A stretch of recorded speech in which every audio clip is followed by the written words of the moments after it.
This audiobook contains 0 censored sentences and 13 modified sentences to make it suitable for all audiences.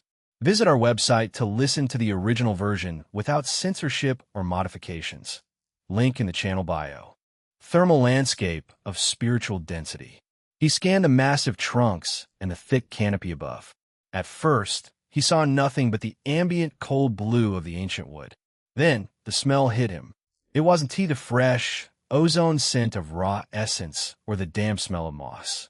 It was the heavy, metallic stench of dried blood and rotting meat.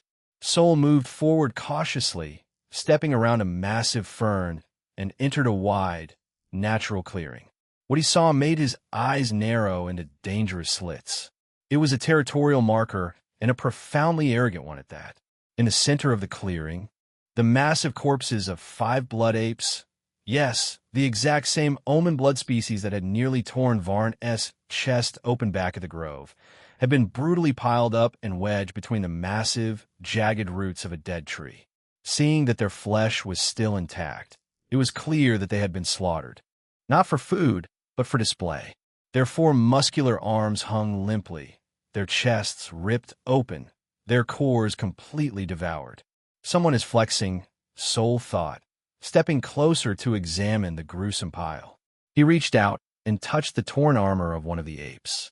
The cuts were incredibly clean, requiring immense physical power. An omen blood or even a lord beast, and it's strong enough to casually hunt blood apes for display. Before he could plan ahead, his crimson sight suddenly flared violently. A massive thermal signature, previously masked by the ambient temperature of the canopy, suddenly spiked into existence directly above him. The damn fucking predator hadn't just arrived. It had been sitting there the entire time, perfectly camouflaged, waiting for the prey to step into the center of its dining room. Soul froze for a fraction of a second. He didn't look up. Not that he even had the time for it. Trusting the screaming warning of his intuition, Soul threw himself backward, abandoning his stealth entirely to kick off the ground with explosive, superhuman force. Crash! Where Soul had been standing a millisecond prior. A creature landed with the concussive force of a falling meteor. The impact shattered the massive roots where the apes were piled, sending a shockwave of dirt, moss, and ape blood exploding outward in a perfect ring. Soul slid backward on his boots, his obsidian spear already leveled, his golden liquid surging aggressively to meet the threat. As the dust cleared, the king of the territory revealed itself. It was a feline, or well, at least it looked like one, as it was built like a siege engine. It was easily the size of a modern car, its body covered not in fur, but in interlocking, overlapping plates of dark, metallic scales that gleamed like polished obsidian. Its massive paws ended in claws that looked like blackened steel scythes. But the most terrifying feature was its tail. It was long, prehensile, and tipped with a massive, spiked club of condensed stone. Chapter 225. Obsidian Scale Jaguar. Chapter 225. Chapter 225. Obsidian Scale Jaguar, if you remembered correctly from Kira's nagging. It was an Obsidian Scale Jaguar. An omen bloodline beast. And considering its size, it was most likely just a layer 1 or 2 beast. That's right, such a massive, terrifying monster was just a layer 1 or 2 in this world. The beast slowly raised its massive head. Its eyes were pools of burning gold. It didn't roar. It just stared at Soul with an eerie, terrifyingly intelligent coldness. It evaluated him not even as a threat, but as a surprisingly tender piece of meat delivering itself directly to its mouth. "All right, kitty," Soul rumbled, his deep voice vibrating in his chest as the sheer excitement washed away any lingering caution. Thankfully, it wasn't some high-layer, lore blood beast, otherwise he would have fucked up. He spun his spear in a fluid arc, the heavy weapon feeling as light as a twig in his reinforced grip. Let us see in my current form if I can contend with a layer 1 or 2 beast. The jaguar's eyes narrowed. The metallic scales along its spine suddenly flared, standing on end like the hackles of a normal cat. The beast lunged, Since it was Layer 1 beast, it meant that it could use the essence, and that S exactly what this kitty did. It channeled its raw essence internally. A dense, heavy yellow light instantly coated its blackened scythe claws. The earth essence couldn't leave its body yet, so it simply enhanced the physical weapons, multiplying their weight and cutting power exponentially. The sheer force of its leap tore deep craters into the dirt. Essence enhancement. Pure physical build, Soul noted instantly. He didn't try to dodge. He didn't have the leverage in mid-stance. Instead, Soul let the golden liquid in his chest flood his arms, adding literal, crushing physical weight to his own weapon. He brought the heavy void oak shaft of his spear down in a brutal, sweeping block to intercept the glowing claws. The impact sounded like a bomb going off. The void oak shaft, reinforced by Soul's immense, heavy essence, met the essence-enhanced claws without splintering. The sheer kinetic backlash of the block sent a violent tremor through the clearing, cracking the ground beneath Soul's boots like dry ice. The jaguar blinked, genuine surprise flickering in its golden eyes. It had expected the fragile human to be sliced in half. It had not expected the human to hit back with the force of a falling mountain. It seems doable, Soul muttered, feeling the impact of his full force against a monster for the first time. He didn't give the beast time to recalibrate its strategy.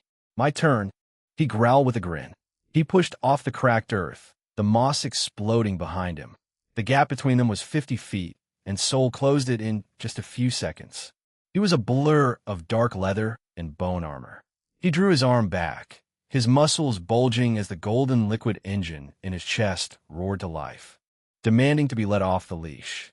He thrust the obsidian spear forward, aiming directly for the gap in the jaguar's metallic armor right beneath its jaw. The beast reacted with terrifying, predatory speed. It didn't try to dodge the impossibly fast strike. It swung its massive spike tail like a wrecking ball to intercept the spear. The obsidian spearhead met the condensed stone club. A shock wave of sheer physical force ripped through the clearing, instantly flattening the surrounding ferns and stripping the bark off the nearest trees. Soul felt the immense, bruising impact travel up the shaft of his spear and into his arms, pushing his muscles to their actual limits.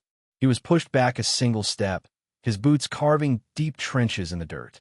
The jaguar was thrown back 3 feet, its tail momentarily knocked out of alignment. But as the dust settled and the ringing in Soul's ears faded, his analytical mind quickly recalibrated the data. He looked down at his boots, which had carved trenches in the dirt, and then at his trembling arms.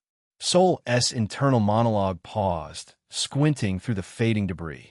The kinetic feedback was heavy, but it didn't shatter my bones. And my golden liquid barely even had to circulate to reinforce my muscles to block that.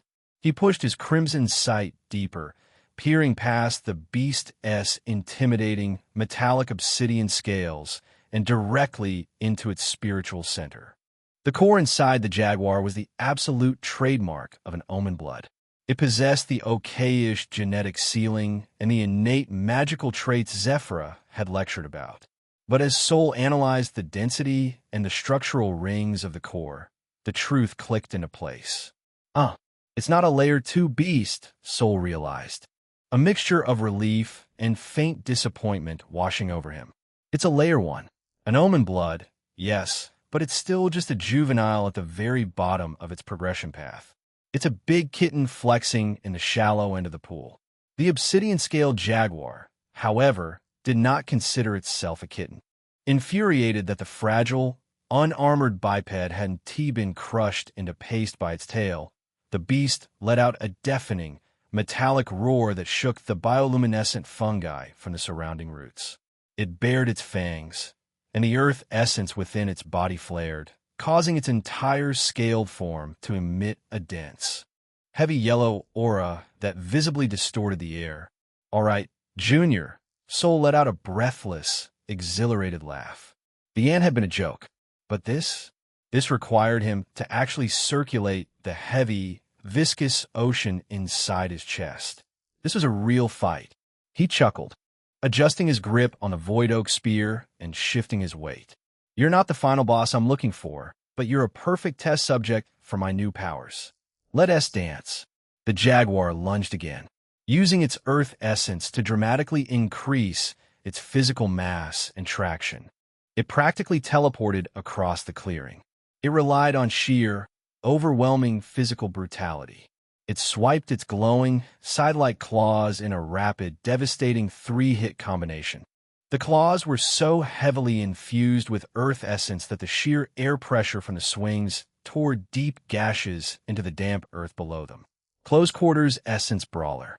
Nice, he didn't try to block them this time. Relying entirely on the absurd speed stat gifted by his insane physique. Soul became a blur of dark leather and bone armor. He sidestepped the first heavy, glowing swipe by a millimeter, the sharp wind slicing a few stray hairs from his head. He ducked under the second, feeling the heat of the compressed earth essence scorch the air above his neck, and vaulted completely over the third. Horizontal slash. Chapter 226. Killing in Essence Blood. Chapter 226. Chapter 226. Killing in Essence Blood. He landed softly on the balls of his feet, perfectly balanced. The jaguar hit the ground where Soul had just been, its immense momentum carrying it forward and its enhanced claws burying deep into the dirt. But before the beast could rip its paws free and turn its heavy, armored body to face him, Soul was already moving. He didn't use any fancy martial arts techniques, not like he knew any yet. He just used the sheer, overwhelming, crushing weight of his mutated golden liquid core. He drew a fraction of that heavy, viscous ocean up into his arms, channeling it directly into the shaft of his spear. The void oak weapon suddenly weighed as much as a boulder, but to Soul, it felt perfectly balanced. He closed the distance in a single, explosive stride and swung the spear like a baseball bat, aiming directly for the jaguar's heavily armored ribs. Crack! The sound was like a thunderclap echoing through the clearing. The obsidian spearhead slammed into the beast's metallic scales. The armor held for a fraction of a second before the sheer, absurd kinetic mass of Soul's strike caved it in entirely. The layer one omen blood shrieked, a horrifying, metallic sound of genuine pain. The impact lifted the massive, tank-sized feline completely off its paws and sent it crashing sideways into one of the giant, purple-barked trees. The tree shuddered, dropping a rain of glowing amber sap. The jaguar scrambled frantically in the dirt, trying to right itself, its breath coming in ragged, hissing gasps. A deep, broken indentation marred its previously flawless obsidian side. My base stats are completely broken, Soul thought, staring at his hands in genuine awe. I don't even have a phantom bound to my core yet, and I just batted a layer one essence blood into a tree like it was a minor inconvenience. The jaguar, realizing it was horribly outmatched in raw physical power, abandoned its pride. It hissed, its golden eyes burning with primal panic. It channeled all its remaining essence into its legs and its spiked tail, significantly lightening its own body weight while hardening its armor for a retreat. It turned its armored tail and bolted for the thick cover of the dark fog. "Oh no, you don't. You're my loot drop," Soul muttered.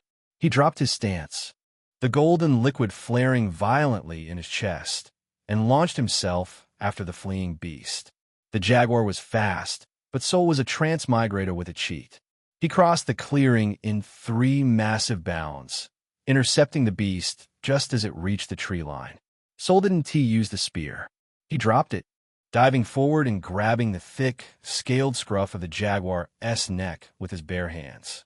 The beast roared, thrashing wildly, its spiked tail whipping around in a desperate bid to crush his skull. But Soul was already inside its guard. He channeled his dense essence in his right fist and drove a brutal uppercut directly under the beast's jaw, bypassing the heavy armor plates entirely. Crunch! The blow snapped the jaguar's neck with the sickening sound of breaking timber.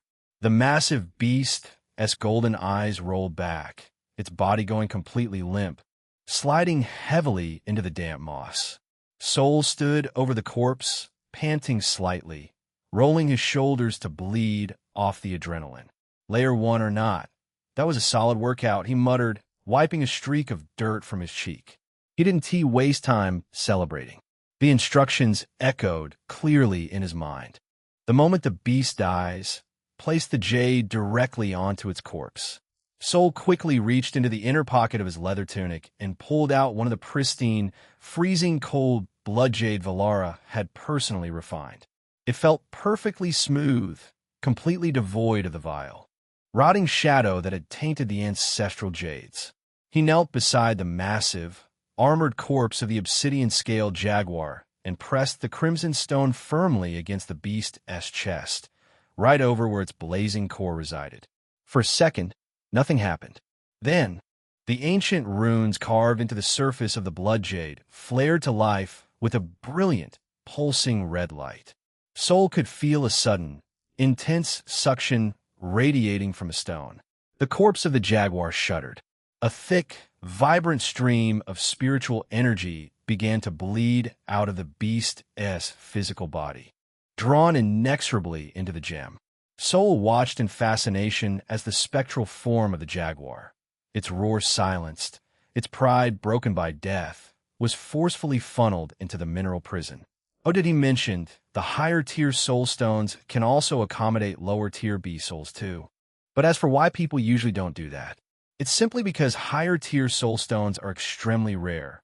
Why waste them for storing lower-tier souls? But the tribe was generous as they gave him 2 blood jades. Anyways, the process took less than 10 seconds. The physical corpse of the beast seemed to wither slightly, losing its metallic luster as its spiritual essence was entirely drained. Sol lifted the blood jade. It was no longer freezing cold, it was now warm to the touch, and deep within its crimson depths, he could see the faint, swirling phantom of the obsidian-scaled jaguar, trapped and waiting to be anchored. Perfect, Sol smiled, tossing the warm stone lightly in his hand before securing it safely back in his pouch. He had successfully secured an omen blood, while still being an unracked.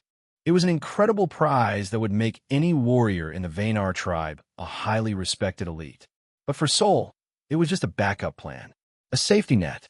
He picked up his void oak spear, wiping the dust from the obsidian blade. He looked deeper into the north by northeast path, where the fog grew thicker and the trees grew impossibly larger. All right, Sol whispered to the silent jungle, his crimson eyes burning with absolute resolve. Backup secured. Now, let us go find a real boss. He stepped over the empty husk of the jaguar and vanished into the churning, dark mist of the Great Orth. Chapter 227. Subduing the Beast. Chapter 227. Chapter 227. Subduing the beast with his safety net securely tucked into his inner pouch, Sol plunged deeper into the north by northeast area. The ambient primal essence grew thicker with every mile, practically clinging to his skin like humidity. To a normal warrior, it would have been suffocating, a pressure that made it hard to draw breath. But to Sol, it was exhilarating and incredibly invigorating. His golden liquid core hummed warmly, a massive, heavy engine idling in the dark, passively devouring the ambient energy with every breath he took. For the next hour, he treated the Great Orth as his personal, high-stakes testing ground. He had already confirmed that his base physical stats were completely, absurdly broken, capable of batting a Layer 1 beast easily. But brute force physical violence was only half of his transmigration sheet. He needed to test the other half. His free-use domination power. He needed to see whether it worked on these essence beasts. And well, his opportunity arrived swiftly, wrapped in the deceptive quiet of the deep woods. As he stepped over a massive, moss-covered root that spanned a wide ravine, a sharp, almost imperceptible rustling from the purple canopy directly above gave his heightened intuition a split-second warning. But it was just a warning of someone's presence, not anything remotely fatal. So he didn't dodge this or dive for cover. Heck, he didn't even reach for his obsidian spear. He simply stopped, let his arms hang casually at his sides, and looked up, his crimson sight flaring to life. Then suddenly, Dropping from the branches like guided missiles were 3 scythe manties, insectoid horrors easily the size of large hunting dogs. Their bodies were armored and vibrant. Toxic green chitin that blended perfectly with the canopy. Their forelegs were literal, serrated bone blades, currently extended and dripping with a viscous, paralytic sap that hissed as droplets hit the air. They were incredibly fast, utterly silent, and terrifyingly coordinated, diving toward him in a perfect, inescapable triangular ambush designed to sever his head, his spine, and his legs simultaneously. Normally, a newly awakened warrior would be sliced into ribbons before they even realized they were under attack. But Soul stood perfectly still, locked eyes with the descending apex insects, and in an instant unleashed his will. He didn't circulate his golden liquid for physical strength. Instead, he tapped into the silver liquid located in his center of chest. He forced it upward into his mind, projecting the sheer, crushing metaphysical weight of his soul outward like a tidal wave. It wasn't an attack of elemental essence. It was an absolute, tyrannical command embedded in the very fabric of his being, a localized domain of absolute authority. Submit. The command hit the descending scythe manties like a physical shockwave of gravity. They stopped in confusion, seeing the look of confusion. Soul focused on the connection and realized that compared to simple snakes, it was a bit difficult to control them, since they had essence and, more importantly, stronger spirits. But that was only before the evolution of free-use power, now that it had evolved into silver liquid. The difficulty of controlling these Layer 1 Essence-born was almost non-existent, so he easily dominated their minds one by one. To the primitive, violent minds of the giant insects, the humans standing below them suddenly ceased to be prey. He became a god. The domination power completely bypassed their natural predatory instincts, violently overriding their neural pathways with absolute, suffocating authority. The 3 scythe manties literally fell out of the sky. They crashed awkwardly and painfully into the dirt around Soul's boots, their ambush entirely aborted. They didn't hiss. They didn't try to strike. Instead, they violently folded their serrated forelegs inward, pressing their horrific, triangular heads flat against the damp moss in a posture of total, groveling subjugation. Their antennae twitched in terrified reverence. Soul blinked, staring down at his new, terrifying pets.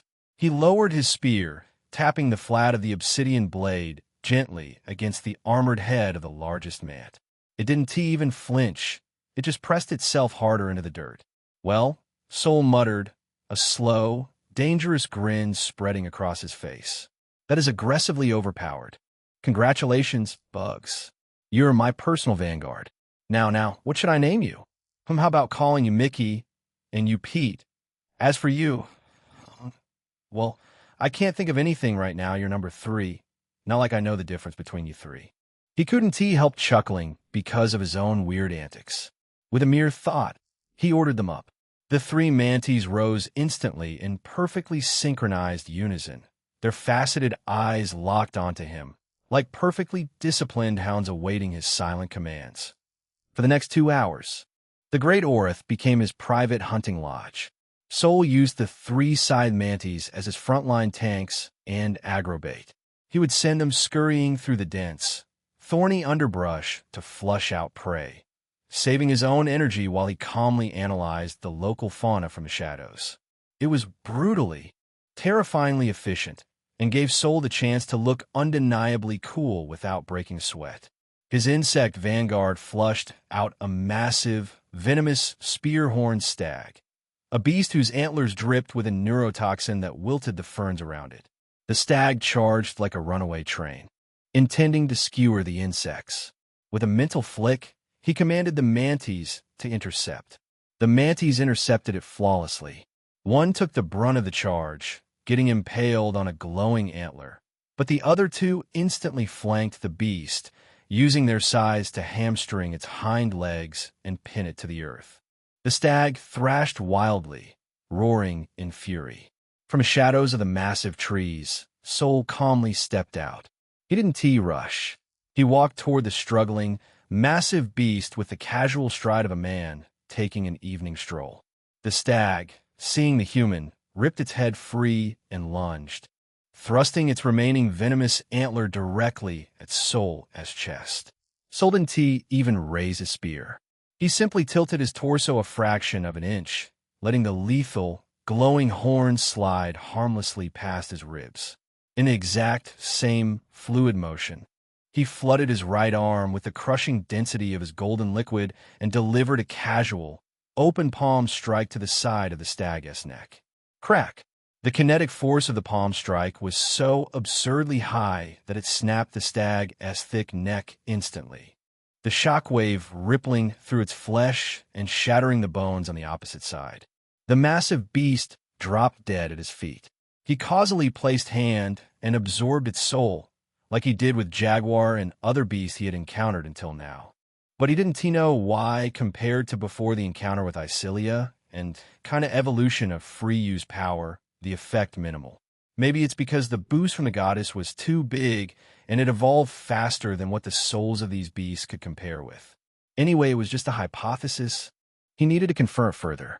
Looking towards the dead mantis, Sol muttered, "Seems like number 3 had sacrificed his life for the greater good." Then looking towards the surviving mantis, standing obediently, "Good work, poet and Mickey," Sol murmured, wiping a speck of dust from his leather clothes. Later, the mantis pinned down a massive, rock-hide boar, using the exact same method of breaking the hamstrings while Sol calmly tested the limits of his free-use power before dismantling it with the cold precision of a butcher and, of course, absorbing its soul. Not like it had any effect, but, well, it was better than nothing. Anyways, it was an intense, bloody adventure, and Sol was quickly adapting to the visceral reality of primitive combat, refining his footwork and timing with every kill. But suddenly, the mental link he shared with his 2 remaining mantis spiked with sharp, chaotic static. Sol stopped dead in his tracks, ripping his knife out of a dead river lizard. Through the domination connection, he didn't just feel the mantis' hesitation. He felt an overwhelming, mind-shattering wave of absolute, primal panic. The 2 giant insects, currently scouting ahead, were trembling violently.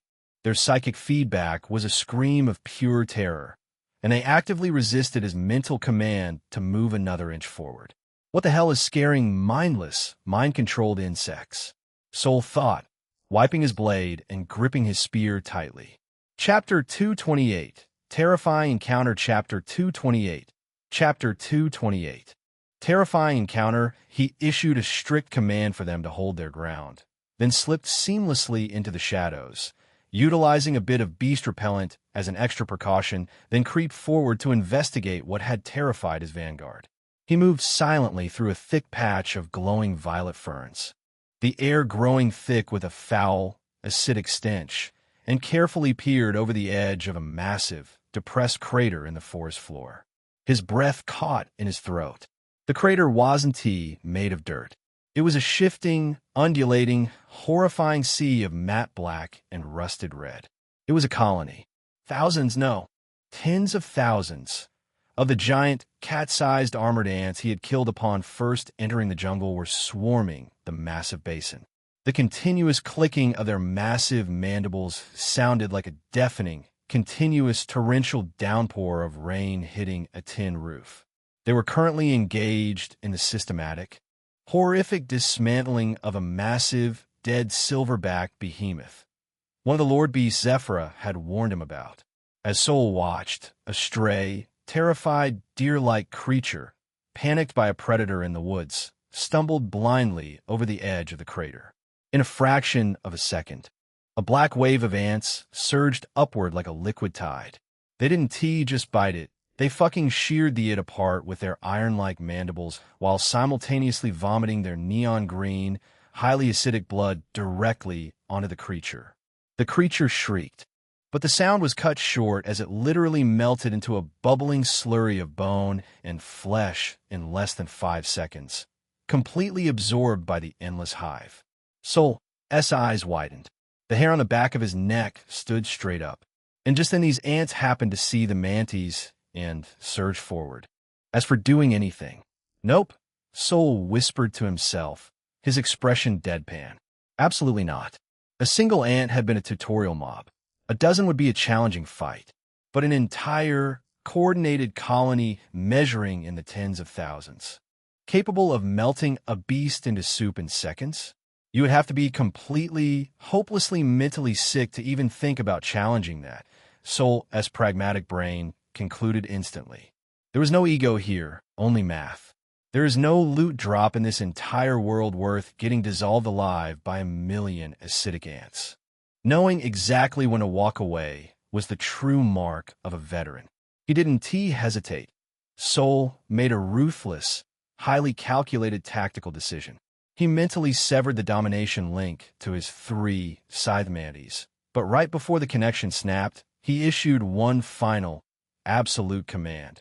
Charge the crater. As his former vanguard leaped blindly into the sea of ants to act as a fleshy, screaming distraction, Sol used the noise to cover his escape. He backed away from the edge with agonizing slowness, ensuring he didn't snap a single twig. Once he was a solid 100 yards away, he turned and sprinted in the opposite direction, putting 2 miles of dense jungle between himself and the colony before he even allowed himself to take a full breath. But of course, he didn't abandon his adventure. In fact, the adrenaline of the near miss kept him razor-sharp as the perpetual twilight of the canopy began to darken into true night, and he continued his intense trek through the wilderness. He spent the next few hours engaged in a series of violent, high-stakes solo skirmishes, pushing his physical limits, and relying entirely on his own skills now that his vanguard was gone, and he found another reliable one. As he navigated a patch of dense, glowing blue fog, he was ambushed by a pack of black wolves, but thankfully except the alpha, others weren't even essence-born. Then it was just a battle of attrition, as the alpha was cunning and was hiding in the pack to wait for a chance to attack. As he continued thrashing the common wolves with his spear, he also kept his attention on the hiding alpha. As he was busy fighting, suddenly from behind him, the alpha black wolf lunged through the pack, jaws snapping for his jugular. Sol didn't even turn around. His arms snapped backward with blinding speed, his large hand closing around the wolf's throat in midair. Caught you. Sol smirked over his shoulder. Sol casually reached up, grabbed the massive, furry beast by its throat with one hand. The wolf yelped in shock as he brutally choke-slammed it into the petrified roots of a nearby tree. The impact cratered the wood and pulverized the wolf's spine. He dispatched the rest of the pack with precise, blindingly fast spear thrusts, spinning the heavy void oak shaft like a lethal propeller that turned the remaining wolves into bloody mist. He was gaining immense combat experience, adjusting his stances, and learning exactly how much heavy golden liquid to channel without wasting his stamina. He felt invincible. But as the hours ticked by and the perpetual twilight of the canopy grew noticeably darker, indicating the approach of true night, a creeping sense of frustration began to settle over him. He wiped a smear of purple blood from his cheek after effortlessly dispatching a massive, dual-tailed serpent that had tried to constrict him. He looked down at the creature's corpse and activated his crimson sight, analyzing its core. Yellow. Essence-born, Sol sighed heavily, kicking the dead, 50-foot snake into the underbrush with a disappointed grunt. He leaned against the wide trunk of a purple tree, pulling his water skin from his belt and taking a long, refreshing drink. He had hunted dozens of beasts today. He had fought hard, bled a little, mostly from thorns, not monsters, and explored deep into the uncharted territory. But every single creature he had successfully tracked down, aside from the jaguar he had bound to his backup jade, had been nothing more than an essence-born beast. Common mobs. Fodder. He felt that terrifying, suffocating aura of a high-blood beast. He hadn't seen anything that even remotely resembled the majestic, storm-summoning tiger chief Valara had manifested. Nor had he heard the thrumming, mechanical wings of the dreaded Dreadwings. Soul closed his eyes, his analytical mind working through the variables, cross-referencing his combat encounters with the lore Zephyra had provided. I'm looking at this world design all wrong, he realized, capping his water skin and wiping his mouth. This isn't a randomized spawn map in a video game. It's a living, breathing ecology. The reason I'm only finding essence-born beasts and a low-level jaguar is precisely because they're isn't a sovereign here. It made perfect, brutal sense. Apex predators required massive amounts of high-density essence and territory to survive. If a Layer 8 Lord Beast or a true primordial lived in this immediate area, it would have already eaten every single ghost wolf and stag he had fought today. The sheer ambient terror of a sovereign's presence naturally drove the weaker, common beasts away entirely. The abundance of weak prey was the ultimate proof of a lack of apex predators. I haven't reached the deep woods at all, Soul concluded, opening his crimson eyes and looking toward the darker, denser horizon where the trees grew so thick they looked like a solid wall of purple wood. I'm in a buffer zone, a relatively safe kiddie pool between the Vaynar tribe and the true, untamed heart of the Great Orth. If he wanted a mythic soul, he had to push past the limits of where the normal prey lived. He had to cross the invisible line into the true dark. Soul checked his remaining bone knives, ensured his backup bloodjade was secure, and tightened his grip on his obsidian spear. A fearless, predatory grin touched his lips as he stepped away from the tree. All right then, Soul whispered into the misty gloom. Time to take some risks. Chapter 229, Night in the Forest. Chapter 229. Chapter 229, Night in the Forest. All right then, Soul whispered into the misty gloom, his crimson eyes burning with absolute, unwavering resolve. Time to take some risks. He took exactly 5 confident, ground-eating strides toward the darker, denser horizon. Then he stopped. The perpetual, silver-green twilight of the Great Orth canopy wasn't just dimming anymore. It was actively dying, the tiny slivers of sky visible through the overlapping. Silver-green leaves were rapidly deepening from a dusky violet to an absolute, suffocating ink-black darkness. The shadows stretching out from the massive, skyscraper-sized roots were rapidly lengthening, swallowing the faint, ambient light of the jungle. The temperature was plummeting, turning the damp humidity into a bone-chilling mist. Soul Isagame instincts, honed by thousands of hours of survival RPGs and endless web novel tropes, threw up a massive, flashing red stop sign in his mind. Wait a minute, Soul thought, his boots sinking slightly into the cooling moss. I might have a heavily mutated, golden liquid core and absurd physical stats, but I'm still in a high-level, uncharted zone. No matter what world you are in, the jungle at night is infinitely more dangerous than the jungle during the day. And in a primordial death world where insects melt deer into soup, running around in the dark is just asking for a game over. During the day, the predators relied on sight, speed, and brute force. At night, the true nightmares woke up. The ambush hunters, the ethereal beasts, the toxic swarms that actively hunted by thermal heat and essence signatures. Even though his golden liquid core hummed warmly in his chest, passively feeding him energy and keeping exhaustion at bay, his mind was still human. He had spent the last several hours fighting giant acidic ant, a panther, black wolves, and other beasts. He needed to process the day, organize his thoughts, and reset his mental fatigue. The spirits can wait until morning, Soul muttered to himself, pragmatically altering his immediate quest objective. Rule number 1 of the wilderness: don't get caught on the ground after dark. He was entering the true deep woods, and to face the stronger beats, he needed to be mentally sharp. So, he decided to look for a safe place to spend the night. Deciding to scout for a vantage point, Soul approached one of the colossal, purple-barked trees nearby that functioned as the pillars of this jungle. Its trunk was as wide as a fortress wall. Channeling a fraction of his heavy essence into his arms and legs, he jumped. With his enhanced physical strength, Scaling the massive trunk was effortless. He didn't need branches. He simply channeled a fraction of his heavy essence into his fingers and boots, gripping the deep, jagged fissures in the bark and climbing the vertical expanse like a seasoned mountaineer scaling a rock face.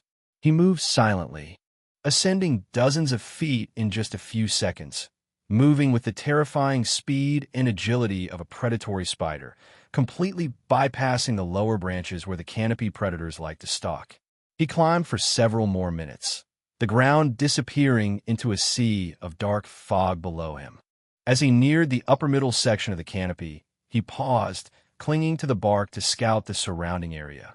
Through the thick, silver-green leaves of an adjacent giant tree, he finally spotted it.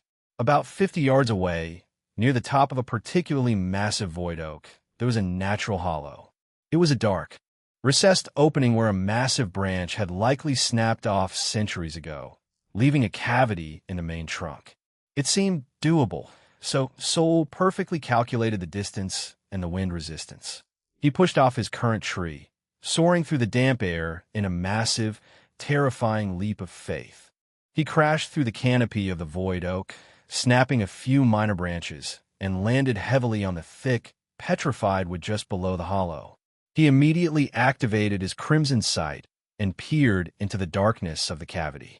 He sniffed the air and checked the edges meticulously. Cold, Sol noted with satisfaction. No claw marks, no sediment signatures, no residual spiritual density, no bones or acidic slime near the entrance. It was completely devoid of animal traces. No giant birds or arboreal serpents had claimed it. It was a blank slate. He climbed up to the lip of the opening, only to realize that while the hollow itself looked deep, the actual entrance was far too narrow for his broad, heavily muscled shoulders to squeeze through. Nothing a little remodeling can't fix, Sol muttered. He drew one of his bald, knowing the mundane stone would shatter against the petrified wood of a great orith tree. He flooded the blade with a dense layer of his golden liquid. The edge glowed with a faint, heavy, golden aura. He jammed the knife into the wood and began to carve.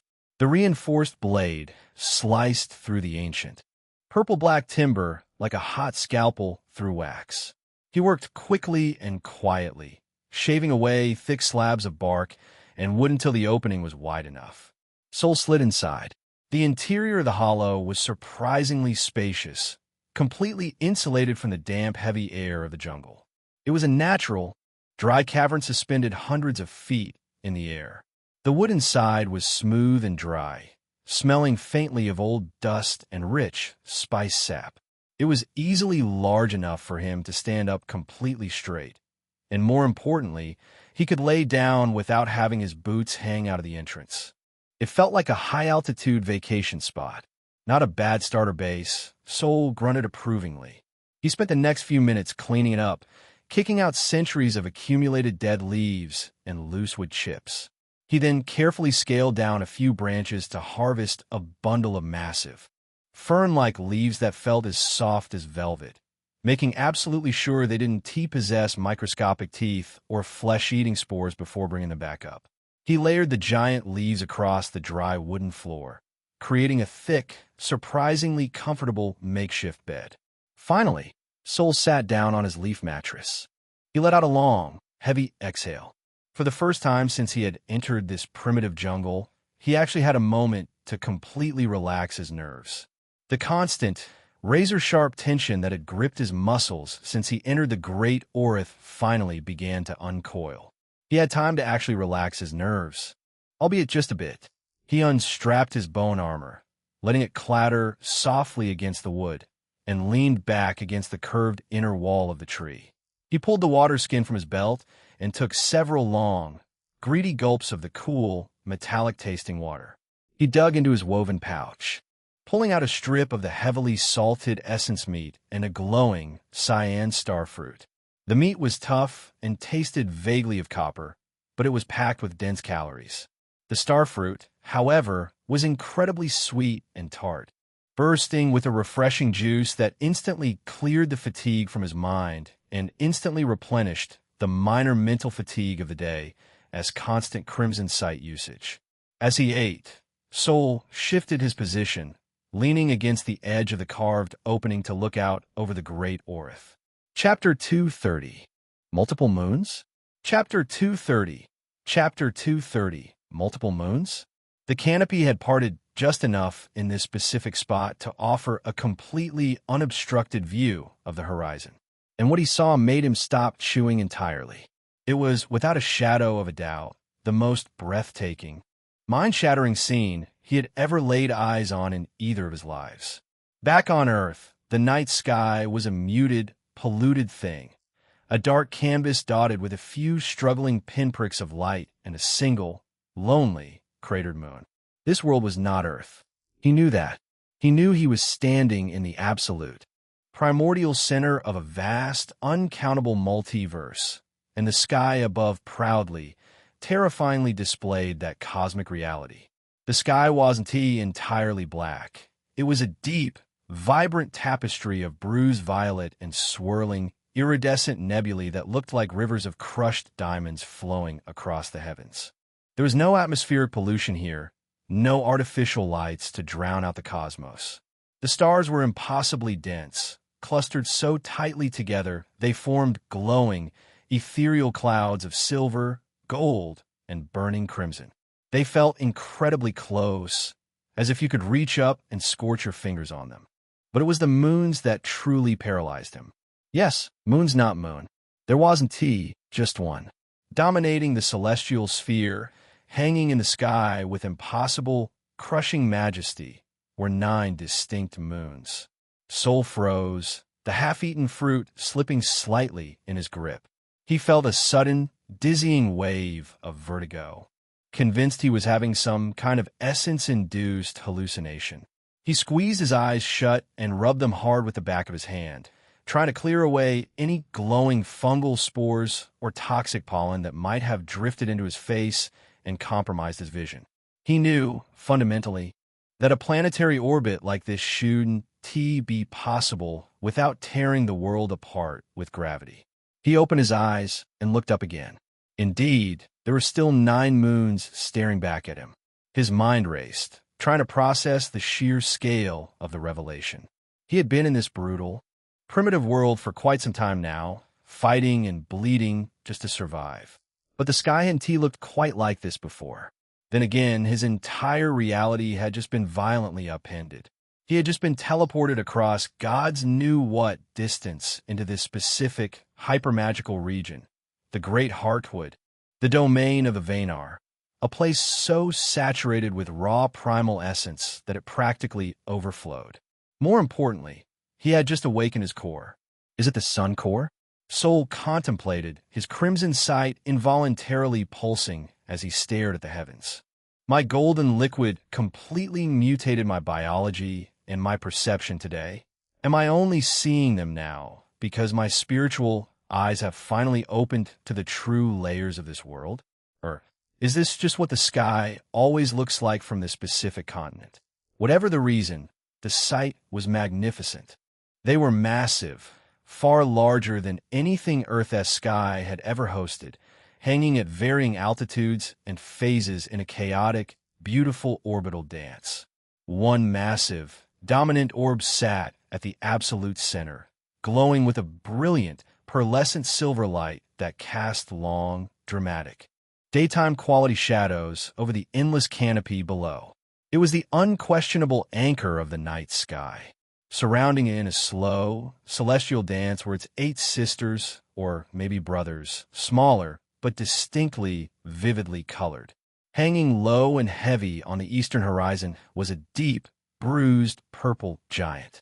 It possessed a highly visible, majestic ring of shattered, floating continental debris that caught the ambient starlight, casting shifting shadows across its own surface. Above it sat a violent, blood-red orb that seemed to physically pulse like a beating heart. Even from this impossible distance, Sol could see it weeping faint, wispy trails of crimson essence directly into the cold void of space. To the north, twin moons of glacial, icy blue, one perfectly smooth, the other heavily scarred and fractured, were locked in a dangerously tight binary orbit. They were spinning around each other so fast they left a lingering, freezing trail of light that was starkly visible to his crimson sight. Nearby floated a sphere of sickly, toxic green, heavily obscured by its own thick, atmospheric haze. It cast an eerie pallor over the distant mountains, looking uncomfortably like a floating, cosmic drop of plague or some venom. High above, almost directly overhead, was a phantom moon. That's right, he had confirmed it countless times, and he was indeed not hallucinating within a hallucination. It was pale, translucent, and shimmered like a celestial mirage, phasing in and out of the material plane like a mirage over a desert. He could literally see the burning stars shining right through its ghostly body. Drifting silently near the phantom moon was its complete opposite, a sphere of absolute pitch-black obsidian. It didn't reflect any light, it instead swallowed it. It was a localized void, completely invisible. It emitted no light of its own, visible only by the blinding, razor-thin white corona of starlight it eclipsed, looking like a literal hole punch through the fabric of the sky. And finally, the ninth. It was a perfect sphere at all. It was a jagged, fractured crescent of pale bone white. Its continents looked as though they had been physically blown apart millennia ago, held together in a loose, suspended, shattered cluster by massive, highly visible chains of glowing blue ambient essence. Their overlapping light bathed the top of the jungle in an ethereal, otherworldly glow. The sheer gravitational and magical weight of 9 moons pulling on the world was staggering to comprehend. It was a sky that loudly declared this was a realm of gods, of ancient magic, and of countless planes bleeding into one another. It's a fantasy world, Sol reasoned with himself, finally remembering to breathe as his eyes traced the impossible orbits. I need to calm down. Magic is real. People summon lightning-wielding storm tigers out of rocks, and giant acidic ants melt behemoths into soup. Of course, there are 9 moons. Anything is possible here. But even with that pragmatic, modern logic rationalization, the sheer cosmic scale of it was deeply shocking. It was a humbling, terrifying reminder of just how little he actually knew about this strange, primordial multiverse he had been dropped into. He was a speck of dust standing at the center of infinity. How many more world-shattering secrets were hiding in plain sight? Sol took a deep breath, tearing his eyes away from the bruised, purple moon, and took another mechanical bite of his fruit. I'm not going to panic, he told himself firmly, but I am definitely going to subtly interrogate the locals. When he finished his hunt and made it back to the Vaynar tribe, he resolved to casually bring it up in conversation with Kira or Chief Ilara. He just needed a quick sanity check. He'd point up and ask, completely deadpan, if they were also seeing 9 massive celestial bodies, or if they just saw one normal moon and he was, in fact, experiencing a permanent, core-induced hallucinogenic trip. If they confirmed the 9 moons, great. World building expanded. If they looked at him like he was crazy, well, he'd decross that bridge when he got to it. He then turned his attention to the jungle below. If the sky was a theater of cosmic majesty, the great Orith at night was a theater of beautiful, luminescent nightmares. Chapter 231. Ambient Music of Slaughter. Chapter 231. Chapter 231. Ambient music of slaughter as the light of the 9 moons filtered through the dense, purple canopy. It didn't just illuminate the forest floor. It actively changed it. The overlapping beams of crimson, glacial blue, and toxic green light mixed in the humid air, casting long, twisting shadows that seemed to physically crawl across the colossal tree trunks. The bioluminescence that had been a dull glow during the day now erupted in a blinding neon display. The massive roots below him were covered in winding veins of cyan fungi that throbbed rhythmically, perfectly mimicking the heartbeat of some buried, subterranean titan. Ghostly white spores drifted up from the underbrush, floating through the air like magical fireflies, Though Soul's instincts screamed that inhaling them would likely paralyze his body or directly take him to the Valley of Gods. And of course, it wasn't the end. Massive, night-blooming flowers unfurled along the branches of neighboring trees. Their petals were a deep, luminescent indigo, and they released a thick, visible mist of sweet, cloying nectar. Almost immediately, swarms of what looked like flying centipedes, each the size of a man's arm, descended from the nearby trees to feed on them, their chitinous bodies clicking loudly in the dark. But was it beautiful? Of course, it was terrifyingly, unspeakably beautiful. Of course, the serene majesty of the visual landscape was sharply contrasted by the brutal reality of the audio. Compared to daytime, the auditory landscape of the jungle had also completely shifted. From the dark depths of the jungle below, the night truly came alive. The daytime hum of insects had been replaced by a heavy, bass-driven thrumming that vibrated in Soul's chest.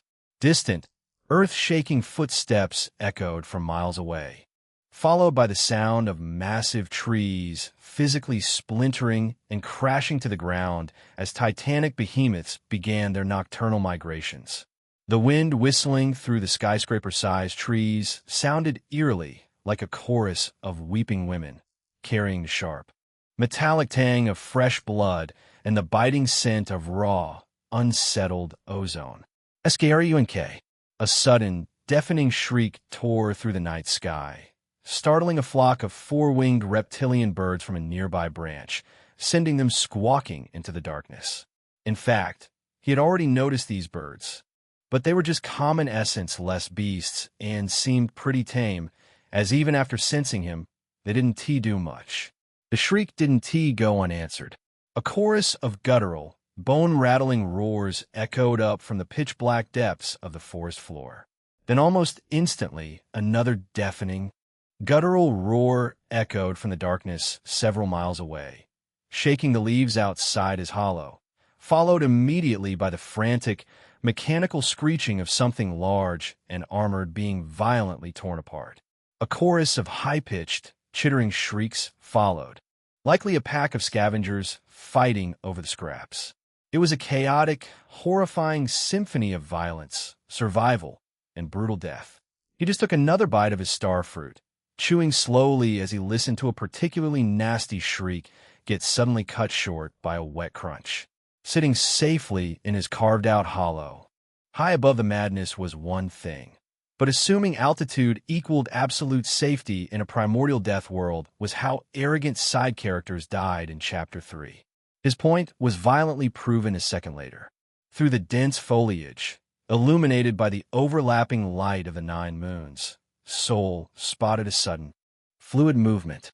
Just a few hundred meters away, on a branch at the exact same altitude as his hollow, a massive, glowing blue serpent was silently, rapidly constricting a 6-legged bird.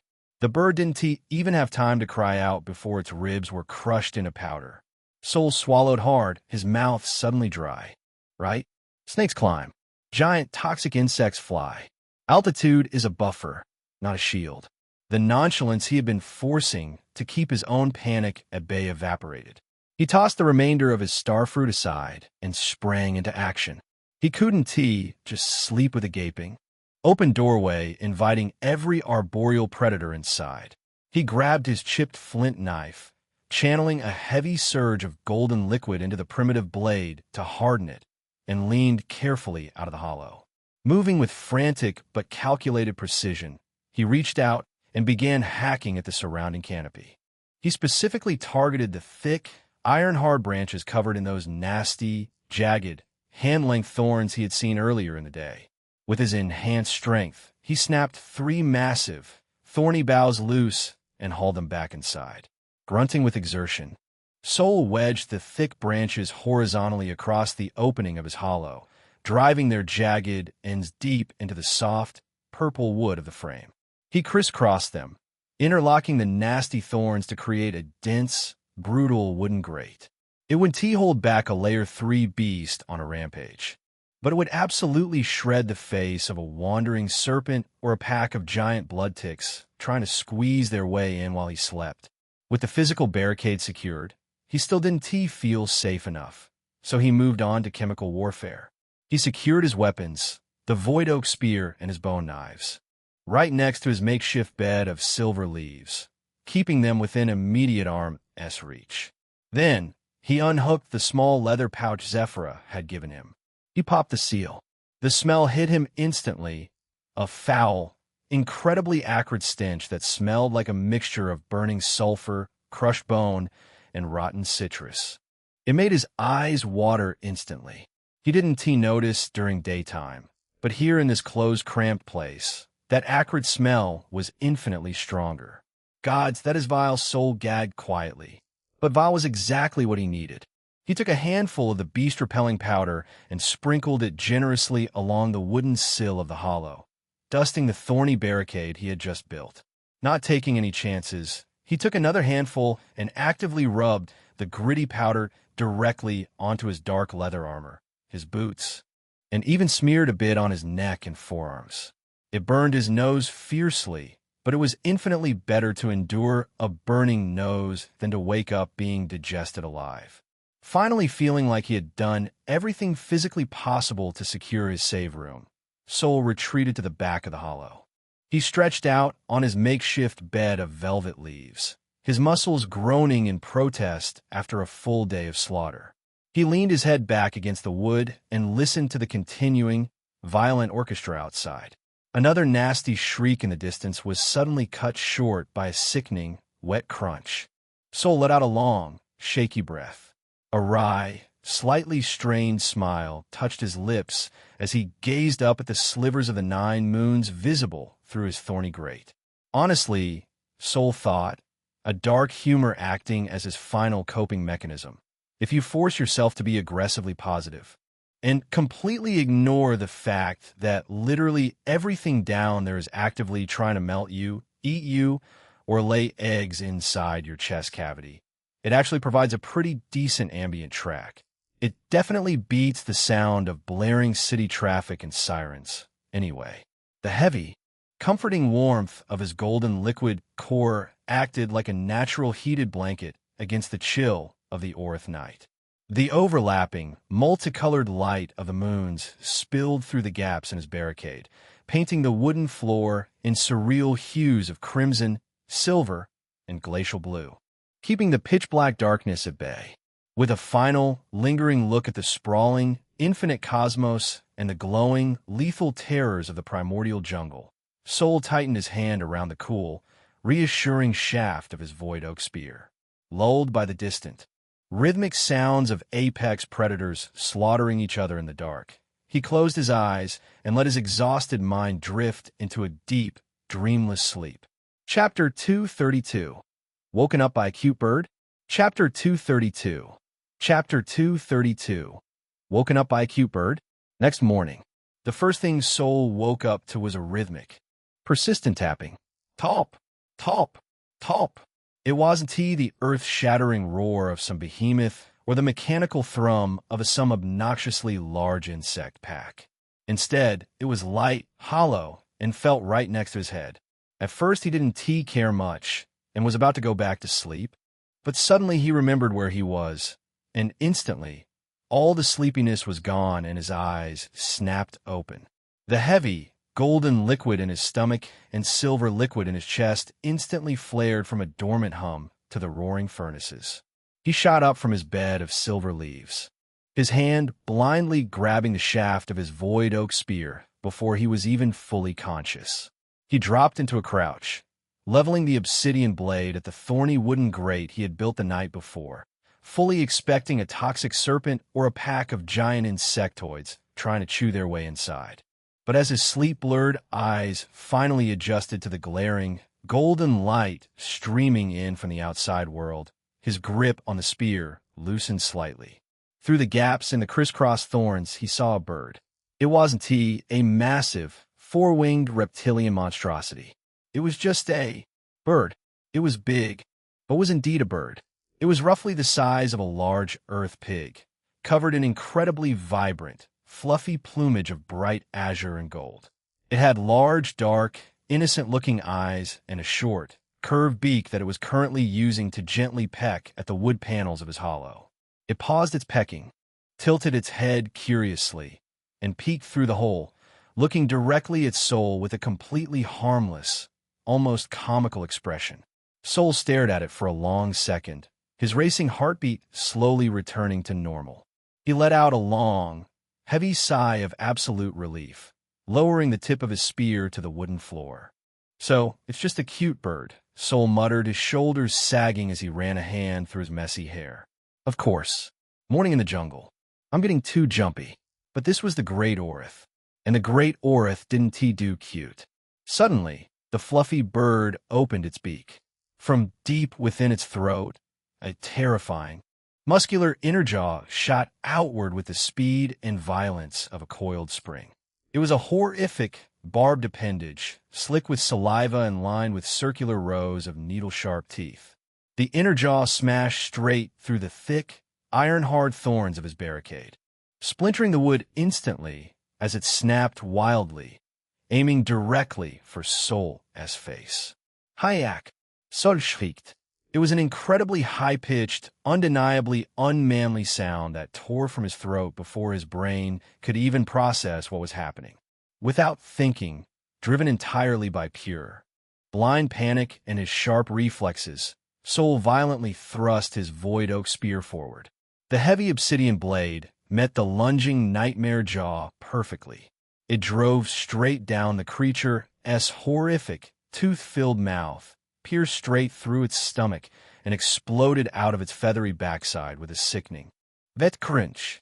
The bird twitched violently on the shaft of the spear, a gurgling sound escaping its ruined throat before going completely still.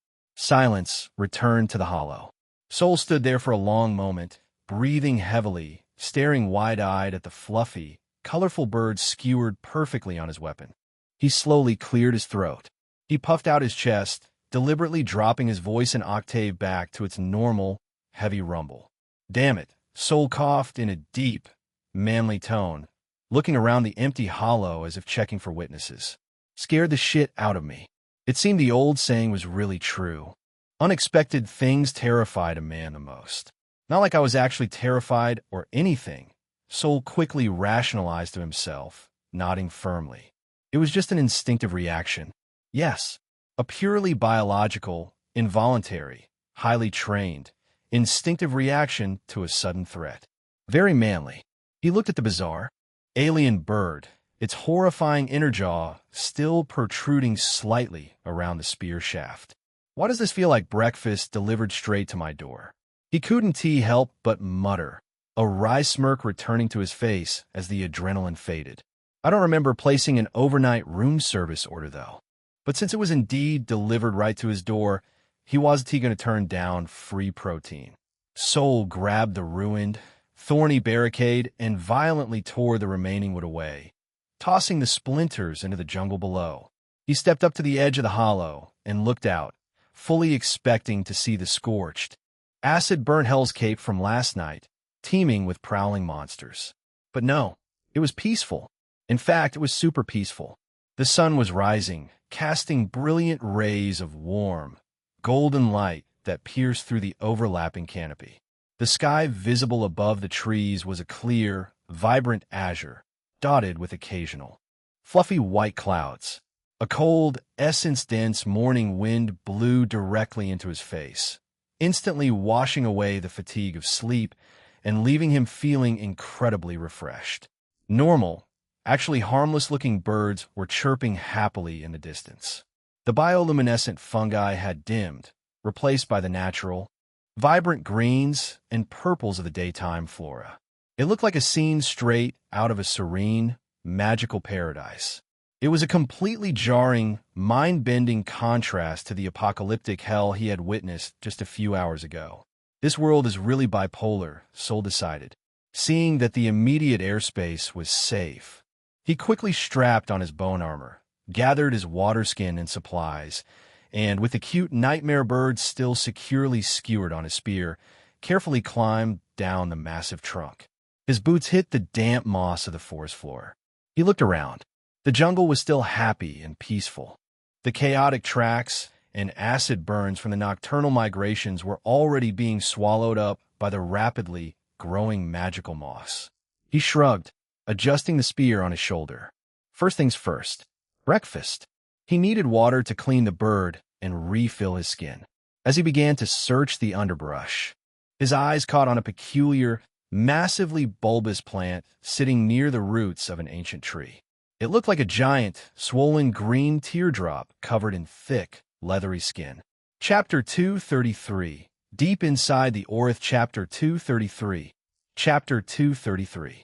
Deep inside the Orith, he seemed to remember seeing something vaguely similar in a survival documentary back on Earth about desert plants storing water. But this was a different world. Assuming a plant was safe was a quick way to get poisoned. Out of pure precaution, Sol closed his eyes and tapped into his mental library. The vast, transmigrator-enhanced recall of his past life's knowledge. He flipped through mental images of Earth flora, comparing leaf structures and survival tactics.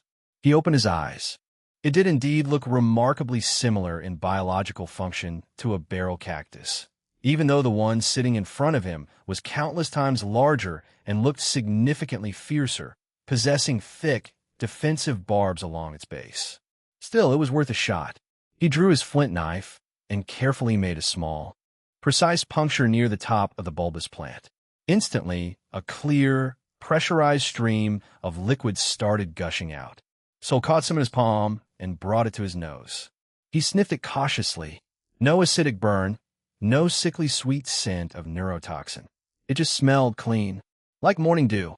He took a tiny, tentative sip. Voila, Sol thought, his eyes lighting up. It was indeed water. In fact, it was much better than any filtered water he had ever tasted on Earth. It was incredibly sweet, heavily oxygenated, deeply refreshing, and possessed a natural, icy coolness that instantly hydrated his dry throat. He eagerly drank his fill right from the stream, then refilled his heavy leather water skin to the brim. With his thirst quenched, he turned his attention back to the skewered bird. He consulted his mental library once more, pulling up step-by-step memories of how to properly prepare and dress a wild chicken. He found a flat, clean stone, plucked the vibrant feathers away, and expertly gutted the creature, carefully removing the terrifying inner jaw and tossing it into the bushes.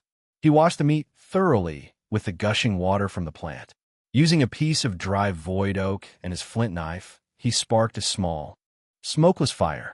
He rigged a crude spit over the flames and set the bird to roast. 10 minutes later, the smell of searing meat and dripping fat filled the small clearing. Sol pulled it from the fire, blowing on it to cool it down, and took a massive bite. His eyes widened. The meat was impossibly tender, incredibly juicy, and naturally flavored by whatever magical, essence-rich seeds the bird had been eating. It was infinitely better than the dry, genetically modified, factory-farmed chicken found in modern supermarkets. He ate with absolute relish, tearing the meat from the bone, and almost finished half of the massive bird entirely on his own.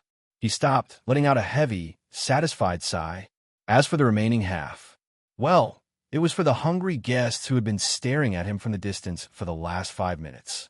Through the ferns, about 30 yards away, a pack of black wolves had gathered. They were common, essence-less beasts, but they were massive, and their stomachs were clearly empty. They didn't dare attack, as he was actively radiating the terrifying golden liquid aura, but the smell of roasted meat was driving them crazy. Sol chuckled. He took his bone knife, carved off a few thick, prime strips of meat, and set them near the edge of the fire to smoke them for his travel pouch. Then, he stood up, grabbed the remaining half of the roasted carcass, and threw it high into the air toward the tree line. The black wolves didn't hesitate. They lunged from the shadows in a chaotic, snarling frenzy, instantly fighting and tearing at each other over the scraps of the cooked meal. Sol groaned contentedly, patting his uncharacteristically full belly. "Seems like I ate a bit too much," he muttered. He picked up his void oak spear, stretched his arms wide until his back popped satisfyingly. and looked out into the deeper, darker woods toward the north. The peaceful morning illusion was fading as the shadows grew longer. He was fully fed, fully hydrated, and his core was humming with raw power. He was finally ready for today's adventure. With his uncharacteristically full belly and his muscles brimming with the warm, heavy energy of the golden liquid, Sol pushed deeper into the great Orith. As he walked, the miles ticking by under his sturdy leather boots, the serene, picturesque illusion of the morning quickly began to rot away. The further north he ventured, the more the jungle seemed to actively close in around him.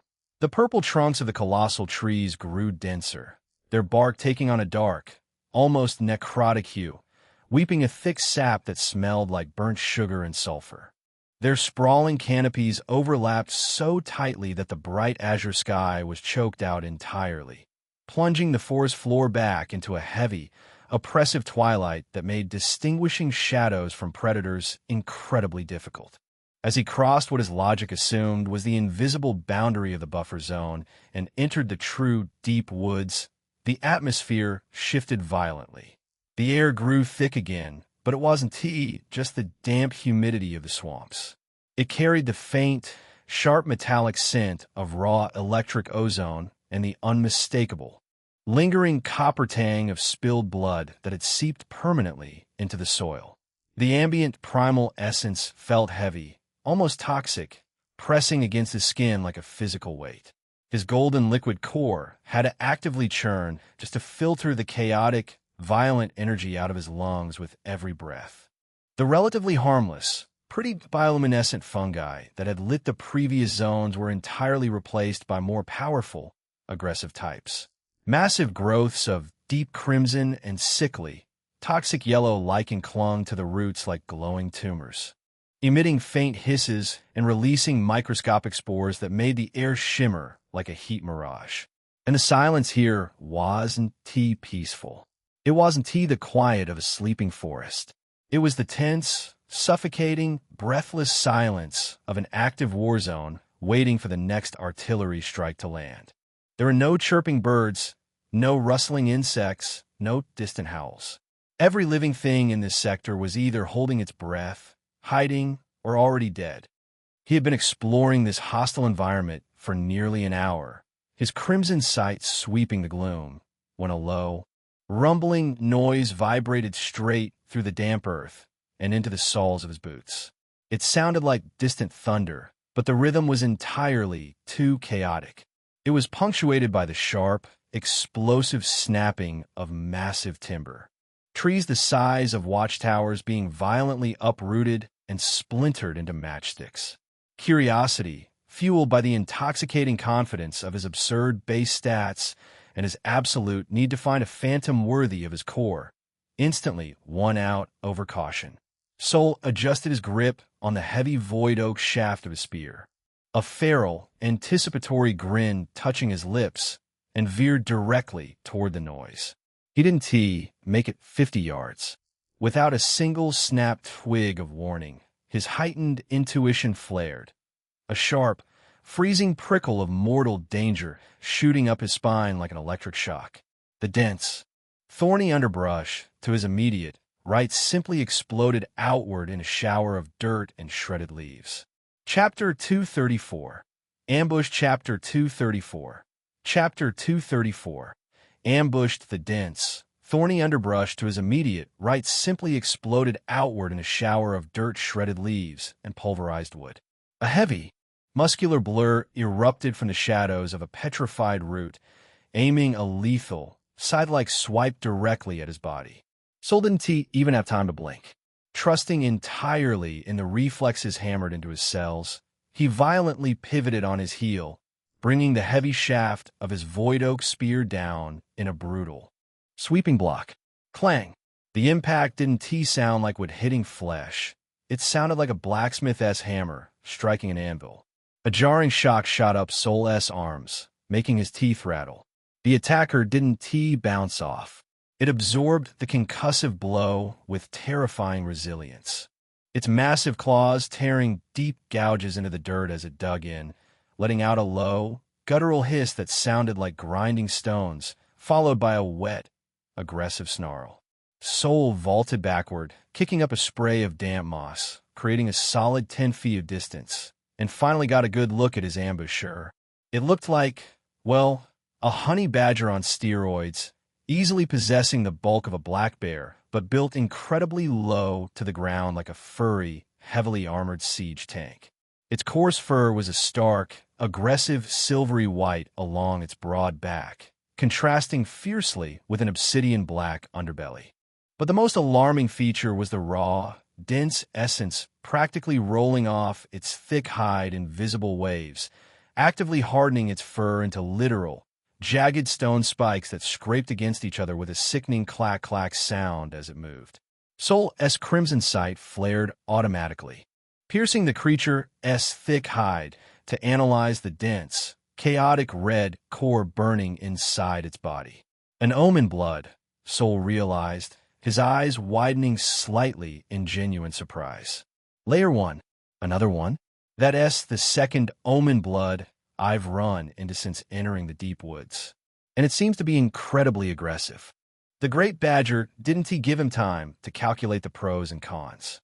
It charged, moving with a terrifying low-to-the-ground speed.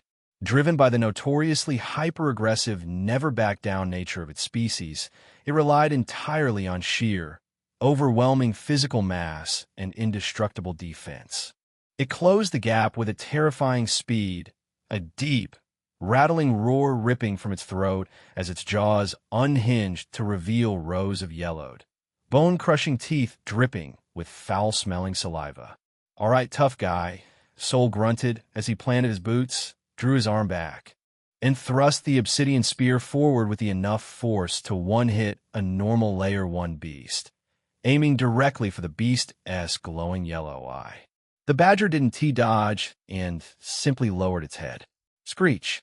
It took the impossibly fast, obsidian tip directly against its reinforced, stone-fused skull. The spear sparked violently against the bone, the sheer kinetic force halting the beast's momentum, dragging its claws through the mud, but the razor-sharp tip failed to pierce the armor. "You gotta be kidding me," Soul muttered, his muscles straining as he felt the fierce resistance travel up the violently vibrating shaft. The badger lunged upward in immediate retaliation, ignoring the blow entirely, a furious barking snarl erupting from its maw. Its massive, side-like claws aimed to completely disembowel him in a single swipe. Soul flooded his legs with strength and vaulted cleanly over the charging beast, feeling the sharp wind of the claws whistle just millimeters past his dark leather armor, carrying the rancid scent of wet earth and old blood. Landing lightly behind the beast, Soul charged again. He swept the spear low, aiming for the beast's flank, but just like before, the obsidian blade sparked and skidded harmlessly off the dense, stone-like hide with a loud thwack. I knew that badgers were tenacious animals, but not this tenacious, he muttered, swaying backward as the beast immediately whipped around and snapped its jaws at his waist. But of course, he didn't give up easily and continued charging again and again, targeting different regions, the joints, the throat, the underbelly. The fight escalated into an unexpectedly brutal, high-speed brawl. The badger was a living tank, casually absorbing spear thrusts and heavy kicks that would have completely pulverized the jaguar he fought yesterday. It retaliated with a relentless, frantic flurry of slashes and bites. Snip! Slash! Swed, parrying a claw strike with the shaft of his spear and sidestepping a lunging bite, forcing him to weave, duck, and parry constantly. The clearing was rapidly being torn to shreds. The damp earth churned into a muddy arena of flying moss, shattered roots, and grunting exhales. But Soul was a biological engine of infinite stamina. He didn't tire, and he didn't slow down. After exchanging a few more heavy, sparking blows without any lethal result, Soul parried a massive claw strike, created a solid distance between them, and quickly re-evaluated his strategy. Piercing damage doesn't seem to be much use against that specialized earth armor, Soul analyzed, watching the badger aggressively shake off a thrust to the ribs like it was a minor annoyance. I need more raw, concussive blunt force trauma to rattle its brain inside that thick skull. He suddenly got an idea. As the massive badger spun around, tearing up chunks of moss to re-engage with another roaring charge, Soul became a blur. He didn't retreat. Instead, he continued relentlessly battering the beast. Meanwhile, he used his superior speed to step directly inside the beast's guard. The badger snapped its jaws with lightning speed, missing Soul's thigh by an inch, its teeth clicking together with the metallic clack of a sprung steel trap. In the exact same moment, Soul channeled his pure, unadulterated physical strength into his arms, turning his muscles into hardened steel cables. He didn't use his heavy essence, relying solely on his strong body. He swung the heavy void oak spear like a colossal baseball bat. Crunch! He bypassed the heavily armored skull entirely and drove the solid, dense wood directly into the softer, slightly less protected base of the badger's neck. The impact was absolutely devastating. It sounded like a thick tree branch snapping in a quiet forest. The sheer, crushing density of Soul's physical strike hit with the force of a runaway boulder, shattering the beast's cervical vertebrae instantly with a sickening snap that echoed through the trees. The massive badger collapsed. Its own forward momentum carried it so fast that its heavy snout plowed a deep, 3-foot trench into the dirt, kicking up a wave of mud before it finally stopped. It twitched once, a low, gurgling sigh bubbling up through the blood filling its jaws, before going permanently still. The heavy earth essence surrounding it instantly fizzled out, leaving just a dead, oversized mammal in the mud. Soul stood over the massive carcass, panting slightly, rolling his shoulders to bleed off the surging adrenaline. Tenacious little bastards, aren't they? He breathed, wiping a bead of sweat from his forehead. It had been a surprisingly tough fight for a Layer 1, proving that bloodline quality drastically altered a beast's combat potential. But well, it was also a fact that he hadn't used his golden liquid essence or his free-use energy in the fight. He had deliberately kept his magic leashed, wanting to test his pure physical limits and hone his martial reflexes in a real, life-or-death brawl. And his body had passed with flying colors. He relaxed his grip on the spear, taking a moment to catch his breath. But before he could even reach for his bone knife to inspect the corpse, the distant rumbling he had been following suddenly escalated into a deafening, earth-shattering noise. Chapter 235. Lord Blood Beast. Chapter 235. Chapter 235. Lord Blood Beast. The distant rumbling he had been following suddenly escalated into a deafening, earth-shattering noise. It was no longer a vague, ambient thunder. It was an absolute, chaotic symphony of destruction. The concussive booms of earth being shattered were completely drowned out by a sound that made the blood instantly freeze in Soul's veins. A thrumming, vibrating, mechanical shriek that literally shook the purple leaves from the ancient trees and made his eardrums throb in rhythm. Curiosity, a trait notoriously fatal to many web novel protagonists, overrode his caution entirely. He completely abandoned the dead badger at his feet, tightened his grip on the void oak spear, and moved silently toward the source of the noise. He crept through the thick, violet ferns, the metallic scent of ozone growing so thick he could taste it on his tongue, until he reached the edge of a massive, blasted clearing. What he saw dried the spit in his mouth instantly. It was a full-scale, apocalyptic war zone. On the ground, a massive pack of great badgers, identical to the one he had just killed, but varying wildly in size, were violently defending a territory of torn earth and shattered timber.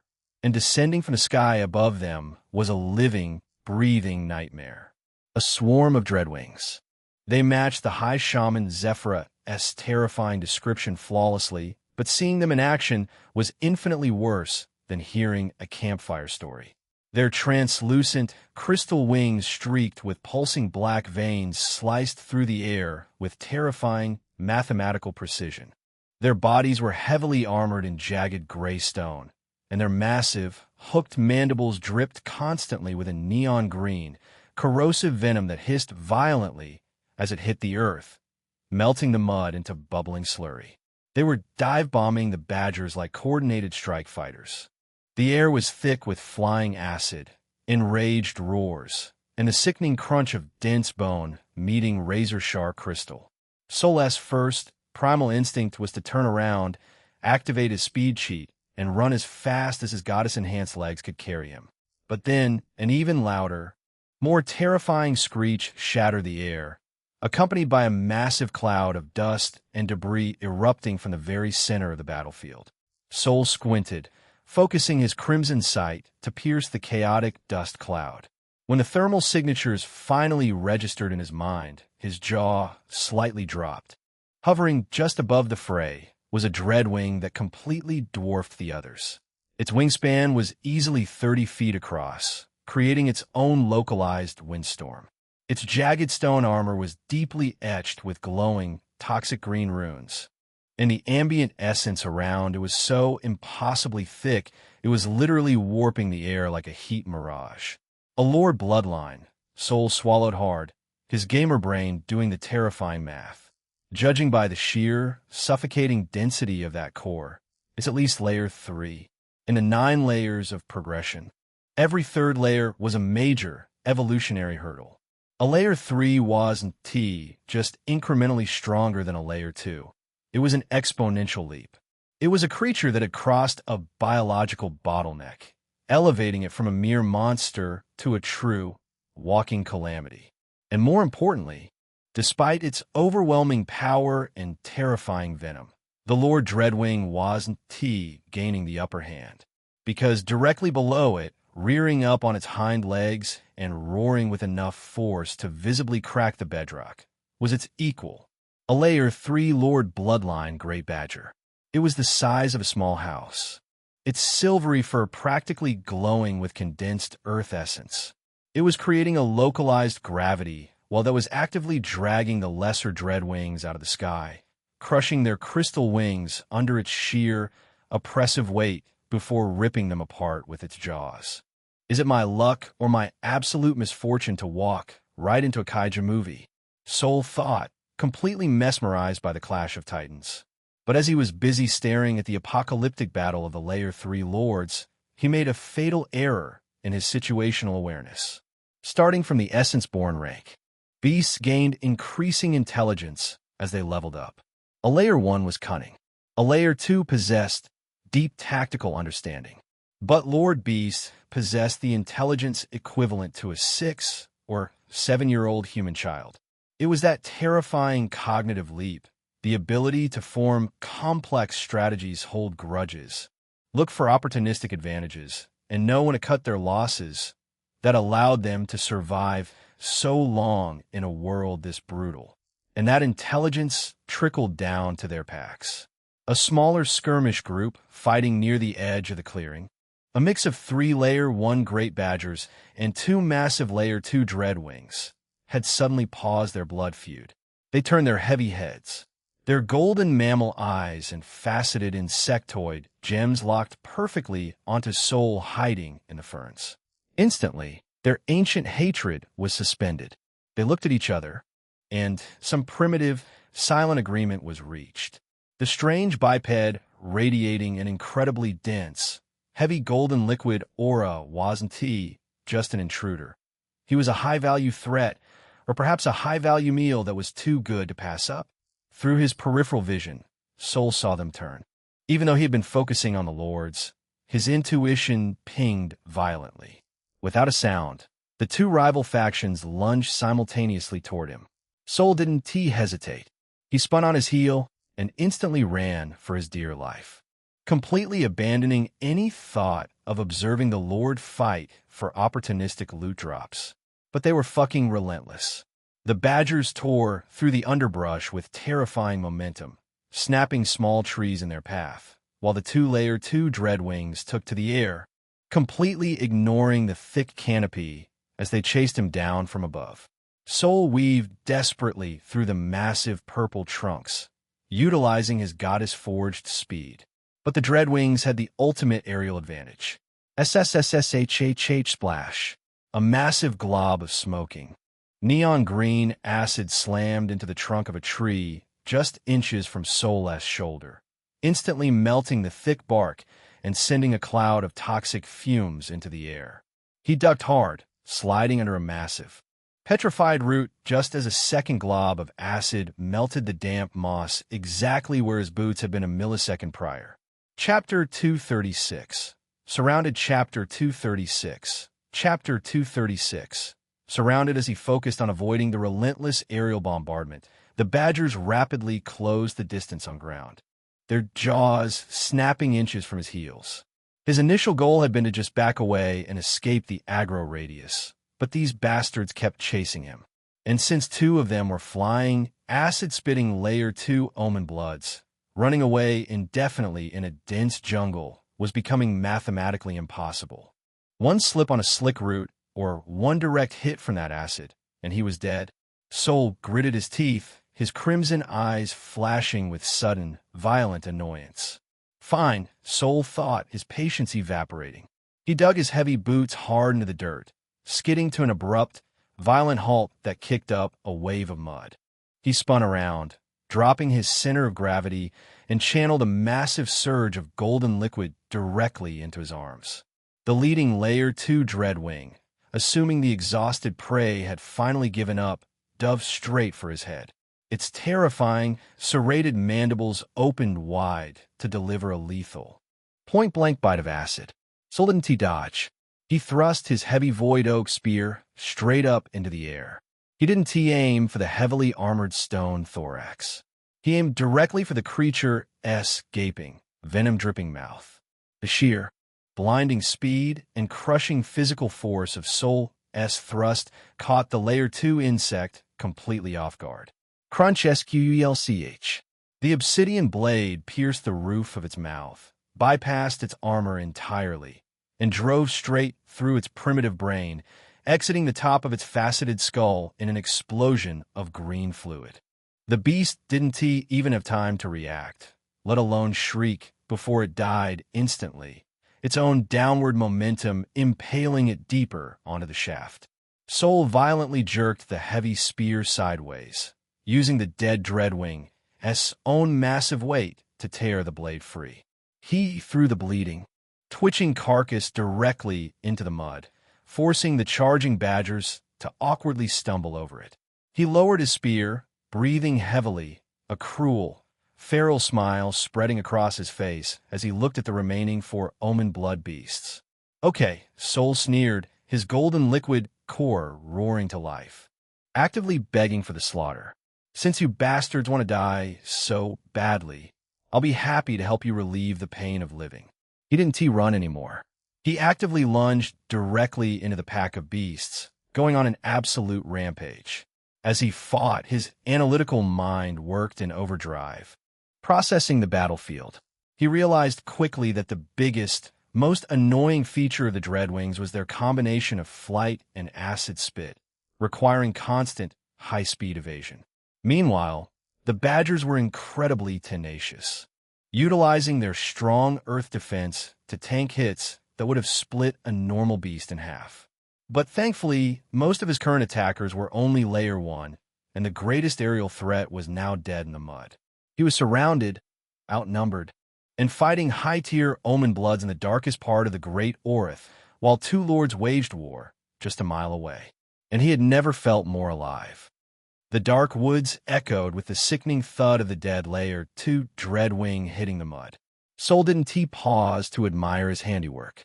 The moment his boots touched the earth, the 3 Layer 1 great badgers were already on him, their silver fur bristling as thick, heavy yellow earth essence coated their scythe-like claws. They attacked with the coordinated, mindless fury of a pack that had never known defeat. Threat assessment. Sol's internal monologue raced in bullet time. 3 ground tanks with high physical defense. 1 remaining Layer 2 aerial bomber charging a ranged acid attack. Neutralized the bomber first. Above him, the surviving Layer 2 Dreadwing shrieked in rage, its faceted eyes locking onto Sol. Its translucent crystal wings beat furiously, hovering just out of spear reach as its mandibles unhinged, glowing with a sickening, radioactive green light. It spat a massive volley of corrosive venom directly at Soul. Too slow, Soul grunted. He didn't dodge backward. Instead, he rushed forward. He flooded his legs with the heavy, crushing gravity of his golden liquid, dropping his center of mass, and slid aggressively through the damp moss, sliding directly under the arc of the descending acid.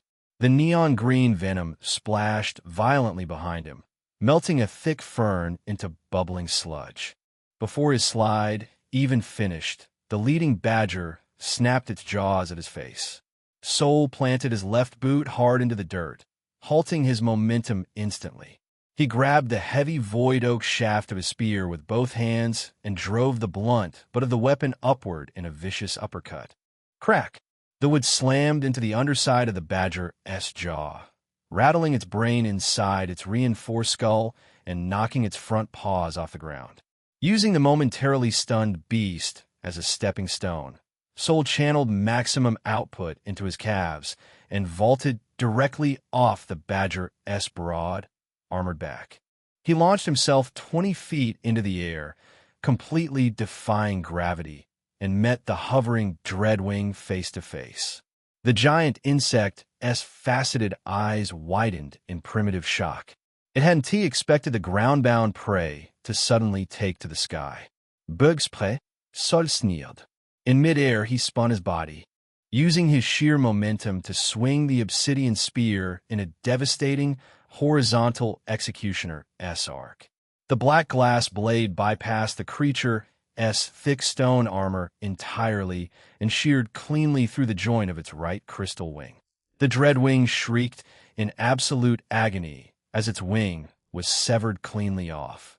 Its flight pattern immediately collapsed, and it spiraled downward, crashing heavily into the thick roots of a purple tree, its remaining wing thrashing uselessly in the mud.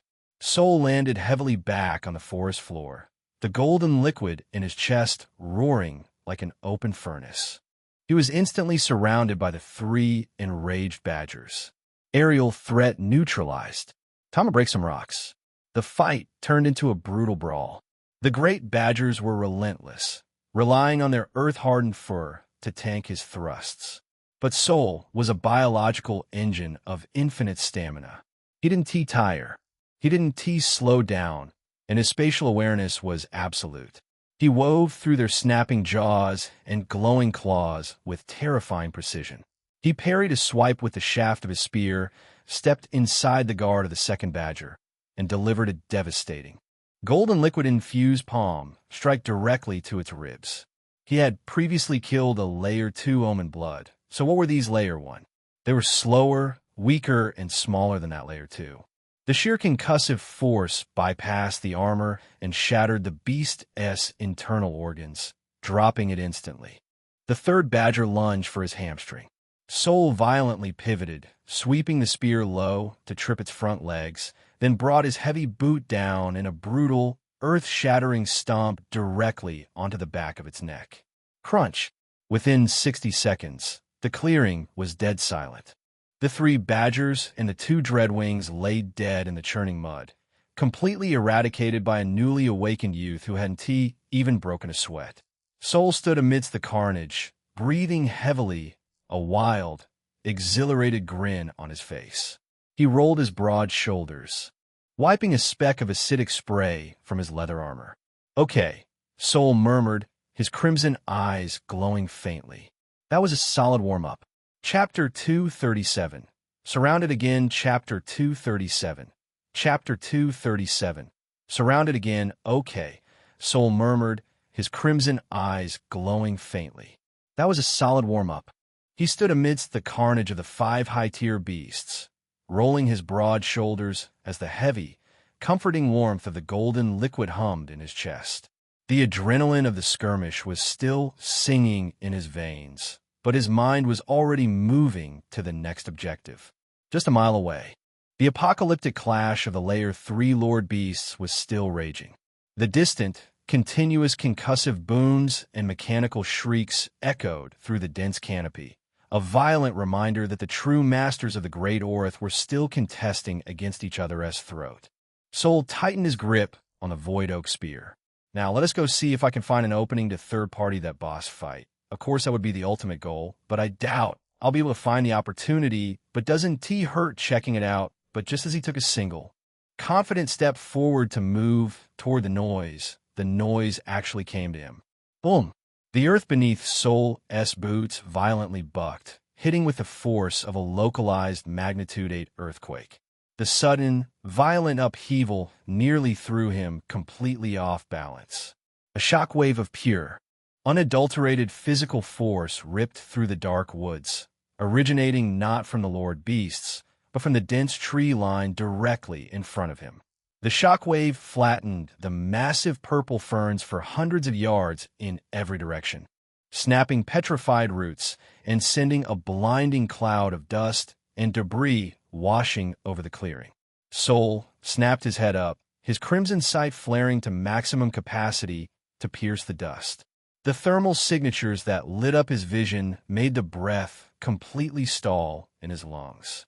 The forest wasn't empty. The chaotic noise, the spilled blood, and the dense, heavy essence from his warm-up skirmish had gone unnoticed. Charging directly toward him through the pulverized tree line were more great badgers and dreadwings.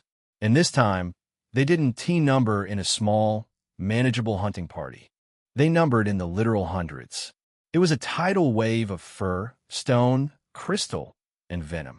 A massive splinter horde, likely driven into a frenzy by the ongoing Lord battle and drawn by the fresh blood of their kin, was stampeding through the jungle.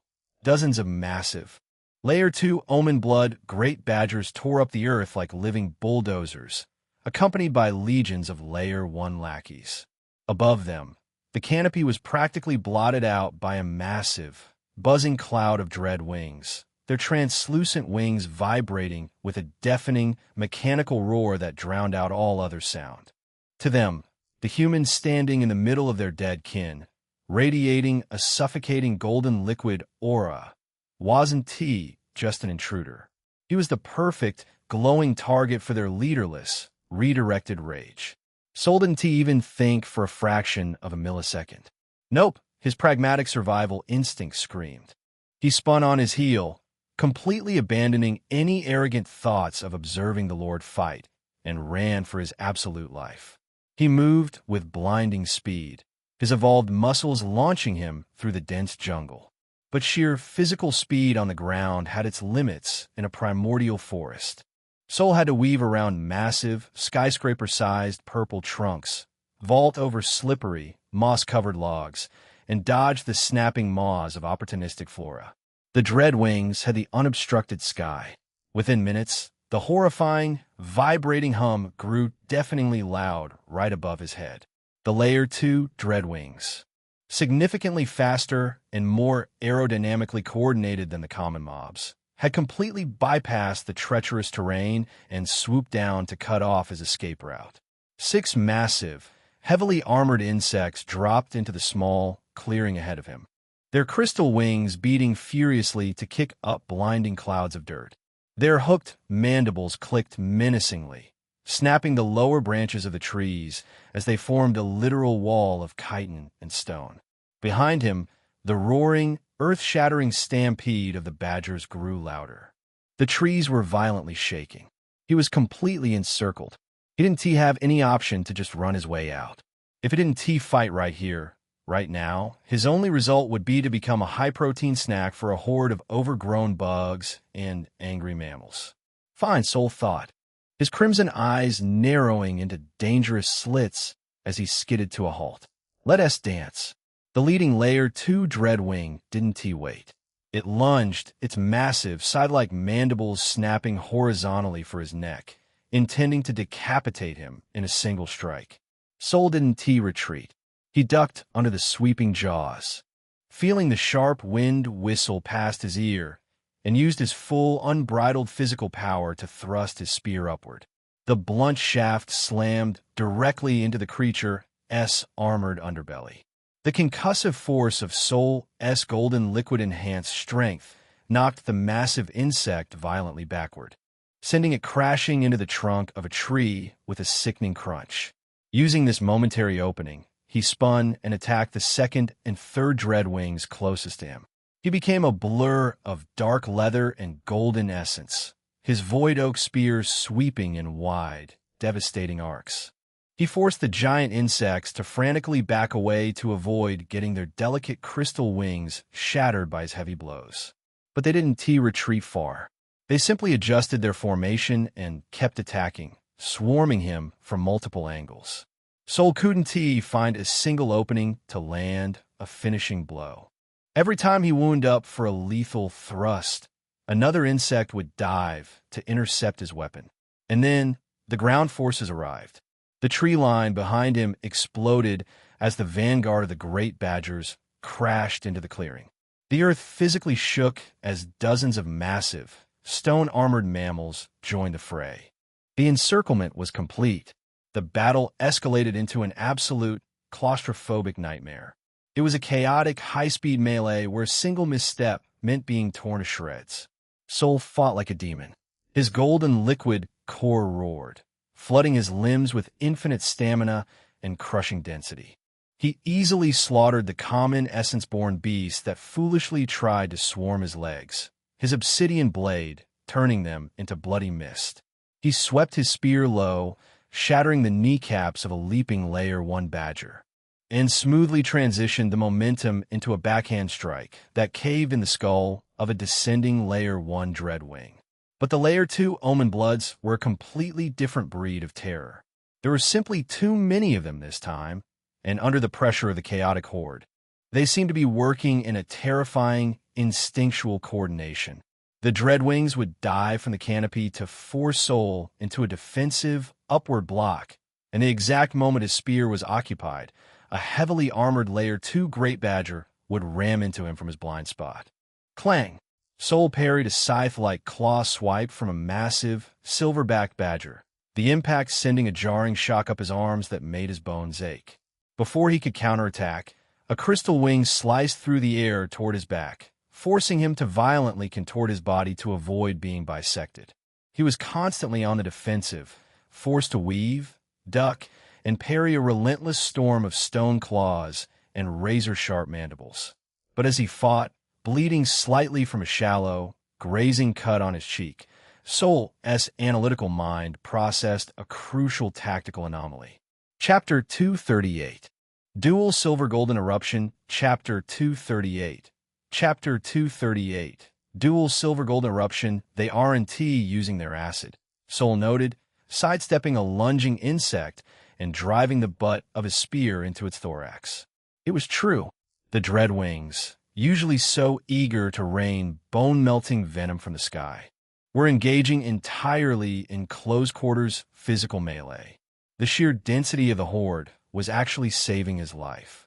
If the insects started spitting their radioactive green acid in this tightly packed, chaotic encirclement, they would inevitably melt dozens of their own allied badgers and fellow dreadwings. The friendly fire risk was too high, even for the primitive, blood-crazed minds of the beasts. If they could spit, I'd have been a gurgling puddle of soup 5 minutes ago, Sol thought grimly, deflecting another heavy blow. But even without the threat of the acid, he couldn't go on like this. He vaulted off the broad, stone-spiked back of a charging Layer 2 badger, gaining a precious moment of altitude. In midair, he spun his spear like a propeller, cleanly decapitating 2 leaping Layer 1 insects before landing heavily back in the churning mud. He was an engine of infinite stamina, yes. His muscles wouldn't tire, but his spatial awareness and his reflexes were being pushed to their absolute limits. Eventually, the sheer law of averages was going to catch up to him. A Layer 2 beast was going to get a lucky hit, sever an artery, or crush a joint, and it would be game over. Worse, the distant, earth-shaking booms of the Lord Beasts were still echoing through the forest. They hadn't finished their duel. If he got bogged down in a war of attrition here, the winner of that apocalyptic clash might eventually notice this massive congregation of essence and come looking for a snack. He was a goner either way if he stayed in this clearing. Seeing the sheer, overwhelming numbers of the armored insects and mammals pressing in, a sudden, terrifying memory clicked in his brain. The ants. He remembered the shifting, undulating sea of matte black and rusted red armor. He remembered the massive, depressed crater housing an entire colony of giant, highly acidic, ferociously territorial ants that had melted a beast into sludge in mere seconds. It was a great idea. It was also an incredibly, hopelessly, suicidally risky idea. Leading an army of apex predators directly into the home of an even larger army of apex predators was the definition of playing with fire while drenched in gasoline. But staying here means certain death anyway, Sol reasoned, his gamer logic overriding his self-preservation. So why the hell not give it a try? Let the mobs fight each other. He didn't just need physical strength to break out of this encirclement. He needed an explosive, overwhelming burst of absolute, tyrannical power to shatter their front line. Sol parried a heavy strike from a badger, kicked it away, and closed his eyes for a fraction of a millisecond. He turned his focus entirely inward. Deep in his solar plexus, the vast, heavy ocean of his golden liquid core roared, the source of his indestructible density and physical strength. But higher up, sitting in the center of his chest near his heart, was the silver liquid, the newly evolved, metaphysical form of his free-use domination power. Normally, he utilized them separately. The gold fortified the body, the silver projected the mind. Not today. Time to break the limiter. Sol violently slammed the internal spiritual floodgates open. He actively forced the heavy golden liquid and the ethereal silver liquid to merge, flooding his entire circulatory and nervous system with both essences simultaneously. The reaction was instantaneous, violent, and explosive. Sol's eyes snapped open. His pupils were no longer just crimson. They were glowing with a blinding, terrifying mixture of radiant gold and liquid silver light. The air around his physical body literally distorted, warping the ambient light. A visible, roaring aura of impossibly dense essence exploded outward from his skin. The sheer metaphysical weight of the merged aura hit the surrounding beasts like a physical wall of gravity. The nearest badgers were literally pushed back several inches, their claws carving trenches in the mud as they whined in sudden, instinctual terror. Sol felt an incredible, mind-shattering surge of power course through his veins. Every cell in his body vibrated with limitless energy. He felt exactly like a character from Dragon Ball who had just screamed his lungs out, shattered his physical limits, and powered up to the next tier. His perception of time slowed to an absolute crawl. His body felt as light as a feather, yet his strikes carried the crushing mass of a dying star. He didn't waste a single millisecond admiring the massive buff. He had a window of opportunity, and he was taking it. He attacked frantically, going on an absolute, blurred killing spree. His analytical mind adapted instantly to the new speed. He didn't focus his energy on fighting the massive Layer 2 Omen Bloods. They were too thick, too heavily armored, and would take too much time to kill, even with his power-up. Engaging them was a trap. Instead, he targeted the weak links. He aimed exclusively for the small fries, the Layer 1 lackeys, and the common essence-born beasts that made up the bulk of the physical wall, blocking his escape path back toward the south. He became a hurricane of obsidian, dark leather, and blinding silver-gold light. He dashed forward, moving so fast his body left glowing afterimages in the heavy twilight of the canopy. He swept his void oak spear low in a devastating arc, the blade meeting absolutely no resistance as it shattered the stone-armored legs of 3 lesser badgers simultaneously. Without stopping his forward momentum, he dropped his spear entirely into his right hand, freeing his left. He punched his empty, aura-infused fist straight through the chitinous thorax of a descending Layer 1 Dreadwing. The silver-infused aura didn't just break the shell, it shredded the creature's primitive soul on contact, instantly killing it before the physical trauma even registered. Crunch, snap, squelch. The sounds of the slaughter blended into a single, continuous roar of violence. Beasts flew into the air, their bodies broken and pulverized by the sheer, absurd kinetic force of Soul's desperate, powered-up rampage. In less than 10 seconds, he had carved a brutal, bloody, 20-yard corridor straight through the dense, writhing wall of monsters. He didn't stay for some prideful revenge killing. He didn't pause to gloat or absorb their souls.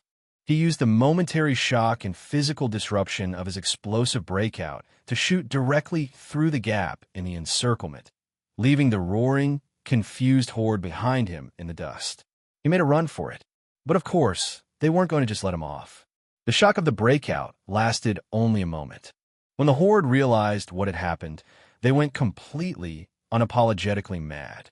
Seeing the strange, hairless monkey suddenly explode with terrifying power, effortlessly slaughtered dozens of their companions, and slip from their absolute grasp triggered a primal, unending fury within the beasts. The prideful Layer 2 beasts let out deafening roars of sheer outrage. They abandoned the clearing entirely. The entire massive herd turned as one and used all their might to give chase, physically tearing down the smaller trees and ripping up the jungle floor in their wake to pursue him. Hearing the apocalyptic cloud of dust and the furious swarm of crystal wings filling the sky behind him, Soul didn't feel worried. He didn't feel afraid. A deeply cruel, utterly feral smirk stretched across his face as he pushed his aura-enhanced speed even higher. "Come," Soul whispered to the wind, his dual essence aura leaving a glowing, comet-like trail in the dark woods. "Come, you persistent bastards. Continue following me straight to your deaths." Chapter 239. The Aggro King of Orith. Chapter 239. Chapter 239. The Aggro King of Orith. Just like that, Soul kept running. He became a glowing, blazing comet of gold and silver light tearing through the perpetual twilight of the great Orith. He backtracked the exact path he had carved earlier that day, his transmigrant-enhanced spatial memory guiding his boots over slick, petrified roots, through dense clusters of bioluminescent fungi, and around the snapping jaws of hidden, carnivorous flora. Behind him, the jungle was being thrashed wildly. The horde was truly unrelenting.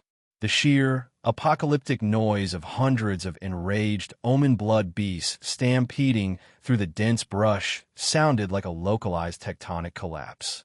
Massive, skyscraper-sized, purple trees groaned and splintered as the Layer 2 great badgers violently bulldozed their way through the trunks, too furious to pathfind around them.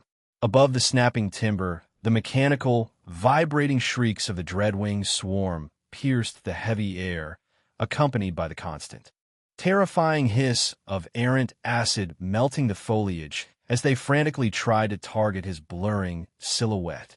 Soul's lungs pumped like massive bellows. Even with the newly evolved, theoretically infinite physical stamina granted by his golden liquid, he was beginning to feel a deep, burning ache settling into his bones. The physical exhaustion wasn't the only issue, it was the metaphysical drain. Maintaining the violent, forced merger of the heavy golden liquid in his solar plexus and the ethereal silver liquid in his heart was taking a massive toll on his spiritual reserves. The dual aura was burning through his essence at a terrifying rate, threatening to completely empty his tank if he kept this up for much longer.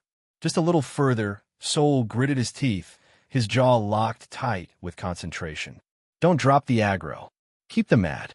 The sheer, unprecedented destruction unfolding behind him was all the motivation he needed to push past the burning in his chest. Every time a massive tree crashed to the earth just a few dozen yards behind his heels, or a glob of radioactive green venom splashed against a root he had just vaulted over, he forced his legs to pump faster. He was essentially kiting an entire high-level dungeon's worth of mobs. It was a terrifying, exhilarating tightrope walk between absolute genius and suicidal stupidity. And then, as he vaulted over a massive, moss-slicked log, his crimson sight caught a beautifully familiar thermal signature scuttling through the underbrush ahead. It was a single, heavily armored insect, roughly the size of a large dog. Its carapace was a rusted, blood-iron red, bristling with jagged spikes, and its massive mandibles were currently busy snapping a thick branch in half. It was a scout, a giant ant. Sol let out a breathless, completely unhinged laugh that bordered on hysterical. He had actually reached it. The ant, sensing the massive, dual essence aura bearing down on it like a freight train, turned and clicked its mandibles aggressively. But Sol didn't even give it the time of day.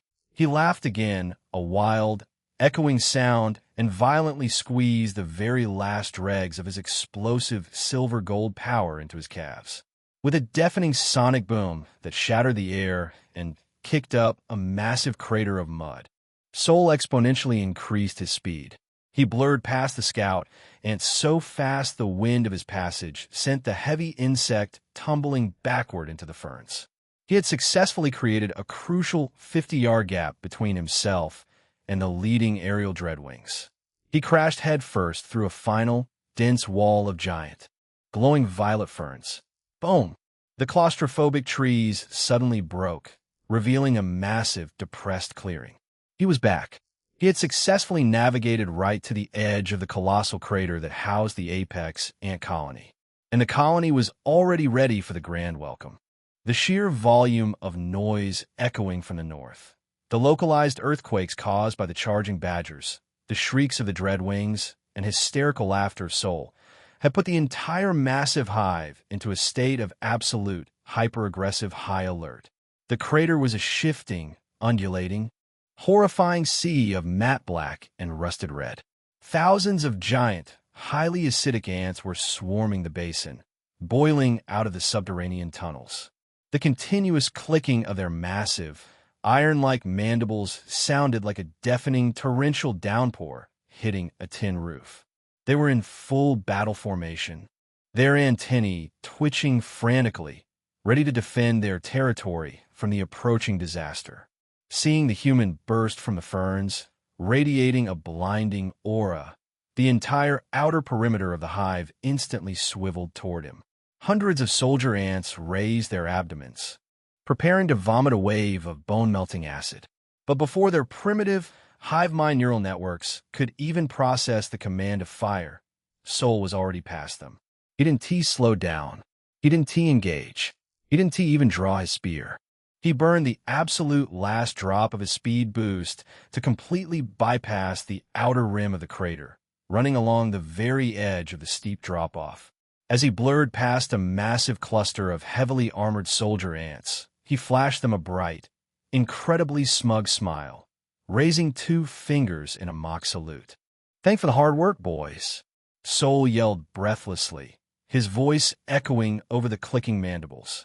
Without waiting for a response, he dove headfirst into the dense safety of the opposite tree line.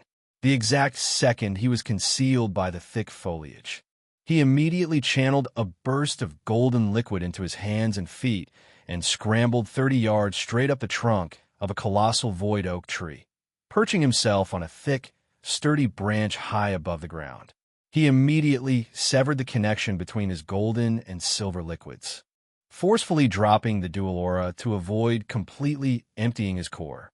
A wave of profound, bone-deep exhaustion washed over him, making his vision swim momentarily, but he forced himself to stay awake. He leaned heavily against the purple bark, panting for breath, and looked down through the leaves. He was just in time for the show. Before the primitive minds of the giant ants could even begin to pursue the strange, fast-moving biped, the real threat arrived. The leading Layer 2 dreadwings, flying blindly in their absolute, blood-crazed rage, violently breached the violet ferns on the opposite side of the crater.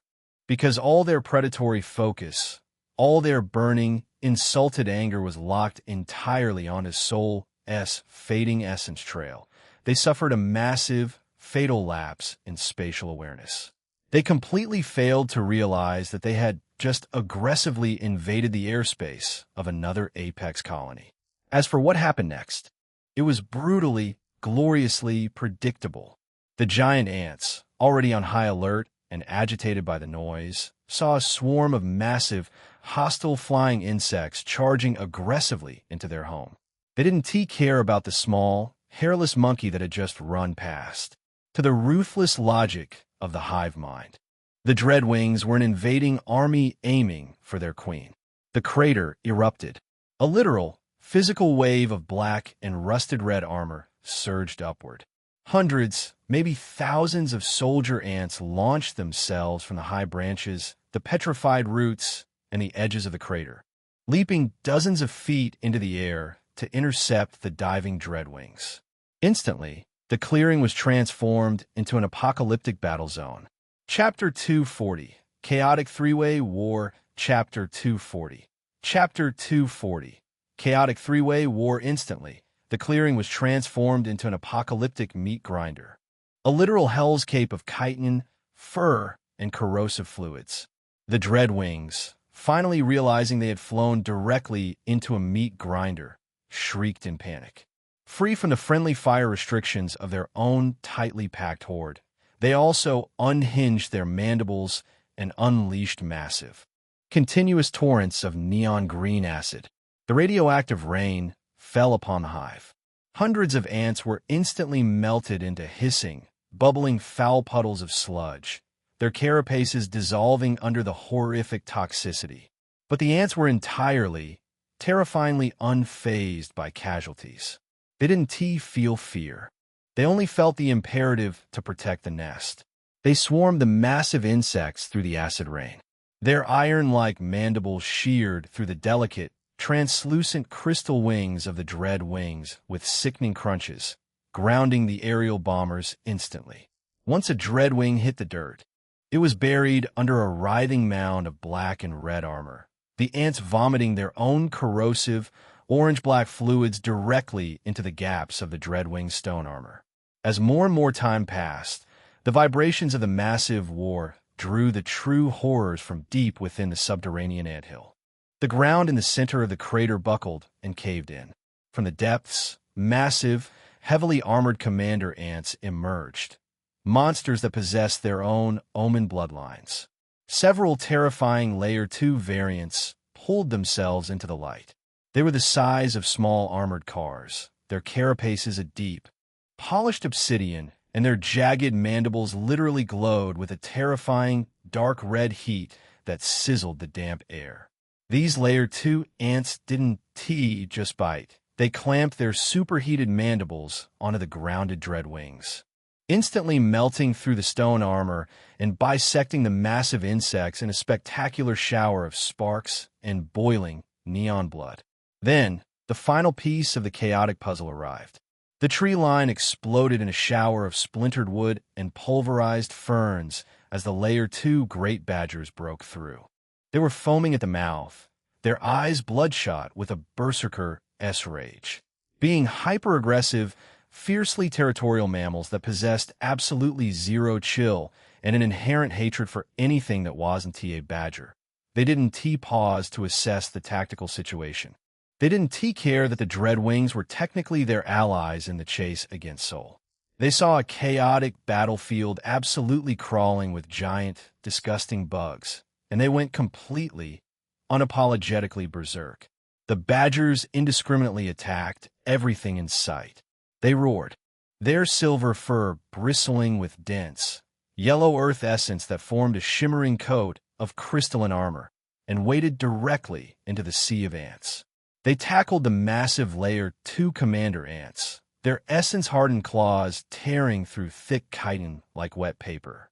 Simultaneously, they swatted allied Dreadwings out of the sky, crushing the insects' crystal wings under their massive paws simply because the Dreadwings were in their way. And so, a truly great, chaotic three-way war unfolded beneath Sol's vantage point.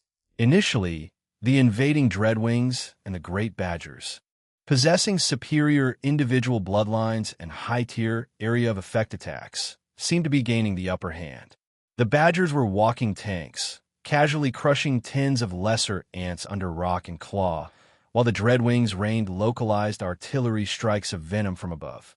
But as the remaining bulk of the Badgers and Dreadwings herd poured into the crater, The sheer, unimaginable numbers of the ant colony began to violently balance the scales. The ants didn't have as many omen bloods, and their individual physical power couldn't match a great badger. But they possessed a weapon the mammals and the sky terrors did not: absolute, fanatical, suicidal devotion. This was their literal home. The nursery was below them. They fought without an ounce of self-preservation. When a great badger crushed a dozen ants, 100 more would instantly swarm over its back, ignoring the dense stone spikes to bite directly at its eyes, its snout, and its joints. They drowned the high-tier beasts in an endless, suffocating ocean of snapping jaws and melting acid, burying the mammals under the sheer, accumulated weight of their own dead bodies. It was a meat grinder of epic, primordial proportions.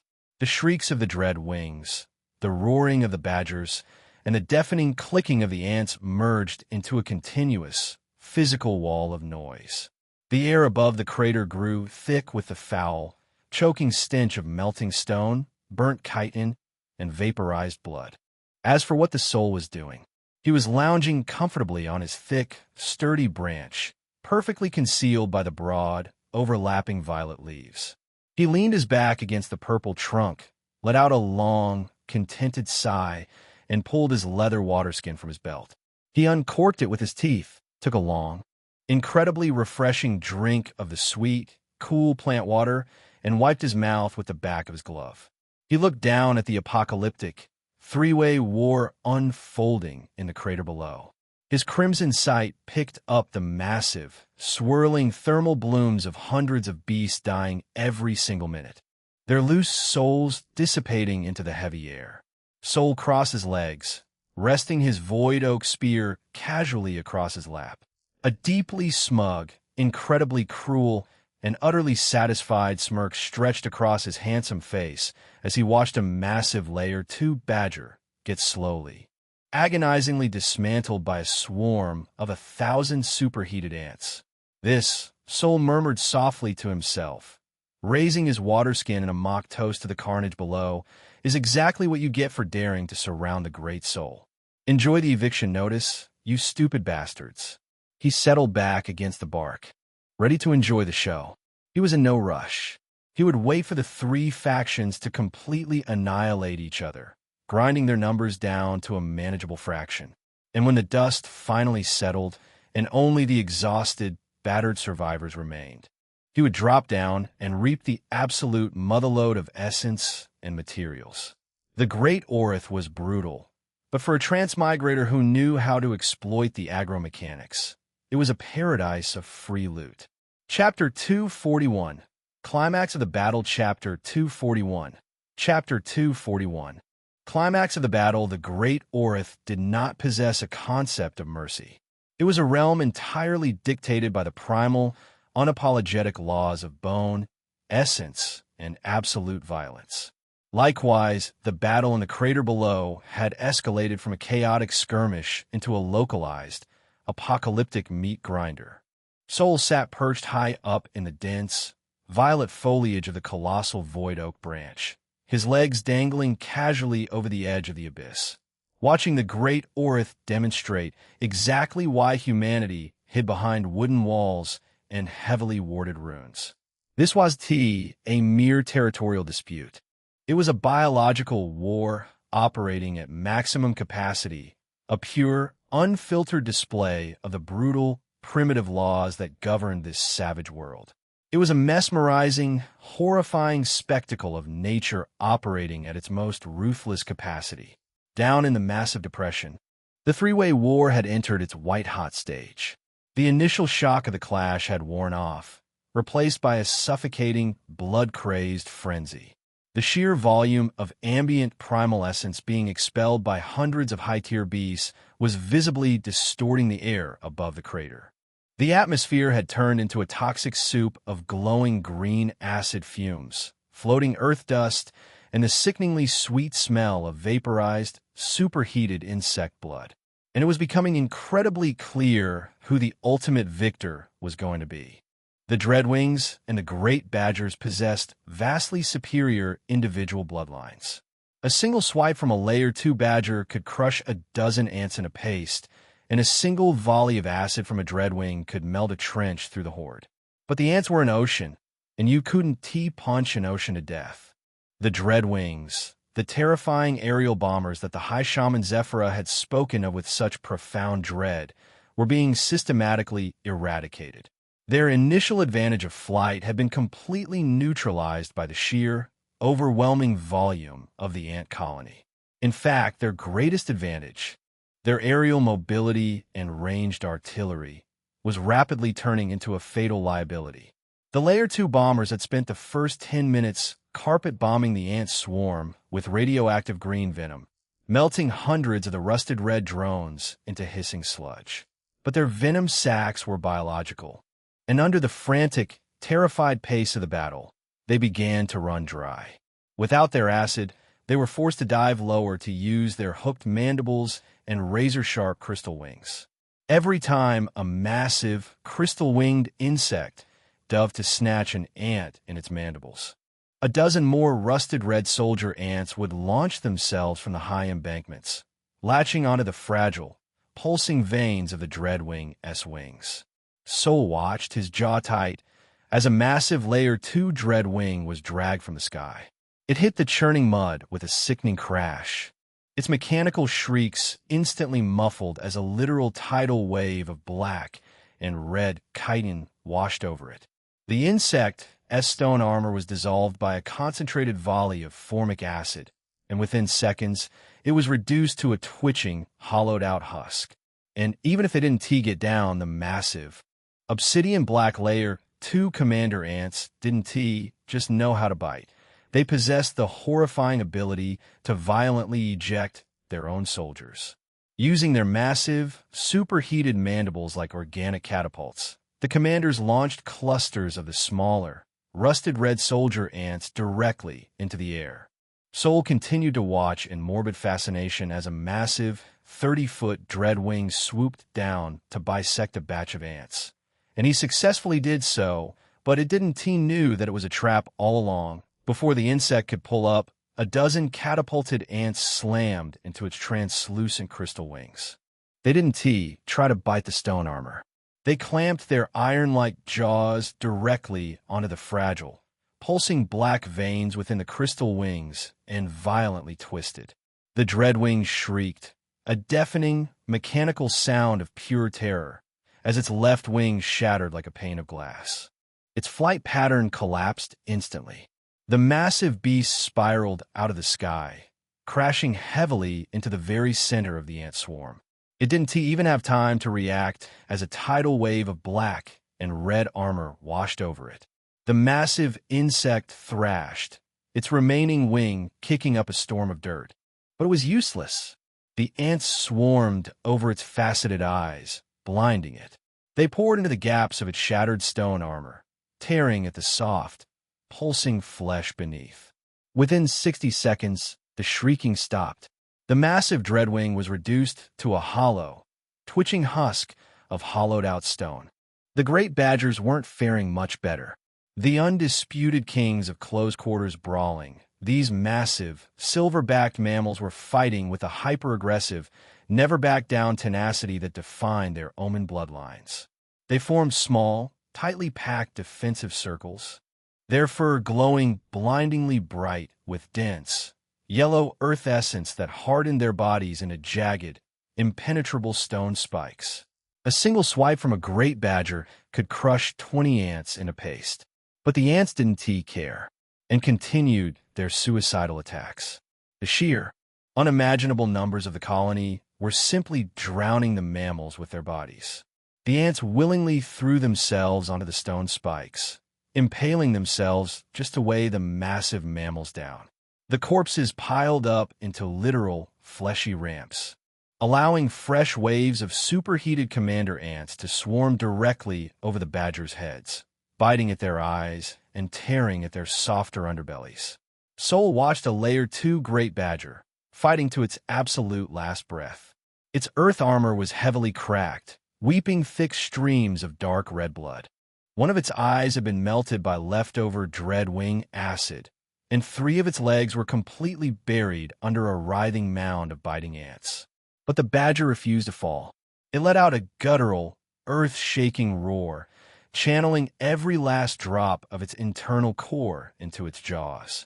It lunged forward, snapping its teeth completely through the thorax of an obsidian-black layer 2 commander ant.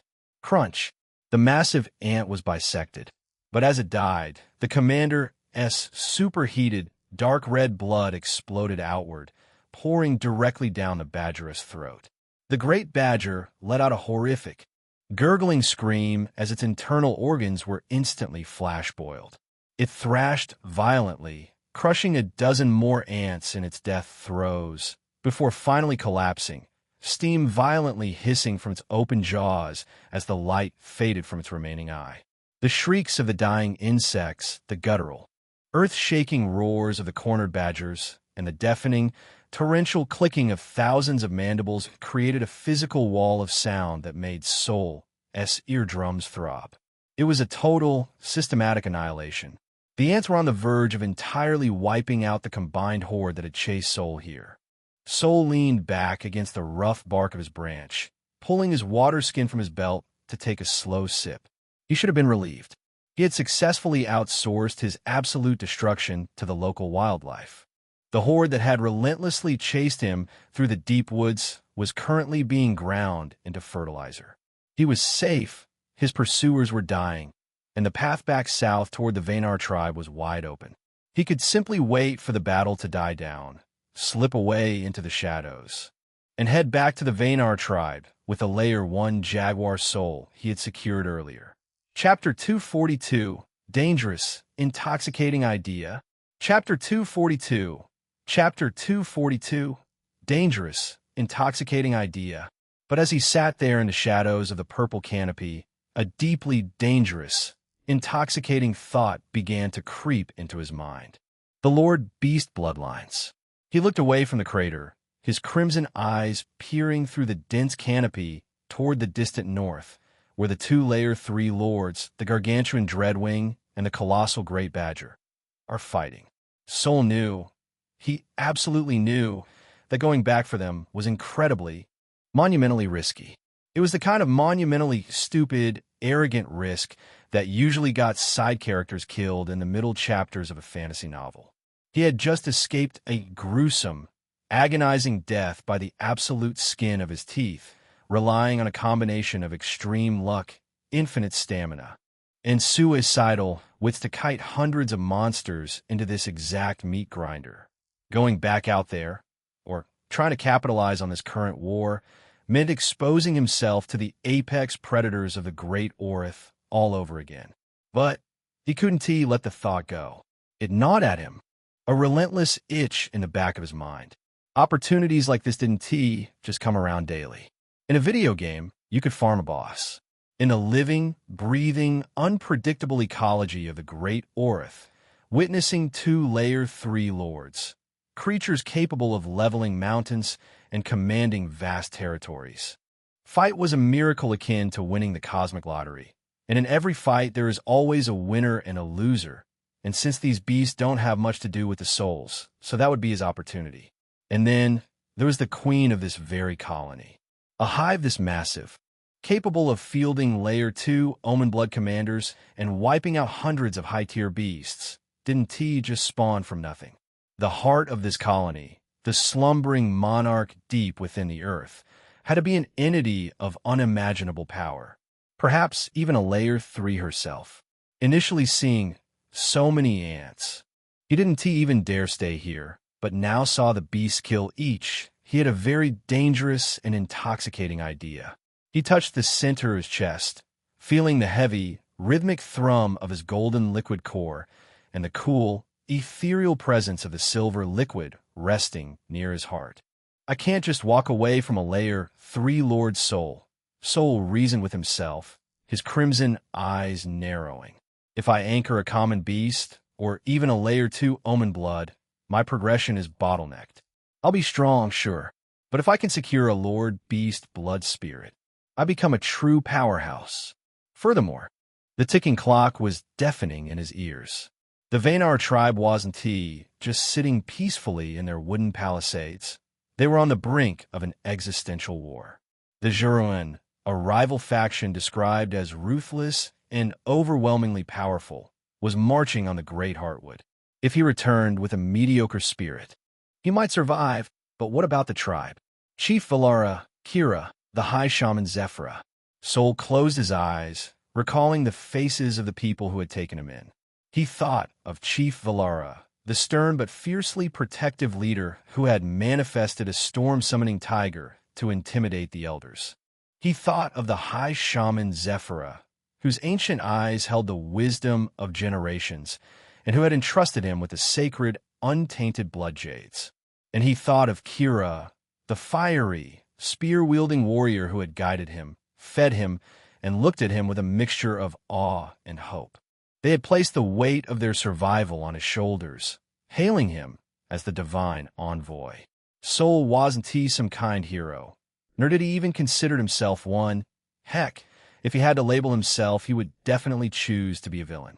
He was a pragmatic, slightly cynical transmigrator who viewed the world through the lens of benefits, risks, and survival.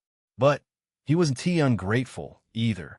Without the Vaynar tribe, without their food, their shelter, their bone armor, and their specific warnings about the terrors of the deep woods, he doubted he would have survived his first 12 hours in this primordial hellscape.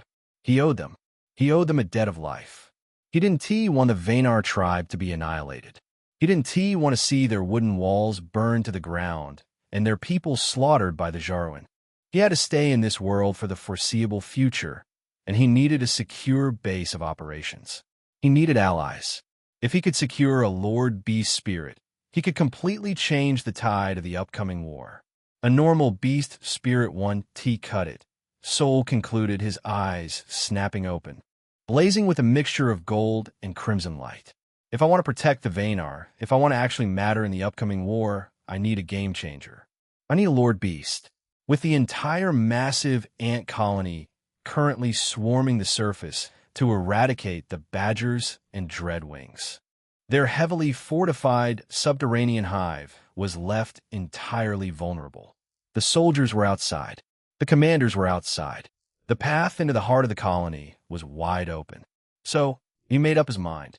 Sol secured his water skin, tightened the straps of his leather armor, and made sure his bone knives were firmly sheathed so nothing would rattle. He gripped the heavy shaft of his void oak spear and slowly, silently shifted his weight off the branch. He began his descent. He didn't use the explosive, gravity-defying power of his golden liquid to jump. That would create too much noise and potentially release an aura that the beast could track. Instead, he used the sheer, physical density of his essence to anchor his muscles.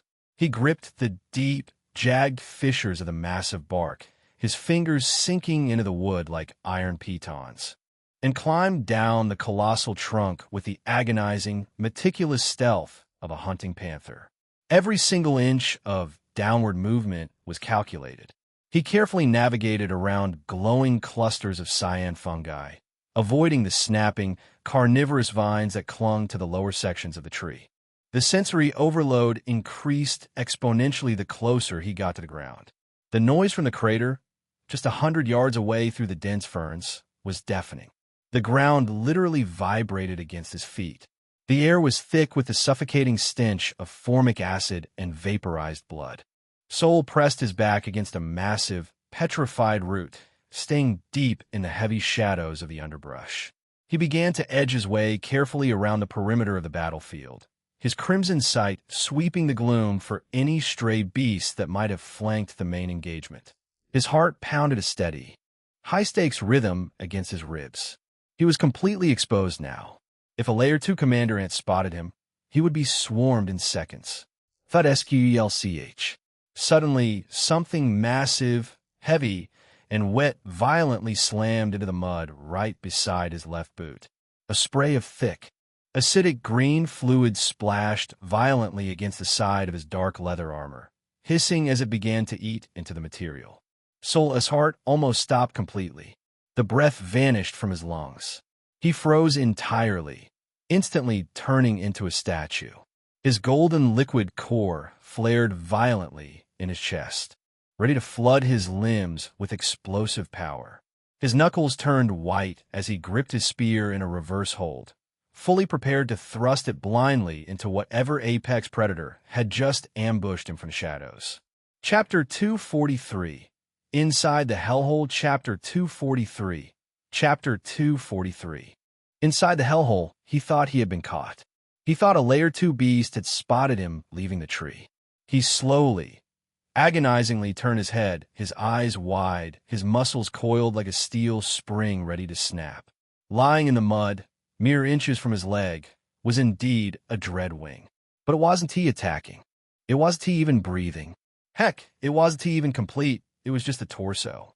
The entire lower half of the massive, stone-armored insect had been sheared cleanly off, likely by the superheated, guillotine-like mandibles of a Layer 2 commander ant. Its beautiful, translucent crystal wings were shattered into jagged, useless stumps.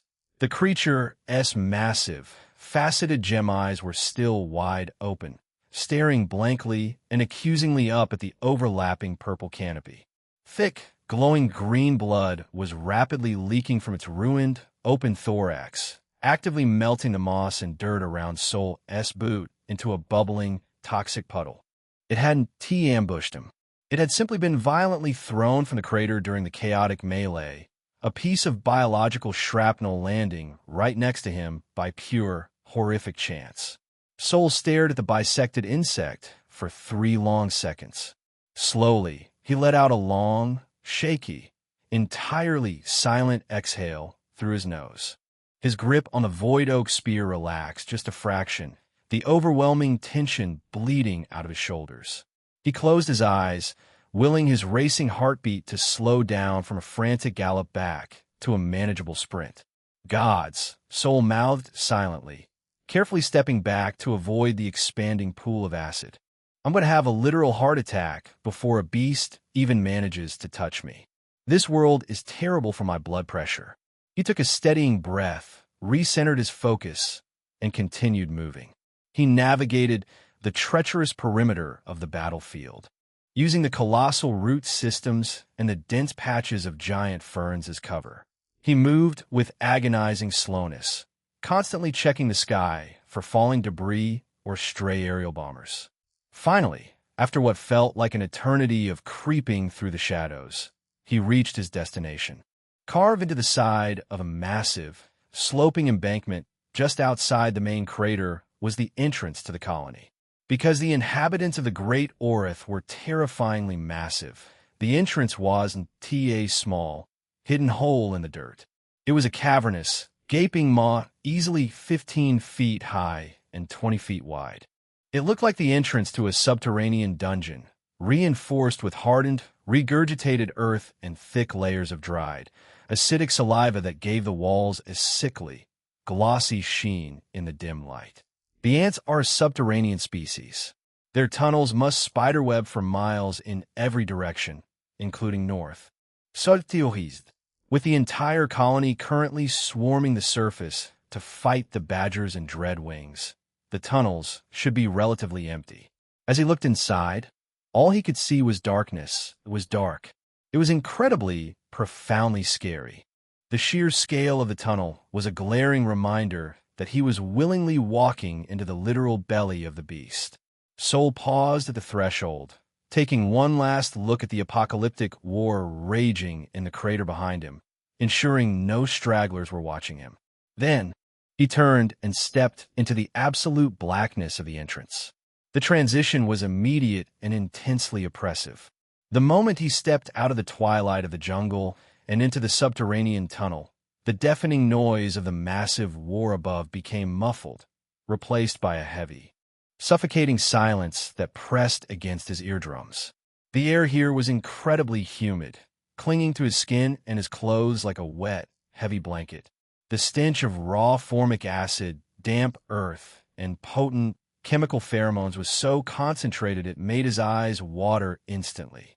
But thankfully, since the ants were so astronomically big, the tunnel was more than big enough for him to navigate comfortably. He could easily stand up straight with his spear fully extended and not even brush the ceiling. The muffled, distant vibrations of the apocalyptic war raging on the surface occasionally shook dust loose from the ceiling. But down here, the silence was thick, heavy, and deeply malignant. He activated his crimson sight, pushing his visual perception to its absolute limits to pierce the gloom. The world shifted from pitch-black darkness to a stark, thermal landscape of cool blues and ambient grays. The architecture of the giant ants was alien and terrifyingly efficient.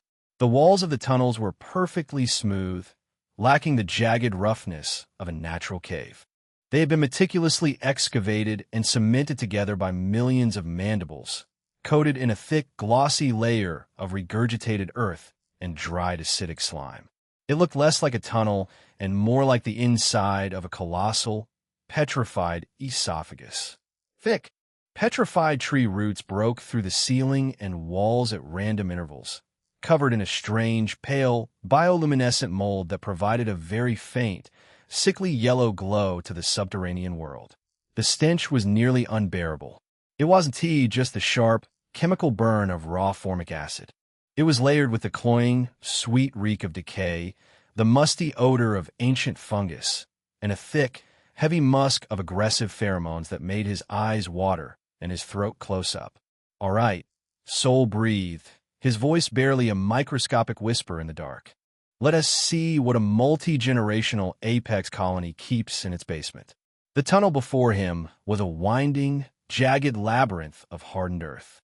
It sloped downward, plunging deep into the planetary crust of the great Orith. He moved forward cautiously, his boots making absolutely no sound on the packed earth.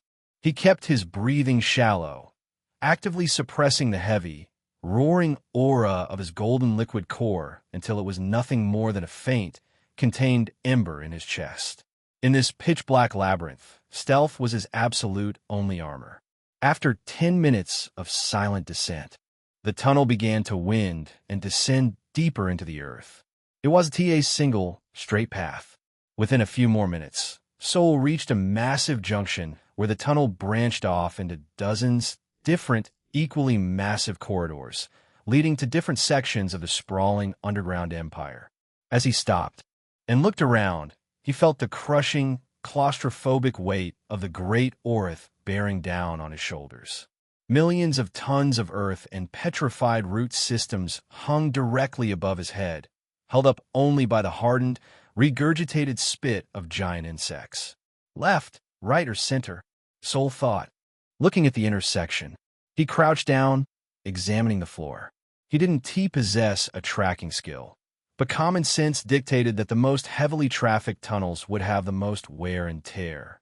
He noticed deep, jagged gouges in the hardened earth of the far-right tunnel, the undeniable marks of massive, serrated legs frantically scrambling upward toward the surface. So, he took a deep breath and chose it. The descent was agonizingly tense. The deeper he went, the hotter and more stifling the air became. The suffocating stench of concentrated formic acid was joined by a new, profoundly foul odor, the sickly sweet, coppery reek of rotting meat and stagnant blood. He hugged the curved wall, placing his boots carefully to avoid the sticky, translucent puddles of acidic saliva that dotted the floor. After 10 minutes of silent, tense creeping, the tunnel opened up into a massive, cavernous chamber. Soul stepped up to the threshold and peered inside. His stomach performed a violent, involuntary flip, and he instantly had to clap his hand over his mouth and nose to physically stop himself from gagging. Chapter 244. Pure. Unfiltered Nightmare. Chapter 244. Chapter 244. Pure. Unfiltered Nightmare was what you call a graveyard, and it was a portrait of pure, unadulterated biological horror. The cavern was easily the size of a football stadium, illuminated only by patches of sickly, pale yellow bioluminescent mold clinging to the ceiling. It was filled to the ceiling with rolling, jagged hills of bone and rotting carapace. Scattered across the vast floor were literal mountains of corpses.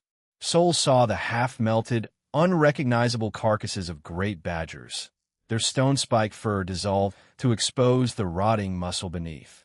He saw the massive, skeletal remains of a four-armed ape, its rib cage curving upward like the arches of a ruined cathedral, picked absolutely clean of every ounce of flesh. Dozens of common, essence-born beasts, ranging from giant serpents to four-winged birds, were piled haphazardly, picked completely clean of flesh and marrow. There were also mountains of shattered crystal wings from decades of dreadwing skirmishes, and, most disturbingly, hundreds of massive, mutated, half-formed ant carapaces.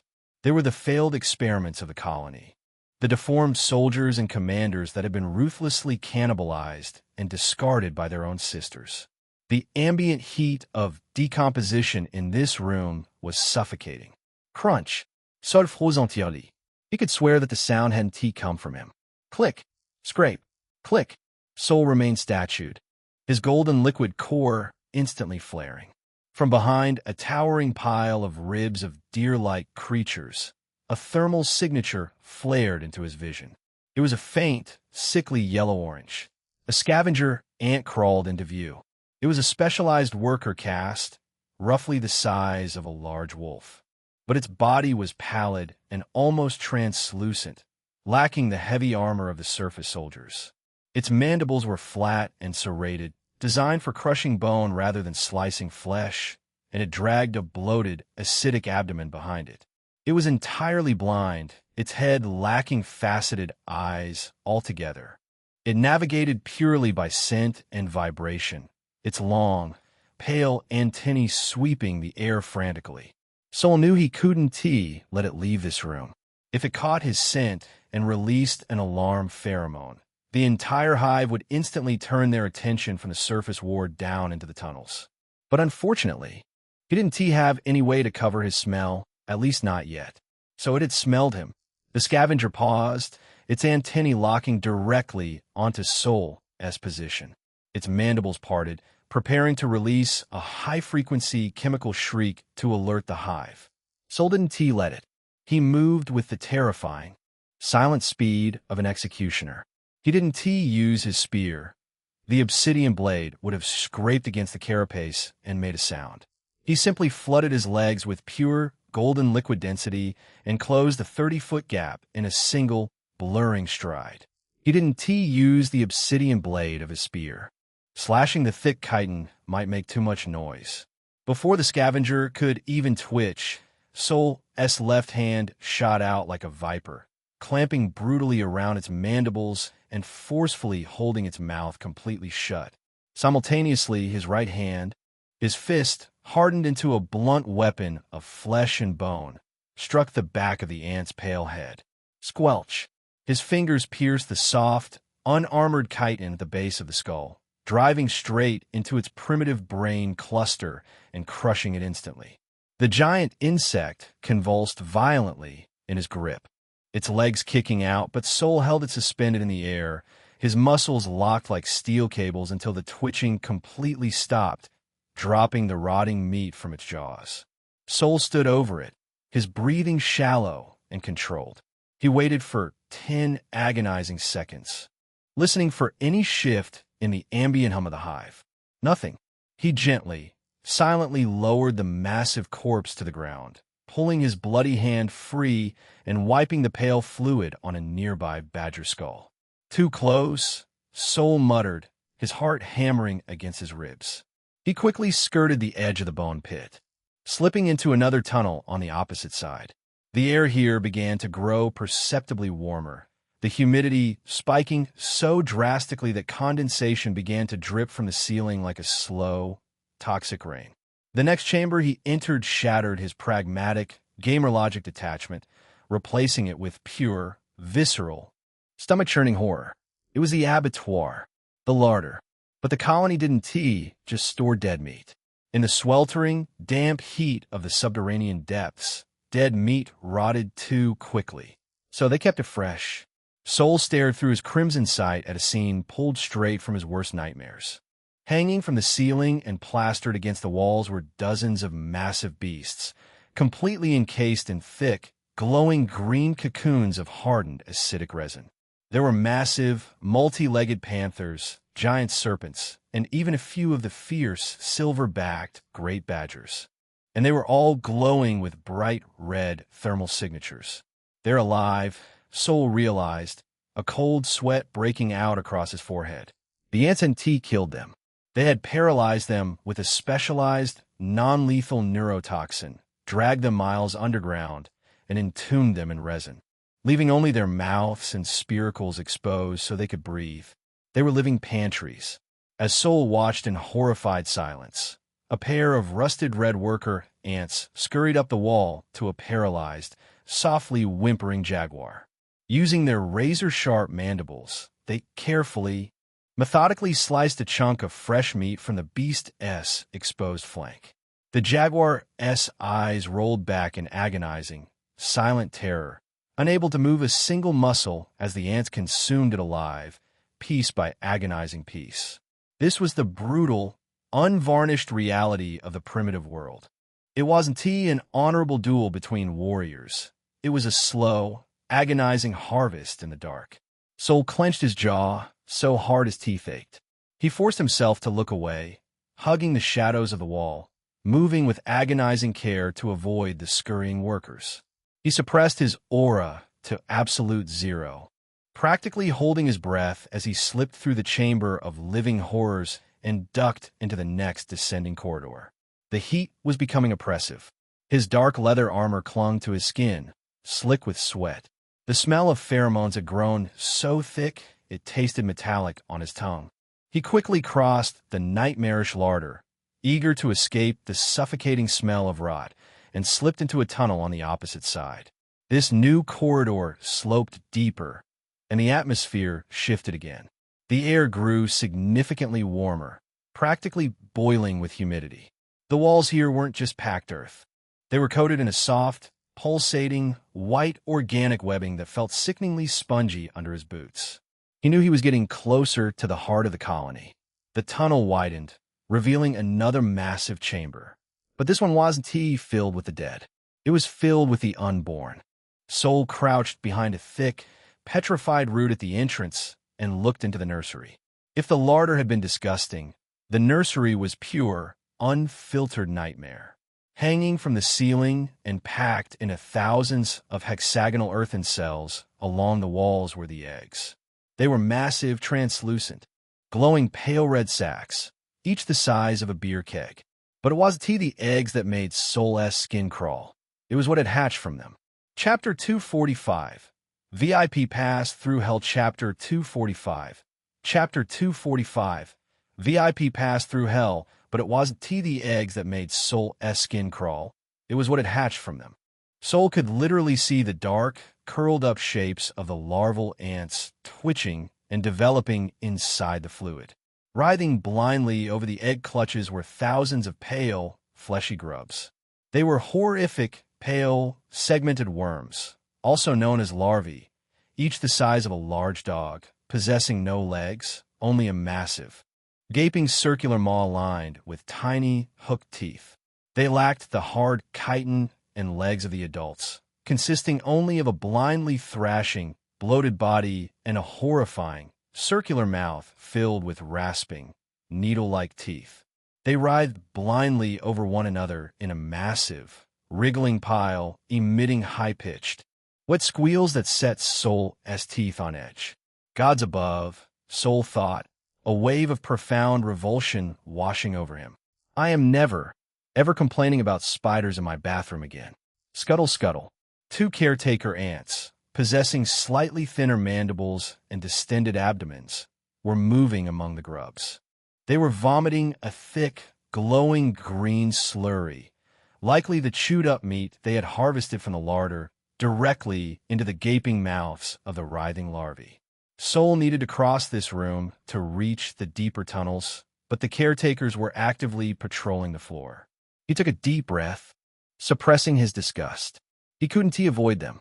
He slipped from behind the root, moving with terrifying speed. He targeted the first caretaker, isolated near a cluster of eggs on the far wall. He flooded his legs with essence and launched himself silently across the soft, webbed floor.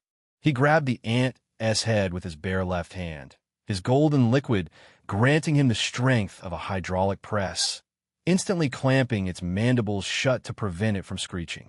In the exact same fluid motion, he drove his bone knife upward, sliding the blade cleanly between the plates of its underbelly and piercing its core.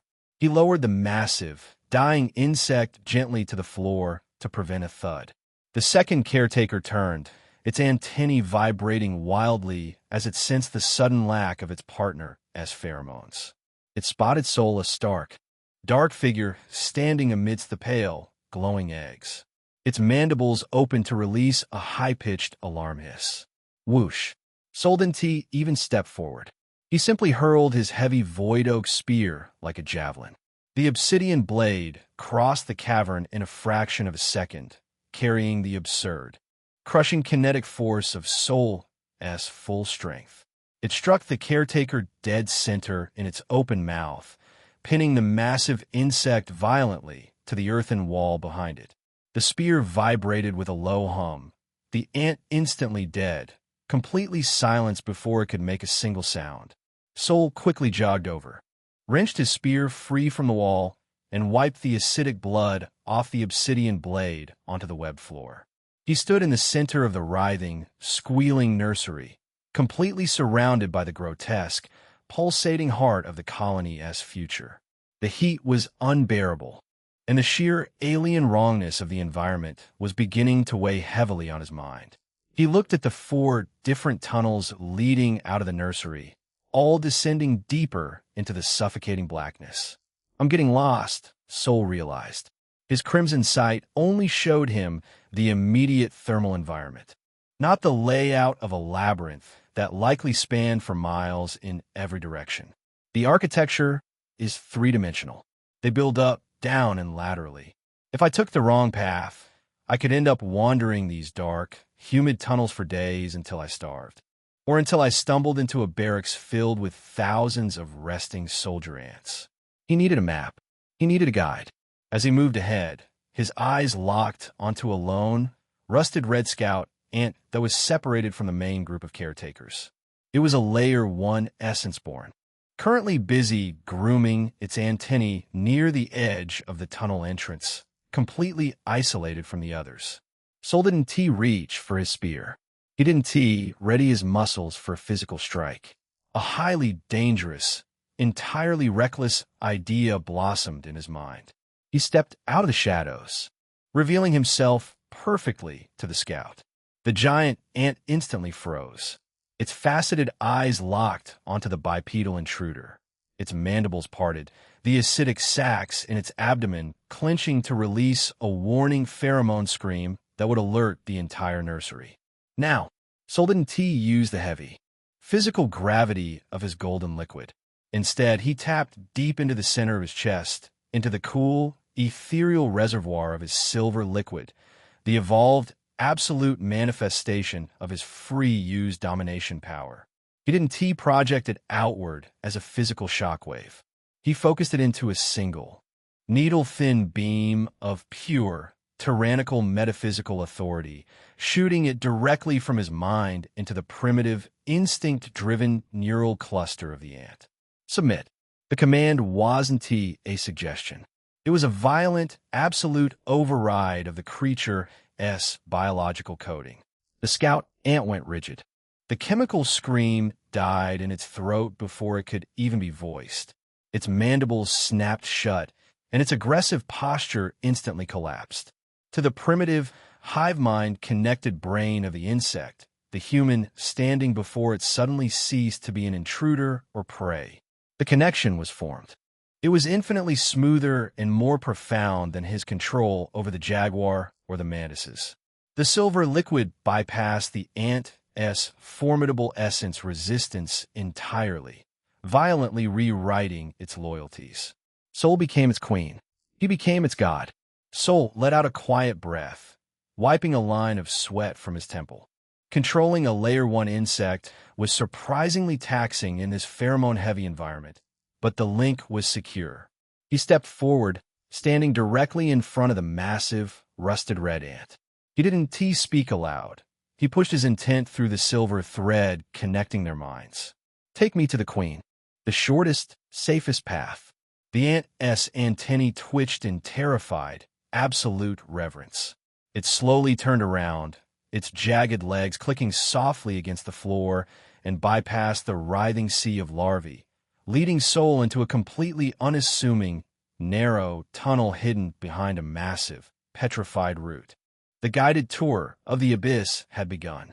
The hijack scout was a VIP pass through hell. It navigated the dizzying, three-dimensional labyrinth with perfect, instinctual precision. It led him down spiraling, vertical shafts that Soul would have never recognized as paths. When they approached areas heavy with patrolling soldier ants, the scout would emit a specific sequence of chemical pheromones that signaled all clear, allowing Soul to slip through the shadows undetected while his guide acted as a localized camouflage. They descended deeper and deeper. The ambient heat became absolutely blistering. The air grew so thin and saturated with primal essence that Soul felt like he was breathing hot soup. The walls of the tunnels were no longer just packed earth. They were lined with veins of raw, unrefined essence crystals that glowed with a deep, pulsing crimson light. Finally, after an hour of terrifying, silent descent, the narrow tunnel abruptly ended. Soul stepped out from behind his controlled scout and felt the breath completely leave his body. He had found it, the royal chamber. Chapter 246, The Queen. Chapter 246. Chapter 246, The Queen. The narrow, winding tunnel abruptly gave way, and Soul stepped out from behind his controlled ant. The breath completely left his body. He had found it, the royal chamber. As for how to describe it, it was something he had never seen in his life. Heck, he didn't even dare imagine something like this. It was a cavern of impossible, staggering proportions, so astronomically massive that the far walls were entirely swallowed by the subterranean gloom. It felt less like a room and more like an inverted cathedral carved into the very mantle of the great Orith. The ceiling, lost in the heavy, humid shadows, was supported by colossal, naturally formed pillars of diamond-hard petrified wood and packed earth. The floor was a sprawling, undulating carpet of glowing, crimson light. There were thousands upon thousands of eggs. But unlike the pale, translucent sacs in the upper nursery, these were royal eggs. They pulsed with a deep, menacing scarlet bioluminescence, bathing the entire cavern in an eerie, blood-red glow. Thick, pulsing veins of unrefined, raw essence crystals spiderwebbed across the walls, feeding ambient energy directly into the chamber. But it was the entity resting at the absolute center of the abyss that commanded all attention. The Queen. She was a mountainous, bloated monstrosity of pale, translucent flesh and jagged, obsidian-black armor. She was easily the size of a 3-story building, her massive, pale abdomen continually throbbing as it rested on a raised dais of hardened earth. Her upper body was heavily armored, possessing 6 massive, spiked legs folded neatly beneath her thorax. The ambient primal essence radiating from her massive, slowly rising chest was so profoundly dense it felt like a physical weight pressing against Soul's skull. Layer 3. Soul's analytical mind registered, his heart hammering a frantic, terrifying rhythm. An absolute, undisputed Layer 3 Lord bloodline. For a moment, Soul's heart galloped wildly in his chest. It was fucking Lord bloodline. Yet, as Soul activated his crimson sight, pushing his vision to analyze her thermal and spiritual signature, he realized why his insane gamble had a chance of succeeding. Her eyes were closed. Her massive, terrifying mandibles were slack. But more importantly, the ambient primal essence radiating from her massive chest wasn't a roaring, suffocating sun like the Lord Dreadwing or the Lord Badger had been. It was flickering. Through his spiritual sight, her core looked like a dying ember struggling against the dark. Her physical body was massive, yes, but her soul was severely injured. The spiritual energy flowing through her meridians was sluggish, fractured, and leaking a sickly, pale gray mist into the air. She was in a state of deep, comatose recovery. This is why Sol thought a feral, opportunistic grin spreading across his face despite the suffocating terror of the room. This is exactly why I dared to come down here. A transmigrate's greatest weapon wasn't just raw stats. It was the ability to apply otherworldly logic to a chaotic world, and more importantly, thinking and daring something. Natives don't even dare dream. Likewise, his reason for coming down here was a well-thought-out plan, not something he did on whim. The Great Orith was a realm defined by territory. A sovereign ant queen was the ultimate territorial apex predator. When hundreds of high-tier badgers and dreadwings had breached her crater, causing earthquakes and slaughtering her children, a healthy queen would have erupted from the earth and annihilated the intruders with a single wave of attack. But she hadn't. She had stayed buried in the dark, letting her soldiers and commanders do the dying. Of course, it was also a super risky plan. The queen could be busy with something important, be someone cold who didn't care about her children, or just gearing for bigger enemies. But he still took the risk, because he was beginning to understand this savage world. If you want to get something, you absolutely have to take a risk and fight for it. So, despite the immense risk, he decided to take the chance. Of course, the reason was since he had entered his intuition, hadn't he warned him. Anyway, back to the scene. She is old, or she recently fought something even worse and barely survived. Sol deduced, his golden liquid core humming in anticipation. Her army is busy fighting a war of attrition on the surface. Her commanders are distracted. The boss is at 1% HP, and her guard is down. This is the perfect, once-in-a-lifetime chance. Sol gripped the heavy shaft of his void oak spear, stepping fully into the red-lit chamber. But alas, the Great Orith never made things that easy. The exact moment his boot touched the soft, webbed floor of the royal chamber, the deep, impenetrable shadows clinging to the massive stone pillars on either side of the entrance suddenly warped and detached themselves. The ambient temperature in the room spiked so violently that the damp air instantly turned into hissing steam. Thrum! Two colossal figures stepped out of the gloom, blocking the path to the slumbering queen. They were ants, but their biology was a terrifying, mutated deviation from the rest of the colony. They stood entirely on their hind legs, towering 15 feet tall, adopting a horrifyingly bipedal stance. Their carapaces weren't rusted red or obsidian black. They were polished blood crimson, etched with natural, black runes that pulsed with intense heat. They were the Royal Guards, Layer 2 Omen Bloods, bred and mutated for the singular, absolute purpose of protecting the monarch. They possessed no front legs. Instead, their upper limbs had evolved into massive, serrated, scythe-like blades made of ultra-dense biological metal.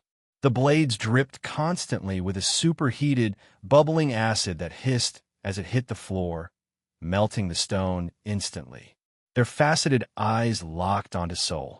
They didn't click their mandibles. They didn't roar. They simply lowered their scythes, radiating an overwhelming, suffocating aura of dark essence and searing heat. Right, Sol muttered, his knuckles turning white around his spear. Of course there's a mini-boss before the loot. Without a single sound, the guard on the left vanished. Chapter 247. Royal Guards Chapter 247. Chapter 247. Royal Guards right, Sol muttered, his knuckles turning white around his spear. Of course there's a mini-boss before the final boss. Without a single sound, the guard on the left vanished. Sol Esha instinct scrumat instantly. He didn't even try to track the movement visually. He threw his entire body backward, flooding his legs with golden liquid. Swish hisss. A superheated scythe cleaved through the empty air exactly where his neck had been a millisecond prior. The sheer radiant heat of the blade singed the edges of Sol's dark leather armor, leaving a trail of blistering smell in its wake. Before Sol's boots even touched the ground from his backward leap, The guard on the right was already there. They were flawlessly, terrifyingly coordinated. They didn't fight like two separate beasts. They fought like a single organism with four blades. The second guard swept its scythe low in a devastating, horizontal arc aimed directly at Sol's shins. Sol violently thrust the butt of his void oak spear down into the floor, using it as a pole vault. He launched himself into the air, pulling his knees to his chest as the glowing red blade sliced through the petrified wood below him like butter. Too fast, Sol grunted, landing heavily on a cluster of royal eggs, crushing them beneath his boots into a sticky, glowing paste. Even though he had recovered, his body was still protesting. The infinite stamina of the golden liquid was incredible, but he wasn't fresh. He had spent the last several hours kiting a massive horde, executing high-speed maneuvers and violently merging his dual auras. The deep, burning fatigue in his muscles was slowing his reaction time by vital fractions of a second. But chances like these don't come easily, so despite the exhausted body, he took the risk. What was that saying? Yes. Sometimes a man gonna shut up and take the risk. It was that type of situation. The guards didn't give him time to breathe. They rapidly advanced, their bipedal strides eating up the distance instantly. Guard brought both sides down in a brutal, overhead guillotine strike. Sol brought his heavy void oak spear up in a two-handed horizontal block. Clang hiss.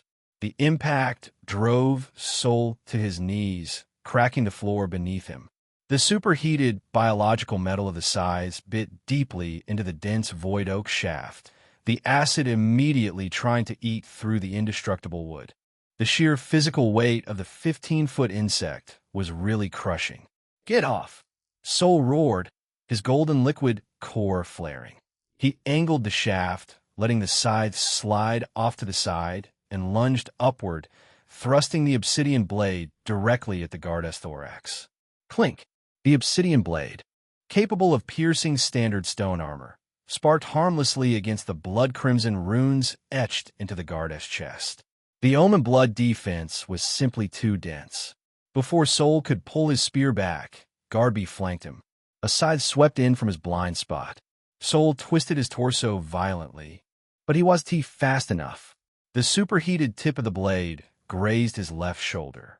Instantly sharp and blinding pain exploded across his arm. The dark leather armor was instantly melted, and the skin beneath was seared to the muscle. Sol let out a sharp hiss through his teeth, stumbling backward, his left arm hanging slightly limp. They're too damn coordinated. Sol's tactical mind raced, his eyes darting between the two towering monstrosities. I can't fight a 2-on-1 battle against superheated tanks when I'm already running on fumes. I need to break their rhythm. But the clock was ticking. Through the soles of his boots, Sol could feel a distinct shift in the subterranean vibrations. The dull, distant roar of the surface war was changing. The explosions were dying down. The frantic, chaotic scrambling of thousands of ants above him was beginning to organize. The battle outside was ending. The ants had won, and the moment the Layer 2 Commander ants realized their Queen's chamber had been breached, they would flood down here by the thousands. He had minutes, maybe less. The two guards raised their scythes, their black runes glowing blindingly bright as they prepared to charge in unison to finish him off. Sol gritted his teeth, ignoring the agonizing burn in his shoulder. He couldn't win a purely physical battle. He needed his cheek. He closed his eyes for a split second. He bypassed his exhausted golden liquid core and reached straight into his heart, tapping into the deep, cool reservoir of the silver liquid. He didn't try to merge them this time. He just needed the raw, tyrannical weight of his free-use domination power. As the two guards lunged, Sol snapped his eyes open, his pupils dilating into pools of liquid silver. He didn't target a single ant. He projected the absolute, crushing weight of his metaphysical authority outward in a wide, indiscriminate shockwave. Submit. The mental command slammed into the two-layer, two Omen bloods like a physical tidal wave. It was powerful, but wasn't enough to control them. Their souls were too dense, their bloodlines too high tier, and they're singular. Biological imperative to protect, the queen acted as a massive firewall against his mental invasion. But it was enough to distract them. The sheer, alien shock of having their neural pathways violently assaulted caused a catastrophic stutter in their perfect coordination.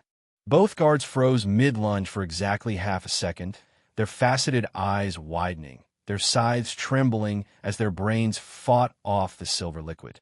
Half a second was all he needed. Sol ignored the agonizing strain in his mind. He channeled every remaining drop of golden liquid into his legs and right arm. He exploded forward, becoming a blur of dark leather and golden light. He aimed directly for Guard AS' impenetrable thorax. He slid beneath the frozen, superheated sides, planting his boots firmly into the ground, and thrust his void oak spear upward with the force of an angry bull.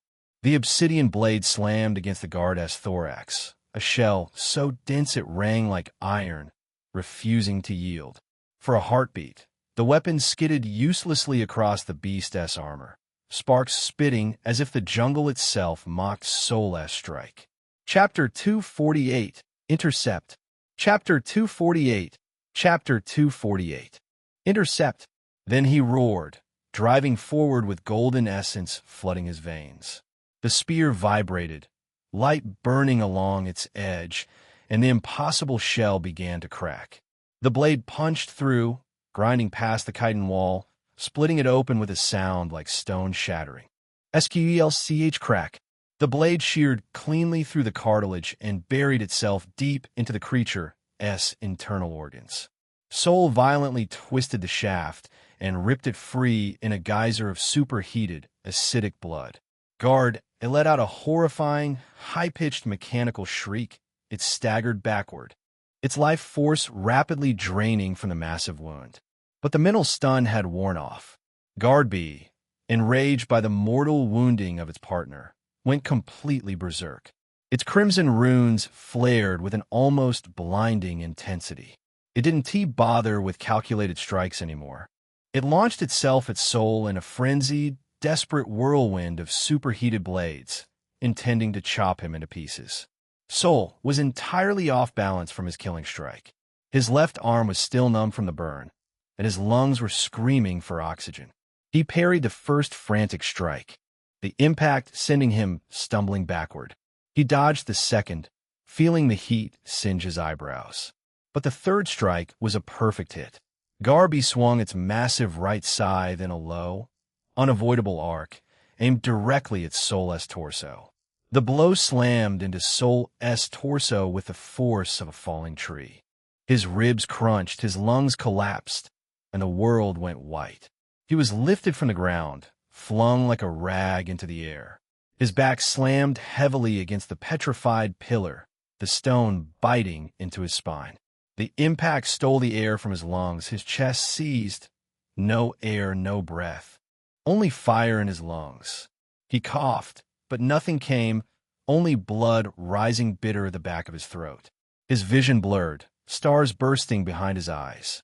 And a second later, pain radiated outward, sharp and endless. Every nerve screaming, and the taste of iron rose in his mouth. His arms twitched. His spear was out of position, angled uselessly against the wall. He tried to draw breath again, but it was like swallowing knives, and his ribs screamed, his breath finally coming in ragged bursts. But the scythe's shadow fell across him like a closing night. He tried to raise the spear, but it didn't budge.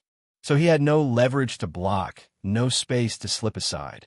For a heartbeat, it felt as though the jungle itself had gone silent, waiting to see if he would rise or die where he lay.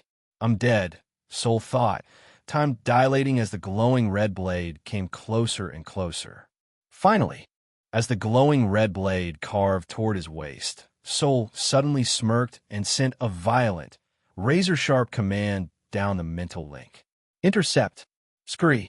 From the deep shadows, a small, rusted red blur launched itself through the air, bound by the absolute, tyrannical authority of Sol's domination power. The primitive insect didn't hesitate. It was a flawlessly calculated trade, a pawn for a king's life. The scout threw its entire body directly into the path of the superheated scythe at the exact perfect millisecond. Chuck hiss. The massive, glowing blade slammed into the worker ant. The Layer 1 carapace offered virtually zero resistance against the Layer 2 weapon. The worker was instantly, brutally bisected, its acidic blood exploding outward. But physics still applied in the Great Orith. The impact of cutting through the dense, physical mass of the scout ant, combined with the sudden explosion of its internal fluids, caused the superheated scythe to drag. It lost its lethal momentum. The arc slowed down just enough. The blade grazed Soul's stomach, slicing a shallow, searing cut across his abdomen, but it failed to cleave him in half. The scythe was momentarily stuck in the bisected corpse of the scout. Soul's eyes blazed. The calculated trade had worked flawlessly. He didn't waste the opening he had just bought with blood. Ignoring the burning pain across his stomach, Soul gripped his spear with both hands. Stepping inside Guard B's compromise guard, he channeled the absolute last reserves of his physical strength, letting out a raw, guttural roar that echoed through the massive chamber. He drove the heavy, blunt but of the void oak spear directly upward into the underside of the guard's massive, faceted jaw. Crunch! The concussive force was apocalyptic. The impact shattered the creature's mandibles, drove the bone fragments directly up into its brain cluster, and snapped its thick neck backward with a sickening crack. The 15-foot monstrosity instantly went limp. Its superheated sides hit the ground with a loud clang, the yellow runes on its carapace immediately fading to a dull, dead gray as it collapsed heavily into the sea of glowing royal eggs. Silence slammed back into the royal chamber, broken only by Soul's ragged, heavy panting. He leaned heavily against his spear, his whole body trembling. Blood dripped from his seared shoulder and the shallow cut across his stomach. He looked down at the bisected remains of the rusted red scout ant lying near his boots. Perfect aggro management, Soul whispered hoarsely, a grim, ruthless smile cutting through his exhaustion. A worthy sacrifice for the carry. He hadn't forgotten about the Layer 1 ant he had hijacked. In fact, he had intentionally ordered it to keep closer and remain hidden in the shadow. And since they were the same species, the guards didn't care about it. He kept the silver liquid tether active in the back of his mind for exactly this kind of worst-case scenario. But the respite was an illusion. The vibrations in the floor were no longer a dull hum. They were sharp, frantic, and rapidly approaching. The high-frequency, chemical clicks of thousands of enraged, panicking ants echoed down the labyrinthine tunnels. It seems they had found the dead ants. They were coming, and they were coming fast. Soul ripped his gaze away from the tunnel entrance and turned to the center of the room. The massive, bloated queen still rested on her dais. Her physical body was too weak and comatose to move, but the sudden death of her royal guards had finally triggered a reaction. Her massive antennae twitched. A slow, terrifyingly oppressive mental pressure began to leak from her form, pressing heavily against Soul's skull. She was waking up. Chapter 249. Catastrophic Miscalculation. Chapter 249. Chapter 249. Catastrophic miscalculation. The vibrations in the floor were no longer just a dull, ambient hum easily ignored amid the chaos. They were strong, frantic, and rapidly approaching, transmitting directly through the soles of Soul's boots and rattling his aching bones. The high-frequency clicks of thousands of enraged, panicking ants echoed down the labyrinthine tunnels like a rising mechanical tide. And it wasn't just the light footfalls of the rusted red soldiers. Beneath that chaotic static was the heavy, rhythmic thudding of massive Layer 2 commanders tearing through the earth. They were coming, and they were coming fast. Soul ripped his gaze away from the dark, gaping maw of the tunnel entrance and turned his focus entirely to the center of the room. The massive, bloated queen still rested atop her dais of hardened earth. Her physical body was too weak and comatose to move, but the sudden, violent death of her elite royal guards had finally triggered an undeniable reaction. Her massive, tree-trunk-sized antennae, previously drooping against the petrified wood, twitched lazily in the humid air, testing the pheromones of the blood-soaked chamber. A slow, terrifyingly oppressive mental pressure began to leak from her form, pressing heavily against Sol's skull like the atmosphere of a dying, hyperdense planet. She was definitely waking up. Sol didn't hesitate. He wiped a smeared mixture of cold sweat and monster blood from his eyes, aggressively ignoring the agonizing, fiery protests of his cracked ribs and his seared, melted shoulder. He used his heavy void oak spear as a makeshift walking stick, dragging his battered, exhausted body toward the raised dais. Every single step felt like wading through deep, invisible mud. The ambient primal essence radiating from the Layer 3 Sovereign was so profoundly dense that it actively resisted him, creating a localized gravity that tried to crush the foreign intruder under the sheer, metaphysical weight of its territory. "Not today," Sol grunted, his boots squelching loudly against the soft web floor. Pop squelch. He ruthlessly crushed the glowing red royal eggs beneath his heavy heels, leaving a trail of glowing, viscous fluid in his wake. "You've been AFK for the whole raid while I cleared your trash mobs. You don't get to wake up and wipe the party now." He reached the base of the massive dais and began to climb the hardened earth.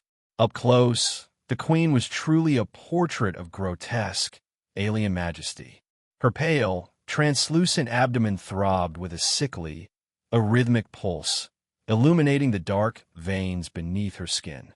Her serrated, obsidian-black armor was marred by deep, ancient scars, gaping wounds that looked like they had been left by the claws of a primordial beast that seeped a continuous, pale gray mist of corrupted spiritual energy. He finally reached the summit, standing just a few feet away from her massive, slitted, multifaceted eyes. She didn't open them. She didn't move her terrifying, jagged mandibles to snap him in half. She just lay there, a monolithic mountain of flesh and essence, exuding a suffocating, almost radioactive aura of slumbering malice. Sol planted his boots firmly into the crust of the dais. He took a deep, ragged breath that sent a sharp spike of white-hot pain shooting through his bruised chest, and closed his eyes. He didn't raise his spear.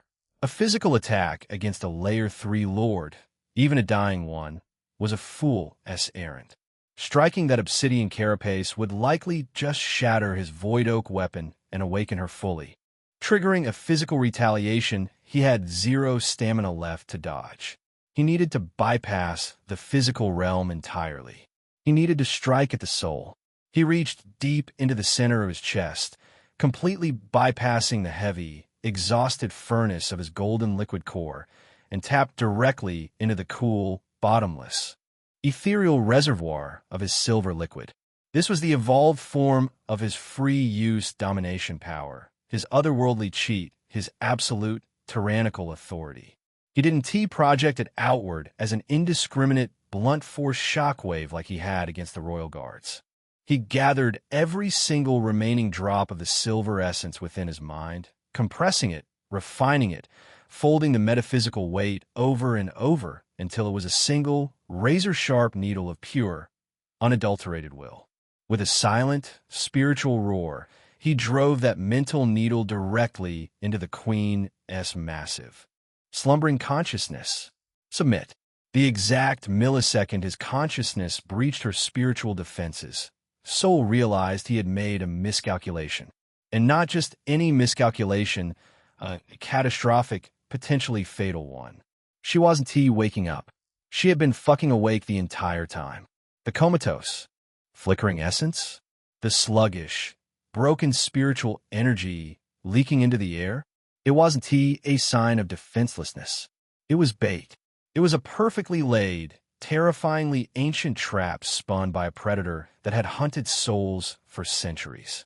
Her physical body was indeed ruined, recovering from some unknown, catastrophic battle in the deep past, rendering her physically immobile. But her mind was a pristine, impregnable fortress of dark majesty.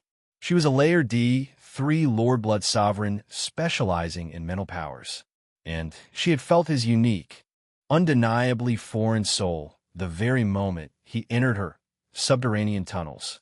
She had purposefully sacrificed her Layer 2 royal guards without a second thought, waiting patiently for the arrogant little biped to exhaust himself and step directly into her absolute domain to offer up his mind on a silver platter.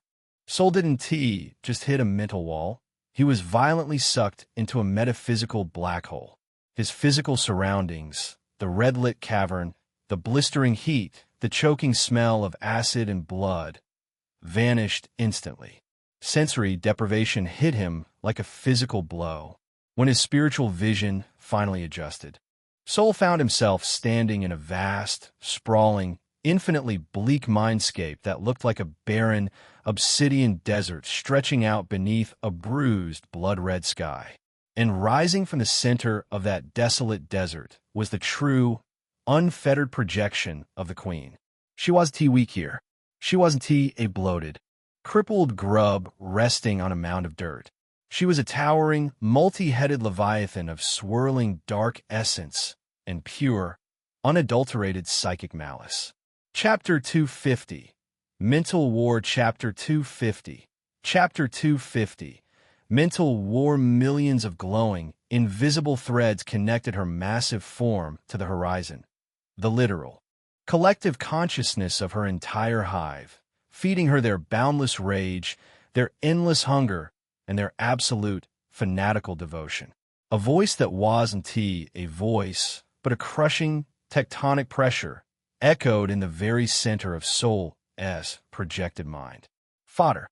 A wave of psychic force slammed into Soul's projection, hitting with the kinetic impact of a speeding train, instantly dropping him to his knees in the mental obsidian dust.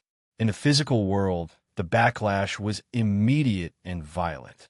Blood instantly erupted from Soul's nose, dripping down his chin and splashing heavily onto his melted leather armor. "You dare!" The Queen's mind bore down on him, a suffocating, bottomless ocean of ancient arrogance and primal fury.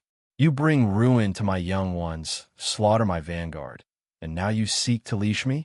You are nothing but fodder, a fragile vessel carrying a strangely dense soul. I will tear your spirit apart to heal my own wounds, and feed the fleshy scraps of your corpse to my dear children."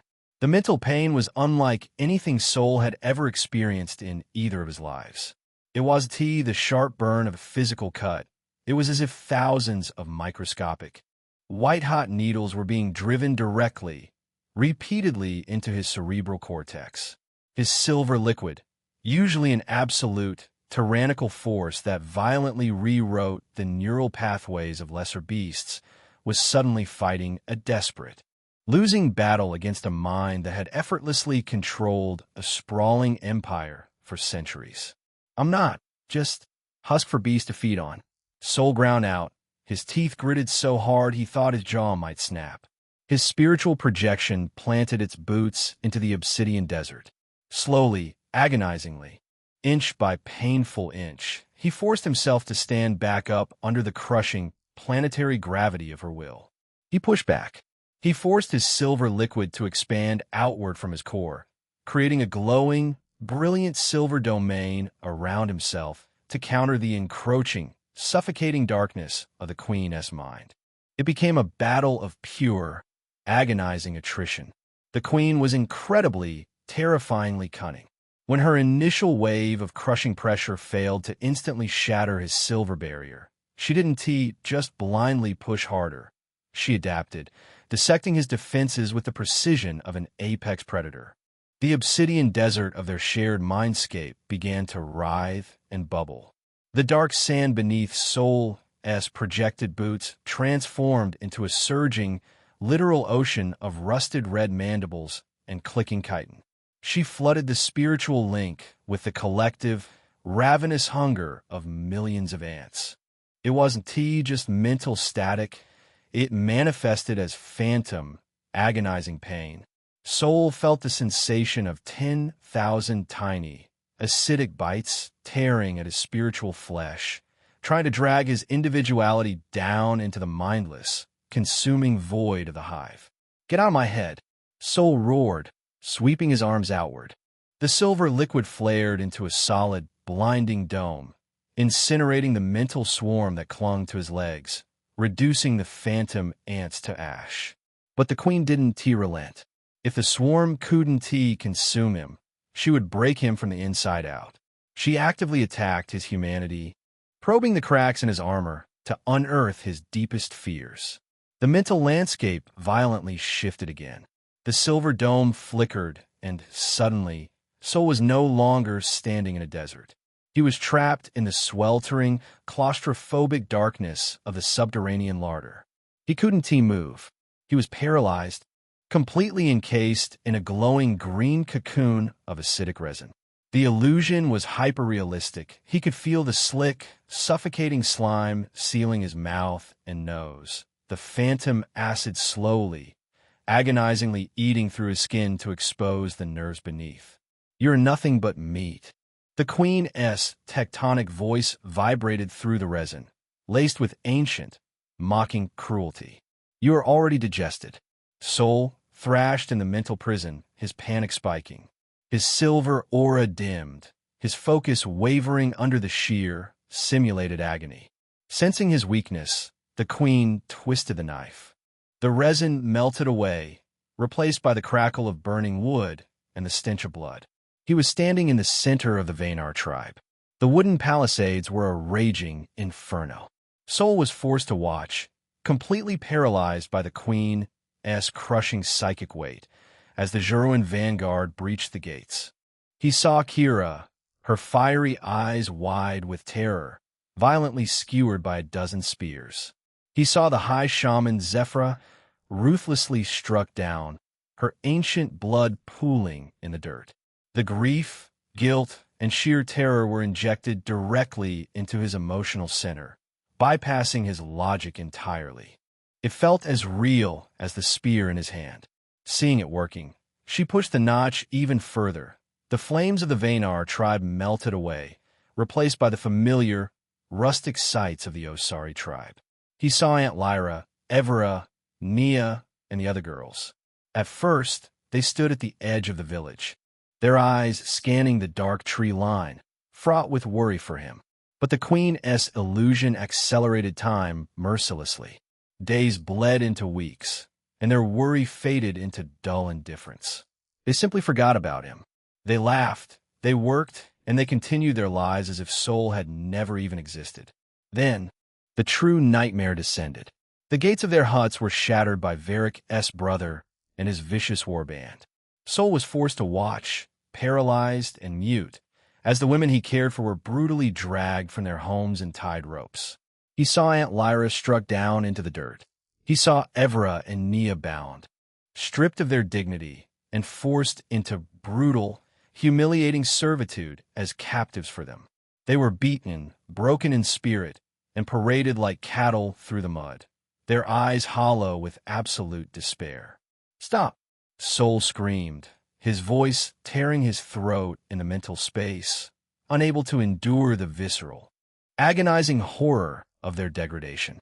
He just wanted it all to be gone. Chapter 251. My children are here. Chapter 251. Chapter 251. My children are here.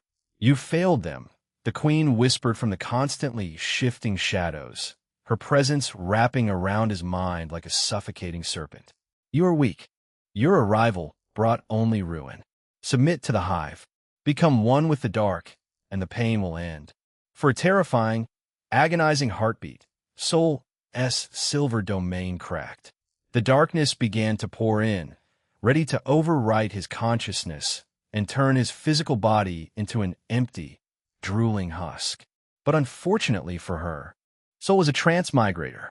The Queen's illusions were flawless, incredibly potent manifestations of primal terror. But they were exactly that, primal. They were rooted in the localized logic of the Great Orith, designed to break the minds of native beasts and native men. She expected her prey to shatter under the weight of despair, to surrender to the overwhelming, ancient predator that had ruled the dark for centuries. She didn't know what she was trying to digest.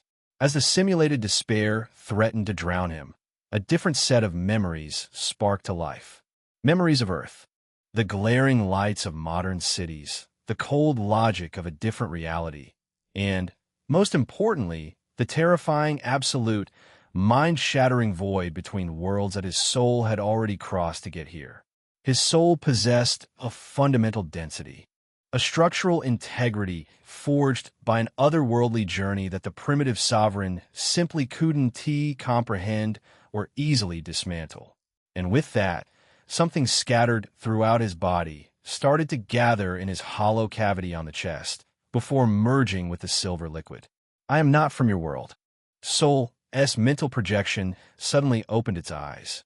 The simulated wails of the enslaved villagers froze.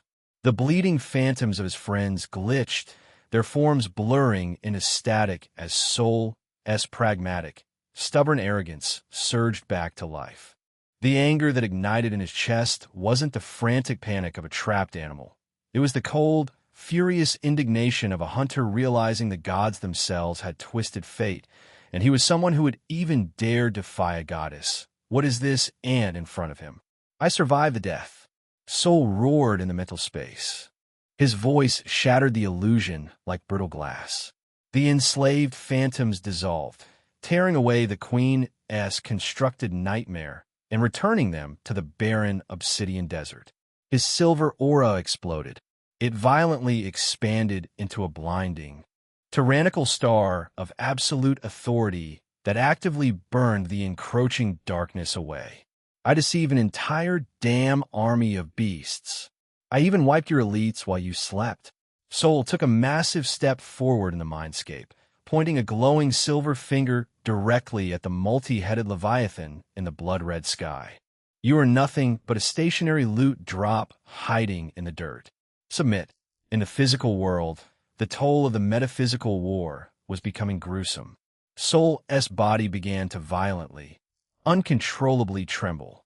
His knuckles were white as snow where they maintained a death grip on the void oak spear, using it as a crutch to keep his physical body upright on the dais.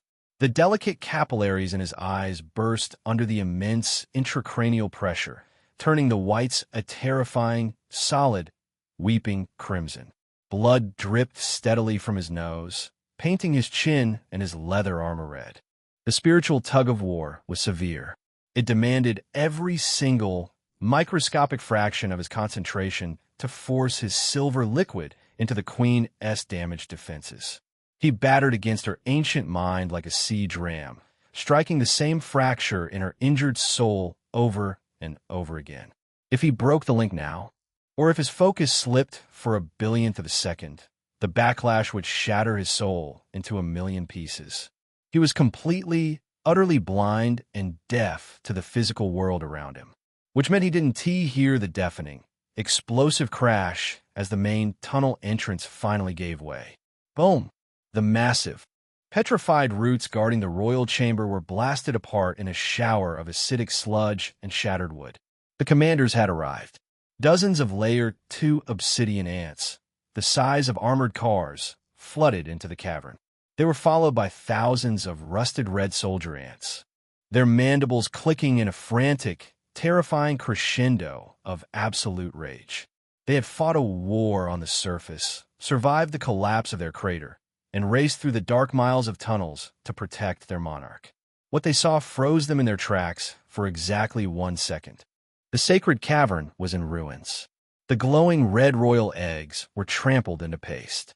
Lying dead in pools of their own superheated blood were the 2 colossal royal guards, the ultimate, invincible protectors of the hive. And standing atop the sacred dais, his hands resting near the slumbering queen, bleeding from his eyes and nose, was the human. The entire hive mind let out a synchronized shriek of pure, unadulterated murder.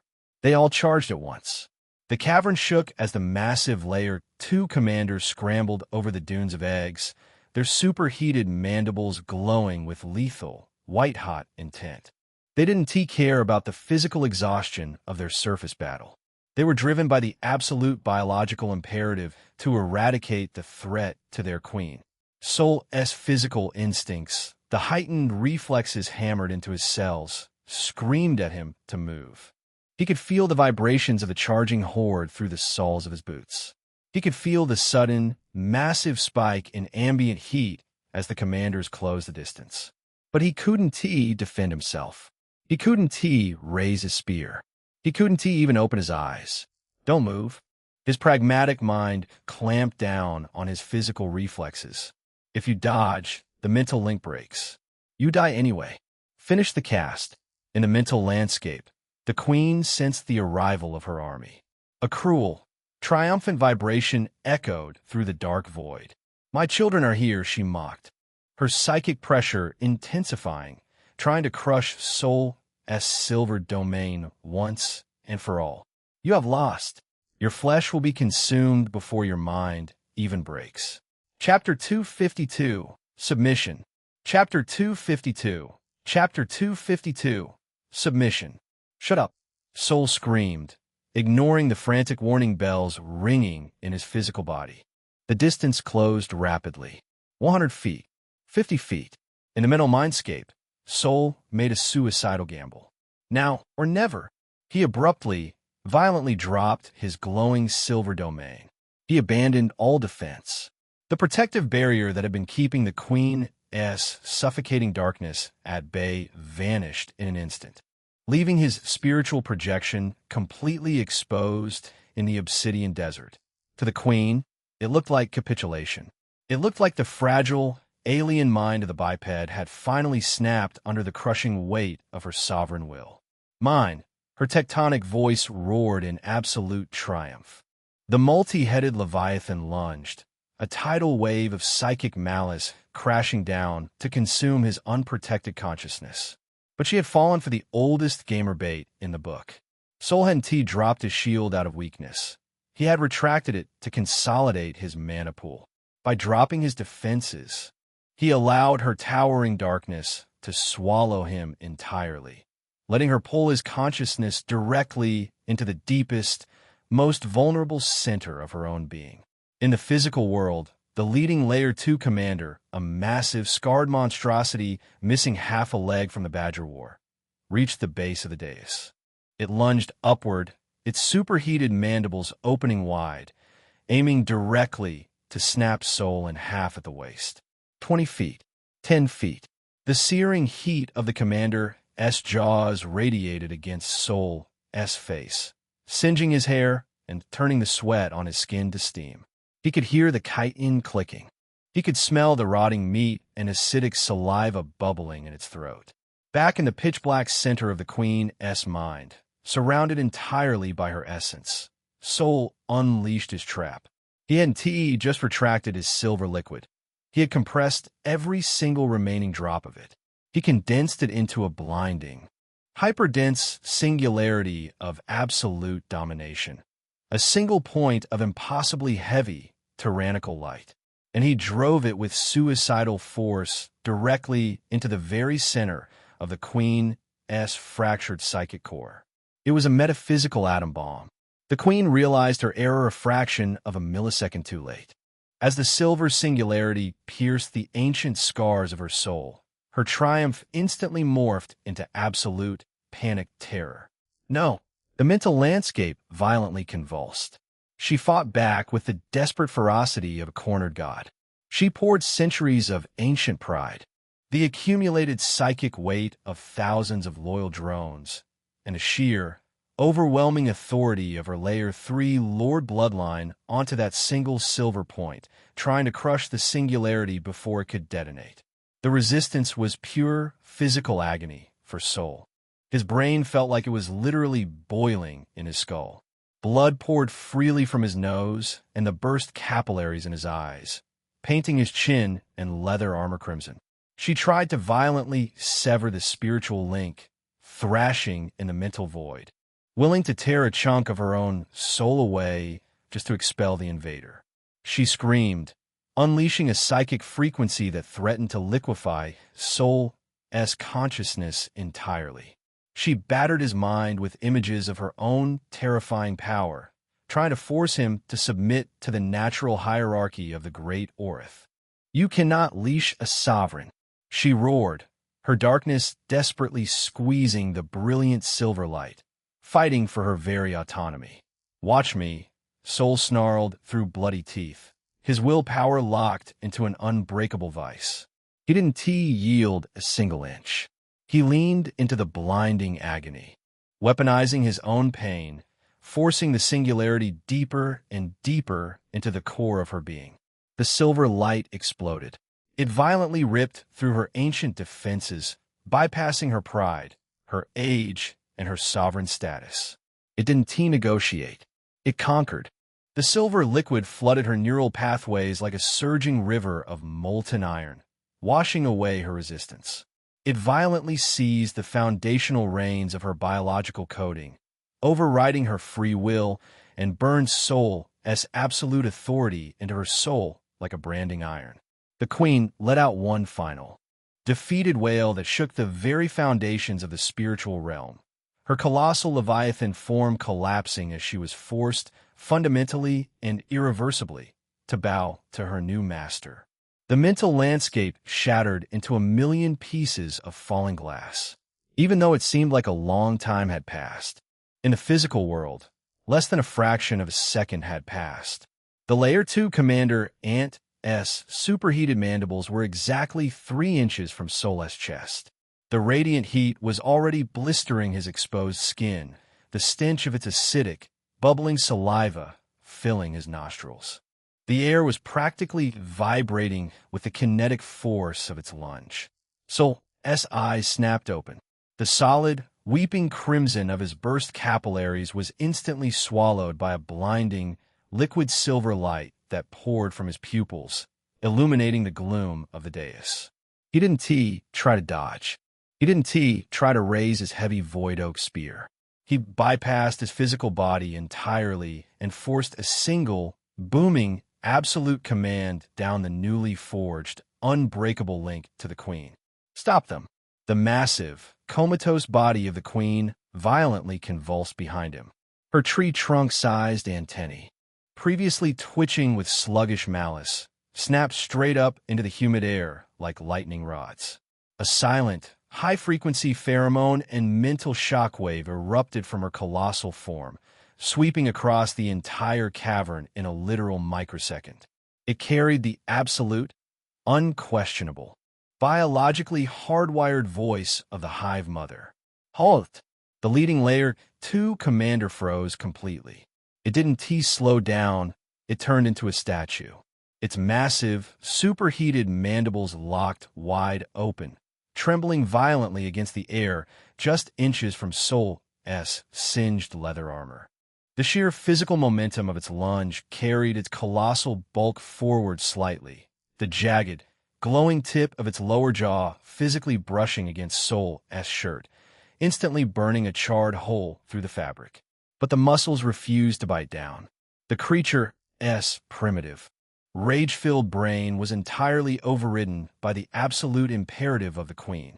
Behind the commander, the entire cavern turned into a horrifying, frozen tableau.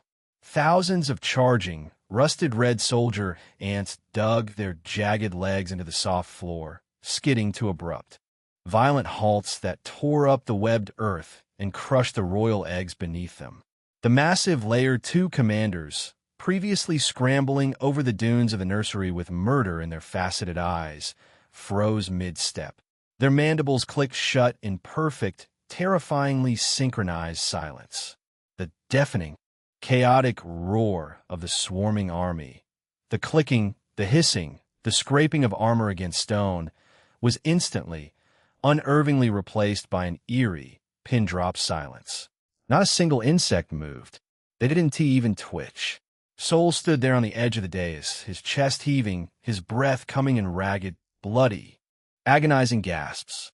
He stared straight down the glowing, superheated throat of the Layer 2 monster frozen just inches from his sternum.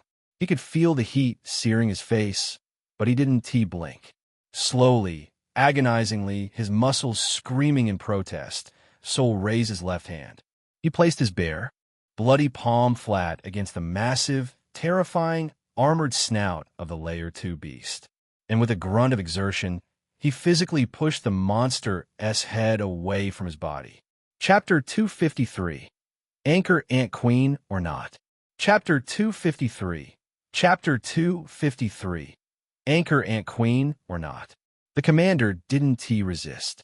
It allowed itself to be pushed back on its hind legs, its superheated mandibles dimming slightly as its antennae lowered in absolute, groveling submission to the proxy of the queen. Soul let out a long, shuddering exhale, the adrenaline finally crashing and leaving him hollow. His legs completely lost their strength.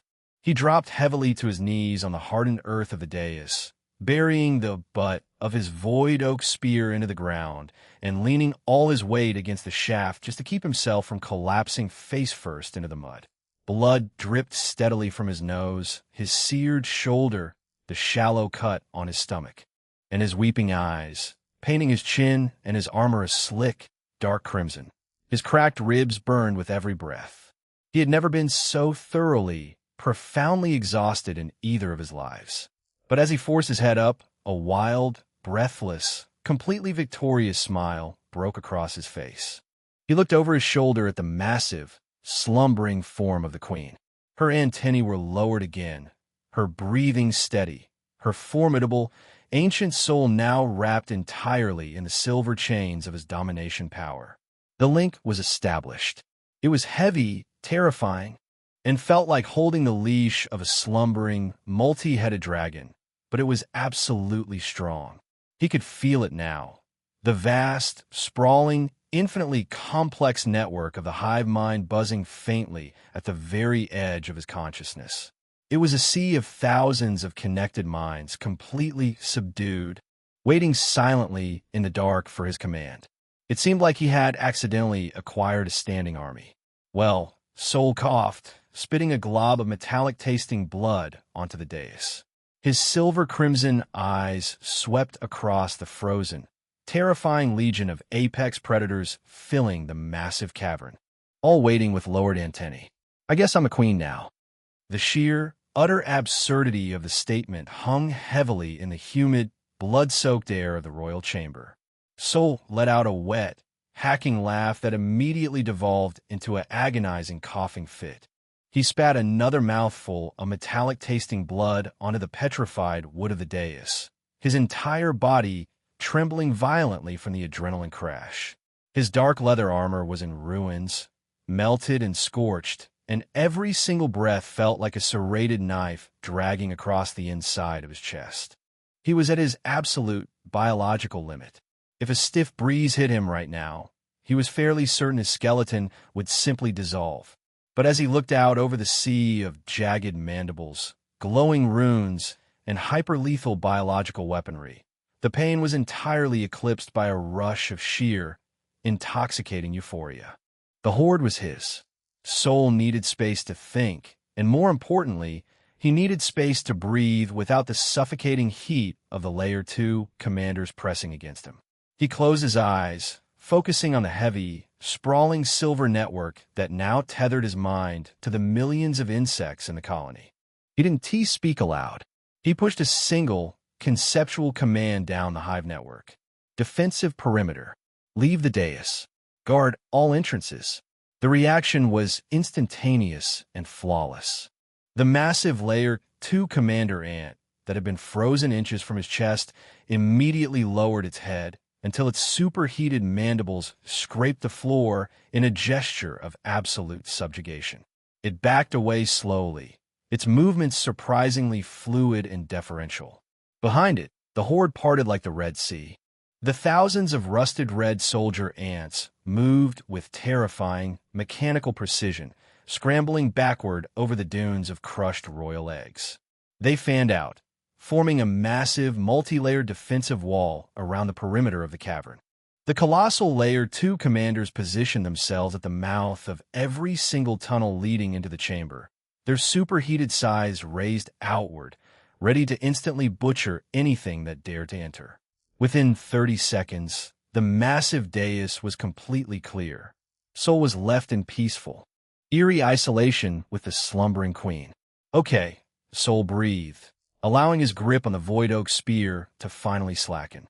He collapsed on his back, staring up at the bioluminescent mold clinging to the impossibly high ceiling. Okay, step 1 complete. Didn't he die? He lay there for a long moment, simply listening to the rhythmic, thrumming heartbeat of the massive queen beside him.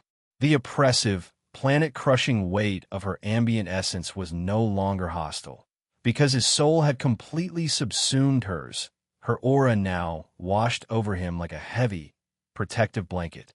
The logical, progression-hungry part of his brain screamed at him to reach into his pouch, pull out the pure blood jade, and anchor her soul immediately to secure the Layer 3 Lord bloodline. It was an incredibly tempting thought. In the biological hierarchy of any world, ants were universally renowned for their absurd, pound-for-pound physical specialties. Even a common worker could lift 50 times its own body weight, possess an incredibly durable exoskeleton, and exhibit terrifying coordination.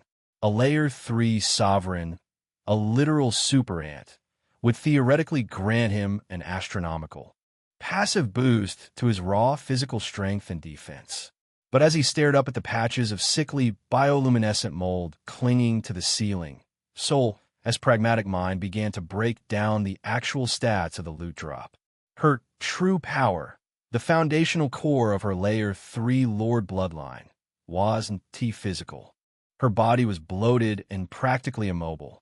Her specialty was entirely mental, and that heavily intersected with his own ethereal silver liquid, his free-use domination power. The brutal truth of their competition had just been decisively proven. He, an unranked, newly awakened human running on fumes, had just violently overpowered and subjugated a centuries-old Layer 3 Lord in her own mental domain. His free-use cheat was fundamentally, inherently stronger than her highest-tier bloodline ability. Anchoring her soul might just give him a redundant, weaker version of a power he already possessed. He wasn't too keen on wasting his only pure blood jade on a redundant skill tree. Besides, the great Orith had already provided far superior, more tangible alternatives. He still had 2 other prime candidates waiting for him on the surface: the colossal Lord Dreadwing and the Lord Great Badger. Those bloodlines offered entirely new, devastating utilities that would instantly plug the gaping holes in his current arsenal. Even though he would love to, he severely doubted anchoring the Lord Dreadwing would cause him to spontaneously sprout crystal wings from his back. The Great Orith's bloodline anchoring was a spiritual fusion, not a literal biological mutation, but it offered something infinitely more terrifying than basic flight. The massive Dreadwings were essentially apex, mutated dragonflies. In the natural animal kingdom, dragonflies were the most lethal predators in existence, boasting a horrifying 95% hunting accuracy. Anchoring that soul could rewrite his nervous system to process visual information in fractions of a millisecond, granting him reflexes that bordered on precognition. He could also gain the spiritual equivalent of its compound eyes, tens of thousands of microscopic lenses granting near 360-degree panoramic vision and flawless depth perception. His physical agility could mirror their impossible spatial control, the ability to pivot instantly, shift momentum backward without losing balance, and execute flawless ambush strategies by calculating and intercepting a target's exact trajectory rather than just blindly chasing them down. He would become an untouchable, hyper-lethal assassin. On the other hand, the Lord Great Badger offered the absolute pinnacle of the physical vanguard tree. Anchoring that massive mammal would grant him an apocalyptic tier of raw, earth-shattering strength and an utterly absurd biological tenacity. He had seen firsthand how the beast hardened its thick hide into indestructible stone spikes to shrug off waterfalls of acid, its bloodline naturally possessing a terrifyingly high anti-venom resistance that simply ignored toxic damage. With that bloodline, combined with the heavy density of his golden liquid, his physical defense would skyrocket. He would become a walking, impenetrable siege engine, capable of fighting through lethal, bleeding wounds without losing momentum and casually tanking concussive hits that would normally vaporize a human. Both options were infinitely better than doubling down on a mentalescent skill tree he had already essentially mastered. And then there was the most pressing, immediate issue, the agromechanics. If he used the blood jade on the queen right now, he would kill her to extract her soul. If she died, the tyrannical silver liquid link tethering the hive mind would snap. Chapter 254. I Miss Modern Medicine. Chapter 254. Chapter 254. I Miss Modern Medicine. The sudden, agonizing death of their hive mother would instantly break the thousands of Layer 2 commanders and soldier ants out of their docile trance and plunge them into an apocalyptic, vengeance-fueled frenzy. They would strip the flesh from his bones and eat him alive before the blood jade even finished glowing. Yeah, let us not push my luck, Soul muttered, his hand dropping away from his leather pouch. I like having skin. He completely discarded the idea of anchoring her for now. He needed to address his critical HP first. Soul gritted his teeth, forcing himself to sit halfway up. He looked down at his ruined torso.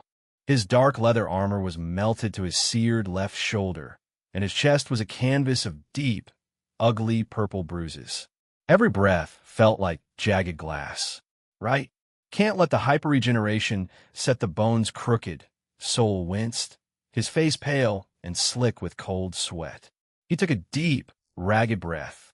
Bracing himself, he placed his right hand against his side, feeling the unnatural, sickening shift of his fractured ribs beneath the skin. With a guttural, muffled scream that he forced through his tightly clenched jaw, Soul pressed inward and upward. Crack pop. The bones violently snapped back into their proper alignment. Black spots danced aggressively across Soul's vision, and he nearly vomited from the sheer, blinding shock of the pain.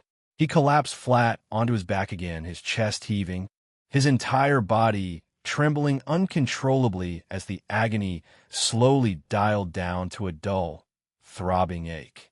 Fuck me, Soul gasped to the empty ceiling. I miss modern medicine. With his skeletal structure manually reset, he closed his eyes and turned his focus inward. He didn't try to gather essence from the ambient air. Instead, he gathered the very last, lingering drops of his heavy golden liquid and the cool, ethereal silver liquid in his heart. He pushed the dual essences outward, flooding his ruined circulatory system, actively urging them to speed up his body's already absurd hyperregeneration. He felt a strange, itching warmth begin to spread across his cracked ribs and his seared shoulder. It was working. The cellular repair was kicking into overdrive. The effort completely drained his remaining consciousness. The adrenaline crashed, leaving behind a bottomless, crushing exhaustion. The sounds of the subterranean cavern, the distant clicking of the guards, the heavy breathing of the queen, the dripping of condensation, faded into a dull hum. Soul let the darkness take him, falling into a deep, dreamless sleep right there on the blood-stained dais. Time in the subterranean depths of the great Orith was impossible to track. There was no sun to mark the days, no moons to track the nights. There was only the perpetual, sweltering heat and the dim, red glow of the royal eggs. But eventually, the deep, exhausted slumber began to recede. Sol esha gunciosnas sluli surfasha. The first thing he registered was the heat. It was still stifling, but the sharp, stabbing pain in his chest that had plagued him the night before was completely gone. He took a deep, testing breath. His lungs expanded fully, smoothly. No grinding bonus. No agony. The regeneration worked, Soul thought groggily, his mind still fuzzy with sleep. He slowly blinked his eyes open, expecting to see the high, cavernous ceiling and the bioluminescent mold. Instead, his vision was entirely filled by a massive, jagged, obsidian-black wall of chitin. Soul's eyes widened, his heart instantly leaping into his throat. Looming directly over him, so close he could feel the humid, acidic air puffing from its spiracles, was a face pulled straight from a sci-fi horror movie. It was the size of a minivan. Two colossal, multifaceted eyes stared blankly down at him. Massive, terrifying mandibles thick enough to snap a tree trunk in half and dripping with thick saliva, hovered mere inches from his nose. It was the queen. Fuck! Soul's physical reflexes flared.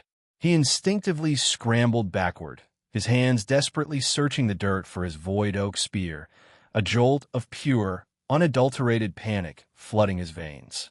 The boss was awake, but as his back hit the raised edge of the dais, the silver liquid in his heart gently pulsed. The mental link flared to life in his mind, a heavy, absolute tether connecting his soul directly to the colossal monstrosity staring at him. He didn't feel aggression from her. He didn't feel the suffocating, psychic malice that had nearly crushed his mind the day before. He felt a dull, subdued, almost dog-like waiting. Soul froze, his hand hovering over the shaft of his spear. He let out a long, shaky breath, letting his head thump back against the dirt as the panic rapidly drained out of him. "Right," Soul muttered, wiping a hand down his face. "Right? I own you. You're my giant, terrifying, incredibly ugly bug." The queen didn't react to the insult. Her massive, tree-trunk antennae simply twitched, gently brushing against Soul's leg in a gesture of docile submission before she slowly lowered her massive head back onto the dais with a heavy thud. Soul sat up, rolling his shoulders and taking a proper inventory of his body. He pulled away the ruined, melted strips of his dark leather armor, exposing his torso. He was covered in dried blood and dirt, but the physical damage was miraculously gone. The severe third-degree burns on his left shoulder had completely scabbed over and peeled away, leaving behind smooth, slightly pink, but incredibly dense new muscle. The shallow scythe cut across his stomach was nothing more than a faint white line. His ribs were completely solid. His evolved body, combined with the forced essence healing, had practically rebuilt him overnight. His golden liquid core in his solar plexus was humming steadily, having naturally replenished a good portion of its reserves from the ambient energy of the cavern while he slept. He felt fresh and dangerously powerful. Soul grabbed his void oak spear, using it to push himself up to his feet. He stretched, his joints popping satisfyingly in the humid air. He looked out over the massive cavern. The thousands of soldier ants and Layer 2 commanders were still exactly where he had ordered them to be, forming a flawless, unmoving perimeter around the royal chamber. He had survived the night. He was fully healed. "All right," Soul said, gripping his spear. He turned his gaze toward the tunnel that led back to the surface. "Let's go see what happened to the War of Lords." Chapter 255. Great March. Chapter 255. Chapter 255. Great March. "All right," Soul said, gripping the heavy shaft of his void oak spear. He turned his gaze away from the subdued army and toward the dark tunnel that led back to the surface. "Let us go see what happened to the War of Lords." He looked back at the queen. She was a literal mountain of pale, translucent flesh, heavily injured, bloated to the size of a 3-story building, and entirely incapable of walking under her own power. Her massive, withered legs twitched uselessly against the hardened earth of the dais. "Okay, seems like we have a slight logistical issue," Soul muttered, scratching his chin as he took in her sheer, immovable mass. He sent a questioning pulse down the mental link, essentially asking, "How the hell are we getting you out of here? Do I need to build a giant subterranean wagon?" The queen's massive antennae twitched in response. She didn't possess language in the human sense, but she transmitted a wave of calm, instinctual certainty through the silver liquid tether. Soul watched in morbid fascination as a dozen massive, Layer 2 commander ants detached themselves from the defensive perimeter. They scuttled up the dais, their superheated mandibles dimmed to a dull, safe ember, and positioned themselves carefully beneath the queen's sprawling, pale abdomen and heavy thorax. They slotted together like perfectly engineered biological machinery. With a synchronized, ground-shaking heave, the commanders lifted the queen entirely off the ground, supporting her colossal, multi-ton weight effortlessly on their broad, obsidian carapaces, acting as a living, multi-legged palanquin. right? Sol said, feeling slightly stupid as he watched the seamless maneuver. You're an ant queen. Of course, you have a living palanquin made of your own terrifying children. Exploiting workers is common in all species. I really should have thought of that. Seeing the queen comfortably elevated and ready for transport, Sol looked down at his own mud-caked, blood-stained boots. Feeling embarrassed, he decided he wasn't about to walk out of the dungeon on his own 2 feet like some low-level peasant. He was the absolute master of the hive now. It was time to upgrade his mount, not like he had any mount before. He pushed another, very specific command down the link, ordering her to designate one of the commanders to act as his personal mount. She obliged, and immediately, the largest and most heavily scarred Layer 2 commander in the vanguard scuttled forward. It lowered its massive, terrifying head and crouched low to the ground in front of him, offering its broad, spiked back in absolute submission. Sol smiled, deeply satisfied. This was much better. He vaulted onto the commander's back, settling himself comfortably between 2 thick ridges of obsidian chitin that acted like a natural saddle. It was surprisingly ergonomic, too. The creature's carapace was warm, radiating the immense, contained heat of its internal core. Caught up in the sheer, intoxicating rush of his newfound power and the epic scale of the cavern, Sol puffed out his chest.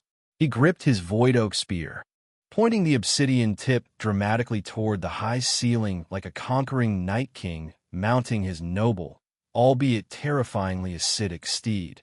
"My brave soldiers," Sol declared loudly, throwing his chest out, his voice echoing grandly off the bioluminescent walls of the royal chamber. "Let us go." Chirp, drip, silence.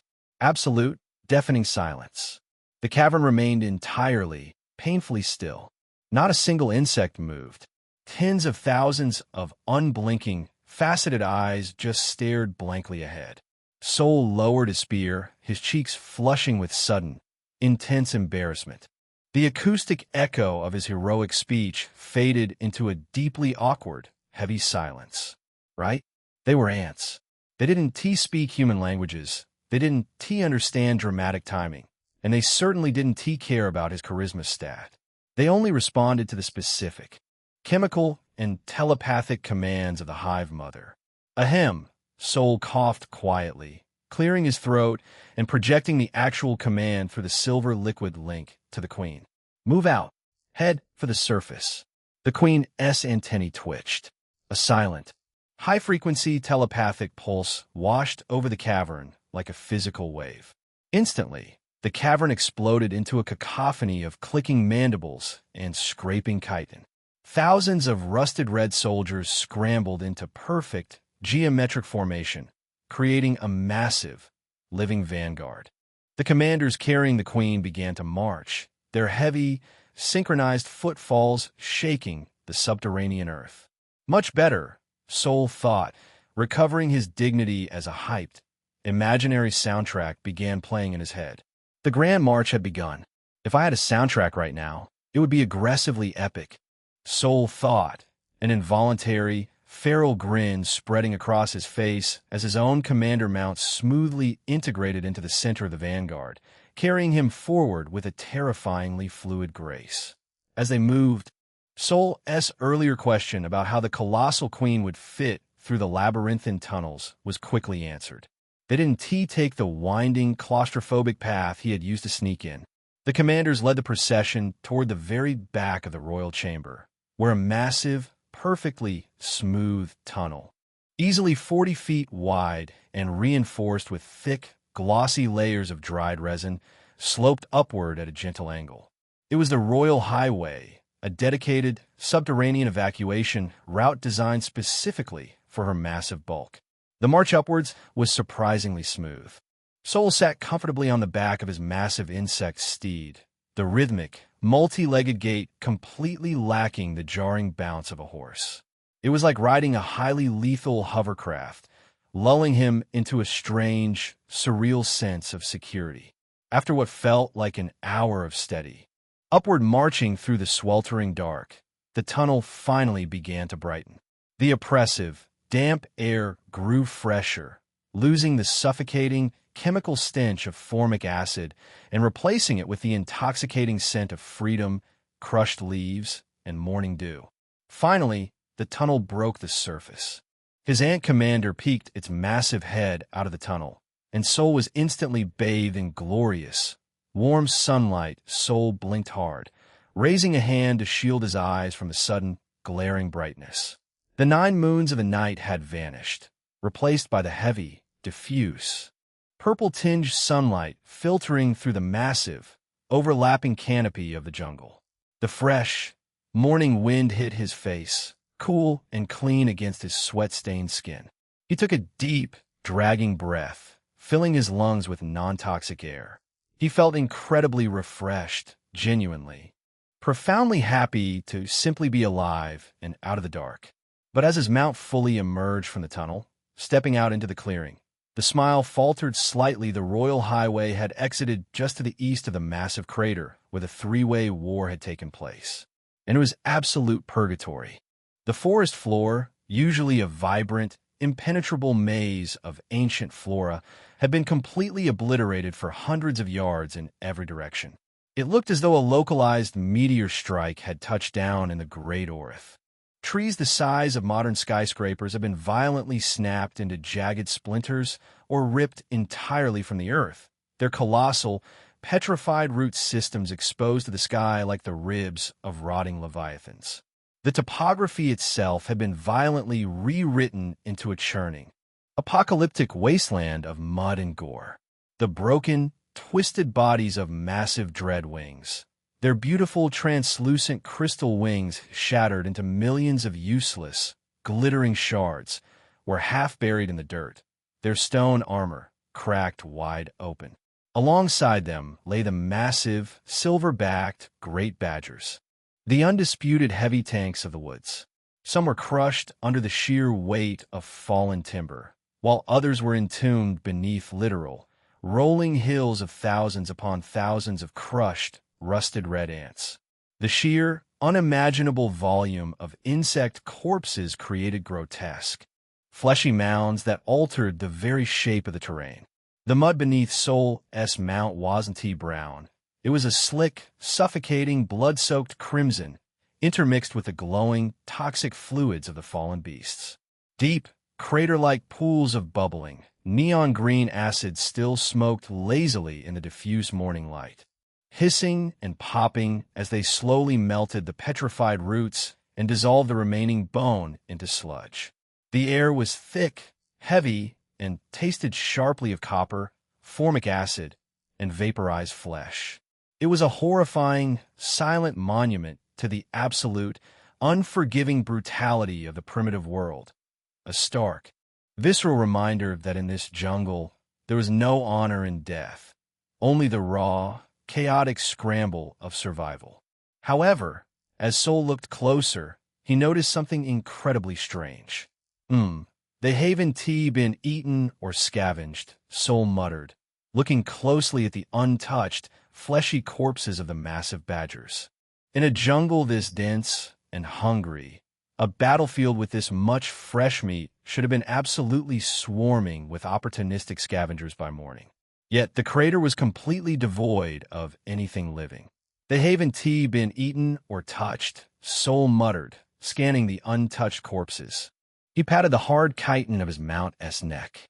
It seems like the sheer territorial presence and the residual pheromones of you guys really deterred the surrounding beasts. Nobody wants to mess with the crazy acid ants. Sol raised his eyes, looking past the ruined crater toward the distant north. The location where the 2-layer 3 lords, the Dreadwing and the Badger, had waged their apocalyptic duel. Sol tapped his heavy boot against the thick chitin of his mount and sent a sharp, directional pulse to the queen. That way, the queen broadcasted the order. Immediately, the thousands of ants adjusted their sprawling formation and began their great march north. It was a spectacle of terrifying, natural dominance. The earth physically shook under the combined weight of the horde. As the massive formation of black and rusted red armor tore through the underbrush, snapping trees and flattening ferns, the jungle reacted with absolute terror. Flocks of massive, four-winged birds erupted from the canopy in panicked flight. Distant roars of lesser beasts cut off abruptly, turning into the sounds of frantic scrambling as every living creature within a 5-mile radius fled from the sheer, overwhelming fanfare of the advancing apex colony.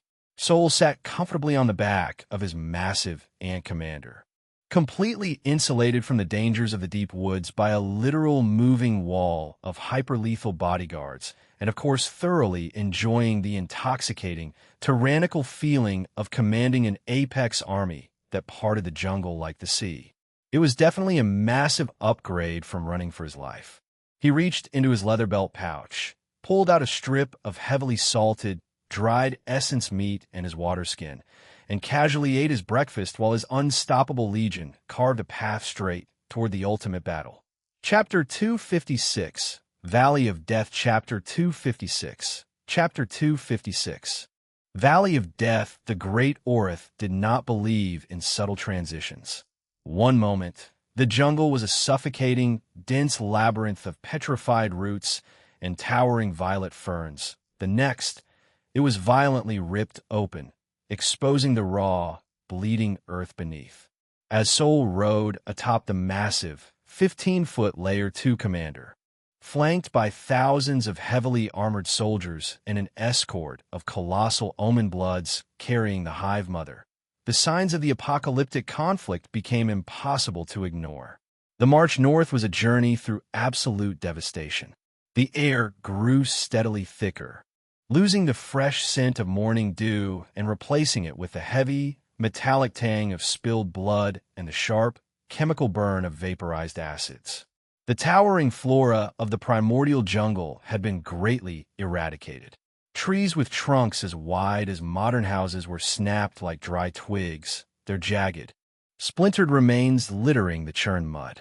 Everywhere Sol looked, there were bodies scattered across the landscape like discarded toys.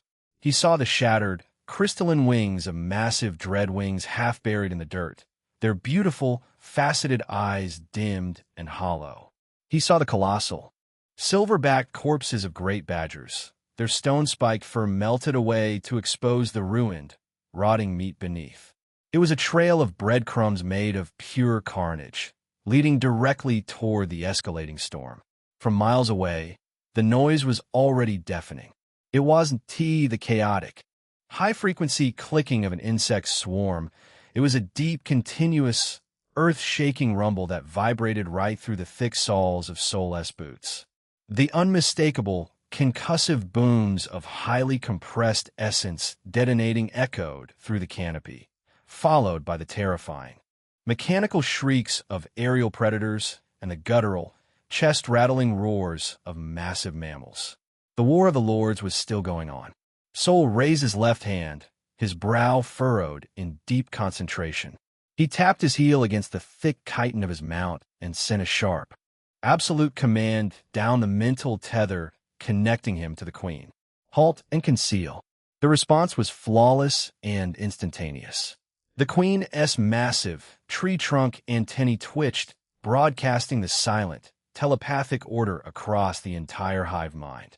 The earth-shaking march of the rusted red and obsidian tide stopped on a dime, scrambled into the dense underbrush, using their naturally dark and rusted carapaces to blend seamlessly into the shadows of the petrified roots and towering ferns, their legs digging into the mud, entering a state of absolute, terrifying stillness. Within seconds, the massive army had effectively vanished from sight. Sol slipped off the back of his commander mount, his boots hitting the damp earth soundlessly. "Stay put," he whispered to the giant insect, not entirely sure if it understood the words, but trusting the Queen's overarching command to keep it docile. He didn't want to bring an army of thousands to the edge of a war zone blindly. He needed intelligence. He needed to understand the current board state before he committed his newly acquired pieces. Sol gripped the heavy shaft of his void oak spear. He suppressed his golden liquid aura until it was nothing more than a faint, tightly coiled ember in his solar plexus, completely hiding his spiritual signature. He then slipped through the ruined underbrush, moving with the silent, fluid grace of an apex predator. He navigated the treacherous terrain of splintered logs and acid pools for another half-mile until the tree line abruptly fell away, revealing a massive, naturally formed valley. As he crept closer to the source of the noise, the air grew incredibly hot, saturated with the coppery stench of blood and the sharp, chemical burn of raw acid. Sol climbed the broken, slanted bark of a half-fallen void oak, pulling himself high into the remaining canopy to secure a proper vantage point. He parted the thick, violet leaves and looked down, his breath hitched in his throat. The battlefield was a vision of absolute, unadulterated purgatory. The previous crater he had seen was a minor skirmish compared to this. The valley floor was a churning, hyperviolent meat grinder. And the most shocking realization hit him immediately. There were even more lackeys here than before. Obviously, the reinforcements had arrived. Thousands of silver-backed, great badgers and massive, iridescent dreadwings were locked in a frantic, suicidal melee that spanned the entire valley. The sheer, terrifying volume of primal essence being expended in the area created localized, twisting vortexes of wind and dust. What chilled Sol the most was the absolute, unadulterated disregard for life. The beasts didn't care about their fallen kin. A massive badger would routinely trample over the crushed, bleeding skull of its own packmate just to reach a grounded insect, tearing into it with massive, glowing claws. The dreadwings were no better, dropping volatile, hyper-concentrated acid bombs into the thick of the melee, indiscriminately melting friend and foe alike just to secure a kill. It was pure, unthinking biological warfare. But as chaotic as the lackey brawl was the true spectacle, the apocalyptic event that was actively dictating the flow of the entire battlefield, was taking place in the dead center of the valley. The lair, Three Lords. Sol activated his crimson sight, wincing and squinting as the blinding, white-hot thermal blooms of the two sovereigns threatened to overload his vision. They were both heavily injured, covered in deep, gaping wounds that wept glowing essence, but they were still going unbelievably strong. The sheer vitality of a layer Three Lord bloodline was a terrifying thing to witness. Unlike the lower bloods, both of these Lord blood beasts had a majestic beauty to them. Likewise, the Lord Dreadwing was a creature of terrifying, alien majesty. The size was absolutely massive, its elongated, heavily armored thorax a deep, iridescent sapphire that deflected the morning light. Its four massive wings were perfectly formed, translucent crystals that hummed with a frequency so high it physically blurred the air around them. It didn't just fly, it dictated the airspace, moving with the impossible, physics-defying agility of a dragonfly. Opposite the colossal insect was the Lord Great Badger. It was a walking, breathing mountain of muscle, silver fur, and sheer, unapologetic rage. It was easily tens of feet long from its scarred, bloody snout to its thick tail. Its fur wasn't just hair. It was heavily saturated with dense earth essence, hardening into thick, jagged spikes of solid stone that formed an impenetrable, biological fortress around its body. They were locked in a violent, perfectly matched stalemate. The Dreadwing was the absolute master of speed and corrosive attacks. It would dive from the clouds at blinding speeds, moving so fast it created localized sonic booms that shattered the surrounding rocks. Sol had a hard time following, as it practically teleported through the air, spewing torrents of hyper-concentrated, glowing green acid that hissed like 1,000 angry snakes. But the Great Badger was the ultimate, immovable vanguard. Its defense was the perfect, hard counter to the Dreadwing's lethal agility. Sol watched in awe as the massive insect initiated a blistering dive, unleashing a waterfall of acid directly onto the mammal's back. The badger didn't try to dodge. It didn't have a speed. Instead, it roared, a sound that shook the leaves from the trees a mile away and flooded its thick, silver fur with dense, yellow earth essence. Chapter 257. Ambushing the Enemy Chapter 257. Chapter 257. Ambushing the enemy, the fur instantly hardened, transforming into thick, jagged spikes of solid stone that formed an impenetrable, biological fortress around its body. The acid slammed into the stone, hissing violently as it began to melt the armor. But the badger possessed an absurd, biological anti-venom resistance. It simply ignored the toxic fumes and the searing heat, rapidly shedding the melting stone spikes and instantly regrowing new ones from its essence reserves, tanking the catastrophic damage with terrifying tenacity. In retaliation, the badger slammed its massive, glowing claws into the earth. It didn't aim for the dreadwing itself. It aimed for the space beneath it. A localized shockwave of gravity-crushing force erupted upward, visibly distorting the air, attempting to rip the agile insect from the sky. The dreadwing, relying on its monstrous, multifaceted vision, predicted the strike. It pivoted in midair, shifting its momentum entirely backward in a physics-defying maneuver. Hovering effortlessly just outside the range of the crushing gravity well before initiating another blistering run. Speed versus defense. Corrosive acid versus indestructible stone. It was an unstoppable force meeting an immovable object. Sol watched the epic clash for several long minutes, his pragmatic, analytical mind working in overdrive. "I can't just wait this out," Sol muttered to himself, his silver-crimson eyes darting from the warring lords to the thousands of frenzied lackeys tearing each other apart on the periphery. It was the classic third-party dilemma. Even if one of the lords eventually won this brutal war of attrition, the victor would still be surrounded by thousands of fiercely loyal, surviving lackeys.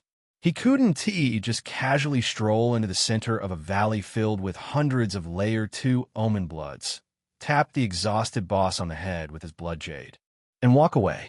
The sheer numerical disadvantage would overwhelm him instantly, and he couldn't just order his ant army to charge straight in, either. Even with thousands of highly coordinated soldiers and his terrifying queen, throwing them into that chaotic, open meat grinder was a terrible play. The enemy lackeys were too concentrated. If his swarm got bogged down fighting a massive wall of Layer 1 and Layer 2 badgers, the Lord Dreadwing would simply hover out of reach and carpet bomb his entire colony from the sky until nothing was left but melted chitin. He needed to thin the herd. He needed to manipulate the board state before engaging the kings. Sol silently slid down the massive, slanted tree trunk, his boots touching the mud. He turned his back on the Valley of Death and slipped through the shadows, returning to the concealed perimeter where his massive army waited in absolute, terrifying silence. He walked past the towering ranks of frozen Layer 2 commanders, approaching the living palanquin that supported the massive queen. Sol didn't speak. He placed a bare hand directly against the thick, obsidian armor of her thorax, bypassing the physical world entirely and establishing a direct, highly complex conceptual link through the silver liquid. "Do not launch a full frontal assault." Sol projected the command, feeding her a clear, tactical visualization of the valley he had just scouted. "The enemy is too concentrated in the center. We need to whittle them down. Break the vanguard into small, highly mobile hunting packs, 10 to 20 soldiers led by a single obsidian commander." He felt the Queen's massive intellect receive the complex order, processing it with the cold, calculating efficiency of an apex hive mind. "Circle the entire perimeter of the valley," Sol continued, refining the strategy. "Use the dense brush. Stay in the shadows. Do not engage the main force. Ambush the stragglers, the injured, and the isolated groups fighting on the far edges. Drag them into the darkness and butcher them quietly. Dwindle their numbers. Leave no trace." The Queen absorbed the complex tactical command without hesitation. As the absolute sovereign of the hive, her processing power for coordinating millions of individual units was unparalleled. She twitched her massive antennae.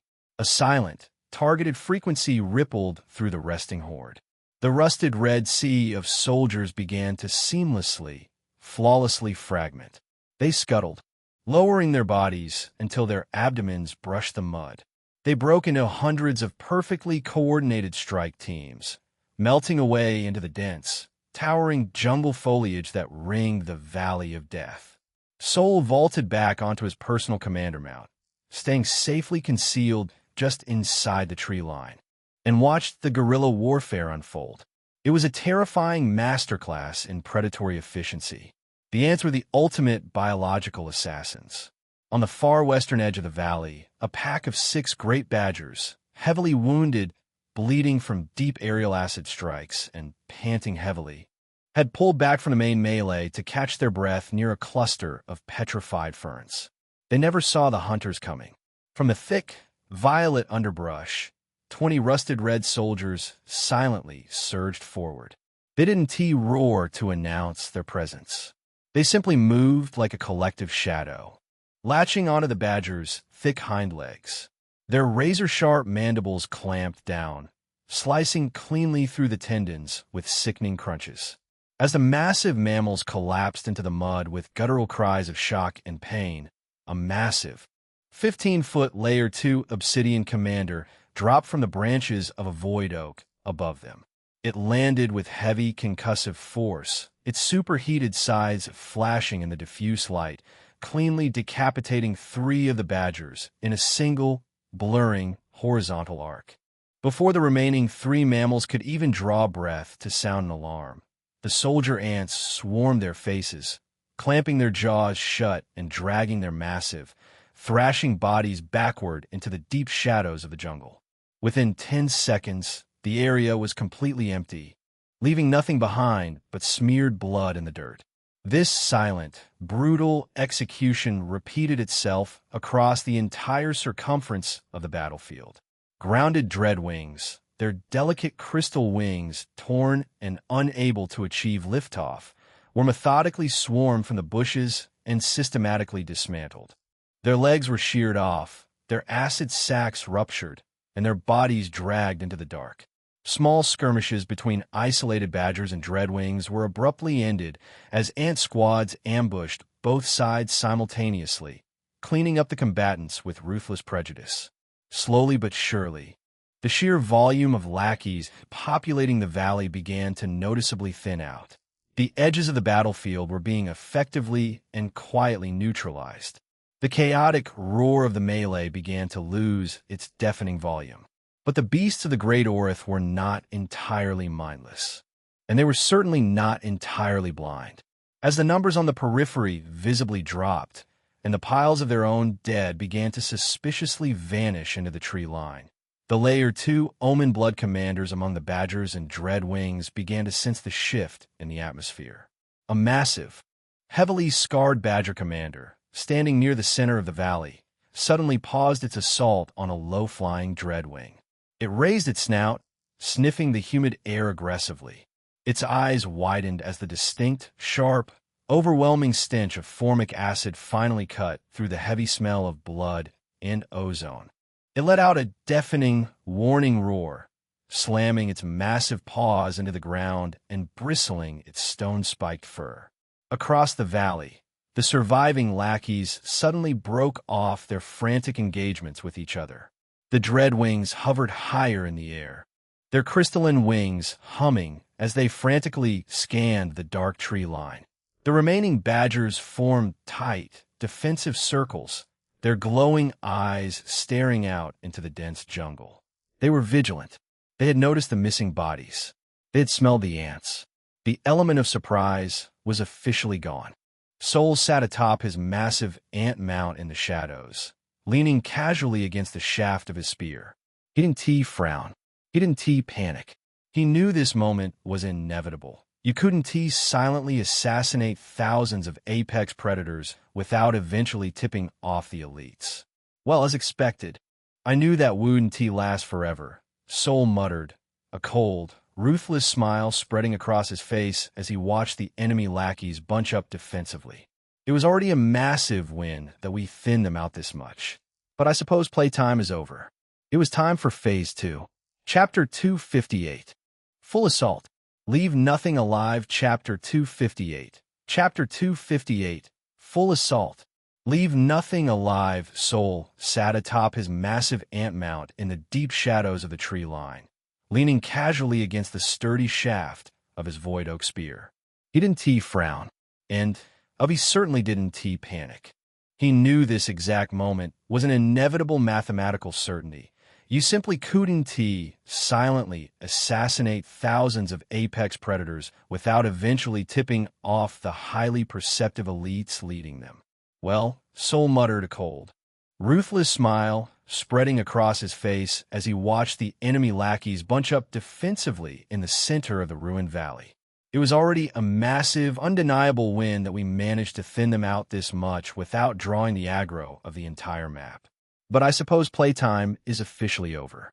He took a slow, deep breath, feeling the heavy, thrumming power of the golden liquid core in his chest intertwining with the cool, absolute authority of the silver liquid in his heart. He didn't need to hide anymore. The board had been meticulously set. The pieces were in perfect position, surrounding the enemy in a flawless, inescapable perimeter. Sol stood up on the broad, spiked back of his Layer 2 commander. He raised his void oak spear high into the air, the jagged obsidian tip catching a stray beam of the purple-tinged morning sunlight that pierced the dense canopy. He closed his eyes and channeled the full, terrifying weight of his domination power directly into the Queen's core. No more hiding. Sol roared the conceptual command down the unbreakable silver tether, his will striking the hive mother like a physical thunderbolt. Full assault. Pull out. Leave absolutely nothing alive. The Queen's response was nothing short of apocalyptic. A high-frequency, chemical screech erupted from her massive, terrifying jaws.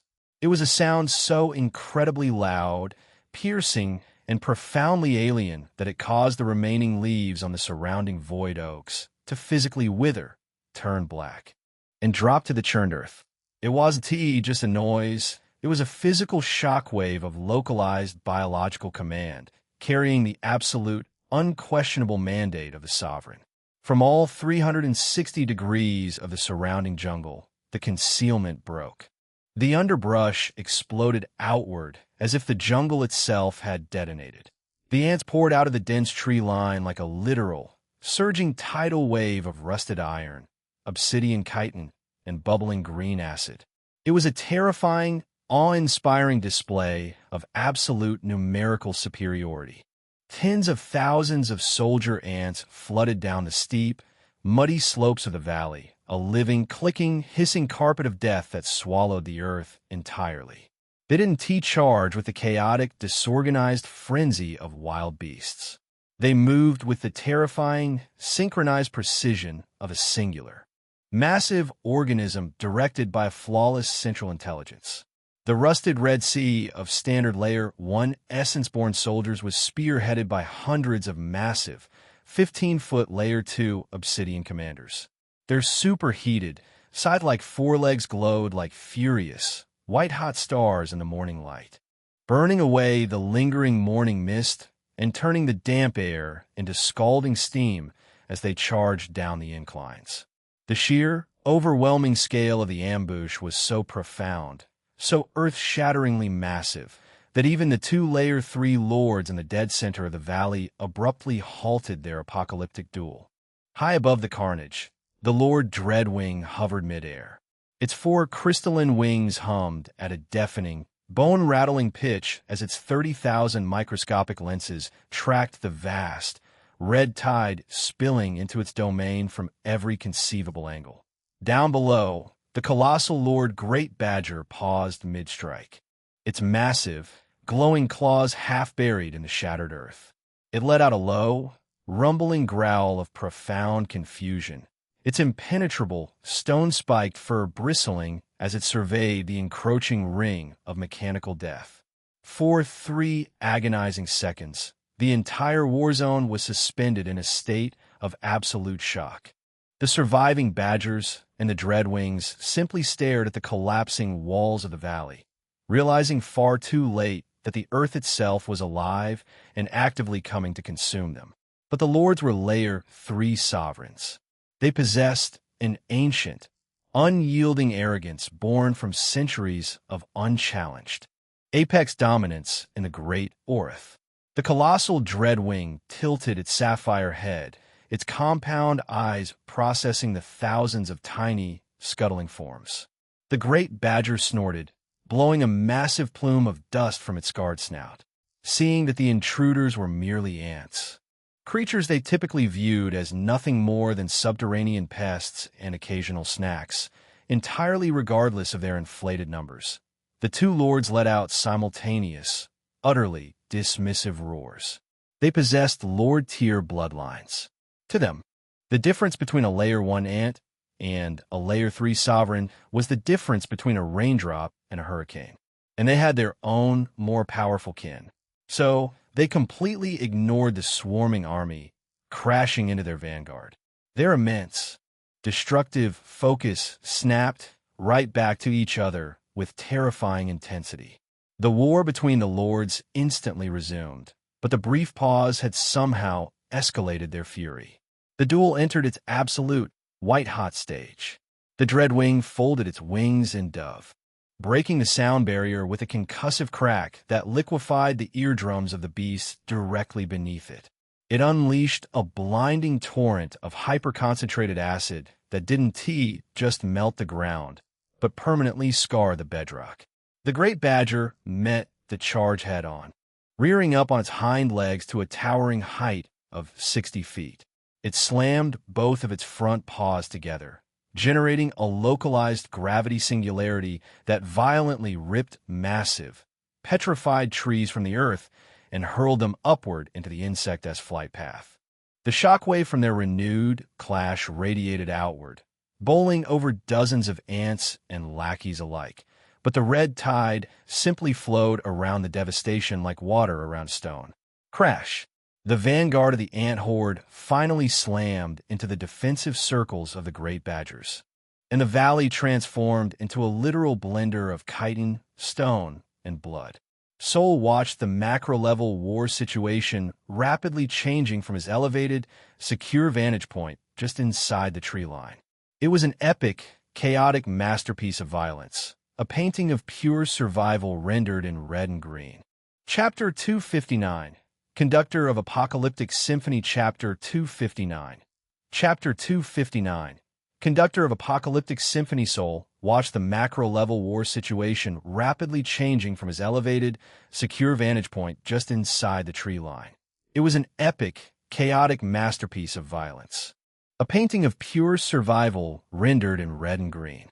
The remaining enemy lackeys were incredibly fierce. They possessed higher individual cultivation layers in many cases, and their bloodlines were naturally geared toward massive, sweeping attacks. A single Layer 2 silverbacked badger, cornered against a shattered tree stump, roared and swung its massive claws. The blow carried the kinetic force of a wrecking ball, easily crushing 20 rusted red soldier ants into an unrecognizable paste in a single, devastating swipe. But the ants simply didn't care about casualties. They didn't feel fear. They didn't feel hesitation, and they certainly didn't care about individual preservation. They were extensions of the Queen, and the Queen only cared about the objective. When that badger slammed its paws down, pulverizing a dozen ants, 50 more immediately scrambled directly over the crushed, leaking corpses of their own sisters or maybe brothers. They launched themselves fearlessly onto the massive mammal's back. They tore at the sensitive eyes, bit deeply into the soft, unarmored cartilage of the ears, and sprayed concentrated formic acid directly into the open, bleeding wounds.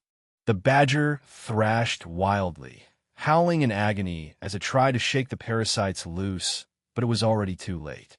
From a churning sea of red, a massive Layer 2 obsidian commander vaulted forward. It brought its superheated size down in a brutal guillotine execution, cleanly severing the distracted badger's spine and sending its massive head rolling into the mud. The dreadwings in the air fared no better against the relentless swarm. The agile, multi-winged insects tried to gain altitude, desperately seeking to escape the ground swarm and rain their lethal acid from the safety of the clouds. But the ants had anticipated this vertical retreat. Massive obsidian commanders launched themselves from the high, sturdy branches of the remaining void oaks that ringed the valley. They obviously didn't fly. They simply used their immense, hydraulic-like leg strength to turn themselves into biological surface-to-air missiles. A Layer 2 commander would slam into a rising dreadwing midair with bone-shattering force. Its superheated sides would bury deep into the insect's gorgeous sapphire thorax, locking them together. The sheer, combined weight of the massive ant would stall the dreadwing's ascent, sending them both crashing back down into the churning Red Sea below. The very second they hit the ground, thousands of soldier ants instantly swarmed the grounded flyer. They pinned its legs, dismantled its delicate, crystalline wings joint by joint, and ripped its armored underbelly apart before it could even attempt to recover. It was a mesmerizing, horrifying display of quantity possessing a quality all its own. The badgers and dreadwings had the higher layers, the superior individual strength, and the more versatile elemental abilities. But the ants had the numbers. For a long while, an epic, evenly matched war raged across the valley floor. Every time a dreadwing successfully carpet-bombed a grid, melting hundreds of ants into hissing green puddles, a fresh wave of rusted red armor poured over the ridge to replace them instantly. Every time a great badger hardened its fur into indestructible stone and waded into the swarm like a juggernaut, the ants would completely bury it beneath a literal hill of bodies, weighing it down until it suffocated under the crushing mass of chitin and acidic spray. "This is absolutely incredible," Sol breathed, feeling a profound, terrifying thrill racing through his veins, making the hairs on his arms stand on end. It was his first time witnessing a war of this sheer, mythic scale. He had read about vast fantasy battles in web novels. He had played strategy games that simulated massive armies. But feeling the earth literally shake beneath his boots, smelling the metallic tang of thousands of dying beasts, and watching the visceral, unedited reality of the great Orith's food chain was something entirely different. And the most intoxicating part of it all? He wasn't just a spectator hiding in a bush, desperately hoping the monsters wouldn't notice him anymore. He was the conductor of this apocalyptic symphony. He was an active participant, wielding an army of thousands of hyper-lethal biological weapons with nothing but a thought. He sat comfortably on the broad, spiked back of his ant commander, completely insulated from the horrific dangers of the deep woods by a literal, moving wall of elite bodyguards. His queen rested securely nearby, managing the micro-tactics of the swarm with flawless efficiency, all tethered to his absolute will. It was a massive, astronomical upgrade from running for his life through the mud just 24 hours ago. The progression was staggering. Sol let out a long, relaxed exhale, the tension bleeding out of his newly healed shoulders. He casually reached into his leather belt pouch, bypassing the pure blood jade, and pulled out a thick strip of heavily salted, dried essence meat. He took a generous bite, chewing slowly and methodically as he watched a squad of his ants skillfully drag a screaming, half-melted badger into the underbrush. He washed the jerky down with a long swig from his water skin, the cool water soothing his throat. He sat cross-legged on the carapace of his terrifying mount, completely at ease in the center of purgatory, enjoying the absolute, tyrannical feeling of commanding an apex army that parted the jungle like the sea. Down in the valley, the ants continued killing and being killed, despite the fierce resistance of the badgers and the aerial bombardments of the dreadwings. The sheer math of the battlefield heavily favored the hive. The ants were taking massive losses, hundreds were dying every minute, but there were simply too many of them. The enemy lackeys were drowning in a sea of mandibles. But even as his legion systematically butchered the remaining forces on the periphery, Sol's silver-crimson eyes were fixed squarely on the true prize in the center of the valley. The duel between the lords was escalating to terrifying new heights. completely oblivious to the massacre happening around them. Chapter 260. Targeting the Great Badger. Chapter 260.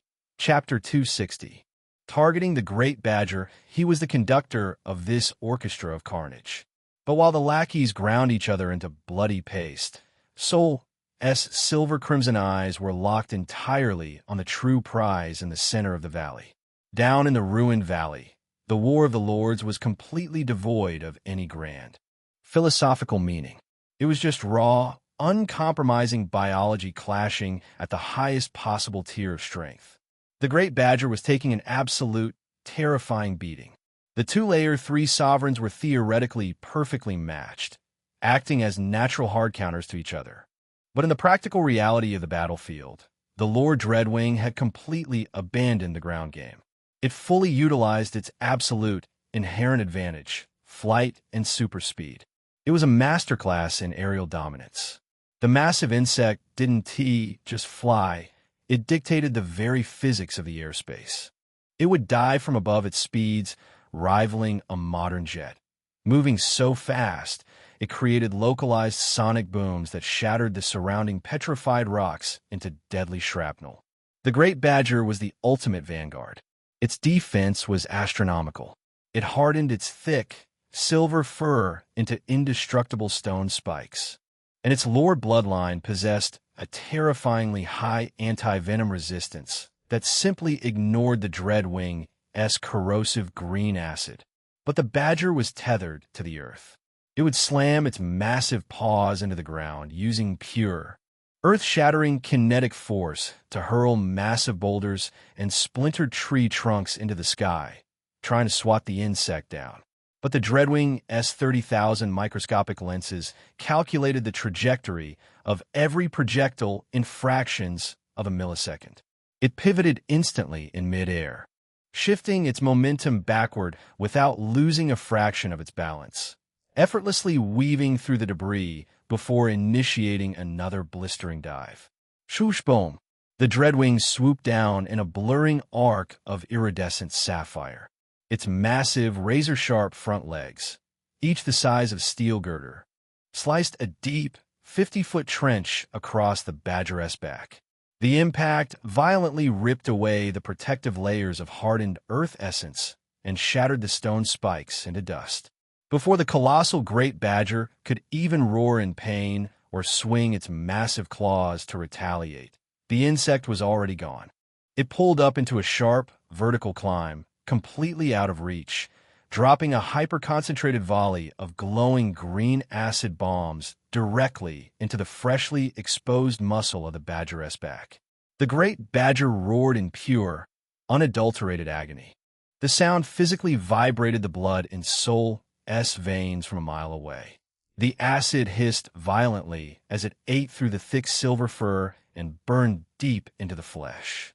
But the badger was the pinnacle of the vanguard tree. It slammed its massive front paws into the earth.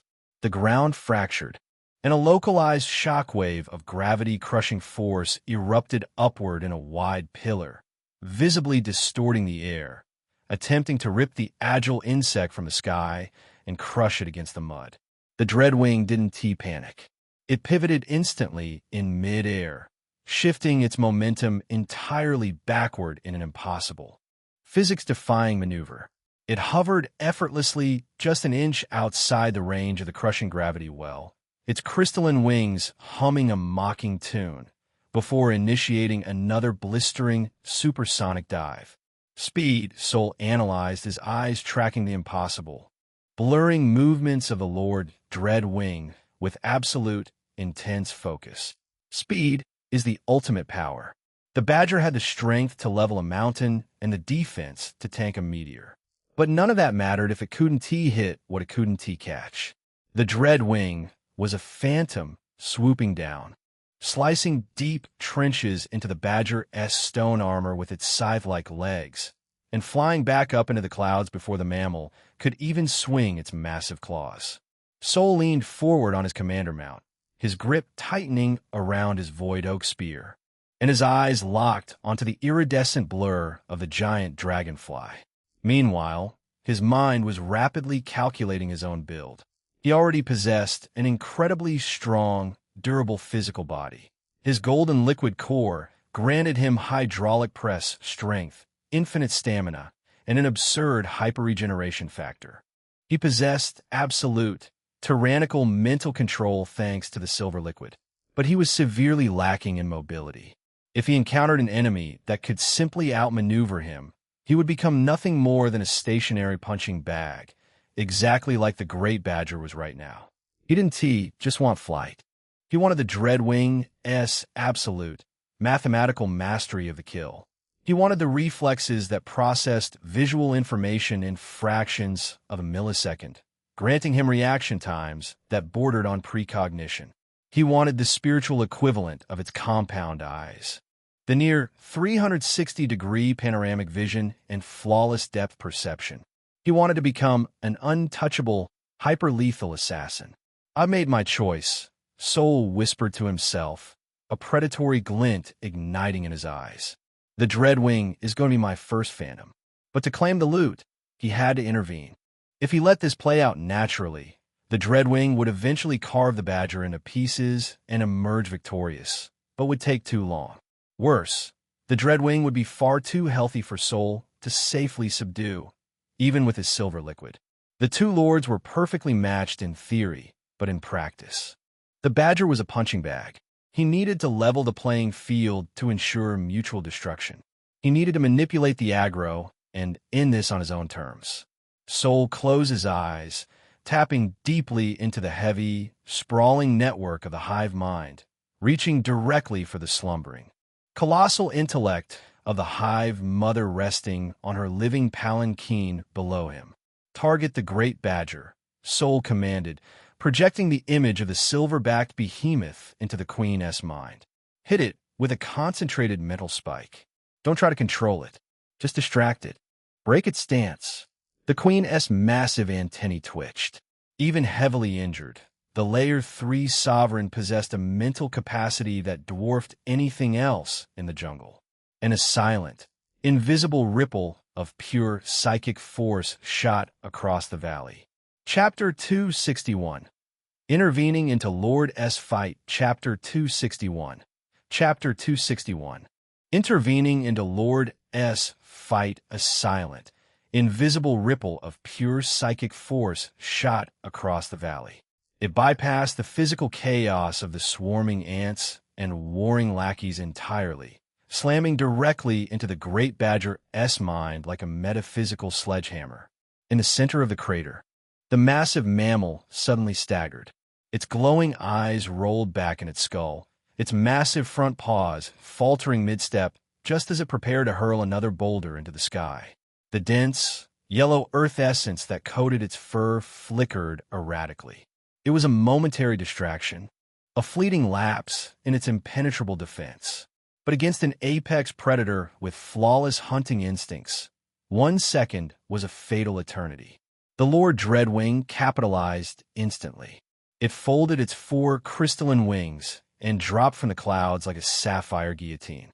It didn't bother spitting its acid. It aimed its massive, razor-sharp front legs directly at the Badger's momentarily unprotected neck. Squelch crack. The impact was devastating.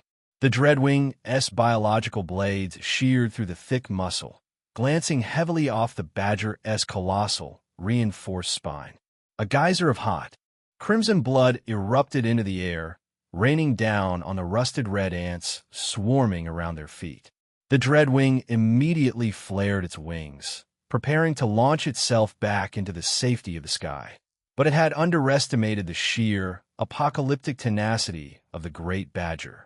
And as Soul had anticipated, the horrific, fatal injury didn't kill the mammal. Instead, it triggered a primal, berserker failsafe deeply embedded within its omen bloodline. The Badger didn't fall. It planted its feet into the bedrock and let out a roar that physically shattered the remaining petrified roots in the valley. The air pressure violently dropped. Boom! A blinding pillar of thick, yellow earth essence erupted from the Badger's body. The sheer volume of primal energy was so overwhelmingly dense that it materialized into a physical manifestation.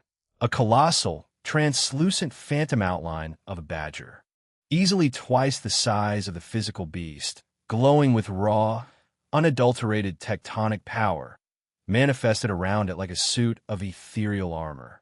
Its physical claws extended, encased in the glowing, white-hot phantom essence. Its defense skyrocketed to an absurd, impenetrable degree, the phantom outline absorbing the ambient essence of the earth itself to stitch its bleeding neck together. It was the Badger's absolute final stand. It was burning its very essence for a burst of supreme, untouchable power. Perfect, Soul breathed, a cold sweat breaking out on his forehead as he witnessed the terrifying transformation. The Dreadwing had landed the fatal blow, but now the Badger was a walking nuke with nothing to lose. If he let the Dreadwing escape back into the sky, the Badger would eventually bleed out, and the insect would win. Time to switch targets, Soul muttered, his eyes tracking the Dreadwing as it frantically beat its wings to gain altitude. He fired a second, razor-sharp command down the silver tether to the Queen. Focus on the Dreadwing. Full power. Stun it. Do not let it fly. The Dreadwing was pulling up from its devastating strike, its crystalline wings blurring as it tried to regain altitude to escape the Badger's berserker phase. It was moving at super speeds, relying entirely on its flawless aerodynamics and microscopic visual processing.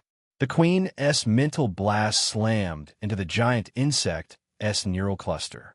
At super speed, even a fraction of a millisecond of neurological stutter is catastrophic. The Dreadwing's 30,000 compound lenses flared blindly.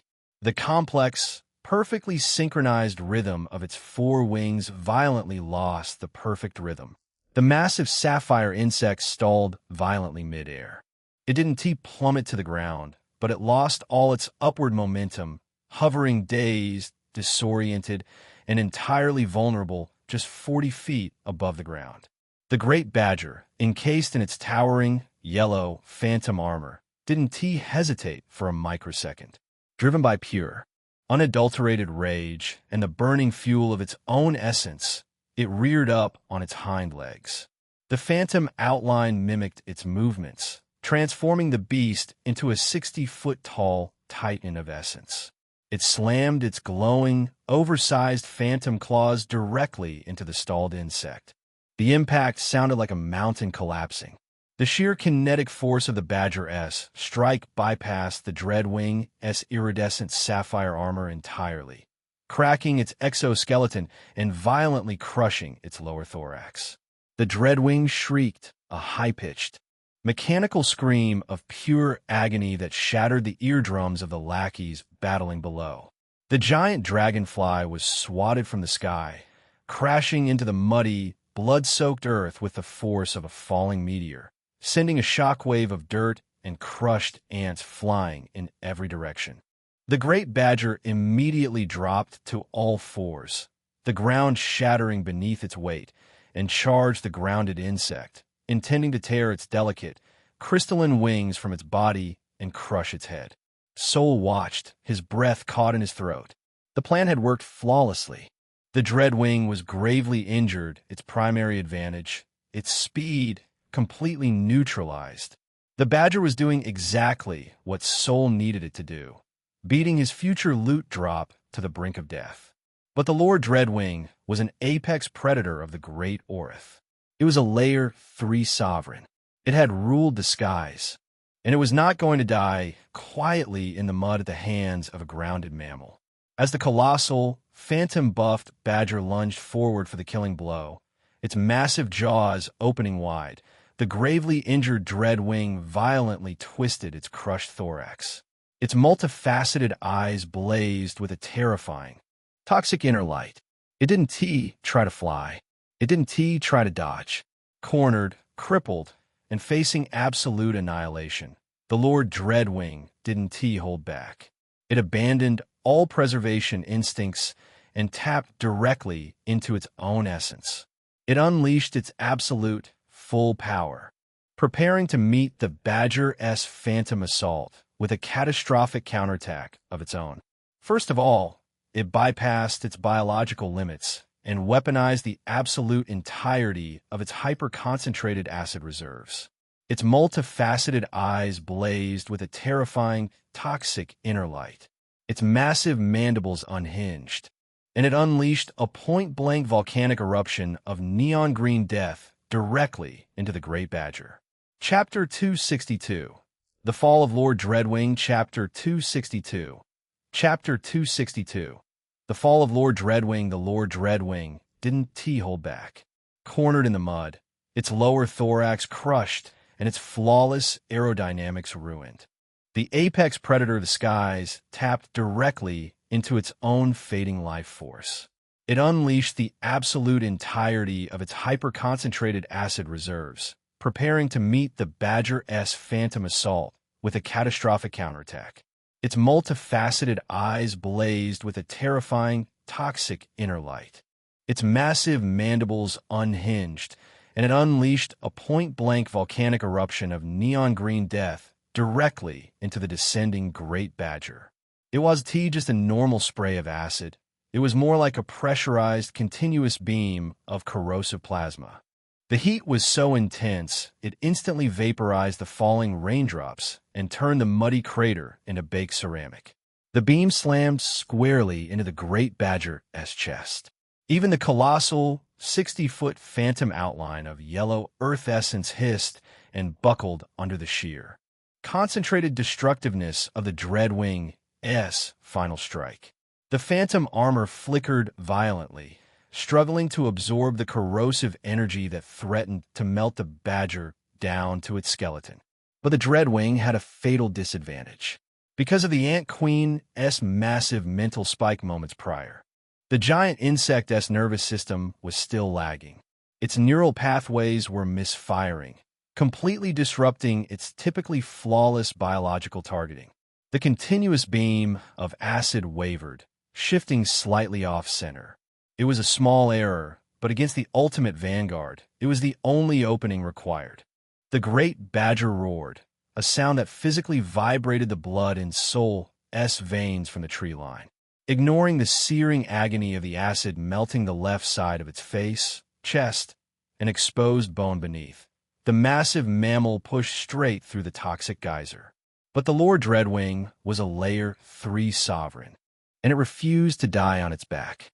Even with its lower thorax crushed and its flawless aerodynamics ruined, the giant insect violently contorted its body. It didn't cower or attempt a futile retreat. It met the charging titan head-on with the absolute, terrifying ferocity of a trapped king. The Dreadwing brought its remaining, side-like forelegs up in a blurring arc, parrying the badger's initial, earth-shattering swipe with a deafening clang of iridescent chitin against phantom stone. The impact sent a visible shockwave through the mud. The insect snapped its massive mandibles forward, tearing a jagged chunk of flesh right out of the badger's unarmored shoulder, its 30,000 lenses glowing with an unyielding, heroic defiance. Despite being grounded, bleeding out, and missing half of its body, the apex predator of the skies was actually holding its ground. It was fighting with a terrifying brutality, weaving through the badger's clumsy, rage-fueled strikes and countering with point-blank spits of corrosive plasma. The badger's towering phantom armor was audibly cracking under the relentless precision of the insect's desperate assault. Soul watched from the shadows, his knuckles turning white as he gripped his spear. He could see the brutal truth unfolding. The Dreadwing was simply the superior combatant. Even crippled, its instincts were too sharp. If left to a fair fight, the magnificent insect would undoubtedly outmaneuver the berserk mammal and tear it to pieces. "Oh, no, you don't." Soul gritted his teeth, his silver-crimson eyes blazing in the dark. He couldn't let the Dreadwing win this exchange, or it would survive. He didn't just send a single spike this time. Soul poured his absolute will down the silver tether, linking his domination power directly with the Hive Mother's colossal intellect. "Hold it down," Soul commanded, his mind burning with the effort. "Break its focus. Do not let it move." The ant queen unleashed a continuous, suffocating torrent of psychic pressure directly into the dreadwing-S neural cluster. The giant insect shrieked, a high-pitched sound of pure, existential agony. It fought the mental intrusion with everything it had. Its shattered, crystalline wings vibrated so violently they began to splinter into glittering dust as it tried to physically shake off the psychic chains binding its mind. It was a tragic, awe-inspiring display of willpower, a sovereign fighting a war on two entirely different fronts. But the combined, continuous weight of a Layer 3 hive mother and Soul S tyrannical domination power was an insurmountable anchor. Under the crushing, relentless psychic bombardment, the Dreadwing-S flawless guard finally, inevitably dropped for a single, fatal microsecond. As the Dreadwing launched its decapitating strike, the psychic pressure peaked. The mental bombardment violently severed the connection between the insect's brain and its limbs. The Dreadwing-S scythe froze a mere 2 inches from the Badger's throat. The giant insect fought the artificial paralysis so hard that its 4 shattered, crystalline wings vibrated until they literally exploded into a cloud of glittering, useless shrapnel. Glowing blue fluid began to weep from its compound eyes. It pushed against the psychic chains with the absolute last drop of its sovereign soul, but it simply couldn't close those final 2 inches. Utilizing the Dreadwing-S artificially induced paralysis, the Great Badger didn't hesitate. It brought its massive, glowing phantom claws down with the concussive force of a falling meteor. Crack SQLCH. The phantom claws bypassed the Dreadwing-S iridescent sapphire armor entirely. They plunged deep into the insect's shattered thorax, violently hooking into its internal organs, and with a brutal upward wrench, the badger physically tore the Dreadwing-S central nerve cluster out of its body. The Dreadwing-S massive jaws snapped shut, cutting off its defiant shriek. The terrifying, toxic light in its 30,000 microscopic lenses flickered wildly, fighting the darkness for one final second, before dimming and completely going out. The magnificent insect let out a low, heroic hiss that ground down into absolute silence. It collapsed into the mud, lifeless. The Lord Dreadwing had fallen. Soul let out a long, ragged breath, the tension leaving his shoulders. He had forced the scale to tip. By now, he knew that the brutal Great Orith didn't care about fairness or heroic last stands. It only cared about results. He had achieved his goal. The Lord Dreadwing was dead, and the victorious Great Badger was now standing in the center of the crater on its last, rattling breath. All according to his plan. Chapter 263. Rampage of Great Badger Lord. Chapter 263. Chapter 263.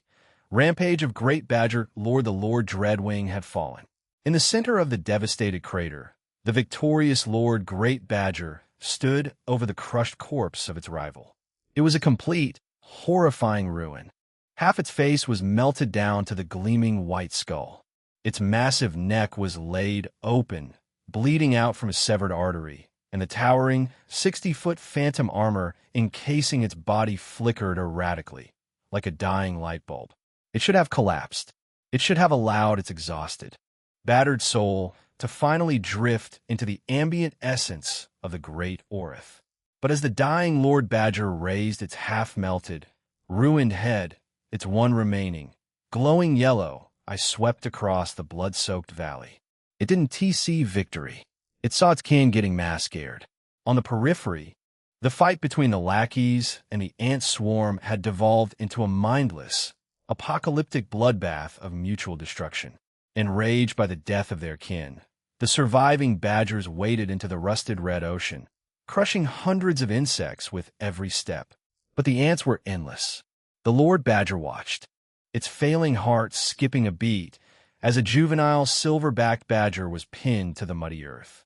The pup screamed as a dozen obsidian commanders ruthlessly ripped it limb from limb, their superheated sighs cauterizing the stumps as they tore the young beast apart. A profound, ancient grief violently twisted into pure, world-ending rage. The great badger let out a roar that physically shattered the remaining petrified trees on the edge of the valley. It went completely, irrevocably berserk. Instead of slowing down, instead of succumbing to the agonizing weight of its fatal injuries, the beast tapped into a terrifying, terminal adrenaline.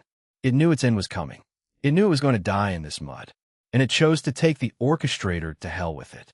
With the hyper-evolved instincts of an apex predator, it ignored the countless ants biting at its legs. It traced the invisible, heavy psychic web of the telepathic commands backward.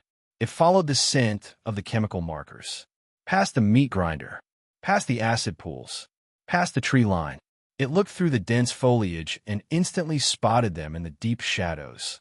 The tiny, bipedal human sitting atop a commander, and the massive, bloated form of the ant queen resting on her living palanquin. The dying great badger locked its single, glowing eye directly onto Soul. The sheer, suffocating terror of a berserk Layer 3 Lordess' undivided attention slammed into Soul like a physical punch to the gut. The ambient essence around him violently dropped in temperature. Oh, Soul breathed, the color completely draining from his face as his confident, logical smirk vanished into pure panic. Seems like there is some miscalculation here. He didn't hesitate for a single microsecond. Soul hurriedly vaulted off the broad back of his Layer 2 mount, hit the mud, and ran. He flooded his legs with every drop of golden liquid he could muster, sprinting backward into the dense jungle with the desperate, frantic speed of a terrified gazelle. He fired a frantic command down the silver tether. Retreat! Run! The Ant Queen received the command. She instantly ordered her pickers, the dozen massive Layer 2 commanders acting as her palanquin, to flee.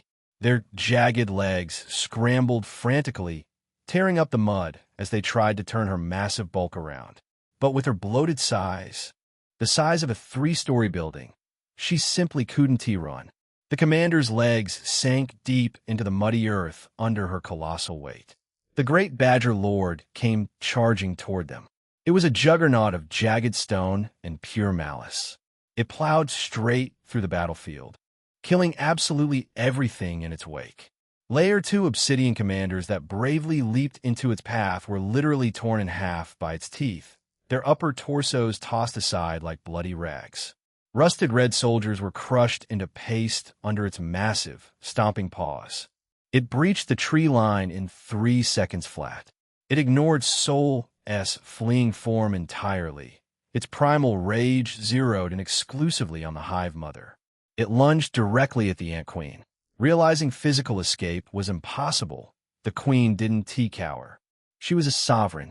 She fully unleashed her mental power, firing psychic blast after psychic blast like invisible artillery shells directly into the badger's brain, violently fighting back to crush its mind before it reached her.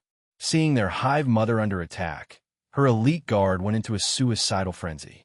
Dozens of massive Layer 2 Omen Blood commanders leaped from the canopy and the underbrush, dogpiling directly onto the great badger.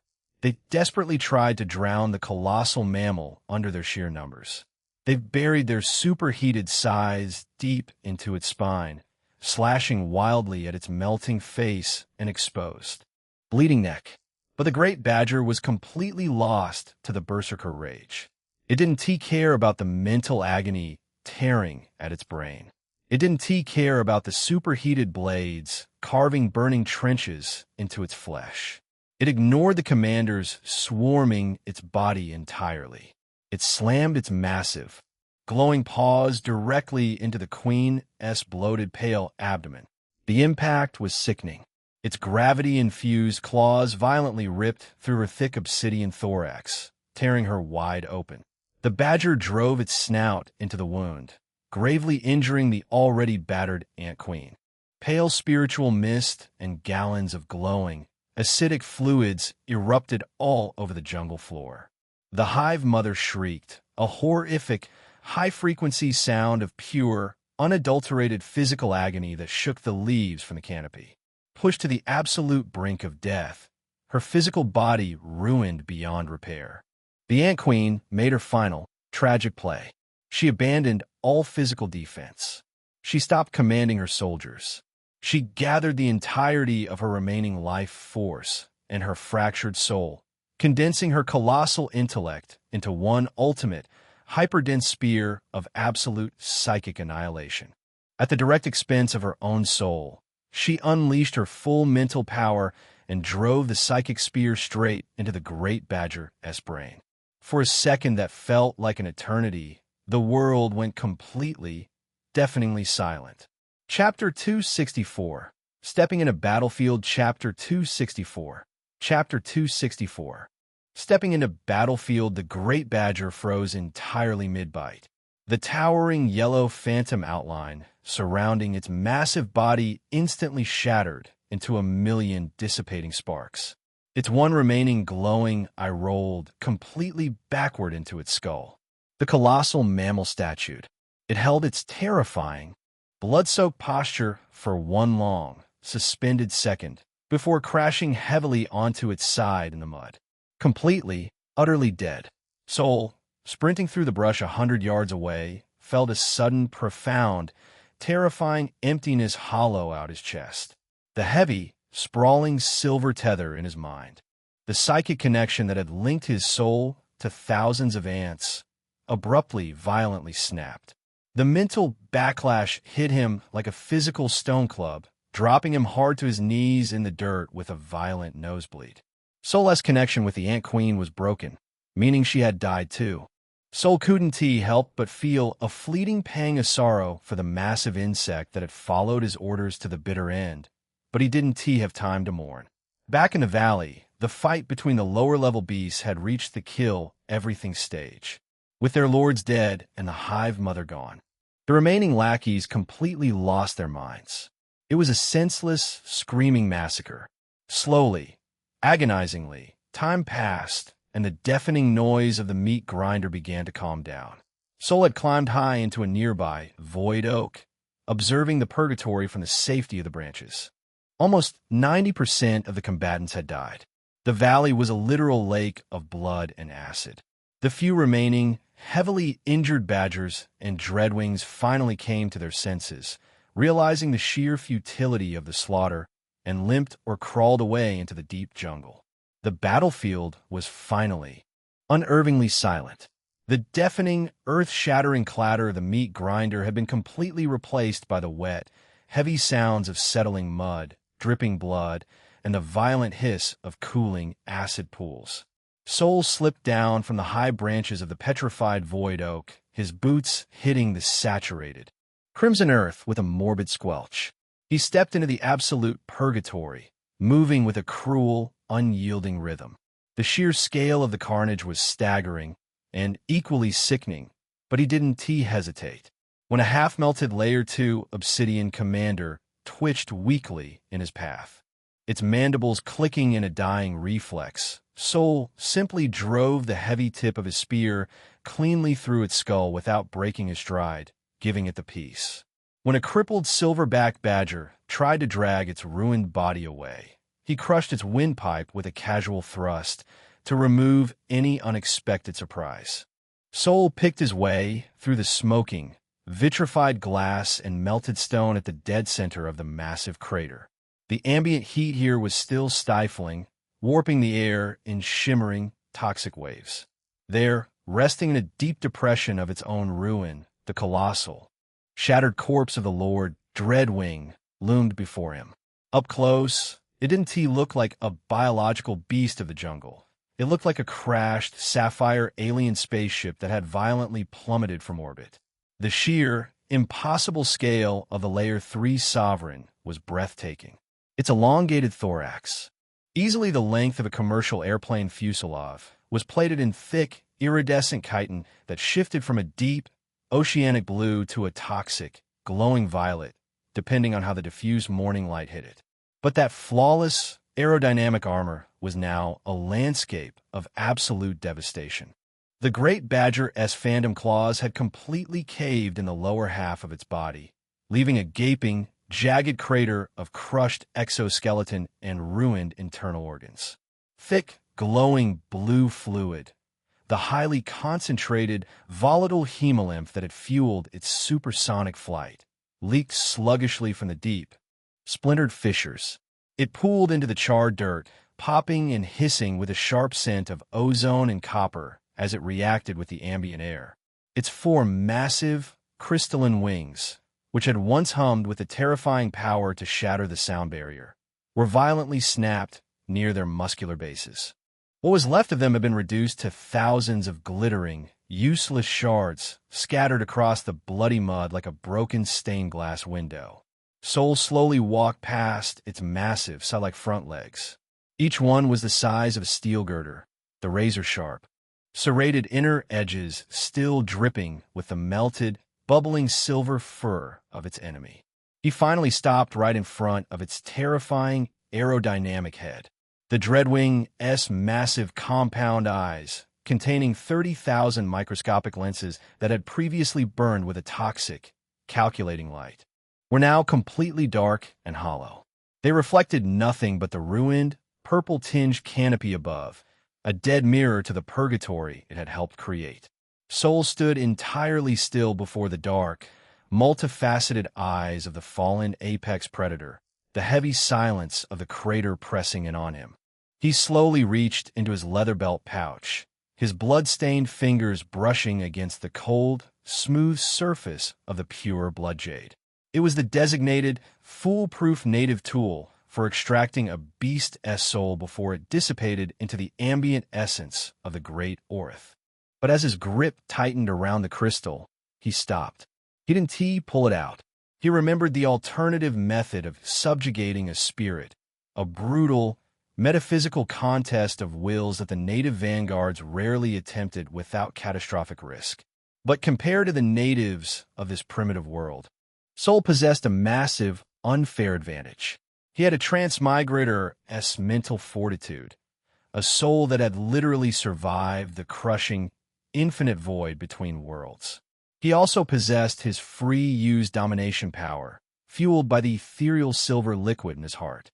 It was a power that specialized entirely in the absolute manipulation and subjugation of the mind and soul. It would be so easy to just flood the Dreadwing's corpse with silver liquid and take what he wanted.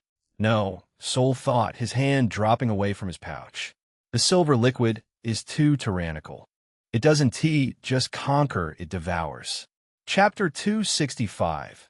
Anchoring First Phantom. Chapter 265. Chapter 265. Anchoring First Phantom. The silver liquid is too tyrannical. It doesn't just conquer, it devours. He remembered the terrifying, gluttonous nature of the domination power. If he used the silver liquid as a shortcut, he risked it acting like a metaphysical acid, completely digesting the Dreadwing's soul as raw fuel. If that happened, he would permanently destroy the very things he was trying to harvest. The hyper-lethal bloodline abilities, the panoramic vision, and the impossible supersonic reflexes. And he would only be able to cry without tears. So, he needed the finesse of a surgeon, not the blunt force of a wrecking ball. He absolutely didn't dare unleash the cheat. Instead, he decided to use his pure, raw mental power. He would break the beast with his own two hands. Soul stepped carefully over a bubbling puddle of green plasma. He raised his right hand and placed his bare palm directly against the Dreadwing's crushed sapphire head, resting his fingers between its massive, darkened compound eyes. The chitin was strangely cold, stripped of its life force. He took a deep breath, closed his eyes, and physically tried to drag the beast's lingering soul directly into his solar plexus. Boom! Reality shattered instantly. The humid heat of the jungle, the stench of blood, and the sounds of the settling mud vanished. Soul's consciousness was violently yanked out of his physical body and hurled into a dark, endless, metaphysical void. There was no ground beneath his feet, no air in his lungs, only a crushing, conceptual gravity. And he was not alone. Even though its physical body had just been butchered, the Lord Dreadwing violently resisted. It was a Layer 3 sovereign, a creature of ancient, sky-ruling arrogance, and it utterly refused to submit to a hairless ape. Above Soul, in the absolute darkness, a terrifying, screeching phantom of the giant dragonfly materialized. It was forged entirely of blinding, toxic green soulfire and iridescent blue light. It dove directly at his mental projection at supersonic speeds, its ethereal sides raised, radiating a terrifying, suffocating aura of murder. It was a massive, catastrophic mental dogfight. The Dreadwing S soul slammed into Soul S mind like a freight train. It was a hurricane of pure, unadulterated predatory instinct trying to shred his sanity, trying to tear his human consciousness to ribbons and cast him into oblivion. The psychic pain was absolute, blinding agony. But Soul was an anomaly. His willpower hadn't been forged in the primitive mud of the Great Orith. It was void-forged. It was an immovable wall. You lost the physical war. Soul roared into the mental void, his voice a manifestation of pure, unyielding exertion. And you're going to lose this one, too. He didn't just weather the storm. He surged upward to meet it. His mental projection manifested blinding, silver vices of sheer willpower. He reached directly into the toxic green flames and brutally grabbed the ethereal, humming wings of the Dreadwing Phantom. The Sovereign shrieked, a sound that threatened to rupture Soul S mind, fighting like a cornered demon. But Soul was relentless. He brutally wrestled the massive insect down, pouring every ounce of his transmigrator fortitude into his grip. He crushed its resistance, forcing the proud, ancient soul to its knees, bending its predatory will until it finally, violently snapped in submission.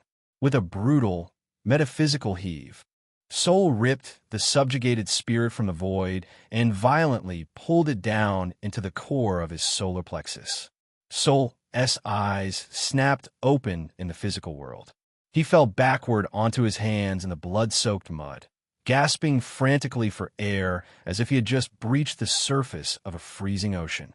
A profound, electrifying chill washed through his veins, followed instantly by a terrifying, kinetic lightness in his bones. For a split second, his vision fractured into 30,000 microscopic, hyper-detailed lenses, processing the trajectory of every falling leaf and drifting ash in the valley simultaneously. Before snapping back to normal, his depth perception was suddenly flawless. His peripheral vision was unervingly, impossibly wide. The rush of new, terrifying power was intoxicating. He threw his head back toward the purple-tinged canopy and laughed crazily, a wild, breathless, manic sound echoing across the silent graveyard. I fucking did it. Soul yelled, his silver-crimson eyes blazing with manic euphoria. Got the Lord Blood Dreadwing. He didn't just feel different. His fundamental biology felt violently upgraded. Drunk on the sheer, intoxicating rush of the Layer 3 Sovereign S soul settling into his core, Soul pushed himself off the blood-soaked mud. He wanted to test it. He needed to test it. He looked at a shattered tree stump 50 yards away across the crater. He didn't flood his legs with golden liquid. He simply willed himself to move, tapping into the cool, sharp essence of the Dreadwing, now coiled in his solar plexus. Crack!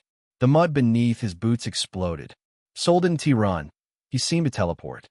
The air resistance physically tore at his clothes as he crossed the 50 yards in just a few seconds, stopping dead in front of the stump with absolute, impossible kinetic control. There was no skidding, no loss of balance. His new, microscopic reflexes processed the sudden halt with flawless mathematical precision. Holy shit, Soul breathed, staring at his own hands. He threw a rapid series of experimental jabs into the empty air. Crack, crack, crack. His fists moved so fast they seemed to generate miniature sonic booms, almost blurring into invisibility, but of course it was just metaphorically. Right now, he was still far from that level. Still, his peripheral vision was unervingly wide, processing the falling ash, the bubbling acid pools, and the twitching legs of dead ants in what felt like a near 360-degree panoramic sphere. He was like a walking apex predator. He felt completely, utterly untouchable. He spent a full minute just running around the crater, a manic, laughing shadow reveling in the ultimate mobility cheat before the adrenaline finally began to level out. The euphoria settled into a cold, pragmatic greed. He done. The great Orith had delivered a buffet of Layer 3 sovereigns, and his mind was absolutely starving. Sol stopped his blurring sprint and turned his hyper-focused gaze toward the opposite end of the crater. Chapter 266. Triple Crown Set. Chapter 266. Chapter 266. Triple Crown Set. Sol stopped his blurring sprint and turned his hyper-focused gaze toward the opposite end of the crater. There, half buried in the churned, acidic mud, lay the colossal corpse of the Lord Blood Great Badger. "You magnificent, stubborn bastard," Sol murmured. He didn't say it with the flippant, casual arrogance of a gamer who had just cleared a difficult boss. There was a heavy, genuine reverence in his voice. Walking briskly across the ruined earth, his boots splashing through deep puddles of cooling green plasma and churn mud, Sol looked at the trail of absolute, linear devastation the mammal had carved through the valley in its final seconds. It hadn't just fought to survive. It had fought for its family. When faced with the agonizing eradication of its bloodline, it hadn't retreated into the jungle to lick its wounds and live another day. It had weaponized its own death, burning its very soul to ash just to ensure the architect of its misery died with it. He reached the mammal and stood in the shadow of its massive, scarred snout. Up close, the sheer brutality of the beast's final stand was visceral. Half of its face was completely melted down to the gleaming white skull.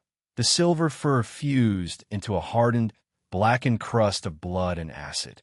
Its neck was a ruined, gaping canyon of severed muscle.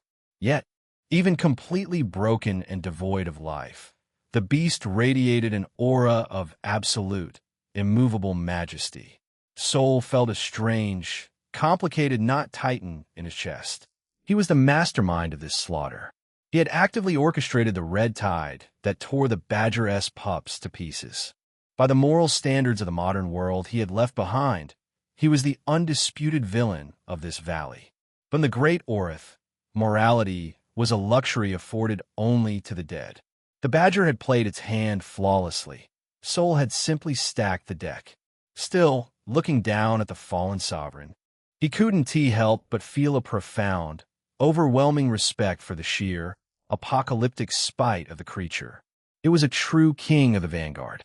It was a titan of defense that had stared down a swarm of tens of thousands of ants, a rival Layer 3 lord, and a colossal hive mother. And it hadn't gone quietly into the dark without dragging every single one of its enemies to hell alongside it. It was the epitome of the primitive world's unyielding spirit. Sol reached into his leather belt pouch and pulled out the pure blood jade. The smooth crystal felt incredibly cold and heavy against his palm. A stark, grounding contrast to the stifling, radiant heat still baking off the Titan's corpse. He was going to save this for later needs. Sol stepped forward, placing his left hand firmly against the thick, unmelted silver fur of the Badger's shoulder, preparing to press the blood jade against its skull with his right hand. But the very microsecond his bare skin made contact with the fallen lord, his own body violently rebelled. Suddenly, the golden liquid core in his solar plexus, the heavy, dense, life-giving essence stirred with an aggressive, autonomous hunger. Sol gasped, his eyes going wide. He didn't issue a command yet, nor did he flex his will. Without a single conscious thought from Sol, the heavy, earth-shattering density of his golden essence roared to life. It seemed to recognize the deep, tectonic, vanguard-aligned nature of the Great Badger. A massive, gravitational vortex violently opened within his chest. It completely bypassed the pure blood jade in his hand. Like a black hole violently tearing open in the physical world, the golden liquid greedily sucked the Great Badger's heavy, earth-aligned spirit directly out of its colossal corpse. Sol physically saw the thick, Yellow essence ripped through the air and slammed directly into his solar plexus, crashing in right next to the Dreadwing S soul. Soul stumbled backward, completely shocked and profoundly confused. He dropped hard onto his ass in the mud, clutching his chest as the sheer, overwhelming, tectonic weight of a second layer 3 soul slammed into his spiritual vessel. What the? Soul coughed, staring down at his glowing chest in absolute horror. Isn't it an absolute law of this world that a body can only anchor one spirit? How the hell did I just absorb two? He even braced himself, squeezing his eyes shut, fully expecting his veins to violently shatter under the conflicting pressure of two apex sovereigns occupying the same space. He waited for the explosion, but strangely, the explosion never came. Instead, he felt the overwhelming, dual-layered power settling into absolute, terrifying harmony within him. The Dreadwing S weightless, super speed wrapped seamlessly around the Badger S unyielding, tectonic density. It was a flawless synergy of motion and mass. And at the center of it all, acting as the ultimate stabilizing anchor, was the sheer, miraculous density of the golden liquid, keeping them perfectly contained. Suddenly, a wild, breathless grin broke across his face as the realization hit him. He remembered his own anomalies. He was a transmigrator. He possessed a body that fundamentally defied the biological limitations of the Great Orth. He wasn't exactly a normal human. Heck, he had even been with a goddess. So, it wasn't something too unexpected. But why was there no resistance? Why hadn't the Badger fought back in the mental void like the Dreadwing had? Soul looked over his shoulder at the ruined corpse of the Ant Queen in the distance, and the puzzle pieces clicked together perfectly. The Ant Queen's final, suicidal psychic spear hadn't just killed the Great Badger physically. It had utterly shattered the Mammal-S mind. The Badger-S soul was seriously injured, stripped of all its ferocious willpower and consciousness. It was nothing more than a massive, unclaimed battery of raw, Layer 3 Earth essence. Without an ego to defend it, his golden liquid had simply consumed it without a fight. I am completely, utterly broken, Soul laughed, clenching his fists. He could literally feel the gravity-crushing strength of the Badger humming in his muscles, perfectly paired with the hyper-reflexes of the Dreadwing. He possessed 2 Layer 3 Lord Spirits. He was a walking calamity, greed completely overriding any remaining common sense. Soul pushed himself out of the mud and sprinted toward the massive, severed remains of the Ant Queen resting in the shadows of the tree line. If I can hold 2, maybe I can hold 3. A triple crown clear, Soul thought frantically, blurring across the crater in a fraction of a second. He reached the Queen's bloated, bleeding thorax and slammed his bare hand against her obsidian carapace. He closed his eyes and aggressively urged his golden liquid to wake up. He tried to mentally flex the same spiritual muscle that had just devoured the Great Badger, trying to force the gravitational vortex to rip open one more time to swallow the Hive Mother up and complete the ultimate Triple Crown set. But nothing happened. There was no terrifying suction, no metaphysical black hole tearing through reality. Instead of the ravenous, autonomous hunger from before, the golden liquid in his solar plexus felt like a massive, coiled snake that had just swallowed 2 whole elephants. Chapter 267. Loot. Chapter 267. Chapter 267. Loot. There was no terrifying suction, no metaphysical black hole tearing through reality. Instead of the ravenous, autonomous hunger from before, the golden liquid in his solar plexus felt like a massive, coiled snake that had just swallowed 2 whole elephants. It was completely, stubbornly dormant. When Soul tried to forcefully squeeze his core to draw the Queen's essence out, a sharp, terrifying spike of phantom pain lanced through his chest, as if his ribs were physically threatening to splinter outward under the internal pressure. Frowning, a stubborn crease forming on his forehead, Soul pulled his hand back. Maybe a Layer 3 is just too big? Maybe they take up too much bandwidth? His mind reasoned frantically, refusing to give up on the loot. He spun around and blurred over to the nearby corpse of a massive Layer 2 Obsidian commander. The 15-foot elite guard had been crushed under the Badger's initial berserker charge, its superheated sides now dull and cold. Sol slapped his palm hard against its intact, faceted head, trying to siphon a lesser, theoretically more manageable soul just to test his limits. Still nothing. Not even a spark. His core remained utterly, entirely unresponsive. It felt incredibly dense, impossibly heavy, and absolutely, unequivocally satisfied. He closed his eyes and looked inward, realizing the terrifying truth. The hyperkinetic, supersonic storm of the Dread Wing and the crushing, tectonic mass of the Badger were currently swirling around each other in a delicate, high-tension orbit. Trying to shove even a Layer 2 spirit into that fragile equilibrium would be like throwing a lit stick of dynamite into a pressurized powder keg, right? Okay, Sol muttered, taking a slow, cautious step back from the dead insects.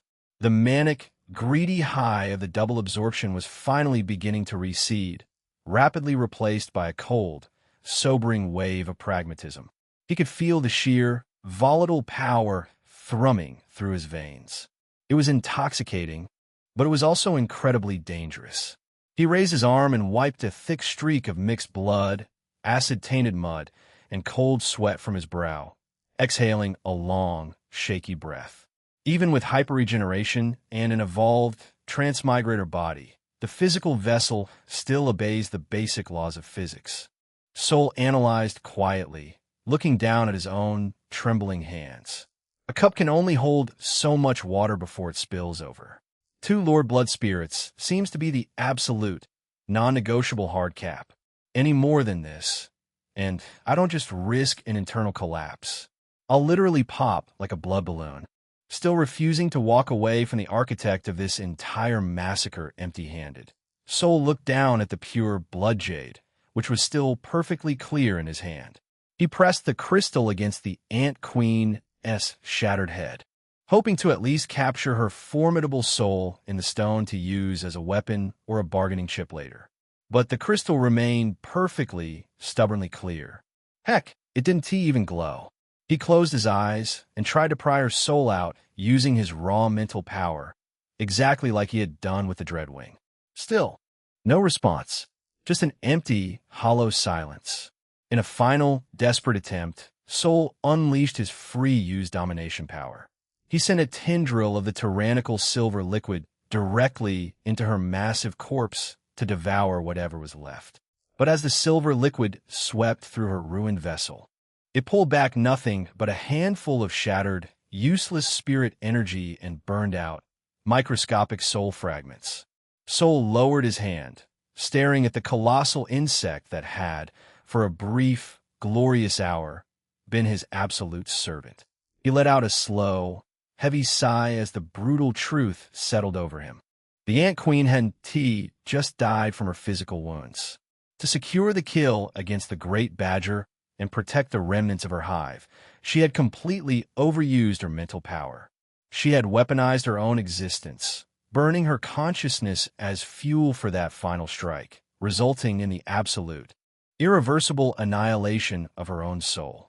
There was nothing left to loot. She had burned it all to ash.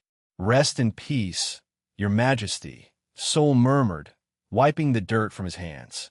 "You played a hell of a game." He tucked the empty, pure blood jade safely back into his leather pouch. The metaphysical loot may have been capped, but his instincts quickly pivoted back to the physical reality of his situation. The Great Orith was a hungry, unforgiving place. The apocalyptic duel had created a temporary dead zone, terrifying the local wildlife into fleeing.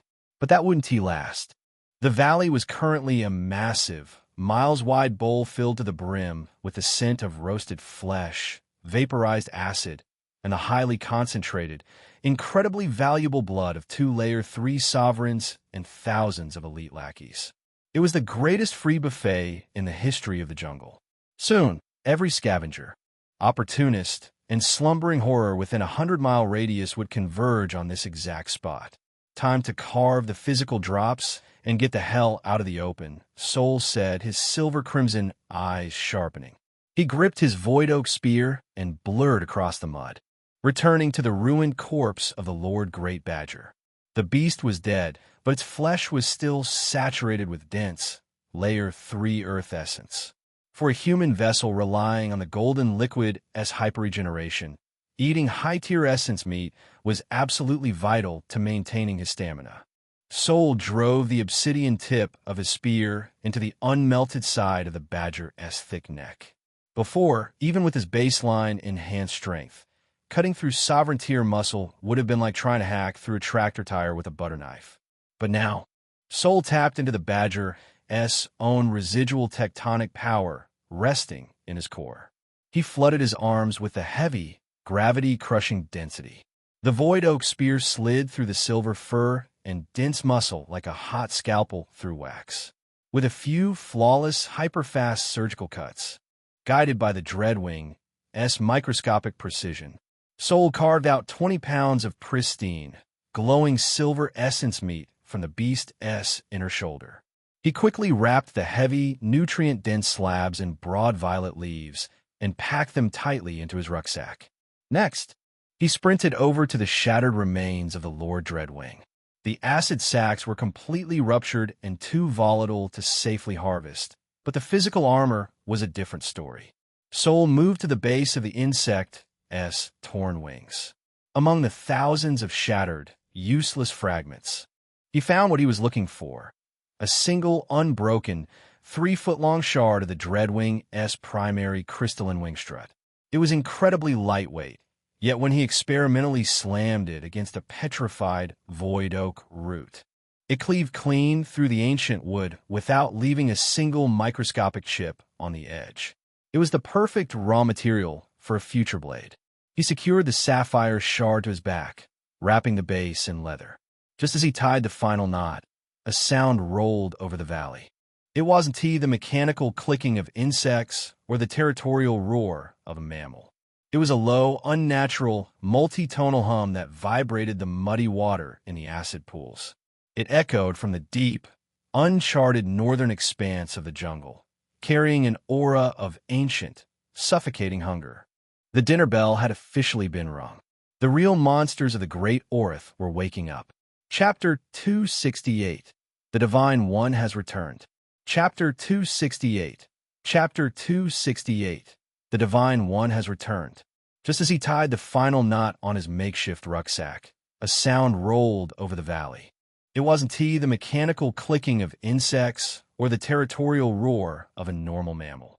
It was a low, unnatural, multi-tonal hum that physically vibrated the muddy water in the acid pools. The ambient temperature seemed to plummet. It echoed from the deep, uncharted northern expanse of the jungle, carrying an aura of ancient, suffocating hunger. The dinner bell had officially been rung, and the Great Orth was answering. Standing in the center of the ruined crater, Soul felt it before he heard it. A deep, rhythmic vibration thrumming through the soles of his boots, accompanied by a heavy, suffocating pressure in the humid air. The sheer volume of Lord-tier blood and vaporized essence coating the valley had acted as a beacon, cutting through the natural territorial boundaries of the jungle. From the deep, uncharted northern expanse, the true apex horrors of the primordial world were finally waking up, slithering and stomping toward the free buffet. Soul felt a prickle of genuine danger raise the hairs on the back of his neck. Let them fight over the scraps, Soul murmured, a cold, exhilarated smirk playing on his lips. Leaving behind thousands of tons of high-tier essence meat, volatile acid sacs, and the shimmering, indestructible stone spikes of the badgers felt like a massive, tragic waste. His innate hoarder instinct screamed at him in physical agony. It was a literal mountain of priceless crafting materials and residual soul fragments. If he had a spatial ring or a bottomless inventory slot, he would have picked the valley clean down to the bedrock. But Soul was a pragmatist above all else. His physical vessel, carrying 2 apex sovereign souls, was infinitely more precious than anything left bleeding in the mud. He wasn't about to die out of sheer greed. So, he wasn't going to stick around to become dessert for whatever nightmare was slithering out of the deep woods. He turned his back on the Valley of Death. He didn't need to sneak anymore, nor did he need to carefully map out the patrol routes of lesser beasts. Taking a deep breath, he utilized the remnant power of the twin Layer 3 spirits within his core. The golden liquid in his solar plexus acted as the ultimate, miraculous stabilizer, weaving the Dreadwing's weightless, hyperkinetic speed seamlessly into the Great Badger's unyielding tectonic density. He flooded his legs with the supersonic lightness and pushed off the earth with absolute, gravity-crushing force. Boom! The mud violently cratered beneath his boots, a foot ring of displaced and acid splashing outward from the sheer kinetic force. Soul launched himself into the dense jungle canopy like a fired cannonball. The sensation was entirely different from flooding his limbs with basic golden essence. Before, he was just a very strong human running fast. Now, he was fundamentally ignoring the physical resistance of the Great Orith. He moved so fast he seemed nothing more than a blurred, silver-crimson phantom weaving flawlessly through the ancient branches. The world around him seemed to decelerate. The Dreadwing's 30,000 microscopic lenses, now fully integrated into his own vision, processed the dense, chaotic labyrinth of petrified roots, hanging vines, and massive purple ferns with terrifying clarity. He didn't just see the obstacles. He saw the exact, mathematical trajectory required to bypass them. Of course, he didn't just run on the ground. He bounded through the mid-canopy. He leaped from the side of one colossal void oak trunk to another, covering tens of yards in a single, blurring arc. The wind physically screamed past his ears, tearing at his sweat-stained leather clothes. "This is insane," Soul laughed, a manic, breathless sound that was immediately whipped away by his own wake. He was running backward, traveling back to the Vaynar tribe exponentially faster than he had left it. The journey that had taken him hours of harrowing, stealth-focused creeping was melting away in minutes. He felt utterly ecstatic. The heavy, oppressive weight of the primitive jungle, the constant, suffocating feeling of being at the absolute bottom of the food chain, was completely gone. Within an hour of unbroken, super-speed free running, the dense, overlapping canopy began to thin out. The oppressive humidity broke, and he caught the faint, familiar scent of wood smoke and the low, melodic hum of the singing moss. He burst through the final line of dense foliage, sliding to a mathematically flawless halt just at the edge of the expansive clearing that housed the Vaynar tribe. His sudden, explosive arrival didn't go unnoticed for long. The sentries posted in the high watchtowers blew their carved bone horns, a sharp, frantic blast indicating a high-speed approach. But as Soul stepped fully into the morning light, his void oak spear resting casually on his shoulder, the alarm abruptly cut off. The sentries posted in the high watchtowers blinked, rubbing their eyes as if a ghost had just materialized from the shadows, before frantically bringing their carved bone horns to their lips. A sharp, booming announcement blasted across the settlement. "The Divine One has returned." He asked back. The word spread like wildfire. Within minutes, the sprawling tribal grounds transformed into a chaotic sea of movement. Warriors dropped their training weapons, gatherers abandoned their baskets, and nearly the entire population of the Vaynar tribe rushed toward the main square to witness the outcome of his solitary hunt. Standing at the forefront of the gathering crowd were War Chief Valara, High Shaman Zephyra, and Kira. Kira's face was deathly pale, her hands tightly gripping the hilt of her bone sword. She had been waiting anxiously, imagining the worst horrors the jungle had to offer. The moment she saw Soul, the rigid tension in her feline stance evaporated, her shoulders visibly slumping in a profound sigh of relief. But as Chief Valara and Zephyra stepped forward, their eyes swept over him, and a complex mixture of relief and heavy disappointment settled over their features. Soul was covered in dried, foul-smelling mud. Streaks of dark blood, and his clothes were heavily singed by vaporized acid. More importantly, his hands were empty. There was no massive beast carcass dragging behind him, no glowing core held aloft in triumph. Sol walked calmly toward the center of the square, his expression carefully neutral. The empty pure blood jades tucked safely out of sight. Chief Elara stepped forward, her stormy eyes tight with unspoken regret. Sol, you have returned alive. That is a blessing in itself. Tell us, which spirit did you manage to secure? Chapter 269. Throw him out. Chapter 269. Chapter 269. Throw him out. Before Sol could even open his mouth, Elder Thorn pushed his massive frame to the front of the crowd, his vulture feather cloak rustling. He looked Sol up and down, his eyes lingering mockingly on the human-esque rag clothes and empty hands. A condescending, highly theatrical smile of false sympathy spread across Thorn's face. "It's okay, Divine One," Thorn spoke, especially punctuating the word divine, his voice booming across the silent square, so that every single tribesman could hear his pity. "The Great Orith is unforgiving to those who walk it alone, and your lack of experience is not a crime. If you didn't manage to get one, there is no shame in retreating with your life. You can always select from some of the lesser omen blood beasts our hunting parties have stored away.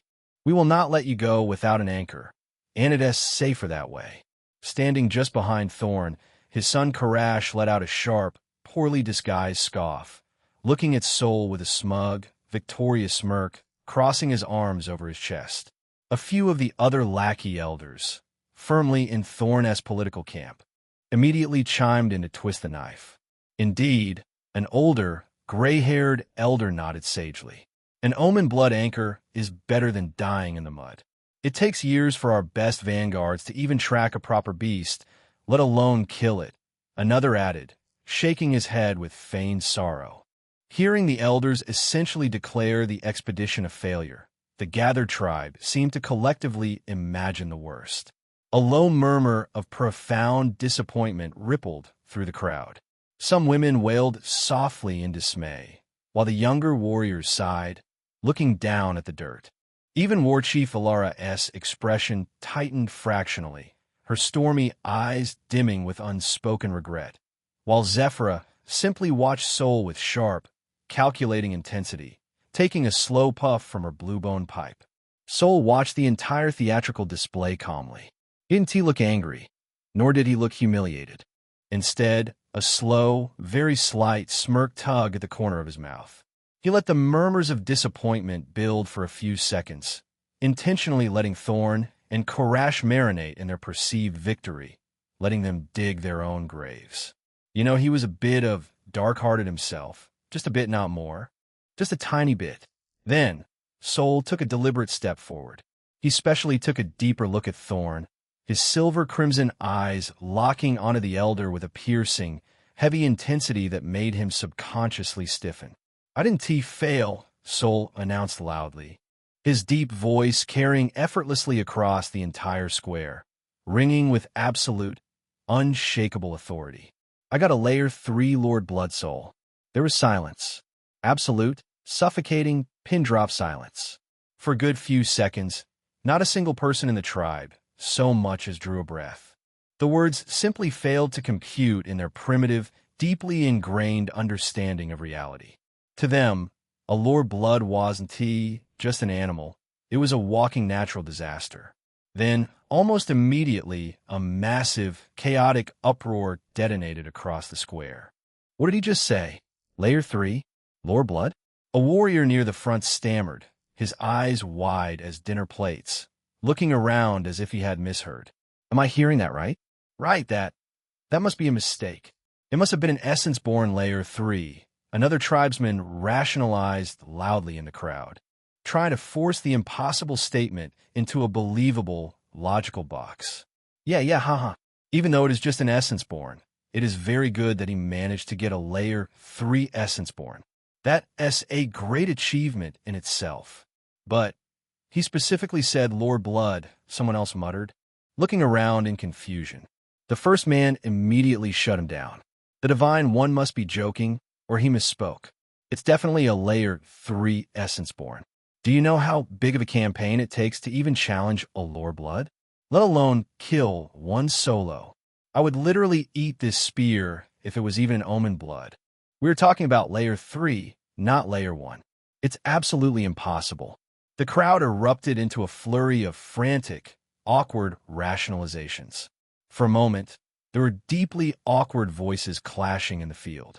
Even though they knew they had heard Lord Blood, clearly, the concept of a single, newly awakened human returning with a Lord Blood tier spirit was logically and biologically absurd. But strangely, Elder Thorn's condescending smile had completely vanished. He looked at Soul with intense, grave eyes, his jaw clenched tight. Beside him, Karash had snapped his mouth shut, his smug smirk wiped away by a sudden, sinking dread as if something had physically sealed his lips. High Shaman Zephyra stepped forward, raising her bone staff to silence the immediate area. She looked at Soul, her milky eyes boring into his with desperate intensity. Divine One, Zephyra asked, her voice tight, completely devoid of its usual airy mysticism. There is no need to joke with the tribe on such matters. Hope is a fragile thing. Please, just tell us clearly which spirit you anchored. Soul's smirk widened slightly. He looked around at the sea of skeptical, disbelieving faces. Why would I lie or joke about this? Soul said, shrugging his shoulders casually, his voice loud enough for everyone in the back to hear clearly. It is exactly what I said. A Layer 3. Lore Blood. Once again, the silence dropped like an anvil. And then, a true uproar, 10 times stronger and far more chaotic than before, ripped through the tribe. It was a massive wave of absolute, vocal skepticism mixed with outright denial. People were shouting over each other, creating an awkward, chaotic din in the field, unable to contain his bruised ego and the sheer panic of the implications. Karash violently shoved his way to the front, his face flushed and ugly, mottled red with anger. "Prove it then," Karash shouted, pointing a thick, calloused finger directly at Soul's chest, his voice cracking at the edges. Elder Thorn watched Soul's reaction to his son's demand. The human didn't flinch. He didn't sweat. He didn't try to backtrack. Soul simply stood there, his spear resting casually on his shoulder, that infuriating, knowing smirk still playing on his lips, his silver-crimson eyes glinting with a dark, predatory amusement. A sudden, icy spike of genuine dread pierced straight through Thorn's chest. He isn't bluffing. Thorn's veteran instincts suddenly screamed at him. The sheer, suffocating confidence radiating from the outsider was unnatural. There was no desperation in his posture. If Soul actually manifested a Layer 3 Lord Blood aura right here, right now, the balance of power in the Vaynar tribe would shift irreversibly in a matter of seconds. Soul would instantly become untouchable, a living legend. And Thorn's entire political faction would be rendered completely obsolete. Thorn realized he couldn't let it reach the point of manifestation. If the tribe saw the aura, he was finished. He had to shut this down immediately, before Soul even had a chance to flex his spirit. Fearing the absolute worst, and seeing a fleeting opening to crush Soul's reputation prematurely, Elder Thorn stepped sharply forward, roughly pushing his own son behind him to cut off the demand for proof. His massive, scarred presence attempted to dominate the square as he desperately sought to control the narrative. He looked directly at War Chief Valara, his voice hard, uncompromising, and laced with a panicked urgency, sharply pivoting his strategy from false pity to aggressive condemnation. Proof? We do not need proof of a madman's delusions. Thorn boomed, his voice echoing off the massive petrified walls, turning the crowd as chaotic skepticism into a sharpened weapon. War Chief, listen to this madness. I had already warned you that this outsider does not seem like someone good or honorable. He makes a mockery of our sacred hunts and the blood we shed. Thorn gestured broadly toward the crowd, whipping up their outrage. To stand before the entire tribe and tell such a blatant, insulting lie about a Lord Blood beast. It is a spit in the face of every vanguard warrior who has ever died protecting these walls from such horrors. It is an insult to the jungle itself. He turned his glaring eyes back to Valara, stepping closer to force her hand. We should not humor his lies by giving him a stage. We should absolutely punish him for this disrespect right now. We should strip him and throw a liar like him out of the gates immediately, before his arrogance brings a curse upon us all. Chapter 270. Unleashing the Aura. Chapter 270. Chapter 270. Unleashing the Aura. Thorn's booming voice echoed off the towering petrified walls, his words hanging like a physical weight in the tense, humid air. The crowd, easily swayed by the massive elder's aggressive, righteous indignation, began to murmur in agreement. The sheer absurdity of Soul's claim that a solitary, unranked outsider had slain and anchored a Layer 3 Lord Blood, combined with Thorn's panicked, masterful incitement, was rapidly turning the tribe's initial disbelief into a unified, hostile mob. Exile him, one of Thorn's lackey Elder shouted from the back. Strip him of his weapons and cast him out to the rot. Another yelled. Warchief Valara raised her hand, the heavy bracelets of polished beast bone clicking together around her wrist.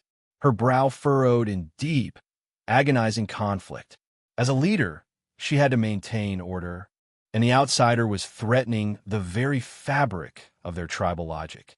To the Vaynar tribe, a Layer 3 Lord Blood wasn't just a beast, it was a walking natural disaster, a creature that required the sacrifice of dozens of elite vanguard warriors just to drive away from their walls, let alone kill and harvest. For an unranked human to claim such a prize was not just a lie. It was a blasphemy against the blood spilled by generations of their ancestors. She opened her mouth, her stormy eyes hardening, likely to demand Soul stand down, apologize for his outrageous boast, and accept a lesser spirit to appease the angry elders and restore the peace. But before Warchief Valara could speak a single word, a sound cut through the rising clamor. It was actually a laugh. It started low, a dark, vibrating chuckle. It was a sound entirely devoid of fear or panic, steadily rising into a cold, full-throated laugh that carried an unnerving, predatory edge. The crowd fell silent, instantly unnerved by the sheer arrogance of it.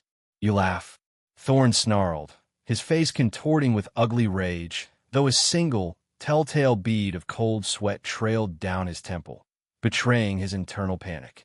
You stand on the precipice of exile and death, surrounded by the greatest warriors of the Vaynar, and you dare to laugh at us?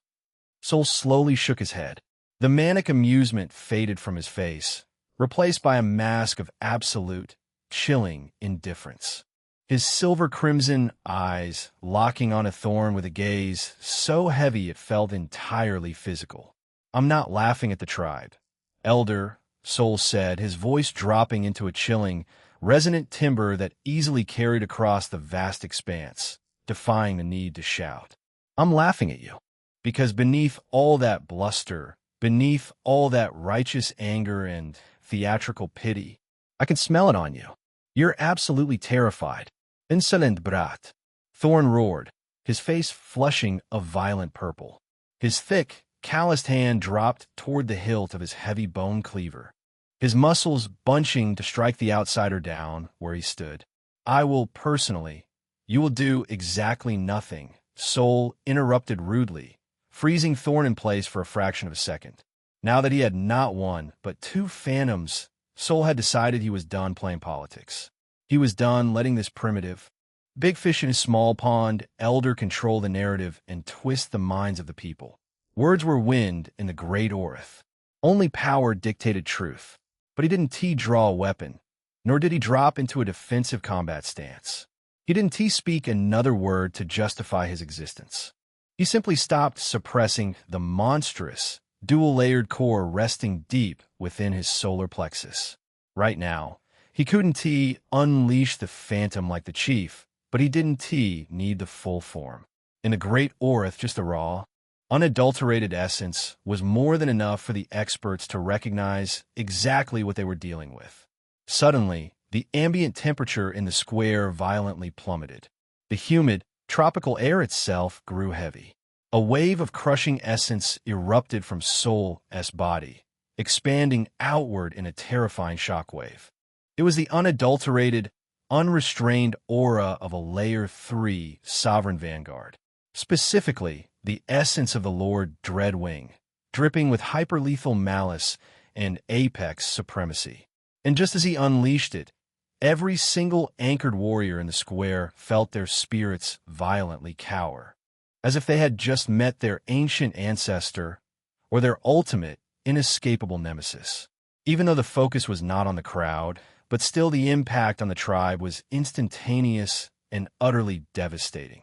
It wasn't just a scary, intimidating feeling. It was a biological override. The lesser, unanchored tribesmen and women standing near the front of the crowd were instantly driven to their knees, their bodies betraying them.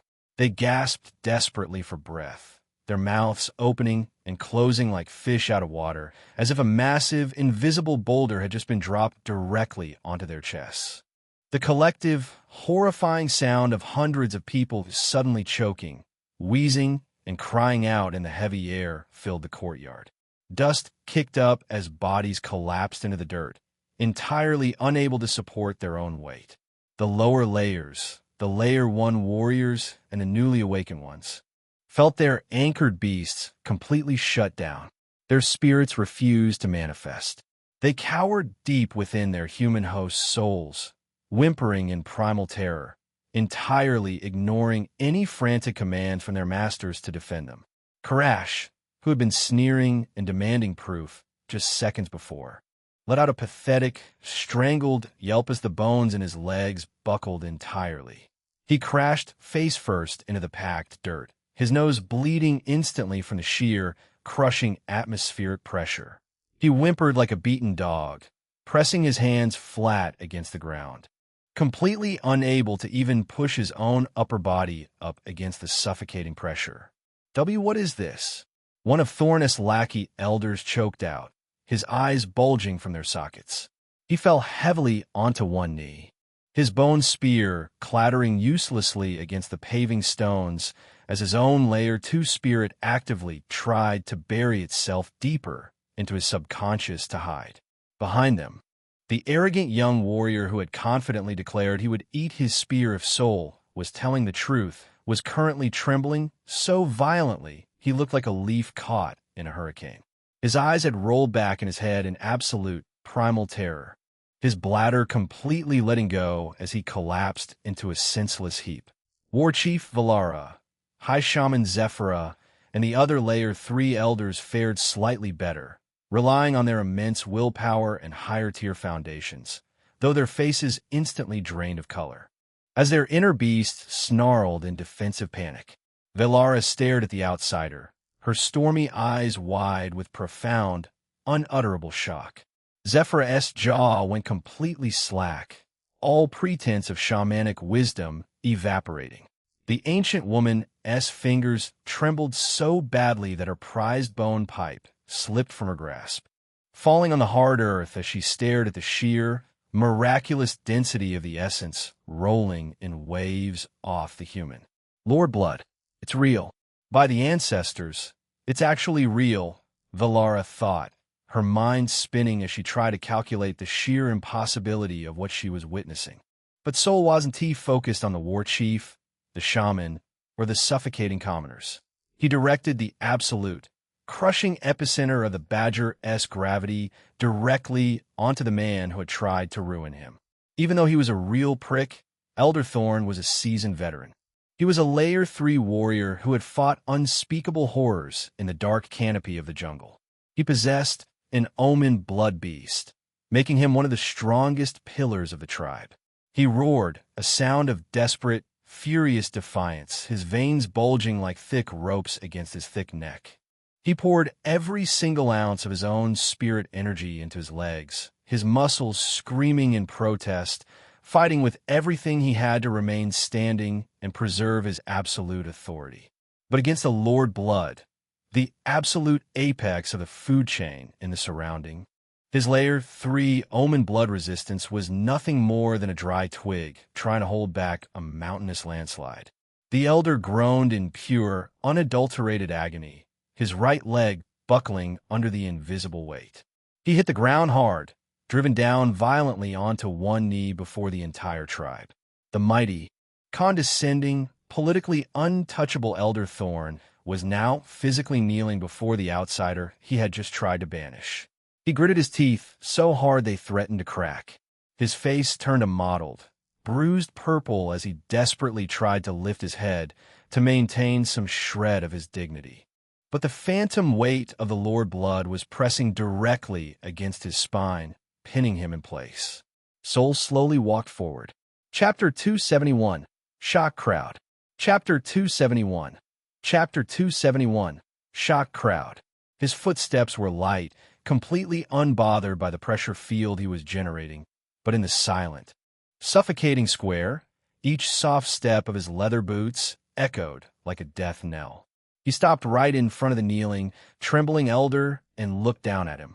For a fraction of a second, the towering, terrifying phantom silhouette of a Lord Dreadwing flickered into existence behind Soul's back.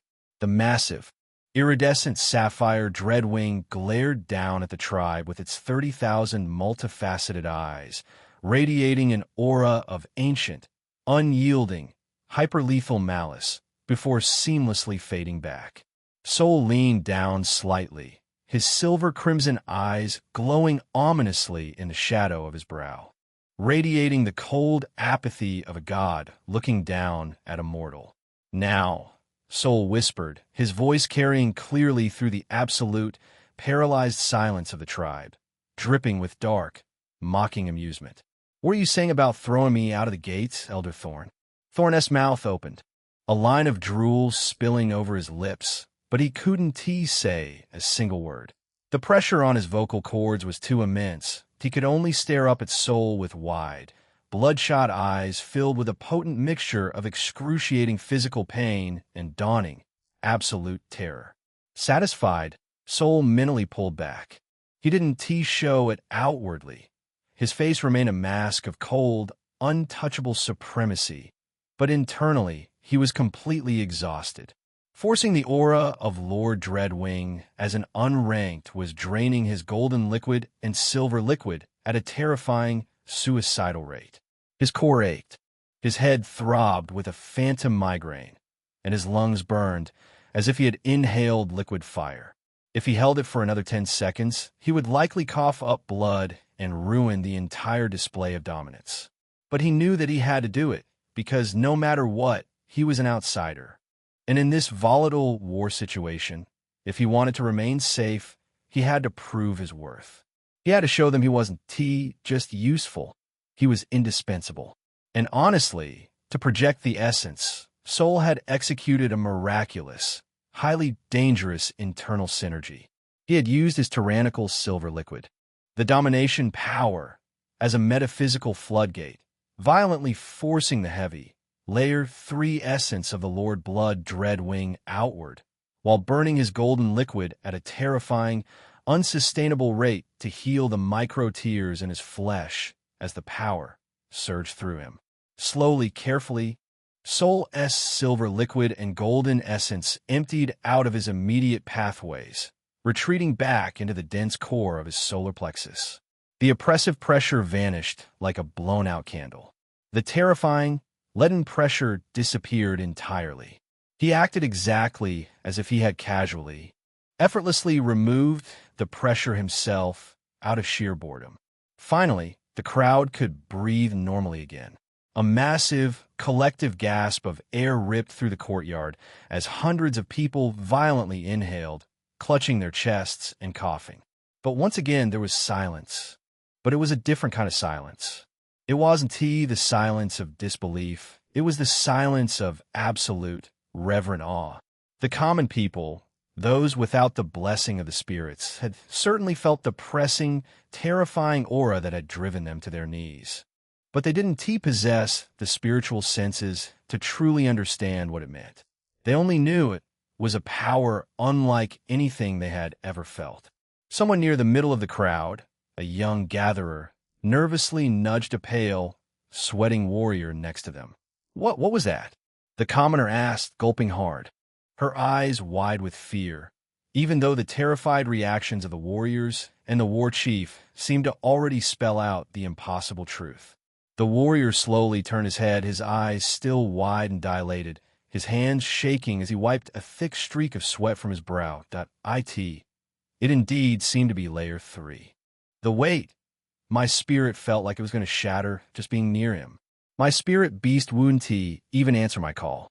Even though the warrior had said it quietly to himself, in the absolute, pin-drop silence of the recovering crowd, his words rang out like thunder. The realization spread outward like a ripple in a pond for a single, suspended moment. And then, the manic uproar began. It wasn't a roar of skepticism this time. It was a volcanic explosion of hysterical, frenzied excitement and sheer, unadulterated terror. The crowd erupted. Men yelled to the skies, women wept, and warriors slammed their spears against their shields.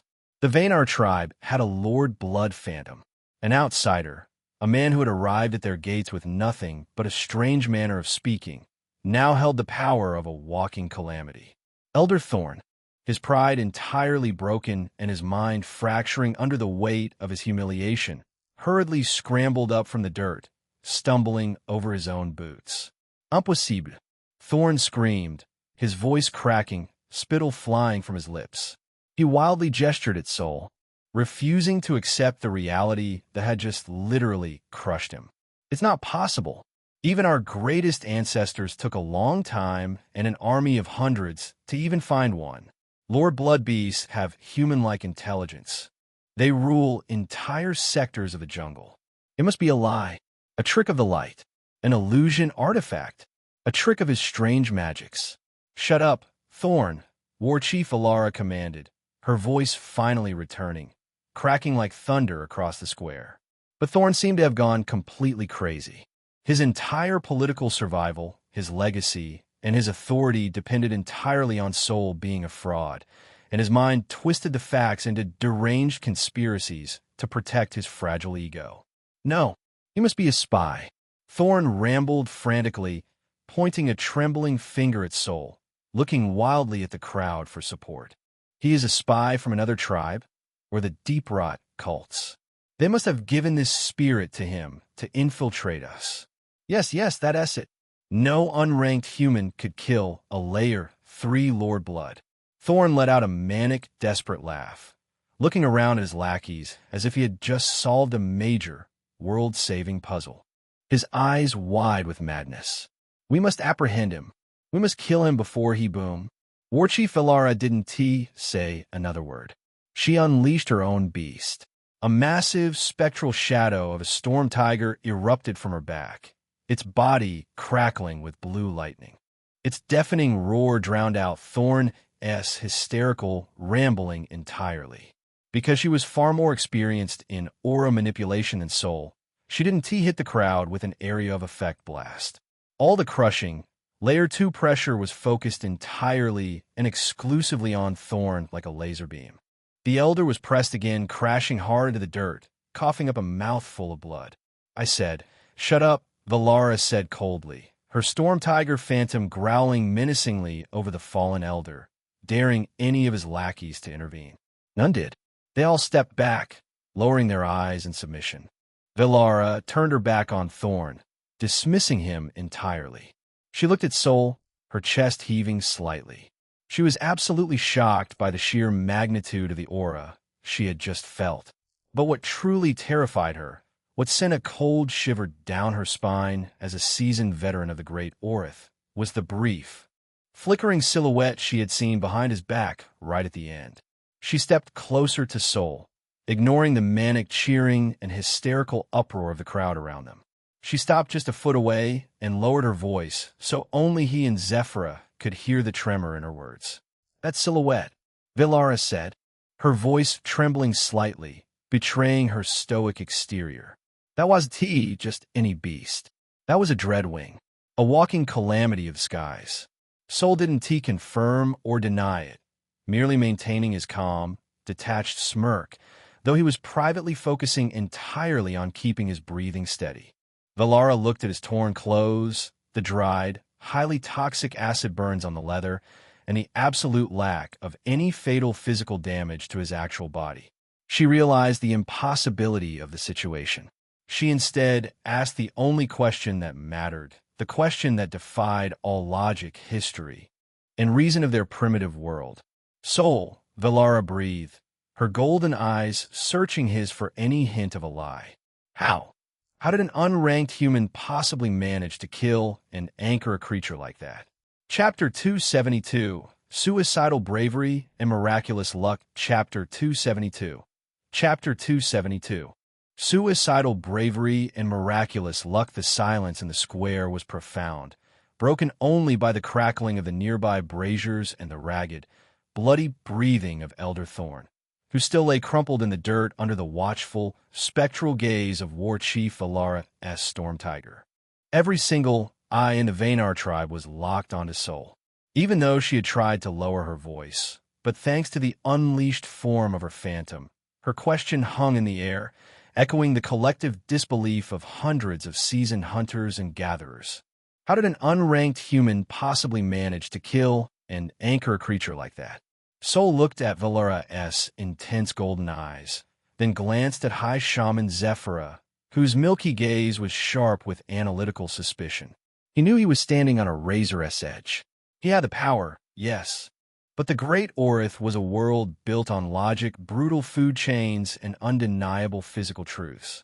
If he told them the actual truth, that he possessed a tyrannical, silver liquid that allowed him to mind control a colossal hive mother, orchestrate a massive insectoid war, and casually absorb 2-layer-3 sovereign souls like a bottomless black hole, they wouldn't revere him. They would be utterly terrified of him. They would see him not as a divine blessing, but as an apocalyptic parasite that needed to be eradicated before it devoured the entire jungle. Of course, it was just a possibility, and the reverse could happen too, but still, he wasn't going to risk revealing his ultimate trump card. He needed a story, a half-truth, something that explained the residual scent of acid on his clothes, his ragged appearance, and the sheer impossibility of the kill, while simultaneously painting him as a fearless and cunning hero.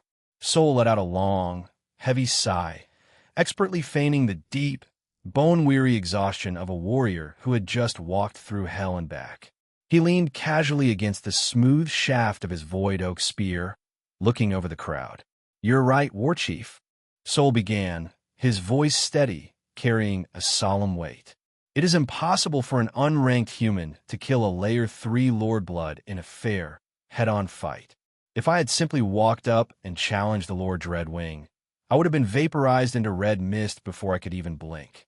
A ripple of nervous murmurs washed through the crowd. That made sense. That aligned with their reality. Then how?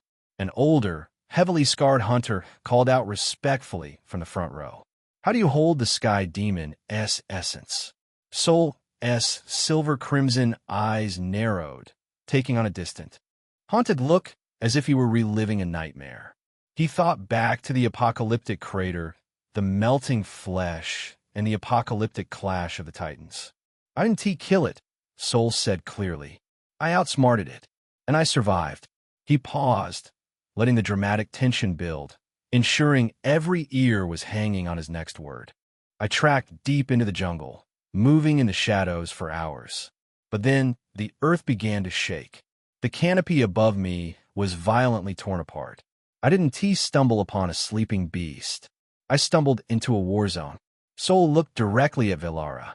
There wasn't just one Layer 3 sovereign in that valley. There were two. Gasps erupted from the surrounding elders. Valara's grip on her spear tightened until her knuckles turned white. "Two.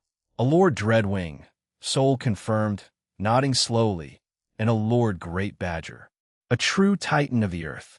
They were locked in a death match that was leveling the entire forest. The Dreadwing was raining down geysers of corrosive, superheated plasma, melting the bedrock itself. The badger was retaliating with tectonic force, shattering the insect's armor with phantom claws the size of our watchtowers. He gestured to his ruined, acid-singed leather clothes. I was caught on the periphery. Just the splash damage from their crossfire melted the trees around me into glass. I should have run. Any sane man would have turned and fled back to these walls. Sol straightened his posture, his eyes flashing with a fierce, manufactured pride. But I remembered the mocking words of Elder Thorn before I left.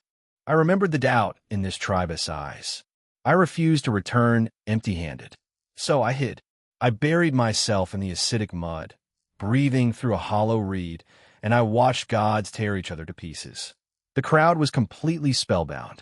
Young warriors leaned forward, their mouths slightly open, completely captivated by the imagery of the apocalyptic clash. It was a tale worthy of the ancient tribal epics. I waited until the jungle itself was entirely silent. Sol continued, his voice dropping to a harsh whisper. The badger managed to rip the dread wing out of the sky, crushing its thorax. But the insect managed to sever the mammal's throat with its final, desperate strike. They mutually destroyed each other. But a Layer 3 sovereign-s soul doesn't dissipate instantly. It clings to the physical vessel, burning with rage. Sol took a step forward, his expression hardening into pure grit. That was my window, but they weren't alone. The valley was swarming with hundreds of surviving, frenzied lackeys. Layer 1 and Layer 2 beasts driven completely mad by the death of their lords. It was a literal meat grinder. He gripped his spear tightly, acting out the tension. I didn't hesitate. I flooded my legs with every ounce of my remaining strength, and I charged directly into the swarm. I dodged superheated sighs, I leaped over pools of boiling green acid, and I fought my way through the frenzied guards. I risked having my own soul shredded into pieces just to reach the dread wing's shattered head. I pulled out the pure blood jade you gave me and slammed it against the beast's carapace, extracting its soul into the crystal right before a wave of elite guards spotted me. He exhaled sharply, wiping a bead of sweat from his brow. I was completely surrounded. I dove into a deep crevice beneath the roots of a petrified void oak and buried myself in the acidic mud. They were hunting me, tearing the jungle apart. I knew if they found me, I was dead. I couldn't outrun a swarm of that size unranked. So, I did the only thing I could think of to survive. I pressed the filled blood jade to my chest and anchored the spirit right there in the mud. A collective, horrified gasp rippled through the gathered warriors. You anchored in the field. An older, heavily scarred warrior elder blurted out, unable to contain his sheer disbelief. But it was a Layer 3 lord blood. How did an unranked human manage to absorb a sovereign spirit without your meridians violently shattering? The metaphysical backlash alone should have turned your organs to ash. Sol let out a tired, self-deprecating chuckle, shrugging his shoulders with practiced innocence. Honestly, I don't know. Maybe it was the blessing of your ancestors.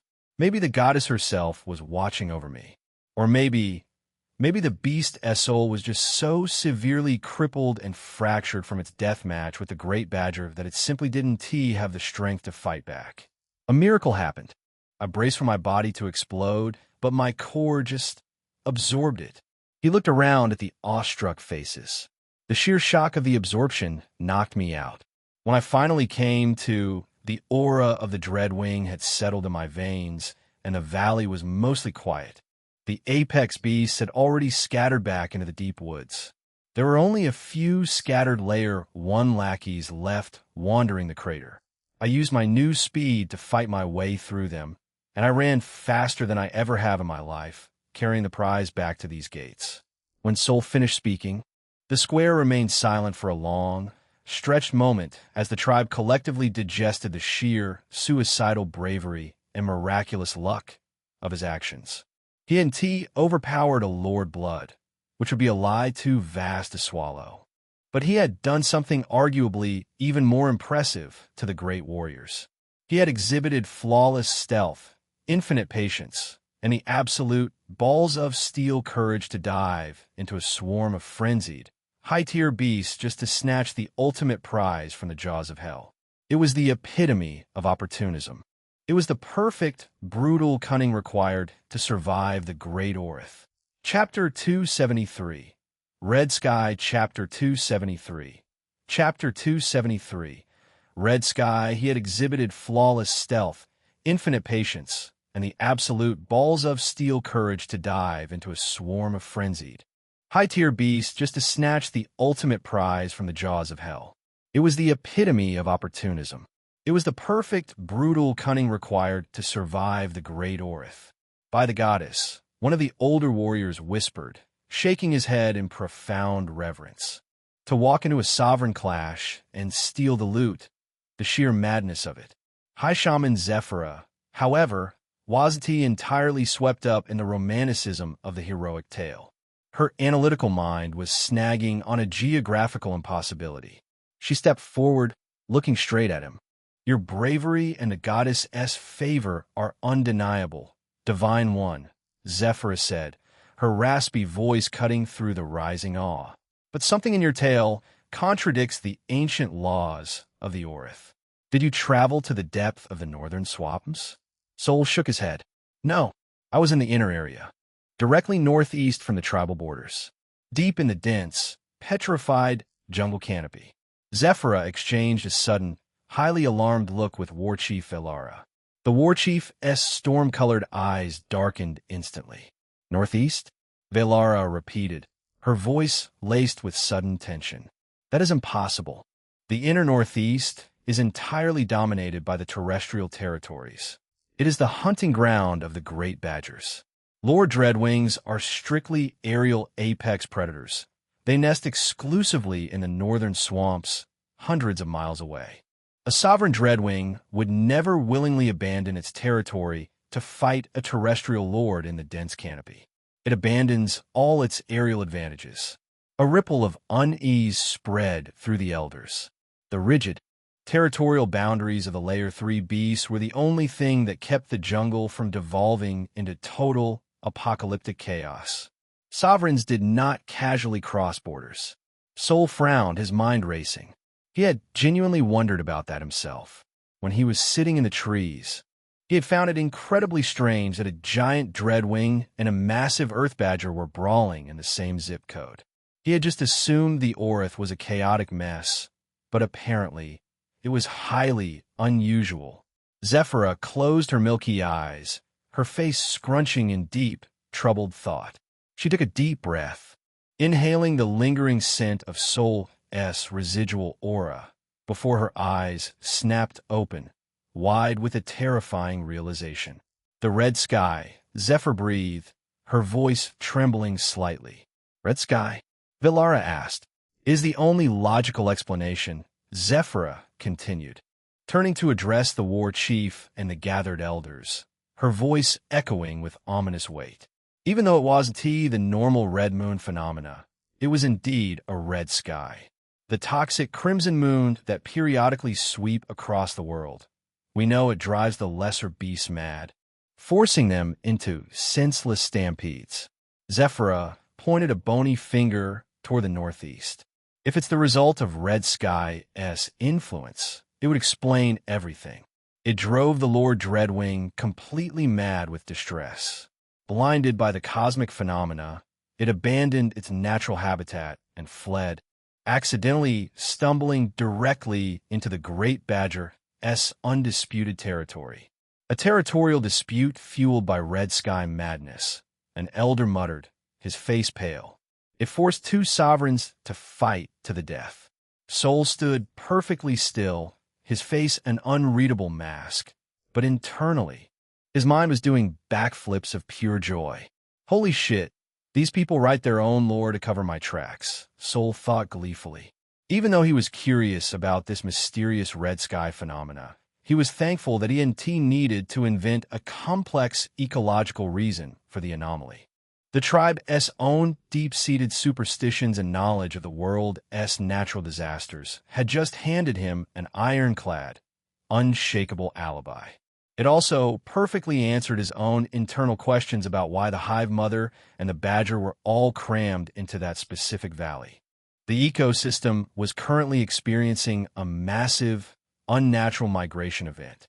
The shaman speaks the truth, Soul chimed in, perfectly adopting a tone of solemn realization.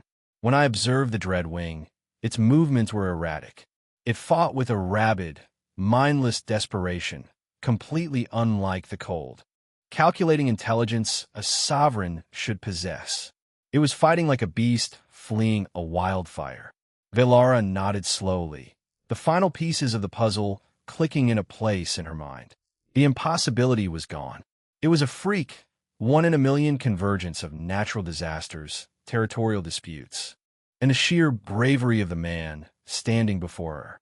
She looked at Soul, her expression softening from Warchef-like suspicion into genuine, profound respect. She stepped forward, raising her heavy obsidian spear high into the air. The Great Orith is a realm of absolute chaos. Velara's voice boomed over the courtyard. But it is also a realm that rewards the bold. Soul did not just survive the wild. He walked into the very jaws of a sovereign clash, outsmarted the apex predators of our world, and returned to us holding the power of the skies. She turned to face the massive crowd. He is no longer an unranked outsider. He is a warrior of the Vaynar tribe. He is the bearer of the Lord Blood. The silence broke. No, it didn't just break. It shattered into a million pieces. The courtyard erupted into an absolute, deafening frenzy of jubilation. Warriors thrust their weapons into the air, screaming themselves hoarse. Women wept tears of joy. The drummers positioned near the great heartwood instantly began hammering out a rapid, thunderous beat of victory.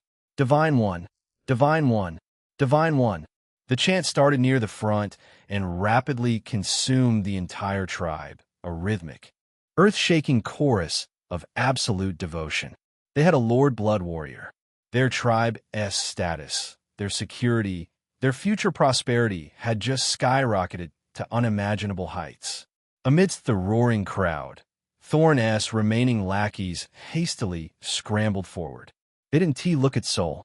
They kept their heads bowed in abject terror as they grabbed the moaning, broken Elder Thorn by the arms and unceremoniously dragged him away through the dirt, dragging him back to his hut in complete, utter disgrace. The mighty Elder's political faction had been completely, irreversibly decapitated in a single morning. Soul stood amidst the deafening cheers, drinking in the adulation. Seems like his plan was successful. Now, until he could leave this place, he was untouchable. He let his gaze drift through the cheering, chaotic mob until he found her. Kira stood near the edge, her bone sword finally sheathed at her hip. She wasn't cheering like the others, but her golden feline eyes were shining with an overwhelming mixture of awe, relief, and deep, profound pride. She looked at him not just as a man she had escorted, but as a Lord Blood warrior now.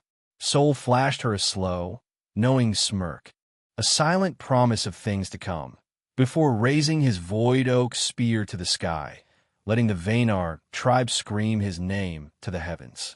Chapter 274. Bathing with Kira? Chapter 274. Chapter 274. Bathing with Kira?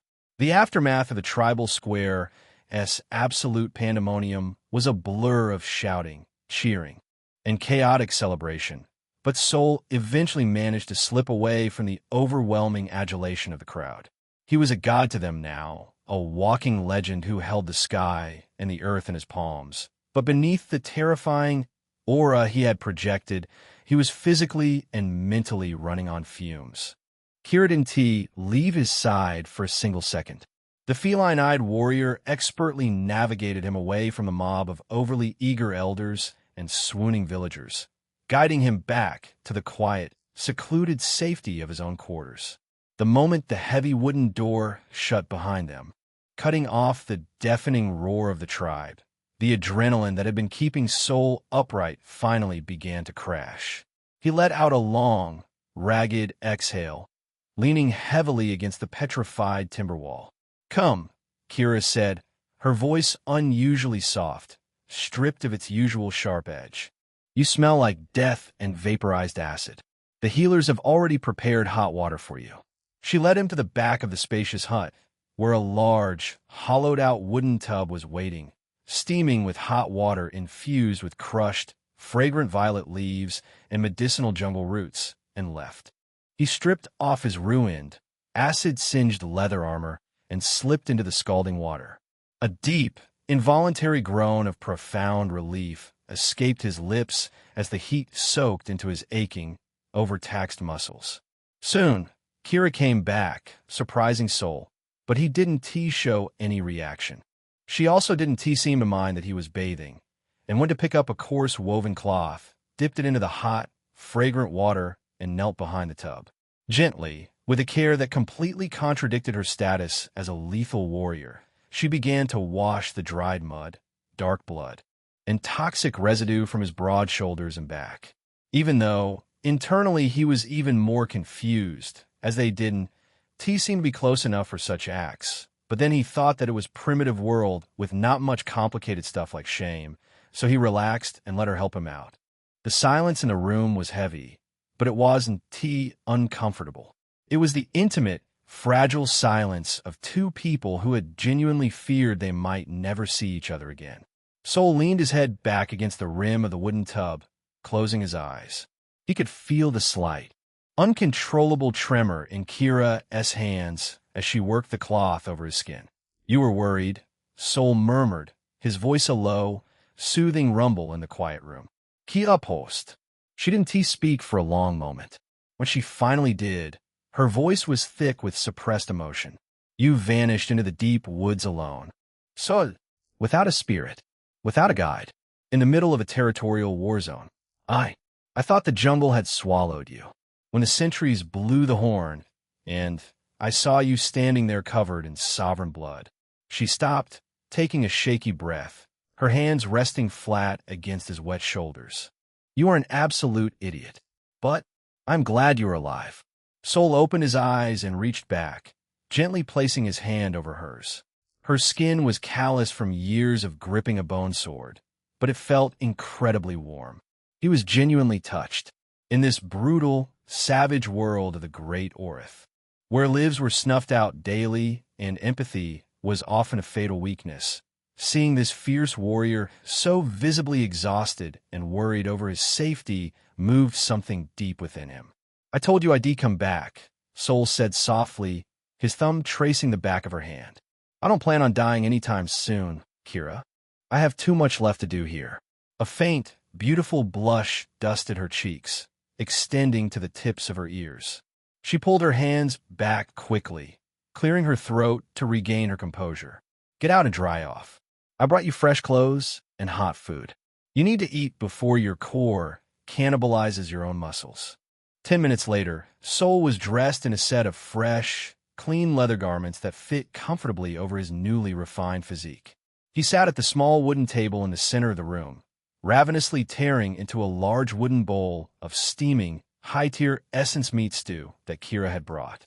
Kira sat across from him, resting her chin in her hands, watching him eat with a soft, lingering gaze that she didn't bother to hide anymore. The tension of the outside world seemed a million miles away. She took a deep breath, her golden feline eyes dropping to the wooden table for a moment as she gathered her courage. The atmosphere in the room shifted, growing suddenly thick with a different kind of tension. "Sol," Kira began, her voice barely above a whisper, hesitant and entirely uncharacteristic of her. I have to tell you something. Bang, bang, bang." The sudden, frantic knocking on the heavy wooden door echoed like a thunderclap, shattering the intimate, fragile bubble they had built. Sol, are you in there?" A loud, intensely energetic voice chirped from the other side. "Sol froze," a piece of essence meat halfway to his mouth.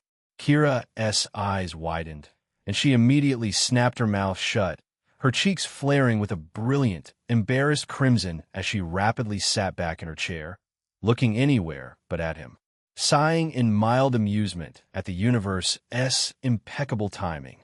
Sol put his bone spoon down, got up, and pulled the heavy door open. Standing on the threshold was Lumi. The young, petite girl was practically bouncing on the balls of her feet. She possessed a bubbly, relentlessly energetic personality that seemed entirely out of place in a world where everything was constantly trying to eat you. Her bright eyes were wide with pure awe, and a massive, beaming smile stretched across her face. "You're alive, and you're amazing," Lumi blurted out, her words spilling over each other in her excitement. She immediately launched into a barrage of praise. "I saw you in the square. Well, I saw you return, but there were so many people crowding around, and the elders were shouting, so I could only watch from afar. But the pressure, the aura, it was incredible." Sol couldn't help but smile, his earlier exhaustion melting away under the sheer radiance of her enthusiasm. "Well," he chuckled, leaning against the doorframe and gesturing for her to come inside. "You're not watching from afar anymore. You're seeing me up close now. Happy?" Lumi nodded hurriedly, her hair bouncing as she stepped into the room, barely acknowledging Kira, who was still silently fuming at the interruption at the table. Lumi rushed right up to Sol, her eyes sparkling like polished gemstones. "Did you really get a lore blood? A layer 3? Wasn't it terrifyingly dangerous? How did you survive the night out there in the deep Orith all alone? Were there thousands of beasts? Oh, how did the great badger look? Was it as big as a mountain?" She fired off a badger of questions without pausing to take a single breath. Sol laughed out loud, a genuine, hearty sound. He really liked her energetic and bubbly personality. In this brutal, savage world where every warrior walked around with a permanent scowl, hypervigilant and overly cautious, someone like Lumi was a profound breath of fresh air. Watching her jump around excitedly, Sol couldn't help but reminisce about Earth. It was a sharp, nostalgic pang.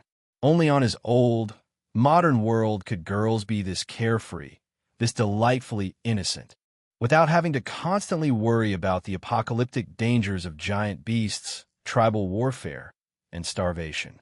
Lumi was a rare luxury of innocence in the great Orith. He patiently began answering her questions, of course, not without heavily exaggerating the details to make his survival seem even more impossibly heroic. He described the great badger as a titan whose footsteps shattered mountains, and the dread wing as a demon that blotted out the sun. Lumi hung onto his every word, gasping and covering her mouth at all the right moments. After a few minutes of entertaining her, Sol finally chuckled and held up a hand. All right. I survived, and I'm here. But you didn't just come here to ask me for a bedtime story, Lumi. What is the reason for your visit?" Lumi blinked, her face going blank for a second before she violently bit her tongue, letting out a cute, embarrassed sound. Hey, I was so excited I almost completely forgot. War Chief invited you to the High Hall. Sol raised an eyebrow, his mind instantly pivoting back to tribal politics. Why? Lumi shrugged her slender shoulders, looking completely innocent. I don't know. She just told me to run and fetch you. She said it was important. Okay, let us go then, Sol said, picking up his void oak spear from the corner. He turned back toward the table, his eyes softening as he looked at Kira. You were about to say something, he prompted gently. What was it? Kira looked at him, then glanced at Lumi, who was still practically vibrating with leftover excitement. Kira swallowed hard, a myriad of emotions crossing her golden eyes.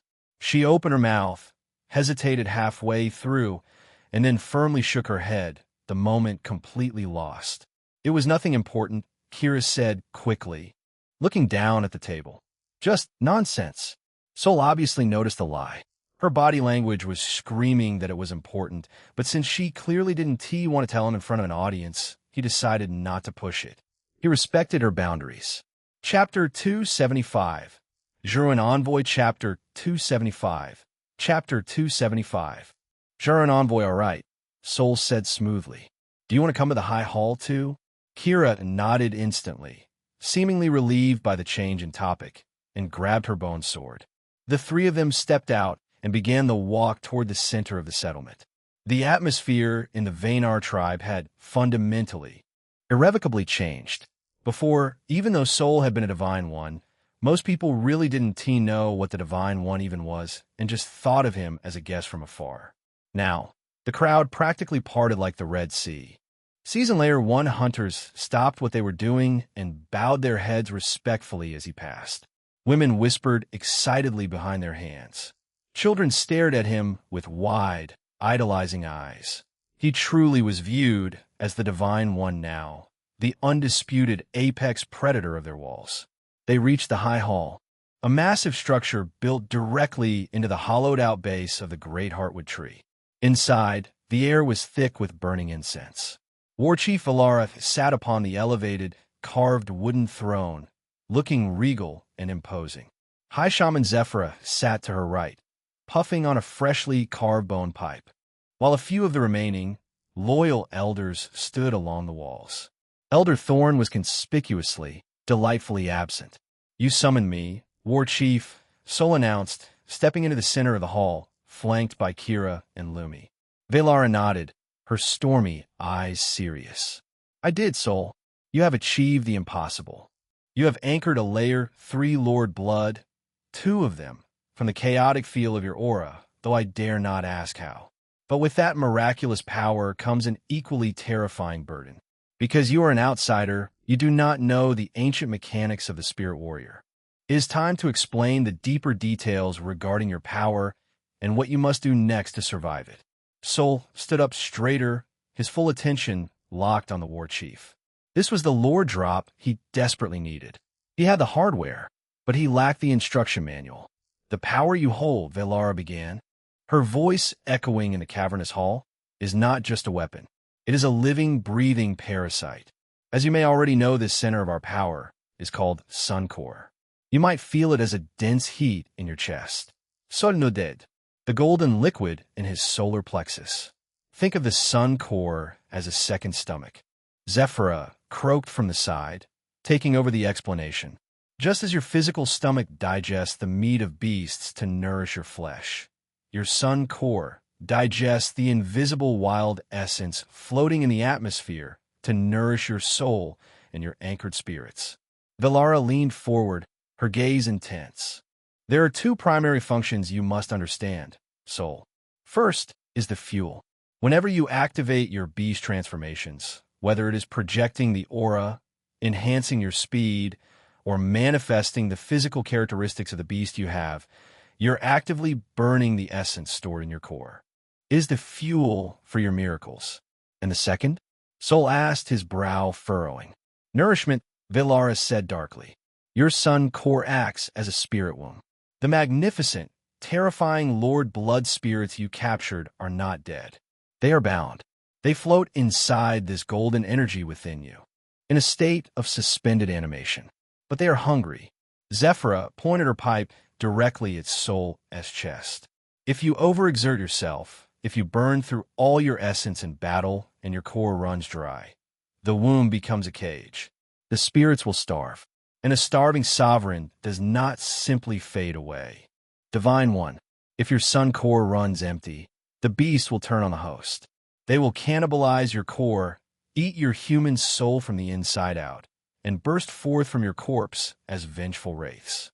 A cold chill ran down Sol's spine. His golden liquid was incredibly dense, but it wasn't infinite. He had felt the agonizing drain when he projected the aura in the square. If he ran out of mana, his own loot would literally eat him alive. He needed to constantly hunt and consume high-tier essence meat to keep the second stomach full and the beast pacified. Sol was just about to ask how to maximize his essence absorption when a sudden, violent commotion erupted outside the hall. Bang! The heavy wooden doors to the high hall were violently shoved open, hitting the walls with a deafening crack. Sol frowned, turning around.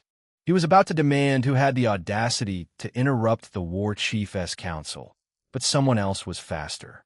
One of the elders standing near the wall, a man Sol recognized as one of Thorn's former lackeys, hurriedly scrambled forward. "Greetings," the lackey elder announced loudly, his voice trembling. "Greetings to the esteemed envoy of the Jarwin tribe." Sol's frown deepened into a scowl as he looked at the intruder. The man standing in the doorway looked like a nightmare crawled out of the deep rot. He was dressed in thick, matted black fur and wore a cloak of oily raven feathers.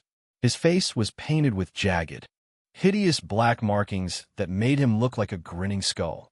But what immediately put Sol on high alert was the envoy's eyes. The moment the hideous man stepped into the hall, his gaze locked directly onto him. It wasn't a look of curiosity or diplomatic neutrality. It was a look of pure, murderous intent. The envoy glared at Sol as if he wanted to skin him alive, boil his bones, and wear his teeth as a necklace. The envoy let out a cold, arrogant humph, ignoring the elder entirely. He looked up at War Chief Valara, completely bypassing any standard tribal formalities or respect.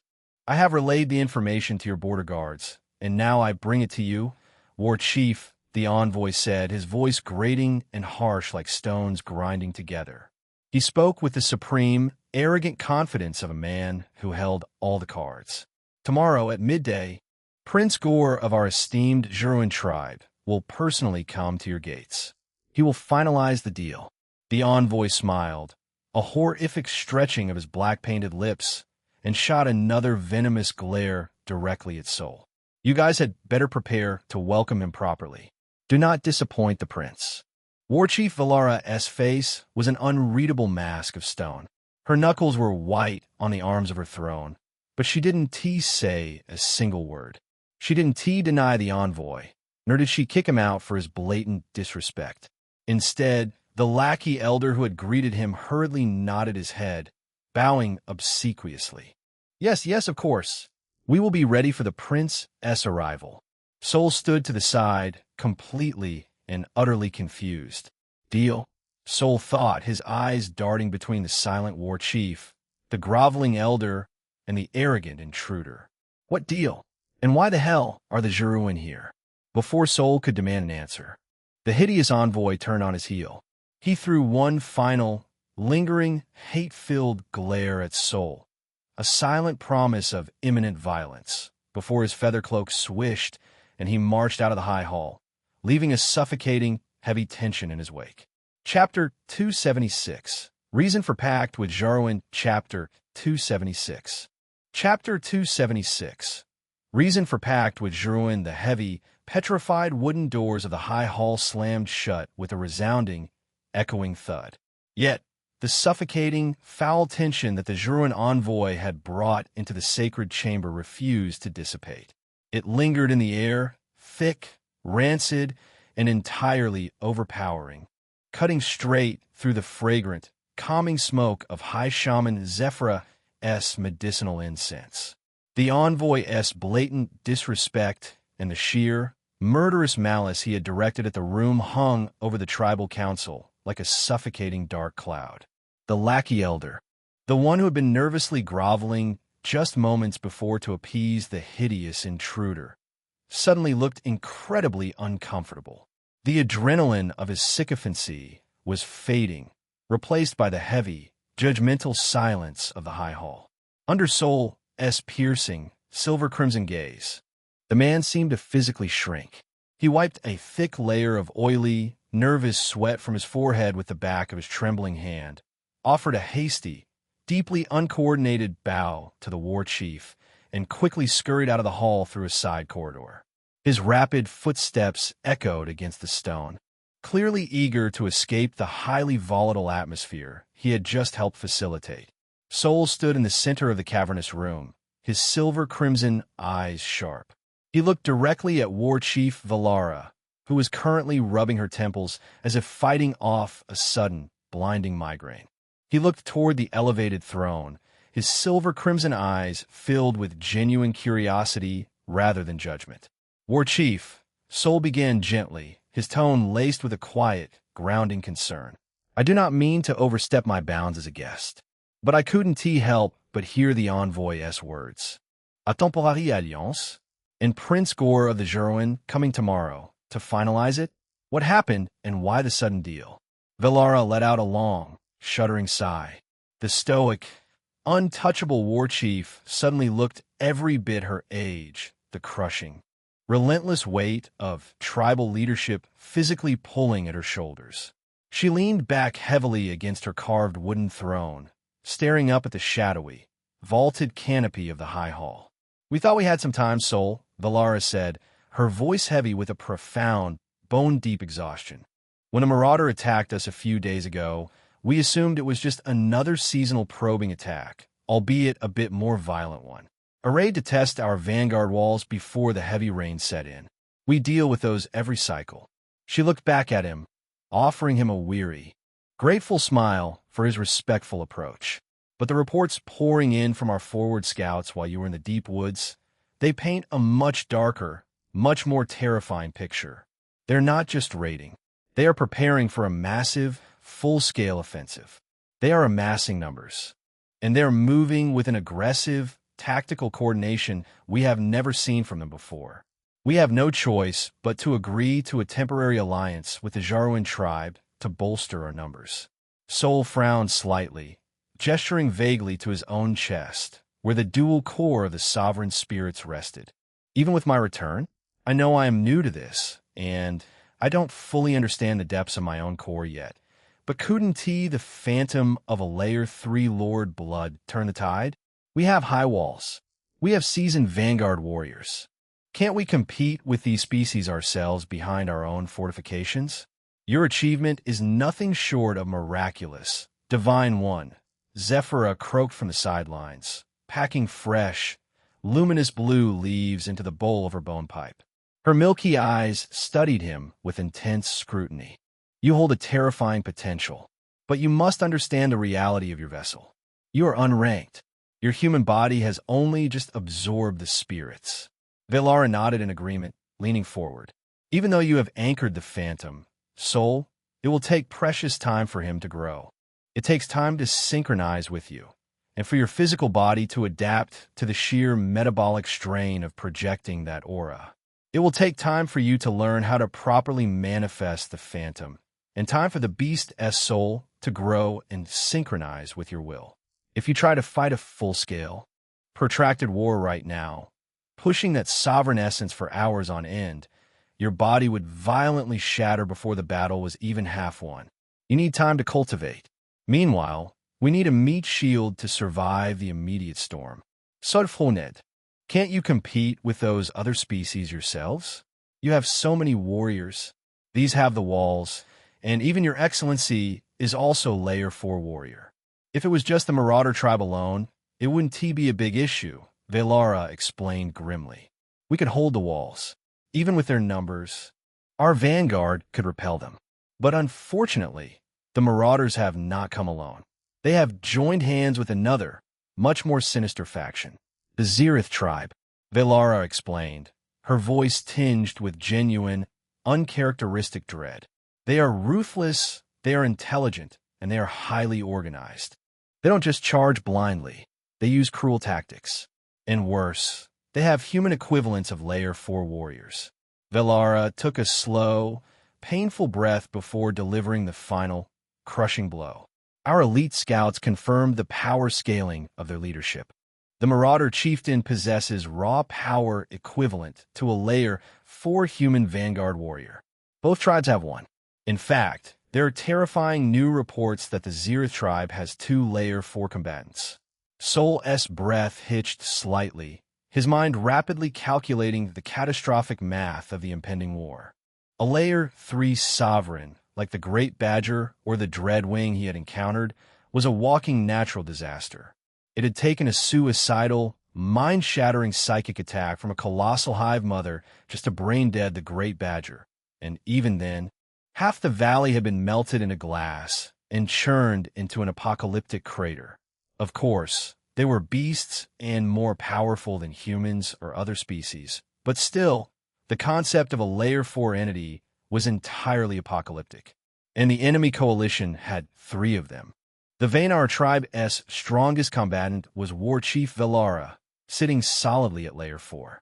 The power gap wasn't just wide. It was a completely insurmountable abyss. So, if we want to reduce the sheer number of casualties, if we want to actually survive and not be wiped from the face of the Great Orth entirely, we have to take this bitter gulp, Velara stated firmly, her ocean eyes burning with desperate resolve. We initiated preliminary discussions with the Jarwin yesterday. They are brutal, yes, and their customs are savage. But they are a massive tribe with their own high-tier combatants. They have agreed to a temporary alliance to crush the Marauder Zerith coalition. I see, Sol said, nodding slowly as the grim, tactical reality settled in his stomach. But aren't they notoriously untrustworthy? Sol asked, remembering the sheer, murderous malice in the envoy's eyes. That envoy didn't he look like he wanted to fight beside us? He looked like he wanted to slaughter us in our sleep. We know they are not, Velara said bitterly, closing her eyes for a brief moment. They're bastards. The moment the battle is won, they're just as likely to turn their blades on us to claim our territory. Chapter 277. Cowards and Ungrateful Dogs. Chapter 277. Chapter 277. Cowards and ungrateful dogs, but for the sake of the tribe's immediate future, we don't have any other choice right now. It is a desperate gamble. It is either risk a betrayal from the Jarwin or guarantee our absolute extermination by the Zerith and Marauders. What about the other human tribes? Sol pressed, his strategic mind searching for alternatives. Humanity is supposed to stick together in this hellhole, right? You said there were other settlements nearby. The mere mention of the other human tribes caused a sudden, explosive shift in the atmosphere of the High Hall.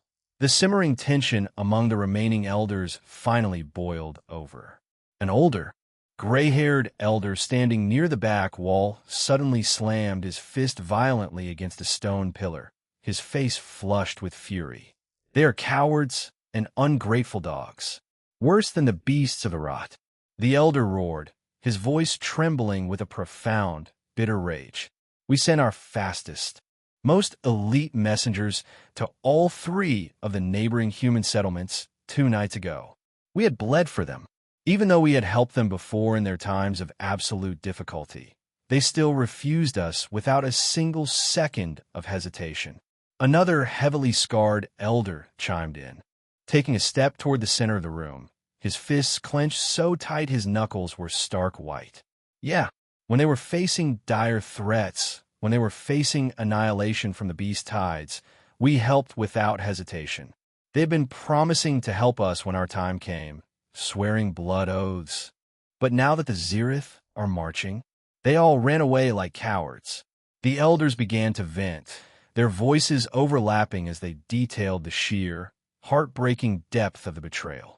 It was a clear, tragic picture of a fractured, terrified humanity. When the Karai tribe was dying of the Black Vein Plague 3 winters ago, who sent them our finest medicinal roots? We did.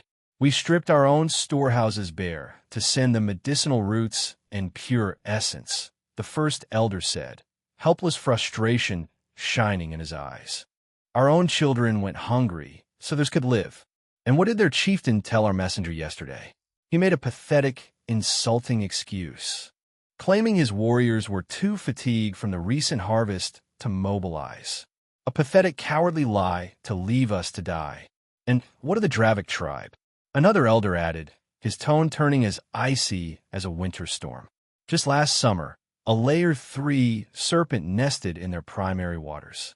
They were starving. They begged on their knees for our aid.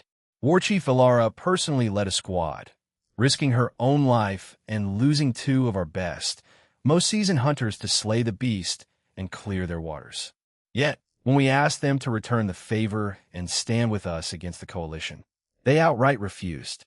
They told our exhausted messenger it was not their war, as if the Marauders will magically stop at our borders once we are dead. High Shaman Zephyra exhaled a long, thick plume of blue smoke, her milky eyes entirely devoid of emotion, staring blankly at the far wall. The Teshari tribe was the worst of all. They reside in the high cliffs to the east. We considered them our closest kin. Our fastest messenger climbed for 2 days and 2 nights through a freezing, torrential rainstorm to reach their high cliff gates. He was half dead from exposure when he arrived. She paused, the silence in the room growing deafening. They didn't even grant us the basic respect of a verbal refusal. They didn't even open the gates. They looked down at him from their warm battlements and completely ignored him. They left him standing in the freezing wind, pounding on the stone doors, until he was forced to turn back to avoid freezing to death. The elders fell into a heavy, resentful silence, the bitter sting of betrayal hanging thickly in the air. Sol looked grim. He stood in the center of the high hall, slowly lowering his head as he processed the tragic reality of the great Orith. There was no honor here. There were no grand, sweeping alliances of humanity standing united against the encroaching darkness, like the fantasy novels he used to read back on Earth. It was a fragmented, terrified, brutally selfish world where every tribe was an isolated island, desperately clawing for their own survival, entirely willing to watch their neighbors burn if it bought them another week of life. The Vaynar tribe was completely, utterly alone, save for a highly volatile, treacherous pact with the Jarwin bastards. Internally, a wave of profound, bitter regret washed over Sol. He understood the war chief's impossible position perfectly. The deal with Prince Gore, no matter how distasteful and dangerous, was a basic survival plan. Even though he desperately wanted to step out past the gates, repay the Vaynar tribe's kindness, and crush the enemies himself, there was too much he could physically do at this exact moment. He had the raw materials, but not the refined strength. If he still had the Hive Mother, his mind flashed back to the apocalyptic valley. If that colossal, terrifying Ant Queen had weaponized her own soul and burned her existence to ash to secure the mutual kill against the Great Badger, the entire dynamic of this impending war would be different. If he had managed to keep his domination over a Layer 3 Hive Mother, he would have inherited her entire colony. He would have had thousands of rust-red, highly organized, fearless insectoid soldiers at his beck and call. He wouldn't need to care about Jarwin Envoy. He wouldn't care about the cowardly, ungrateful human tribes hiding behind their walls. He could have marched his own personal, apocalyptic army directly to the southern border. He could have buried the marauders and the Zerith under a suffocating, acidic sea of red chitin and superheated scythes. Maybe he could have drowned their Layer 4 warlords in a tidal wave of sheer, unyielding numbers. He could have been a one-man extinction event. But the Great Orith didn't deal in what-ifs. The universe didn't care about his missed opportunities. The Ant Queen was dead. The army was scattered or destroyed in the crossfire. The massive, beautiful cheat code he had temporarily engineered in the valley was gone forever, locked away in the ashes of the crater. He couldn't rely on loopholes, hijacked armies, or the fickle nature of primitive alliances right now. The safety of Kira and his own luxurious, highly privileged life in this tribe was entirely dependent on his own raw, personal power. So, the best he could do right now was to explore more of this phantom and essence power and grow stronger as fast as he humanly could. He had to rely on his own two fists, the speed of the Dreadwing and the mass of the Badger. He needed to level up. Sol took a deep, steadying breath, pushing the regret and the anger aside. His silver-crimson eyes sharpened, focusing entirely on War Chief Alara with a burning, intense ambition. The gamer in him took over, analyzing the mechanics, looking for the fastest path to maximum power. "I understand," Sol said, his voice cold and analytical. "The Jarwin will act as our temporary shield. But how do I utilize this power? How do I get strong enough to fight a Layer 4? Chapter 278. Methods of Leveling Up. Chapter 278. Chapter 278. Methods of Leveling Up. "I understand," Sol said, his voice cold and analytical, completely devoid of the panic that currently gripped the rest of the High Hall. "The Jarwin will act as our temporary shield. I won't waste time complaining about the politics. But how do I actually utilize this power? How do I get strong enough to fight a Layer 4? War Chief Ilara's expression softened marginally. A glimmer of genuine appreciation shone in her stormy golden eyes. In a room full of seasoned elders who were currently trembling at the prospect of the Zerith coalition, this unranked outsider was entirely focused on finding a way to kill the enemy warlords himself. Instead of cowering, he was asking for the instruction manual to build a better weapon. The path of the spirit warrior is predominantly forged through one brutal reality: soul. Relentless and unyielding fighting, Velara explained. She leaned forward in her carved wooden throne, resting her forearms on her knees as her demeanor shifted from a weary politician to a seasoned instructor. To harness your newly anchored spirits and ascend to a level where you can threaten a Layer 4 entity, you must intimately understand the level-up requirements. The first and most crucial step of this bloody path is essence saturation. She gestured toward his chest, right where the invisible, heavy weight of the Dreadwing and the Great Badger currently rested in a fragile orbit. At the start, a newly anchored beast soul sits at level 0, Velara stated. It does not matter how powerful the beast was in the wild. Inside your human core, it is completely dormant. It is nothing more than a starved, sleeping seed of its former glory. To force it to rise, the warrior must actively feed essence into it. Feed it how?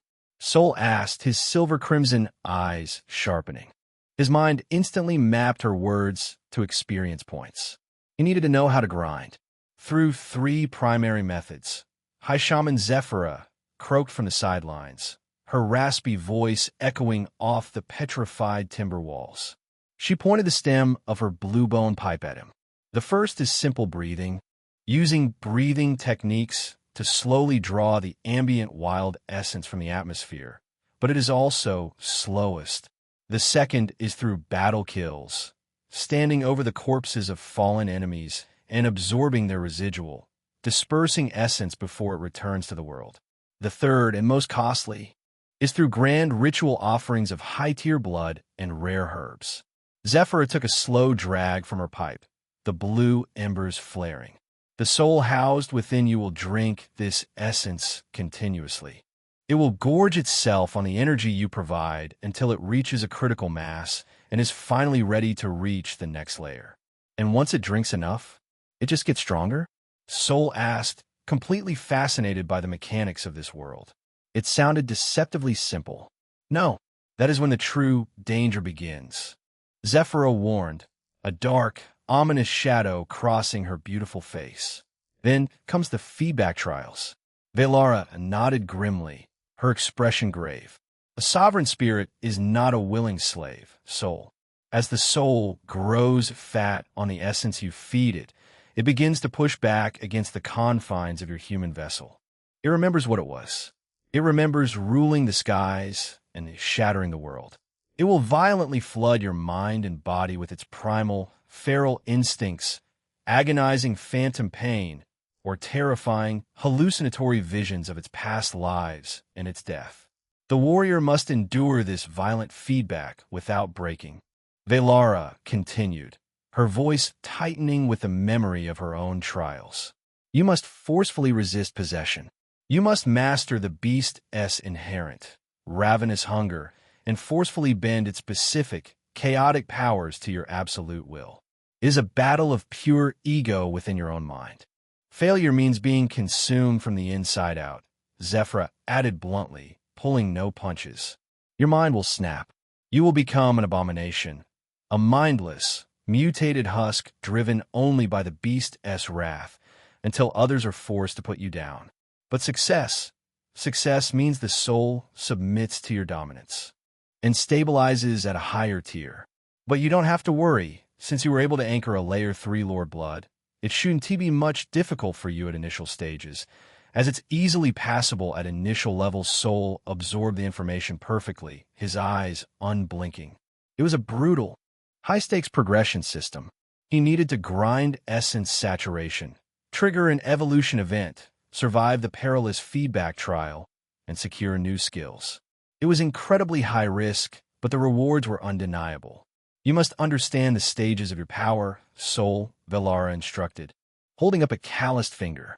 At the unranked stage, as you are now, the beast soul is dormant, barely alive. It provides you with a terrifying aura and minor physical enhancements, but little else. She held up a second finger. At Layer 1, the soul truly awakens. It fuses with your veins, granting the host permanent passive abilities. Your baseline speed will permanently increase. Your muscles will grow significantly denser. Your senses will sharpen to match the predator. A third finger rose. At Layer 2, you face the first true feedback trial. The beast's instincts actively invade your consciousness, trying to take the wheel. The warrior must violently resist. If you succeed, you unlock the ability to manifest a beast's part and enhance your body in combat. A fourth finger joined the others. At Layer 3, it grants you even more strong feedback, and you're temporarily and partially able to manifest Phantom to get a quick power-up. Valara lowered her hand, her gaze piercing right through him. At Layer 4, the soul evolves. It transcends its baseline. At Layer 4 and beyond, each subsequent rise requires an exponentially greater ocean of essence. The feedback becomes harsher, tearing at your very sanity, requiring a deeper, more dangerous communion with the beast. It begins fundamentally reshaping the human warrior into something entirely beyond mortal biological limitations. You stop being entirely human.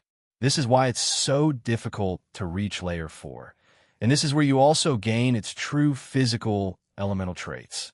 Venom, flame, frost, or in the case of your phantoms, storm generation, super speed, etc. Soul didn't flinch at the warning. He simply nodded, his mind racing. He had a Layer 3 Dreadwing and a Layer 3 Great Badger.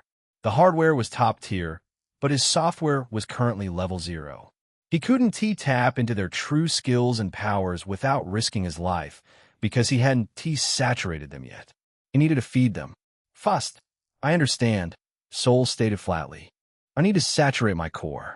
You mentioned breathing techniques to speed this process up. How do they work? Chapter 279. Breathing Technique Chapter 279. Chapter 279. Breathing technique, they're the foundation of all spirit warrior-esque growth, Valara said. To speed up the essence saturation, we use ancient breathing methods. But you must realize that the efficiency of these techniques depends entirely on the capacity and the tier of your core. She gestured broadly to the surrounding elders, who were still watching Soul with a mixture of reverence and lingering primal terror. I understand, Soul stated flatly. I need to saturate my core. You mentioned breathing techniques to speed this process up. How they work? They're the foundation of all Vanguard growth, Valara said. But you must realize that the efficiency of these techniques depends entirely on the internal capacity and the inherent tier of your core. Our ancestors categorized them into 5 distinct grades. She held up a calloused hand, counting them off to give him a clear picture of the world as hierarchy. At the absolute bottom is Grade 5, the Spark Core, Valara explained, a hint of pity in her voice. We call them the duds. Roughly 1 in 10 awakened people suffer this misfortune. The internal space of their soul is incredibly cramped, no larger than a small wooden cup. It can barely hold a single. Weak Layer 1 spirit, like a swamp rat or a common snake. For them, recovering essence is like trying to breathe through a thin reed. It takes days to refill even a fraction of their energy. They cannot fight long battles. They are fated to be gatherers and village laborers. Next is Grade 4, the Coal Core. She continued, this is the average, the common hunter. They make up the vast majority of her vanguard. The internal space is roughly the size of a small hut. It can comfortably hold the standard limit of 1 average spirits. Their recovery is steady. They can refill their core fully with 1 dedicated morning session of the Breath of Dawn. They are reliable warriors, the absolute backbone of the tribe. Then comes Grade 3, the Ember Core. High Shaman Zephyra croaked from the sidelines, taking a slow drag from her blue-bone pipe. The elites. Perhaps a quarter of our people possess this. The internal space expands drastically to the size of a large cave. The essence inside burns hotter and is much denser, allowing the host to support larger, highly aggressive beasts like armored boars or tigers, without the core cracking under the strain. Their recovery is fast. In fact, they absorb ambient essence passively, even while they sleep. These men and women become our hunt leaders and our seasoned veterans. But unfortunately this time, we didn't have any Ember Core. War Chief Valara sat up straighter, a fierce, undeniable pride evident in her posture. Grade 2 is the Flame Core, the realm of true geniuses. Only about one in a generation is born with it. Inside their soul, it is not a cave, but a vast lake of fire. The essence swirls violently. They don't just simply absorb energy, they actively devour it from their surroundings.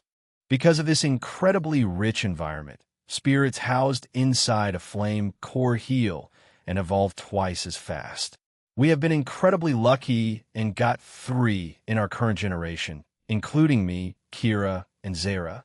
And it is also the requirement to become tribal chiefs.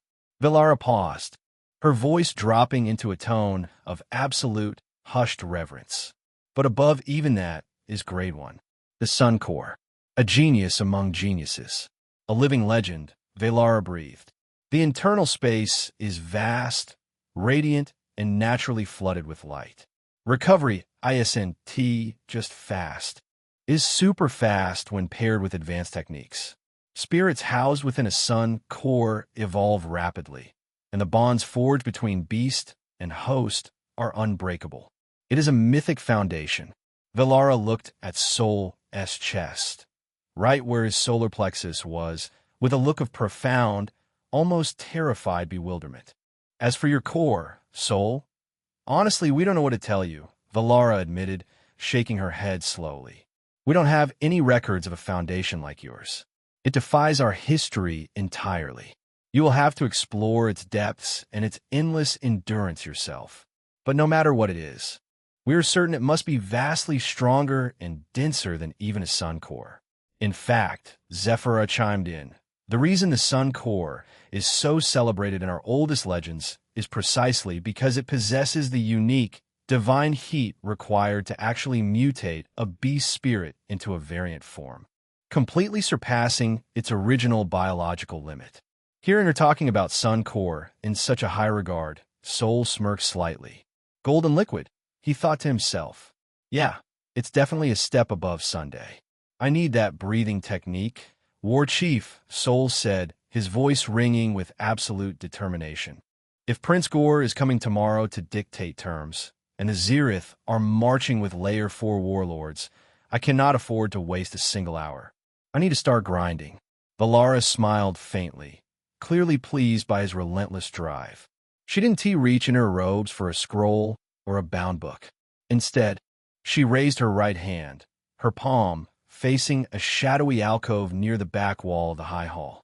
Her fingertips began to glow with a faint, crackling, bioluminescent blue essence.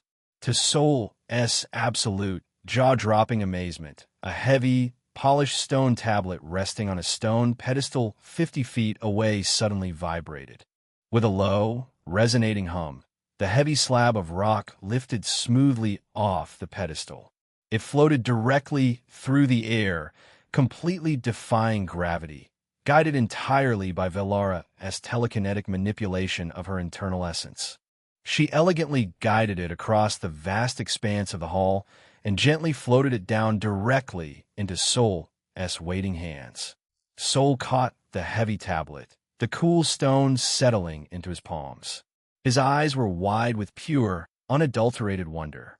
He looked from a stone tablet in his hand to Valara's faintly glowing fingertips, a new, vibrant, incredibly dangerous fire igniting in his silver-crimson eyes. Chapter 280, Breath of Dawn. Chapter 280. Chapter 280, Breath of Dawn Telekinesis.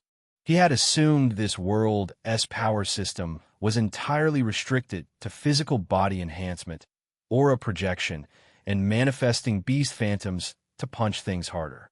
But this? Moving objects through the air with the mind? If his guess was correct, this was a genuine, spell-like magical display. It proved that this primitive world was vastly more mystical and complex than just unrefined, barbaric survival. It meant the ceiling for his own power was infinitely higher than he had initially calculated. If Valara could do this with a Layer 4 Omen Bloodstorm Tiger, What the hell could he eventually do with a dreadwing?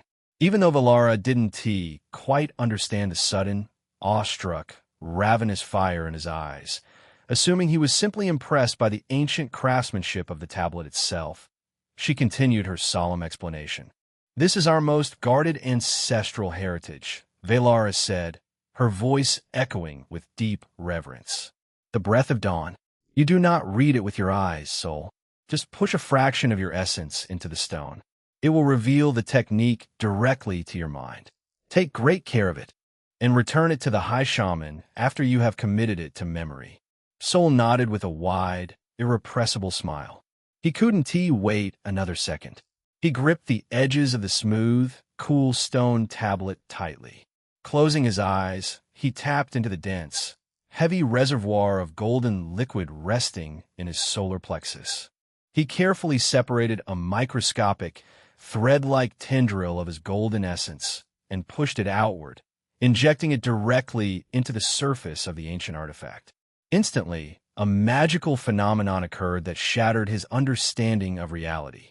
The physical sensation of the heavy stone in his hands, the smell of the medicinal incense, the ambient heat of the high hall, it all instantly faded away. He was plunged into the vast, infinite darkness of his own inner mind. Within that mental void, brilliant, glowing blue lines of unknown words suddenly ignited, flaring to life like neon signs in the dark. He looked at the script. He knew with absolute certainty that he had never seen these specific, jagged, flowing runes before in his entire life. But strangely, miraculously, he didn't need to actually read them. As his golden essence touched the blue runes, a profound, metaphysical translation occurred. He could inherently, perfectly understand their intention and meaning. The complex knowledge bypassed his optic nerves entirely and downloaded directly into his consciousness, fusing with his memory as if he had studied the text for decades under a strict master. He went over the glowing blue lines one by one, absorbing the profound, ancient wisdom hidden within. Even though he didn't quite know how to describe the invasive, magical process to an outsider, the complex mechanics of the technique permanently etched themselves into his brain. It was the breath of dawn. The technique detailed a highly precise, meditative, and physiological process. It could be initiated only during the exact moment of sunrise. The user had to sit directly under the early light, facing the horizon, and look directly at the rising sun. Then they had to close their eyes and forcefully visualize its burning, perfect, spherical form within the absolute center of their mind, holding that image with unbreakable, diamond-hard focus. Once the mental image was stabilized, the warrior had to employ a highly specific, complex, multi-layered rhythm of inhaling and exhaling. It wasn't just breathing air. It was using the lungs as a metaphysical pump to draw the primal, untainted wild essence of the dawn directly from the atmosphere and funnel it down into the core, according to the mental translation flowing through his mind.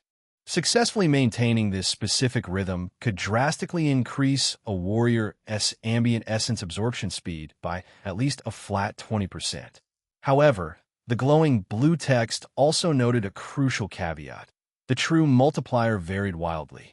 The efficiency scaled depending on the user's personal comprehension of the technique, the innate density and tier of their core, and the raw amount of ambient essence available in the surrounding jungle environment. After taking a quick, comprehensive look through the entire mental manuscript and perfectly committing the complex breathing cycle to his permanent memory, Soul gracefully severed the connection. The glowing blue lines vanished, and the physical reality of the high hall rushed back in. He opened his eyes, letting out a long, deeply satisfied breath. He looked up from the ancient stone tablet and smiled brightly at the war chief, his entire demeanor radiating an infectious, dangerous confidence. "I have it," Soul said, his voice brimming with excitement. This technique was going to help him massively. It was exactly what he needed to survive the impending apocalypse.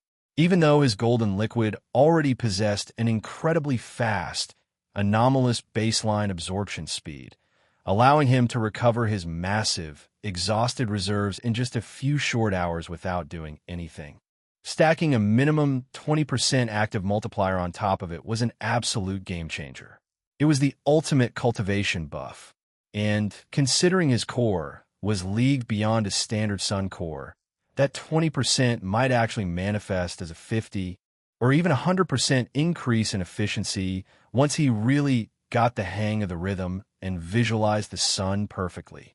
With this technique, he could saturate the dormant souls of the Lord Dreadwing and the Lord Great Badger at truly terrifying, unprecedented speeds. He wouldn't just be recovering his energy. He would be force-feeding his phantoms until they were bursting at the seams. He could trigger the harrowing feedback trials on his own terms, evolving his baseline power. He could get strong fast. He would no longer just be a vessel carrying a nuke. He would learn how to aim it. He handed the heavy stone tablet back to High Shaman Zephyra, who took it with a reverent nod. Sol looked back at War Chief Valara, the exhaustion of the day entirely wiped away by the burning thrill of his newly discovered progression path. "Thank you, War Chief," Sol said sincerely, his silver-crimson eyes glinting in the firelight. "I will begin the Breath of Dawn tomorrow morning." Chapter 281. A Repository of Knowledge. Chapter 281. Chapter 281. A Repository of Knowledge. "I finally have the technique," Sol muttered internally, successfully passing the heavy, polished stone tablet back to High Shaman Zephyra. The burning thrill of progression was humming in his veins, but as always, his rational mind quickly worked to cool the adrenaline. Having the engine and the fuel was only part of the equation. He was currently flying blind in a world that fundamentally wanted him dead. He thought further. Brute force and a fast cultivation speed aren't enough. The only lesson I have learned from my recent adventure is that I didn't know enough, not in the Great Orith. If I'm going to actually survive out there and eventually master this power, I need to know what I'm looking at. Right now, I don't know the geography beyond these walls. I don't know the local flora or what is poisonous. I don't even know the proper hierarchies of the beasts hunting in the deep woods. If I had more concrete knowledge about this world, I could prepare much better and fight smarter. So, he looked back at War Chief Alara and the High Shaman, his silver-crimson eyes sharp and entirely focused. "I understand this stone tablet is precious. So do you happen to have something similar like this so that I can gain more knowledge and plan my future better?" Valara nodded approvingly, clearly pleased that he wasn't letting the arrogance of his newly anchored Lord Blood Phantom cloud his tactical judgment. A warrior who only relied on raw power usually died young in the jungle. In fact, despite the warnings, many young warriors anchored a strong spirit and immediately thought they were invincible, only to die a week later to a toxic plant or a hidden ambush. She cast a brief, knowing glance at the High Shaman. Zephyra exhaled a slow, curling plume of blue smoke, her milky eyes glinting with a hidden, profound amusement. "Knowledge is the greatest, sharpest weapon of the vanguard, Divine One. It outlasts the spear and outranges the bow. A sharp spear is useless if you do not know where to thrust it, and we happen to have a place for that. A repository carved directly into the root cellars next door. It holds the accumulated wisdom of our ancestors, the scout reports of 100 generations, and the deeply guarded bloody secrets of the jungle." She tapped her carved bone pipe against her palm, the rhythmic sound echoing in the quiet hall. "Normally, access to the vault is strictly restricted to the war chief, myself, and the most senior trusted elders of the council. The common warriors do not need the heavy burden of history to swing a spear. They only need to follow orders. But considering you currently hold the fate of the Vaynar tribe sleeping inside your chest, I think we can make a rare exception for you." Zephyra paused, tilting her head slightly, her gaze turning highly inquisitive. "By the way, do you even know how to read and write a script? You speak our tongue fluently, but the ancient carvings and the written language of the Vaynar are a different beast entirely." Sol thought back to the seamless, magical translation that had just occurred in his mind when he had just come here. The linguistic cheat code provided by Islaya's divine shard embedded in his mind seemed to effortlessly cover all bases, seamlessly translating intent regardless of whether it was spoken or inscribed. "I guess we'll find out," Sol said with a confident, easy smirk. "Take me there. Follow me." Then Zephyra croaked, turning her back to the throne and walking toward a heavy, reinforced timber door at the rear of the high hall. Sol followed the ancient woman down a spiraling, dimly lit staircase carved directly into the living, petrified wood of the great heartwood tree. Zephyra moved with a surprising, fluid grace, her hips swaying slightly beneath her robes. As they descended deeper into the cooler, earth-scented depths of the root system, she cast a sidelong glance back at him, a playful, distinctly feminine smirk playing on her lips. "You know, Sol," Zephyra purred, her raspy voice suddenly taking on a teasing, melodic lilt that completely contrasted with her usual mystical severity. "For a man who arrived at our gates half-starved and entirely unranked, you certainly possess a rather massive appetite. First, you effortlessly conquer the hearts of our young, fierce warriors. And now, you casually swallow a Lord Blood Spirit before breakfast. One really has to wonder what exactly you plan to devour next." Sol chuckled quietly, genuinely admiring the sheer audacity of the busty, beautiful high shaman. Even with her respected persona, she possessed a fierce, primitive allure, a raw, matriarchal confidence that was incredibly striking and entirely unapologetic. "I only devour what threatens me, shaman," Sol replied smoothly, his silver-crimson eyes glinting in the flickering torchlight lining the stairwell. "And what benefits me? I'm just a very pragmatic eater." Zephyra laughed, a rich, throaty sound that echoed pleasantly down the wooden shaft as she reached the bottom of the stairs and pushed open a set of heavy, intricately carved stone double doors. "Pragmatism is the only thing that keeps you breathing in the Orith. Welcome, Sol, to the Vault of Ancestors." Sol stepped past her into the room and stopped dead in his tracks. The repository was absolutely breathtaking. It was a massive, sweeping circular chamber illuminated by thick clusters of glowing, bioluminescent blue moss hanging lazily from the domed ceiling. The walls were lined floor to ceiling with deeply carved stone shelves. Resting upon them were thousands of accumulated items: heavy stone tablets, tightly bound scrolls of cured beast leather, and strange jars filled with preserved, faintly glowing botanical specimens. The air smelled intensely of old dust, dried medicinal herbs, and a heavy, static charge of highly concentrated essence. "I will leave you to it, Divine One," Zephyra said, bowing her head slightly, her teasing demeanor replaced by solemn respect for the archives. "Read as much as your mind can stomach. May the ancestors guide your eyes." As the heavy stone doors clicked shut behind her, plunging the room into the soft blue glow of the moss, Sol was left completely alone in the absolute silence of the vault. He didn't waste a single second. He walked straight up to the nearest shelf, pulled down a heavy, leather-bound scroll, and unrolled it flat on a large obsidian reading table situated in the absolute center of the room.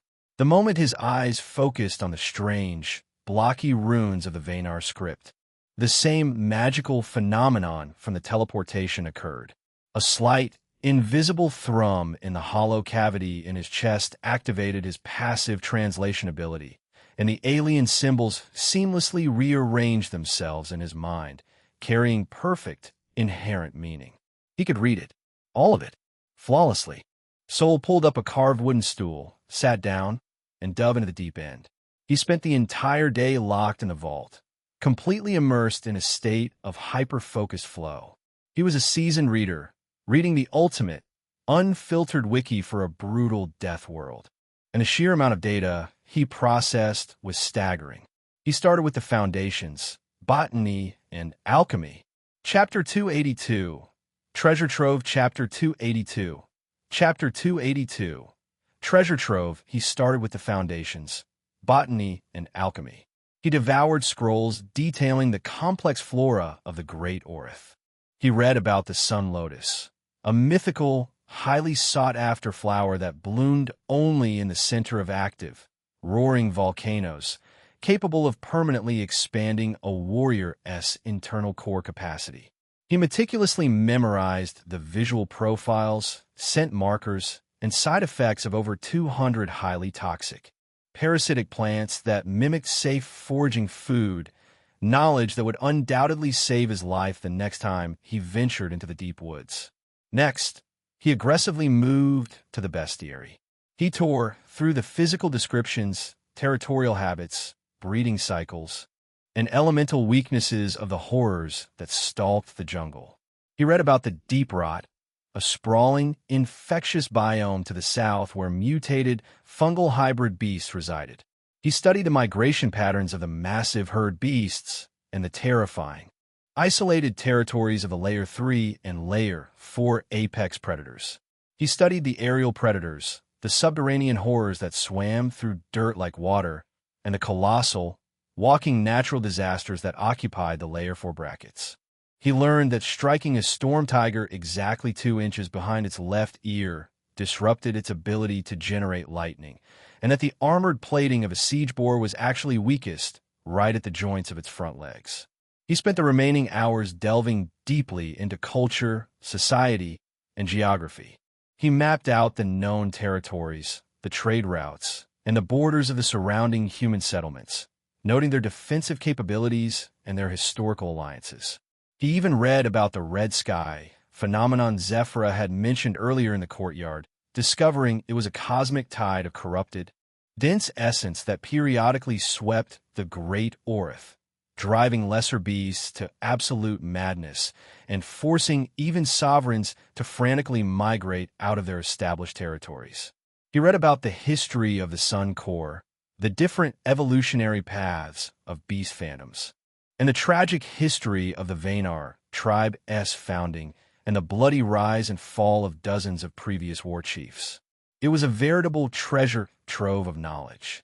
Sol absorbed the tactical, historical, and biological data like a dry sponge dropped in the ocean. He had walked into the vault as a powerful but dangerously ignorant foreigner. As he finished rolling up the last major scroll on territorial boundaries, stretching his neck, he felt a profound, deeply satisfying shift in his perception of reality. He wasn't just a blind transmigrator stumbling through the dark anymore, relying entirely on his transmigration cheats and his raw instincts. He understood the intricate, brutal rules of the Great Orith. He finally knew exactly what he was hunting, and more importantly, he knew what was hunting him. He truly needed nothing more than this to conquer this world. So, the soft, hesitant voice broke perfectly through his intense concentration. Sol blinked, the glowing, translated runes fading from his vision as he looked up from the obsidian table. The bioluminescent moss on the ceiling had dimmed significantly, shifting from a bright, energetic blue to a soft, sleep-inducing violet hue.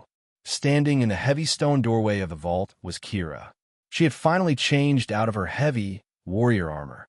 Instead, she was wearing a simple, beautifully woven tunic of soft, pale leather that hugged her athletic curves perfectly.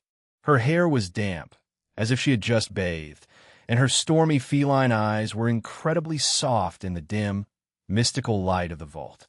"It's already nightfall," Kira said, stepping lightly into the room, her footsteps completely silent. "You've been down here for hours reading in the dark. The war chief said you needed a rest. Your body has endured far too much today to be studying ancient stones." Sol sat back, stretching his broad shoulders until his spine popped loudly in the quiet vault. In truth, thanks to the hyper-regenerative properties of the golden liquid constantly surging through his newly enhanced veins, he felt completely, boundlessly energetic. He didn't feel a single ounce of mental or physical fatigue.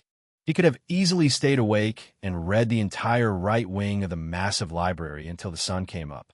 But seeing Kira standing there, seeing that she had personally come down to the cold, dusty cellars just to check on him, her usual stoic, lethal vanguard demeanor entirely replaced by a gentle, almost domestic concern, instantly melted his resistance.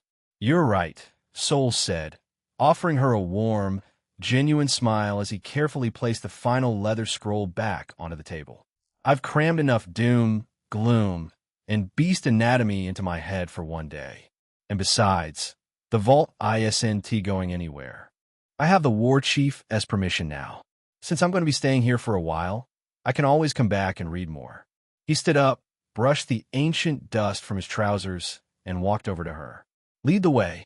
They left the depths of the high hall, climbing the spiraling wooden stairs, and stepped out into the sprawling, open expanse of the Vaynar tribe. The transformation from the tense, suffocating panic of the early morning to the current atmosphere of the night was absolute and staggering. The previous, heavy fog of helplessness and impending doom that had choked the settlement for days had been violently swept away by the news of Soul successfully anchoring a Lord Spirit. It had been replaced by a fiercely jubilant, roaring, almost manic atmosphere of hope and celebration. Massive, towering bonfires crackled in the communal squares, throwing dancing orange light against the massive petrified walls. The rhythmic, thumping beat of heavy-hide drums echoed through the humid air, accompanied by the melodic, harmonious singing of the village women. The rich, mouth-watering scent of roasting high-tier essence meat filled the cool night breeze. Warriors were drinking heavily from cups of fermented sap, laughing loudly, slapping each other on the back, and slamming their cups together in premature victory. As Soul and Kira walked side by side through the winding, bustling pathways, the reaction of the tribe was immediate and overwhelmingly reverent. "The Divine One," a heavily scarred hunter shouted, spotting them and raising his wooden cup high to the sky. People immediately stopped what they were doing, bowing their heads in deep, reverent respect as he passed. Some of the bolder, younger women threw lingering, highly suggestive, and hungry glances his way, giggling behind their hands as they whispered to their friends. Soul merely nodded in return, maintaining his calm, untouchable aura of a Lord Blood host. But internally, he was incredibly satisfied. The prestige was intoxicating. He practically owned this place now. He had truly secured his safety and his status in one fell swoop. They slowly walked away from the noisy, crowded areas of the settlement, heading toward the quieter, elevated residential district built directly into the massive, sweeping upper roots of the great heartwood. Kira was leading him toward the feline spire, a designated, high-tier housing area strictly reserved for elite warriors and war chief lineage, where his guest quarters were located. As they climbed the wide, sweeping wooden ramps, leaving the bonfires behind, the raucous noise of the celebration faded into a pleasant, distant background hum. The air grew noticeably cooler, crisper, and free of the heavy wood smoke. They walked in a comfortable, intimate silence, their shoulders occasionally brushing as the wooden path narrowed between the massive roots. The casual physical proximity sent a slight tingle through Soul. Chapter 283. 9 Moons. Chapter 283. Chapter 283. 9 Moons. They walked in a comfortable, intimate silence, their shoulders occasionally brushing as the wooden path narrowed between the massive roots. The casual physical proximity sent a slight tingle through Soul. Out of her bulky armor, smelling faintly of sweet, crushed wildflowers and fresh leather, Kira was breathtakingly beautiful. The moonlight caught the tips of her hair and perfectly illuminated the sharp, elegant curve of her jawline. It was a serene, deeply romantic atmosphere, a stark, almost impossible contrast to the brutal, blood-soaked reality of the jungle just beyond the walls. Enjoying the cool night breeze and the company, Soul finally let his guard down completely and looked up to simply gaze at the moon. He stopped dead in his tracks on the wooden ramp, his breath completely caught in his throat, his silver-crimson eyes widening in absolute, paradigm-shattering shock. He was looking at the moon, hanging in the vast, star-speckled, impossibly clear expanse of the night sky, dominating the heavens with an awe-inspiring, terrifying majesty, were 9 distinct moons. They were massive, looming over the horizon like watchful eyes. They varied wildly in size, color, and orbital distance.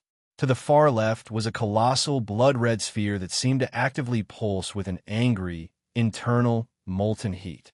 Just above, it was a jagged, shattered crescent of pale, sickly green light.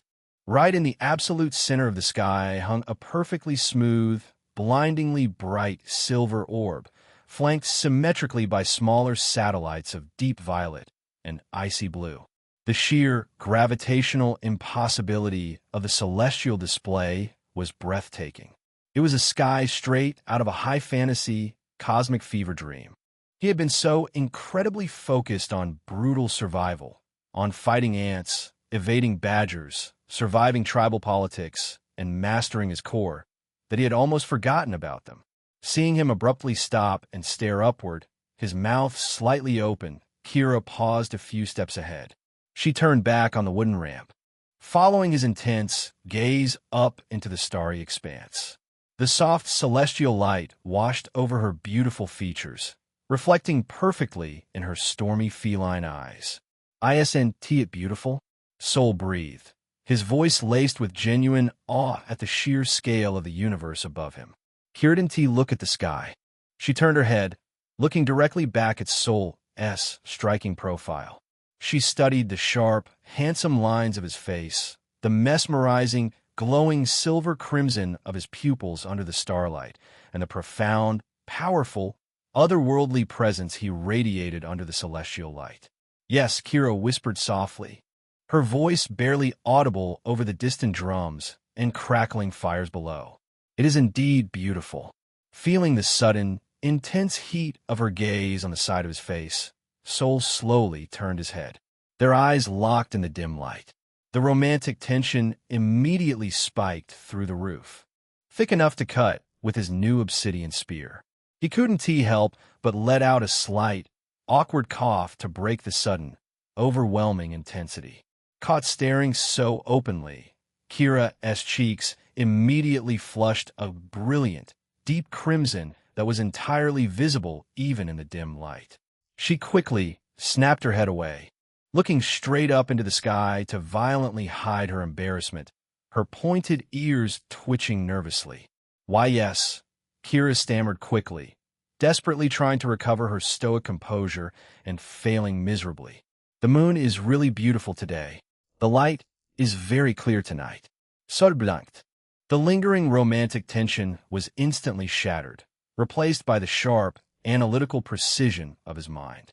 He looked at her flushed face, then looked rapidly back up at the sky. The moon. Singular. He had distinctly, undeniably heard the translated keyword in his mind. She didn't say the moons. She didn't say the sky. She used the absolute singular noun. "The moon?" Sol repeated slowly, his brow furrowing slightly, his voice dropping into a careful, calculated tone. He decided to probe the anomaly further, keeping his tone perfectly casual so as not to alarm her. "So, which moon do you like the most?" Kira looked back at him, a flicker of genuine, unfeigned confusion crossing her beautiful features. She tilted her head slightly, her eyes searching his for the punchline of a joke she didn't understand. "Which moon?" Kira asked, sounding genuinely perplexed by his strange phrasing. She seemed to think about it for a second, a small frown appearing on her lips as she assumed he was asking a strangely worded, esoteric question about the specific lunar cycles taught by the shamans. "Well, I love the full moon the most, of course. When a cycle is at its absolute peak, it really illuminates the whole world, making everything below so bright and beautiful. It makes night hunting much easier." A cold, electric shock of realization ran straight down Sol's spine, almost freezing the blood in his veins. Now, Sol was absolutely, undeniably sure. She was only seeing one moon. If she could physically see the spectacular, terrifying, impossible display of 9 multicolored celestial bodies dominating the heavens above them, she would never have answered like that. She would have immediately talked about the massive red one, or the shattered green crescent, or the cluster of violets dancing around the silver core.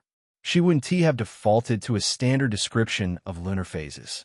Seems like the people of the Great Orith, or at least the native human population of the Vanar tribe, were biologically, psychologically, or magically blind to the true nature of their own sky. Sol stared intensely at the 9 massive orbs hanging above him, the sheer scale of the world's mysteries suddenly expanding exponentially in his mind.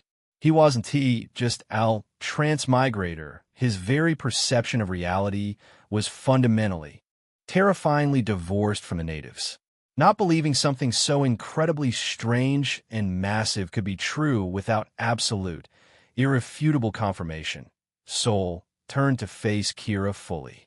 The romantic atmosphere of the feline spire was entirely gone, completely replaced by a burning, insatiable, almost frantic curiosity. He decided to stop probing carefully and ask the question openly. Chapter 284. Predicting the Disasters. Chapter 284. Chapter 284. Predicting the disasters. Not believing something so incredibly strange could be true without absolute, undeniable confirmation. Sol turned fully toward Kira. The romantic tension was completely gone, vaporized by a burning, insatiable, scientific curiosity. He decided to stop probing carefully. He needed to ask the question openly. Kira, Sol said, his voice dropping its casual, conversational tone, replacing it with a quiet, intense seriousness that made her instantly stand a little straighter. I need you to look up at the sky.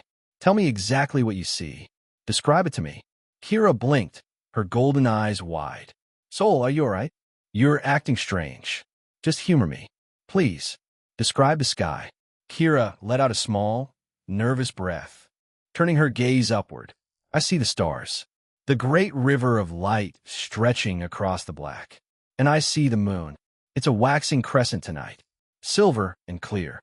Sol stepped closer, raising his arm and pointing directly at the massive, blood-red sphere that was looming so large to the far left that it felt like it was generating its own gravitational pull. Look exactly where I am pointing, Sol instructed, his voice tight. Do you see anything there? Something other than stars and silver moon. Kia skindul, following the line of his finger into the dark expanse. She stared for several long seconds, her brow furrowing in concentration. Finally, she looked back at him, a deep, worried crease forming between her eyes. I see the constellation of the Hunter-S spear, Kira said slowly, cautiously. Just stars, Sol. There is nothing else there. Why? What do you see? Sol slowly lowered his arm. The revelation hit him hard. I mean, he had some inkling, but still. She literally cannot see it. It wasn't a trick of the light. It wasn't a cultural idiom. The natives of this world seemed to be living under a planetary illusion. Or maybe he was operating on a higher dimensional wavelength. His true sight, likely a byproduct of his transmigration or maybe some other unknown reasons, allowed him to perceive the unvarnished, terrifying reality of this world. Nothing, Sol eyed smoothly. The tense, urgent edge instantly vanished from his voice, replaced by a warm, melodic chuckle. He expertly masked the paradigm-shifting shock churning in his gut, forcing a relaxed, easy smile onto his face. He stepped a fraction closer, his silver-crimson eyes softening as he looked down at her. It's just an old superstition from my homeland, a myth the elders used to tell around the fire. Kira blinked, the worry in her golden eyes giving way to genuine curiosity. A myth about the night sky, about the sky, and the women who look at it, Sol said smoothly, his voice dropping to a low, intimate murmur. The legend says that if a woman is truly blessed, if she possesses a peerless, undeniable beauty, her eyes can pierce the veil of the dark and see hidden, invisible mysteries that ordinary people can't perceive. Sol reached out, gently tucking a stray lock of hair behind her ear. His fingertips briefly, warmly brushed against her jawline.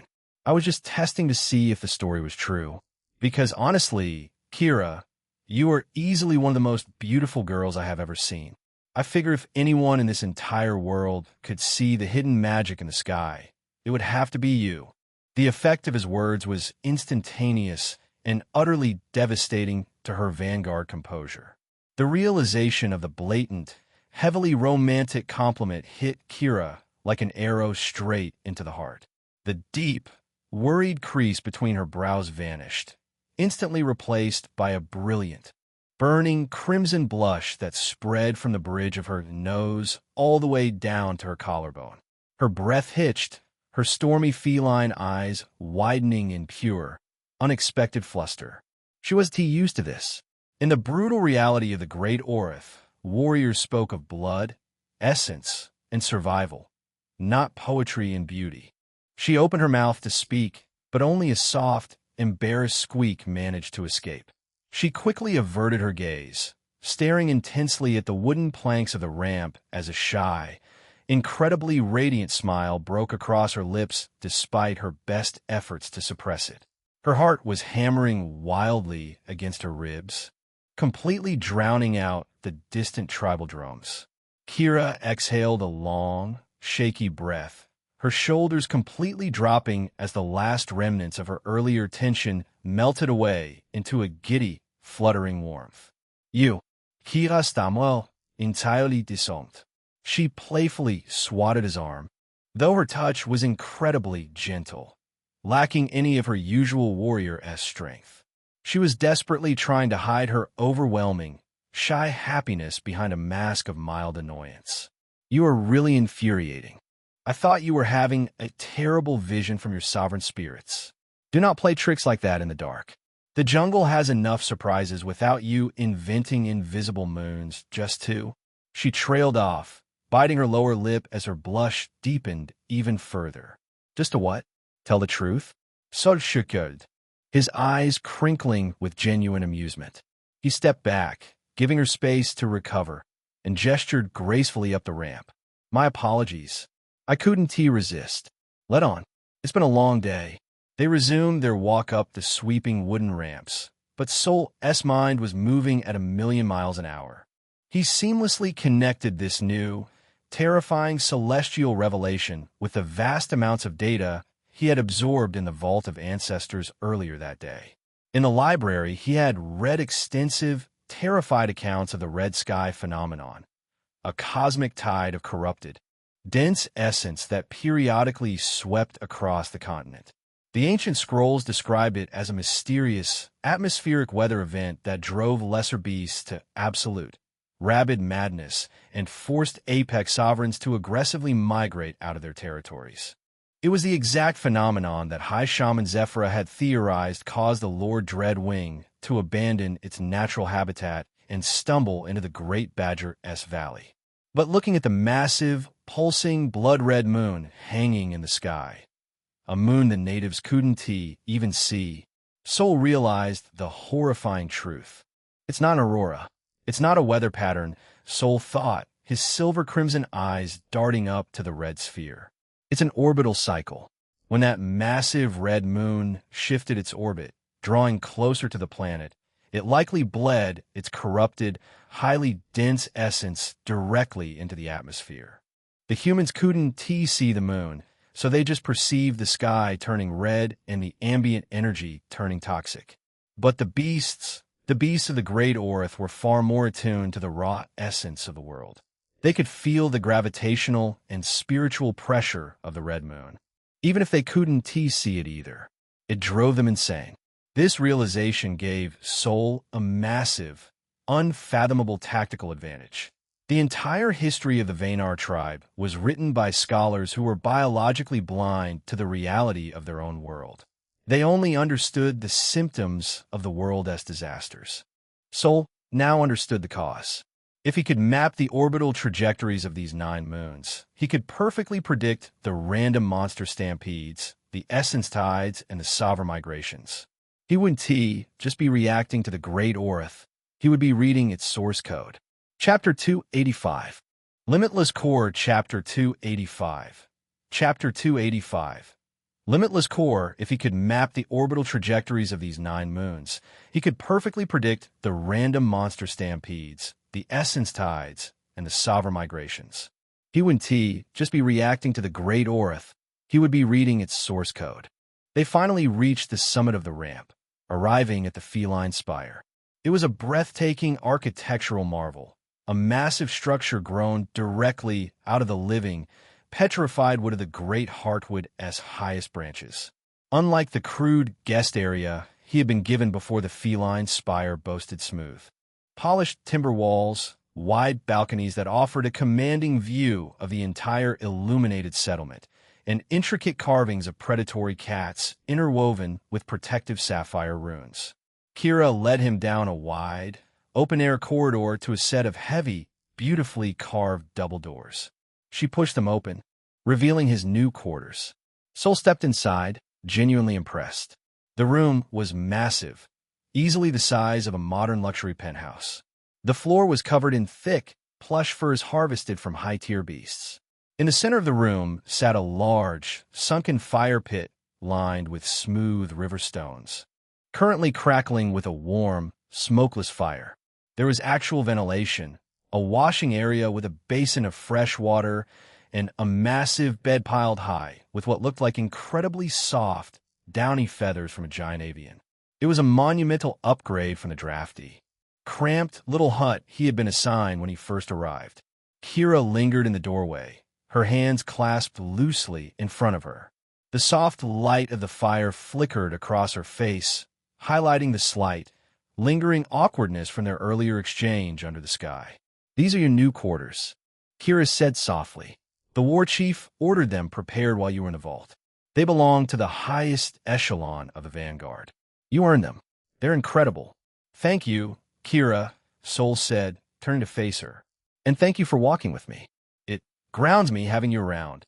Kira's ears twitched, a soft, incredibly endearing blush warming her cheeks once again. She bowed her head slightly, avoiding his direct gaze. "Rest well, Sol," Kira murmured. "If you need anything at all, my quarters are just 2 levels down in the spire. Good night, Ka." She turned and slipped away into the corridor, pulling the heavy wooden doors shut behind her with a soft click. Sol was finally alone. The silence of the massive room was absolute, save for the comforting crackle of the fire pit. He walked over to the edge of the wide balcony, resting his hands on the polished wooden railing. He looked out over the Vaynar tribe, watching the tiny, glowing dots of the bonfires below, and then he looked back up at the 9 moons. He had the knowledge of the vault. He had the secret of the sky. He had a safe, luxurious haven. But none of it mattered if he was weak. The Great Orith was a meat grinder. The information he had absorbed today confirmed it. The deep-rot horrors, other intelligent races, the hyper-evolved beasts, they were all waiting out there in the dark. If he wanted to explore this world, unravel the mystery of the world, and conquer the 9 moons, he needed power that transcended mortal limitations. He needed to step beyond Layer 3, beyond Layer 4, and touch the highest levels. He turned away from the balcony and walked to the center of the room, sitting cross-legged on a thick, white fur pelt near the fire pit. The breath of dawn technique required the actual sunrise to function at peak efficiency.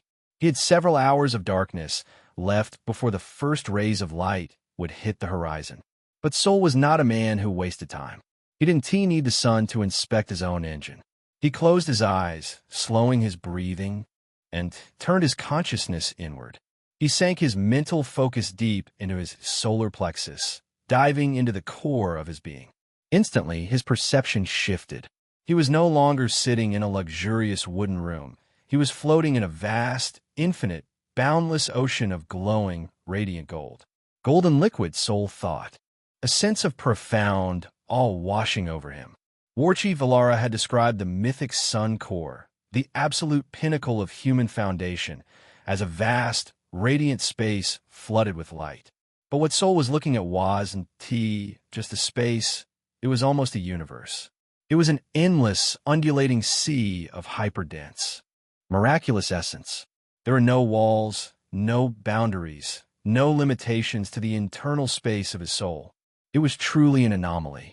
Floating within this infinite golden ocean were 2 distinct, massive presences.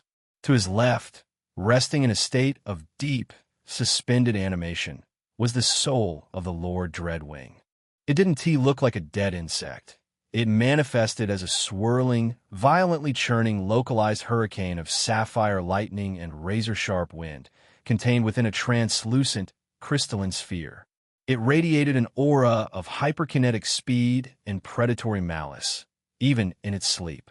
To his right, floating peacefully in the golden sea, was the soul of the Lord Great Badger.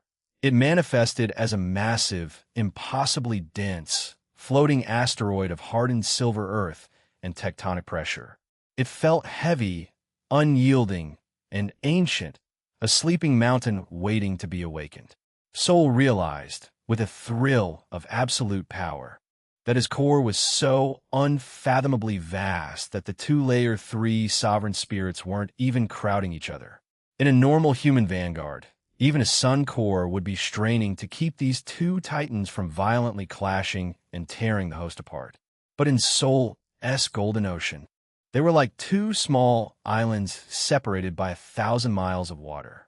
The golden liquid effortlessly suppressed their chaotic natures, forcing them into a stable, peaceful orbit. Level 0, Sol whispered into the void of his own mind, observing the dormant, starved state of the massive souls. They were incredible engines of destruction, but their fuel tanks were currently empty. They were cut off from the physical world, unable to draw in wild essence on their own. They relied entirely on him to feed them. Sol opened his eyes, the physical world of the fire-lit room rushing back in. He didn't feel sleepy. He felt a burning, ravenous anticipation. He had the ultimate hardware, a boundless and almost limitless core, and two of the most devastating apex predator souls in the region.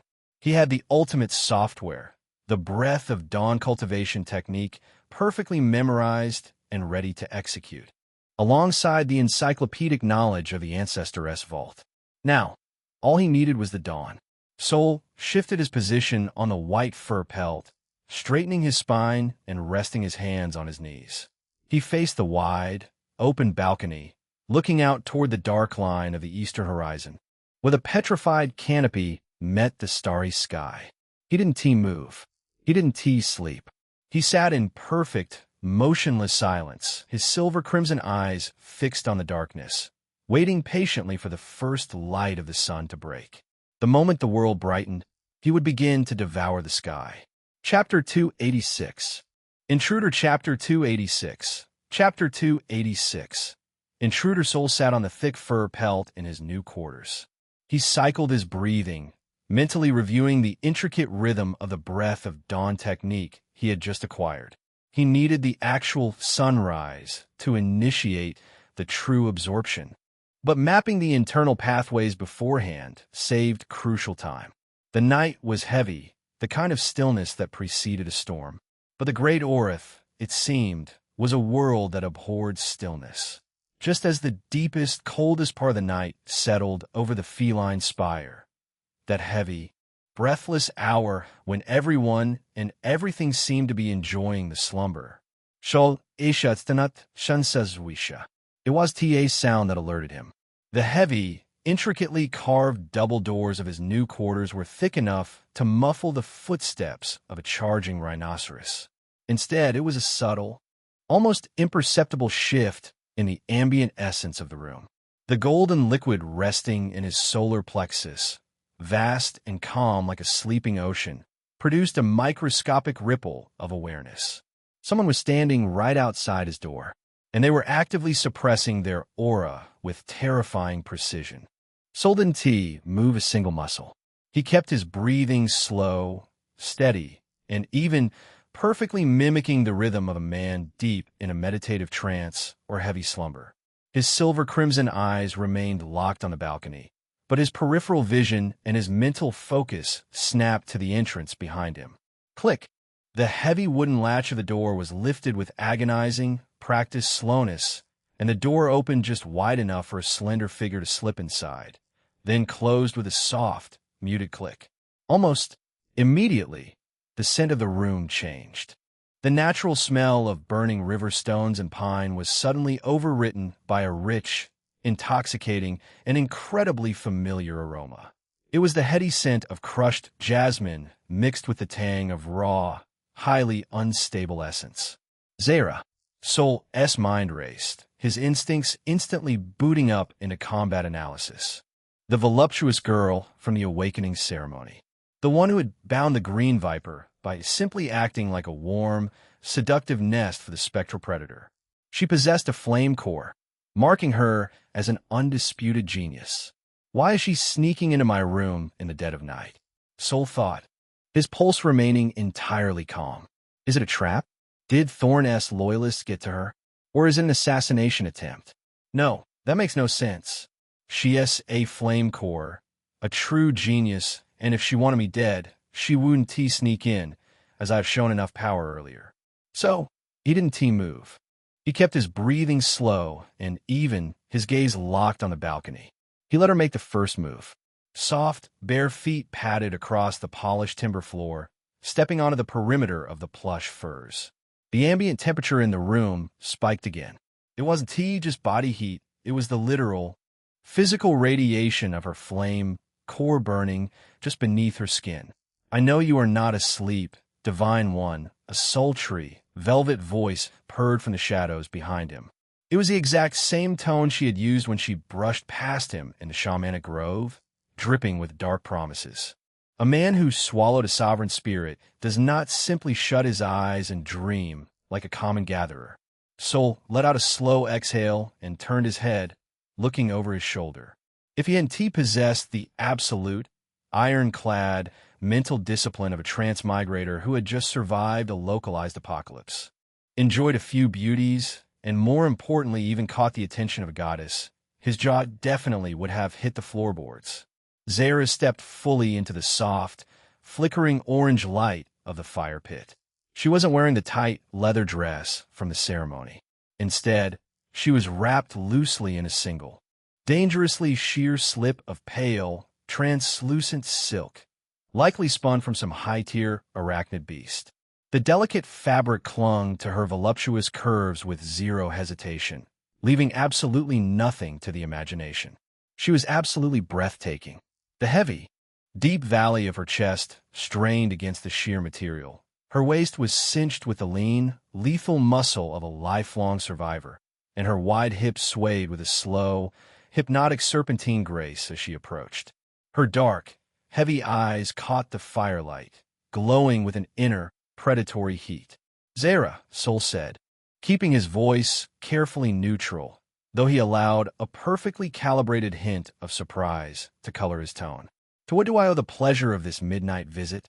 Did you get lost, or anything? There are no titles in the dark, Sol, Zara murmured, closing the distance between them. Her dark eyes locked onto his, glowing with a possessive heat. She didn't wait for an invitation. She dropped to her knees on the fur rug before him, her movements fluid, deliberate, and entirely serpentine.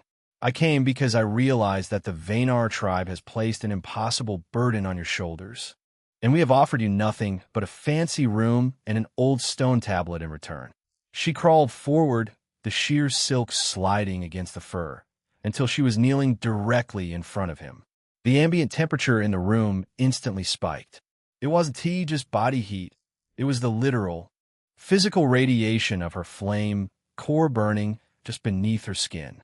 Zara, Sol said again, his voice flat. It's the middle of the night. The best time for truths, she whispered. I watched you in the square today, her dark eyes locking onto his silver-crimson pupils.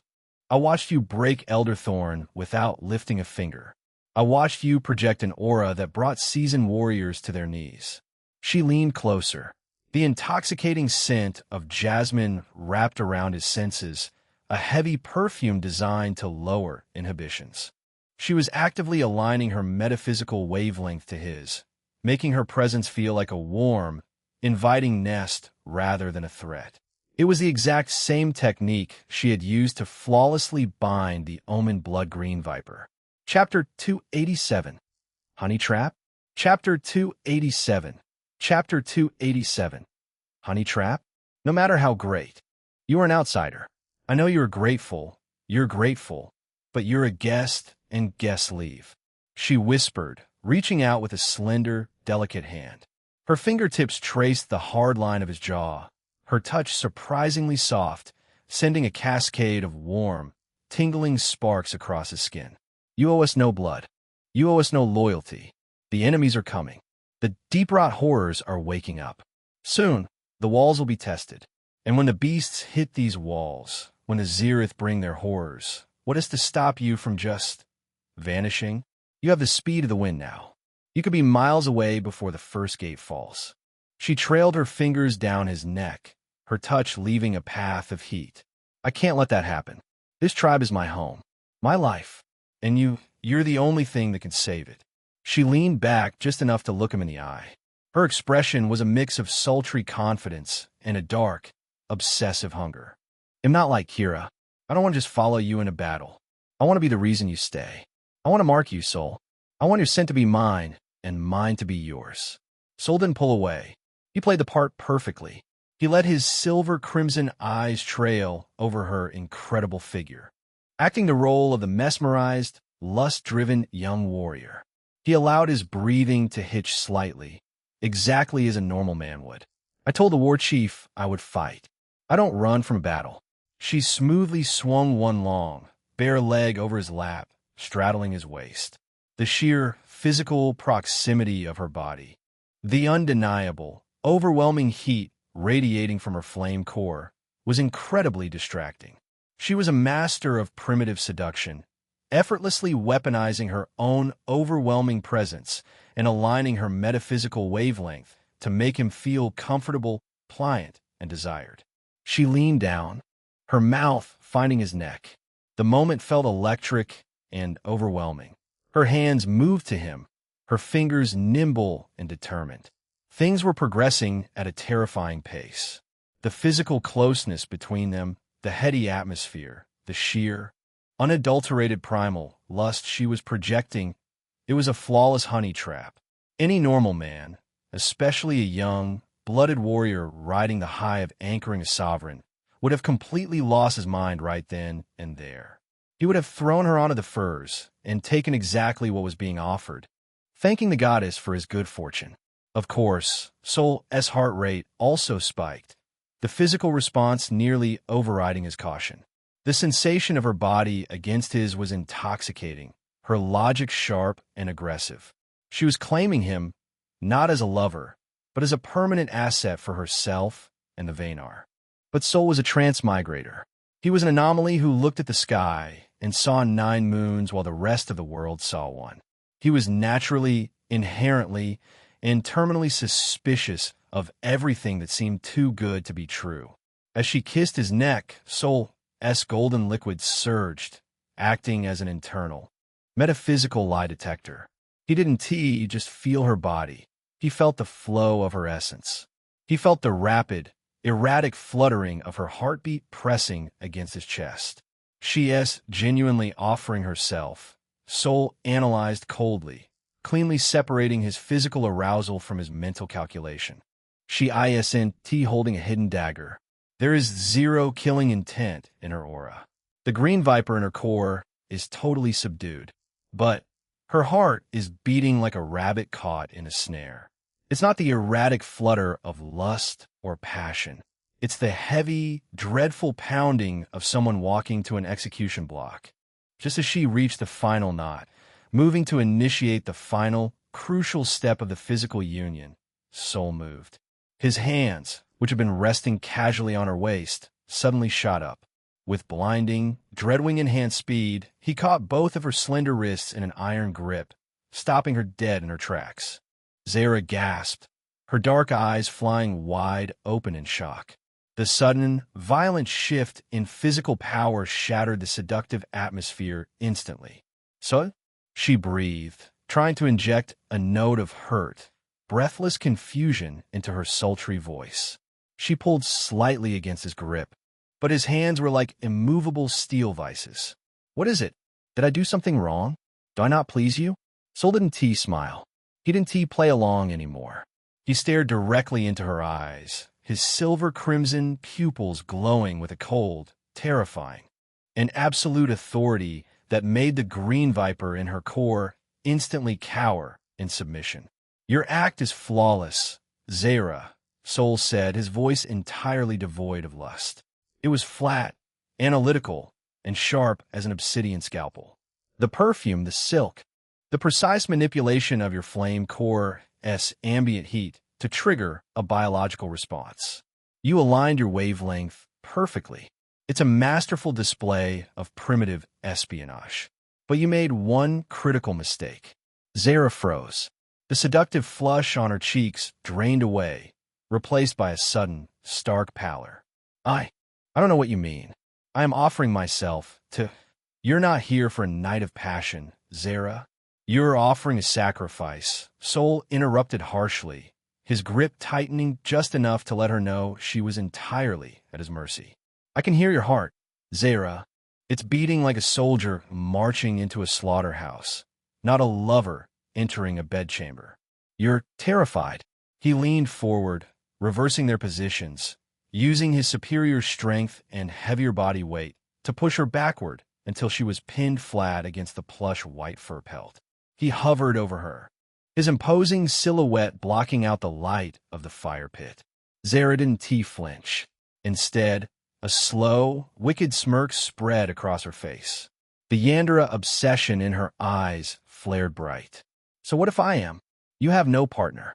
You have no roots here. Why should I be the one to give them to you? I'm one of the strongest women of my generation. I'm the only one who can handle the weight of what you're carrying.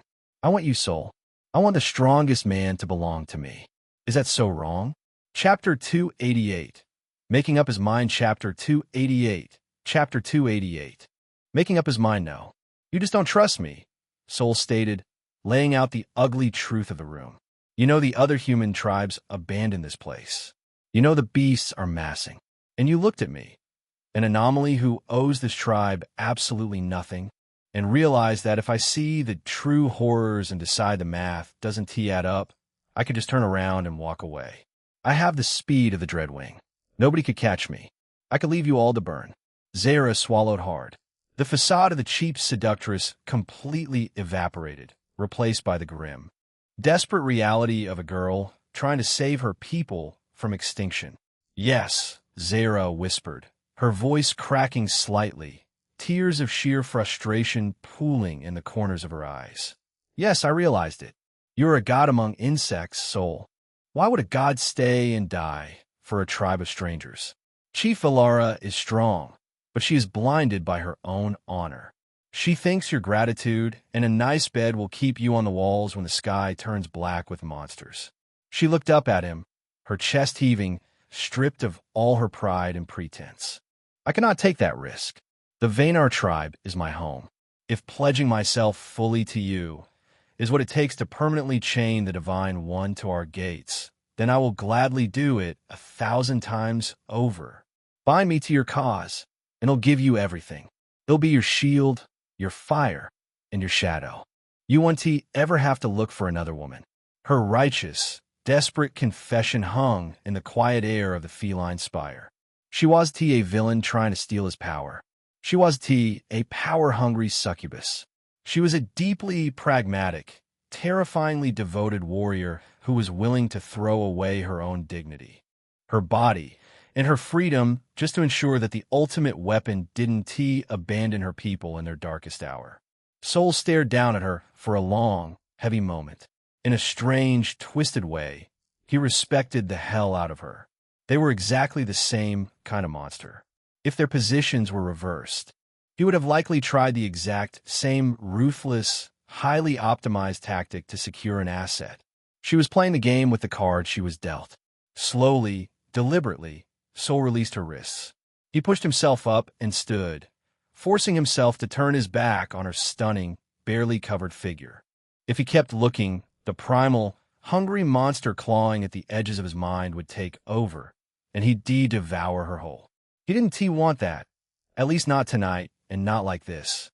Sure, he knew he acted like a total scumbag when he first woke up in this brutal reality, dying, transmigrating, and suddenly finding himself thrust into a savage wilderness with a god-tier cheat power would mess with anyone's head. Add the pent-up frustrations of a past life spent entirely as a virgin, and it was no surprise he had let himself cut loose. Of course, he didn't regret it. Not for a single heartbeat. It had been an overwhelming cocktail of survival, dominance, and a desperate grab for control in a world that wanted him dead. But things were different now. The initial, frantic hunger had cooled, replaced by the calculating, refined ambition.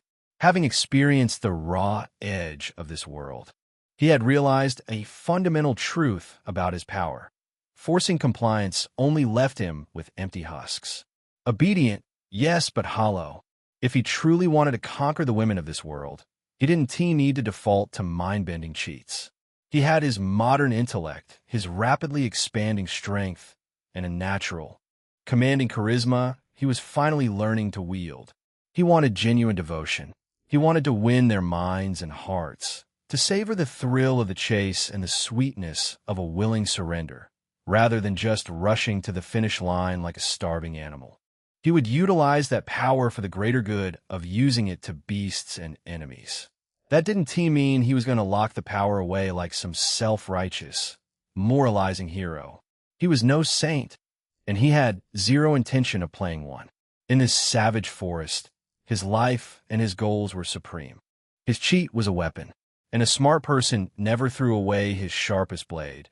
He just learned the value of keeping it sheathed until the perfect moment, when it was really needed. Instead of wasting that absolute domination on ruining a willing conquest, he would utilize it for the greater good, unleashing it on the beasts and enemies that threatened his survival. Let the marauders, the wild phantoms, and the arrogant rival warlords become the empty husks. If a monster or an enemy stood in his path, he wouldn't hesitate for a fraction of a second to snap their minds and break them to his will, just as he had done to break the arrogant goddess Isilia. He walked over to the fire pit, picking up a wooden poker to stir the smooth river stones.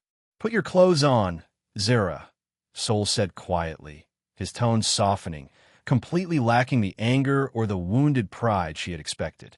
Zara slowly sat up on the furs, pulling the sheer silk tightly around her chest, looking at his broad back with a mixture of profound confusion and lingering fear. You're not going to do anything to me or going to punish me. I don't punish people for being smart, Zara, Sol replied, tossing the iron poker aside.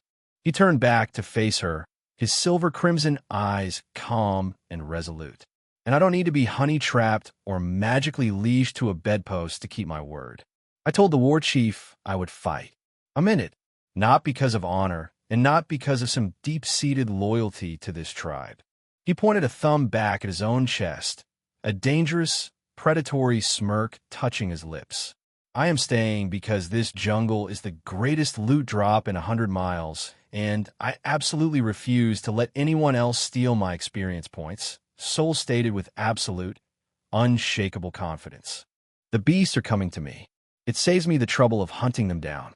I don't run from a free buffet. Zara stared at him. Even though she didn't understand the meaning of words like loot, the sheer, overwhelming arrogance of his statement. Viewing the calamity that threatened the existence of their tribe as nothing more than an opportunity to feed and grow stronger, finally made her realize exactly what kind of entity she had tried to trap. He wasn't a savior.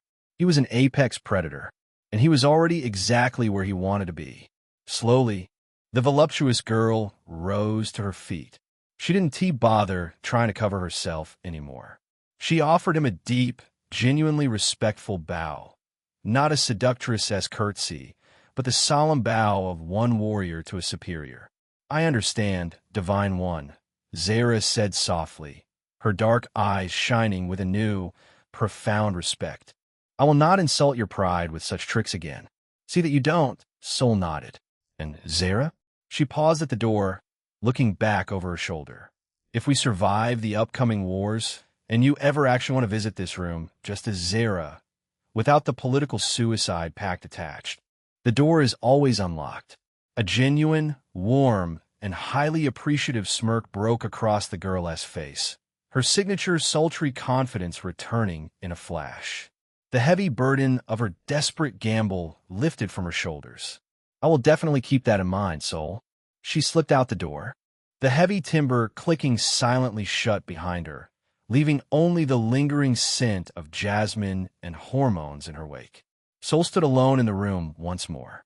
He let out a long breath, shaking his head at the sheer madness of tribal politics and flame core girls, before turning his gaze back to the eastern balcony. The sky was finally beginning to lighten. The first, razor-thin sliver of true, pure sunlight pierced the horizon, cutting through the darkness of the great Orith. The drama of the night was over. It was time to grind. Soul walked out onto the balcony, sat cross-legged on the smooth wooden floorboards, and fixed his eyes directly on the rising sun. He called upon the breath of dawn, perfectly visualizing the burning sphere in his mind, aligned his breathing to the ancient rhythm, and began to devour the sky.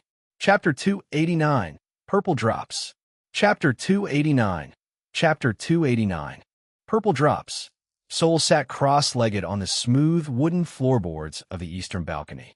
The cool night air brushed against his skin, carrying the lingering scent of damp earth. Behind him, the heavy timber doors of his quarters remained firmly shut, Zara's intoxicating presence and her desperate, aggressive proposition completely excised from his mind. He had no time to dwell on the possessive obsessions of a flame core warrior, nor the intricate, suffocating web of tribal politics. He had literal wars to prepare for, and two starving sovereign spirits resting heavily in his chest. He fixed his silver-crimson eyes on the dark, jagged line of the distant horizon. The sky was just beginning its transition, bleeding from a deep, bruised indigo into a pale, slate gray. The dense canopy of the great Orith, usually a chaotic mess of overlapping shadows, started to take defined, terrifying shapes against the lightning backdrop. He was waiting for the exact moment of dawn. Soul closed his eyes, tilting his head slightly upward. He recalled the glowing blue runes he had memorized from the stone tablet. The breath of dawn was not a simple meditation. It was a highly complex, internal metabolic override designed to forcefully siphon the purest energy the world had to offer. In the center of his mind's eye, he began the visualization. He visualized a perfect, burning sphere of incandescent light. He forced the image to stabilize, sharpening the edges until the mental construct felt so real it almost burned his internal perception. He locked it into place with diamond-hard focus. The first, razor-thin sliver of pure sunlight breached the horizon. Soul initiated the rhythm. Inhale. He drew in a long, incredibly deep breath, expanding his diaphragm to its absolute limit. But he wasn't just pulling in oxygen. His lungs, guided by the ancient technique, acted as a metaphysical pump. He felt a sharp, dragging pull in the atmosphere around him. Hold. He clamped the breath down, letting the internal pressure build within his chest cavity. He forced the gathered energy into a tight, highly pressurized circuit, guiding it away from his respiratory system and directly into his meridians. Exhale. A slow, highly controlled release of air pushed the filtered, metaphysical energy downward, directly into his solar plexus. The effect was instantaneous and really astonishing. The ambient wild essence of the great Orith rushed into his body. But this was fundamentally different from the energy he had passively absorbed. The regular essence of the jungle was heavy, chaotic, and deeply tainted by the endless cycle of death, rot, and predatory bloodshed that defined the ecosystem. This specific dawn essence was pristine. It felt sharp, crisp, and overwhelmingly pure, like inhaling the raw, unadulterated energy of creation itself before the world had a chance to corrupt it. The intake speed was also utterly astonishing. The stone tablet had promised a flat 20% increase in absorption efficiency for a standard spirit warrior. But Soul was not a standard warrior. Thanks to the anomalous, boundary-breaking nature of his not-yet-named core, his core possessed an unfathomable density and a seemingly limitless capacity. When the breath of dawn technique interacted with his unique foundation, it didn't just boost the flow, It opened a literal floodgate. He could feel the torrential surge tearing through his newly expanded veins. The speed was at least 50% faster than his usual passive recovery rate, perhaps even higher. A vortex of raw energy formed around the balcony, the air physically shimmering and warping the morning light as it funneled directly into his chest. Deep within his solar plexus, the vast, boundless ocean of golden liquid reacted violently. As the torrent of pristine dawn essence flooded in, it didn't just add raw volume to his reserves. It triggered a profound, high-level internal alchemical reaction. The massive pressure of the incoming energy compressed against the sheer density of his golden core. The golden mist sitting above the liquid ocean began to swirl, thickening into a violent, high-speed vortex. Soul pushed his internal awareness deeper, watching the reaction with intense fascination. The pressure reached a critical threshold. At the very epicenter of the golden vortex, the mist began to physically condense. Pop! A tiny, heavy drop of deep, iridescent purple liquid formed. It fell from the eye of the storm, splashing into the golden ocean below. Then another formed, and another. Soul's mental focus sharpened. The scrolls in the Vault of Ancestors had detailed the standard progression of essence, from the cloudy gray of a coal core to the vibrant orange of a flame core, up to the blinding white gold of a sun core. There had been absolutely no mention of this specific color shift, but he didn't need a scroll to tell him what he was looking at. As the purple drops accumulated, they radiated a potent, heavily refined vitality that made his body ache with anticipation. This wasn't just a higher quantity of fuel. It was a fundamentally superior grade of energy. It was essence stripped of all worldly impurities, compressed into its most absolute, concentrated form. He didn't waste a single second marveling at the anomaly. He focused entirely on maintaining the grueling, complex rhythm of the breathing technique, directing the newly condensed purple drops away from the golden ocean and directly toward the two massive, dormant presences sharing his core. To his left floated the soul of the Lord Dreadwing, a violently churning localized hurricane of sapphire lightning and razor-sharp wind, contained within a translucent, crystalline sphere. To his right drifted the Lord Great Badger, a massive, incredibly dense asteroid of hardened silver earth and tectonic pressure. Both sovereign spirits were severely damaged. They had fought an apocalyptic death match with R.I.P. Ant Queen in the physical world before Soul had absorbed them. The Dreadwing had its thorax crushed, its wings shattered by tectonic force, and spirit damaged. Likewise, the Badger had its spirit badly damaged too. Even though they were now metaphysical entities, their spiritual forms perfectly reflected that catastrophic trauma. They were fractured, exhausted, and desperately bleeding energy just to maintain their cohesion. Soul guided the first cluster of iridescent purple drops toward the Dreadwing. As the dense liquid splashed against the cracked surface of the crystalline containment sphere, the reaction was simply explosive. The heavy purple essence seeped directly into the spiritual fissures. The hairline cracks lining the sphere instantly hissed, sealing shut with a brilliant flash of light. Inside the sphere, the sapphire lightning flared. The chaotic, ragged edges of the Phantom's aura began to smooth out, knitting the torn spiritual wings back together. The lightning grew noticeably denser, shifting from a wild, erratic sparking to a lethal, highly concentrated current. The sheer aerodynamic perfection of the beast reasserted itself, optimizing its structure. Even though there was still a long way to go for perfect healing, but it was good news that he could speed up the process.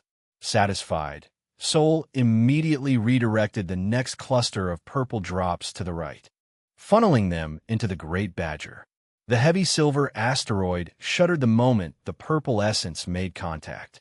The Earth's spirit absorbed the liquid like parched desert soil, taking in a torrential rain. The deep, jagged fault lines running through the spiritual rock, scars from the Hive Mother's suicidal psychic attack, and the Dreadwing's acid, hissed as the purple energy flooded them. The fissures began to seal instantly. A new layer of unyielding, highly polished metallic sheen began to form over the rough surface of the asteroid. The sheer mass of the phantom started to stabilize, its gravitational pull within his core growing heavier, denser, and far more pronounced. From his intense reading session, Sol had an inkling of what was happening. High-tier, purified essence wasn't just healing basic structural damage. It was laying the absolute foundation for forced evolution. He could physically feel those foundations being built within him right now. The purple drops were fundamentally altering the sovereign spirits. They were repairing the trauma of their physical deaths and simultaneously optimizing their metaphysical structures, preparing them to eventually break through their original biological limits. He was feeding them the raw materials required to transcend. That's why kids, they always say knowledge is power. He maintained the cycle without a single flaw in his rhythm. Inhale, hold, exhale, compress. Sweat beaded heavily on his forehead, rolling down his neck and soaking into his tunic, only to instantly evaporate from the intense, scorching internal heat his body was generating. His muscles trembled under the strain of processing such a massive volume of energy, but he didn't break focus. He ignored the physical discomfort, diving deeper into the trance. He devoured the dawn, stripping the sky of its purest light.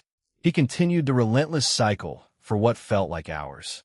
Slowly, the environment began to shift. The sun climbed higher, fully clearing the petrified canopy and rising into the vast morning sky above the great Orth. As the day officially began, the crisp, pristine quality of the dawn essence slowly faded from the atmosphere, gradually replaced by the heavier, humid, and standard ambient energy of the jungle daytime. The optimal window for the technique had officially closed. Pushing it any further would only draw in the tainted daytime essence, diluting the purity of his internal refinement. Sol felt the internal pressure reach its absolute maximum. His core was saturated to the brim. The vast, golden ocean was completely full, and suspended perfectly within the center of the liquid were three precious, hyper-dense purple drops, radiating a quiet, terrifying power. But he knew that it was time to exit the trance. Sol slowed his breathing, easing out of the aggressive, multi-layered rhythm and returning to a normal, steady intake of air. He released his mental grip on the visualization of the burning sun, letting the image fade from his mind's eye as he prepared to open his physical eyes and stand up from the wooden floorboards. But just as his consciousness fully re-engaged with the physical world around him, he froze. A subtle, incredibly deep vibration traveled up the massive trunk of the tree. It transferred directly through the petrified wood of the feline spire, vibrating through the floorboards of the balcony and sinking straight into the bones of his legs. It was a sound at first. It was a purely physical tremor, a heavy, rhythmic shifting of the earth itself that bypassed the ears entirely. Then his newly enhanced senses, permanently elevated by the integration of the two sovereign spirits, picked it up. Sol slowly opened his silver-crimson eyes, staring out over the vast, unbroken sea of the jungle canopy stretching toward the southern horizon. It was a low, rhythmic, and incredibly distant rumbling noise. It sounded like the steady, unified beating of 100 massive war drums, mixed with the grinding crush of heavy stone. It was faint, miles and miles away, but the sheer scale required to vibrate the ground from that distance was undeniable. Something was coming. Chapter 290, Arrival of Zhuruan Tribe. Chapter 290. Chapter 290. Arrival of Zhuruan Tribe. As the noise got closer, he realized that the rhythmic, grinding rumble wasn't the chaotic, frantic stampede of a beast tide. Despite the chaos, it was measured. It was an organized, heavy march that vibrated through the petrified wood of the feline spire and transferred directly into the marrow of Sol's newly hardened bones. He stood up from the smooth floorboards of the balcony. His muscles felt like coiled steel wire, packing an immense latent kinetic force. Thanks to the breath of dawn, he was practicing. He walked to the carved railing, shifting his focus away from the southern canopy and aiming it directly toward the massive north gate of the settlement. He narrowed his silver-crimson eyes, pushing a fraction of his newly refined, hyperdense purple essence into his optic nerves to engage his enhanced vision. Even from this extreme height, his sovereign gaze picked up the metaphysical disturbance with crystal clarity. It was glaringly obvious, looking exactly like a thick, foul blot of toxic ink spreading rapidly across a clean sheet of paper. A large group of riders was approaching the walls. They didn't possess the warm, vibrant, golden-blue auras of the Vaynar warriors that Sol had grown accustomed to seeing. Their essence was entirely different. Theirs was a jagged, rotting gray, the sickly, suffocating color of old, desecrated graves and cold ash. It felt fundamentally wrong, a total corruption of the natural, wild energy of the great Orith. The Jarwin bastard's soul muttered, his voice a low, dangerous rasp. He rested his hands on the balcony railing and watched as the massive, petrified obsidian timber gates groaned open to receive their new allies. These weren't the mud-smeared, primitive savages he had encountered in the western ravine. The Jarwin warriors rode in a strict, highly militaristic formation. They sat upon the broad backs of gravehounds. The mounts were monstrous, six-legged wolves that appeared entirely devoid of skin. Their thick, corded red muscles were exposed directly to the humid morning air, pulsating with a sickly rhythm. Thick, black shadow smoke continuously dripped from their maws and joints, hitting the packed dirt of the Vaynar courtyard and immediately killing any stray blades of grass it touched. The beasts were panting and growling with an unnatural synchronicity.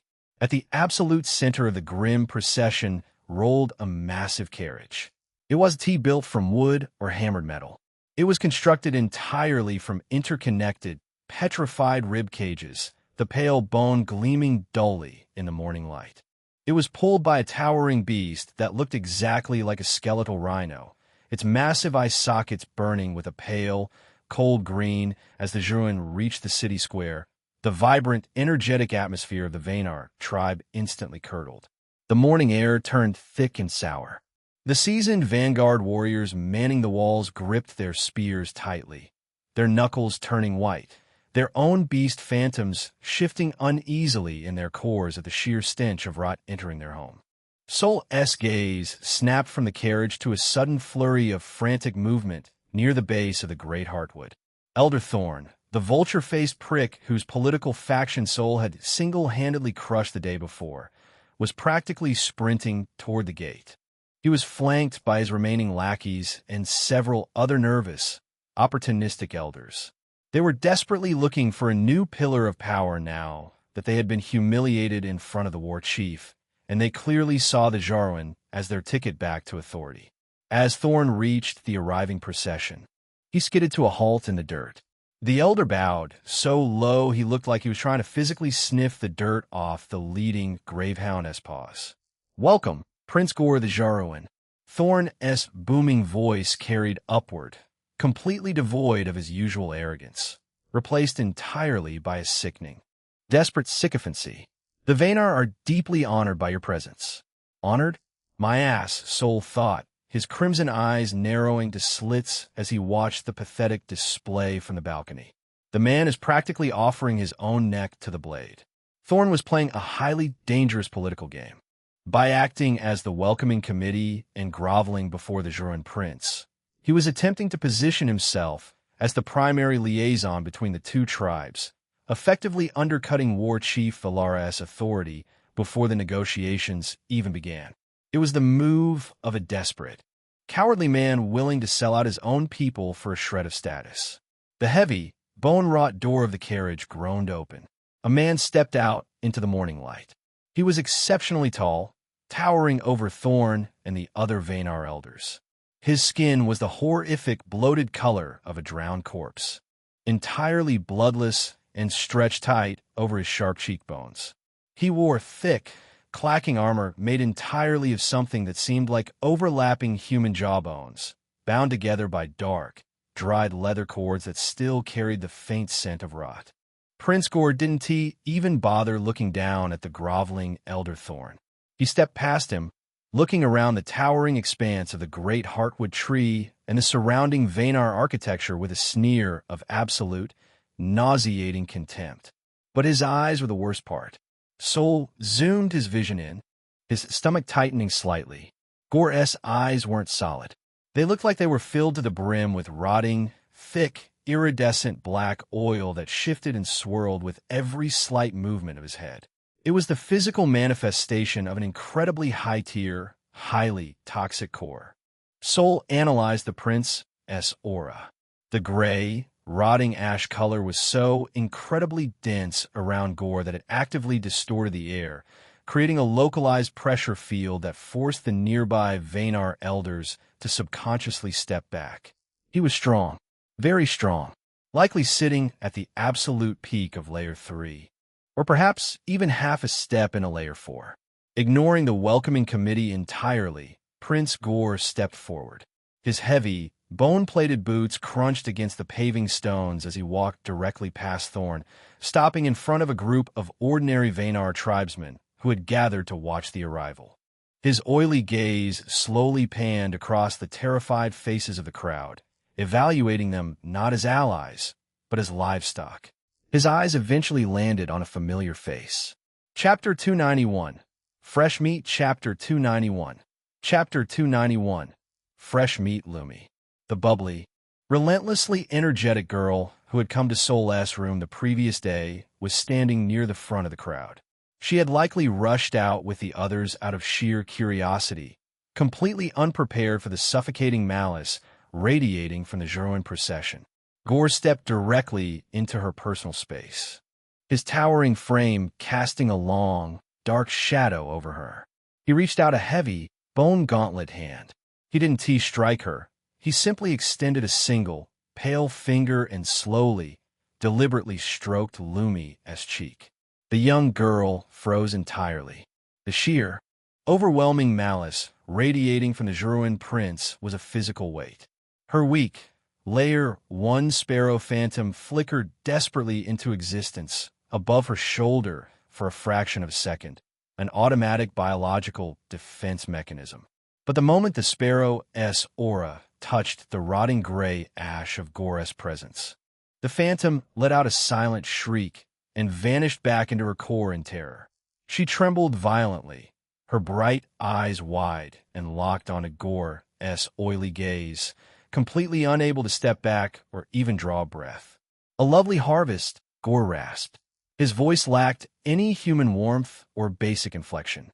It sounded exactly like dry, heavy bones grinding violently against rough stone at the bottom of a deep cave. He dragged his thumb across her lower lip, his sneer widening into a terrifying, bloodless smile.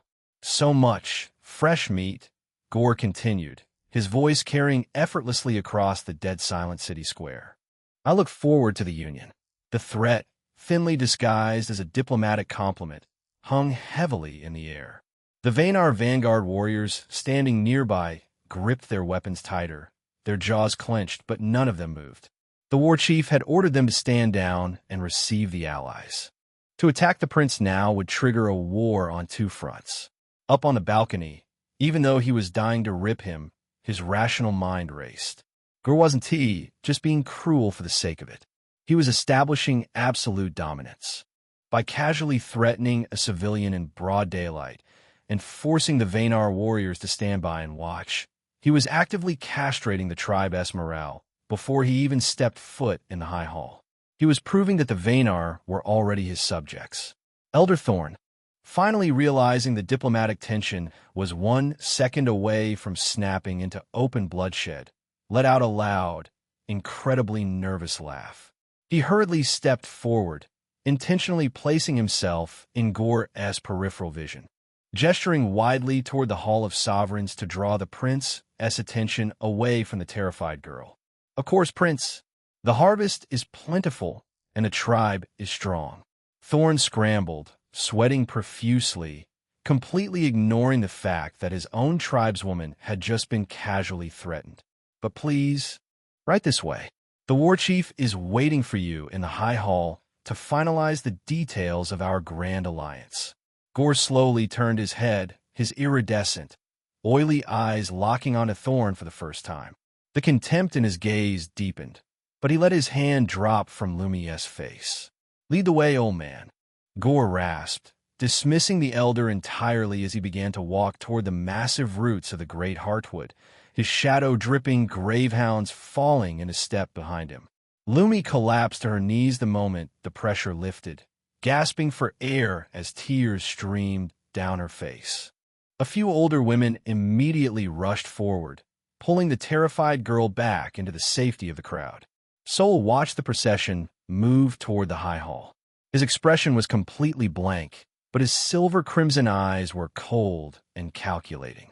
He had spent the entire morning refining his core, feeding his phantoms the purest dawn essence, and preparing his body to fight the enemies.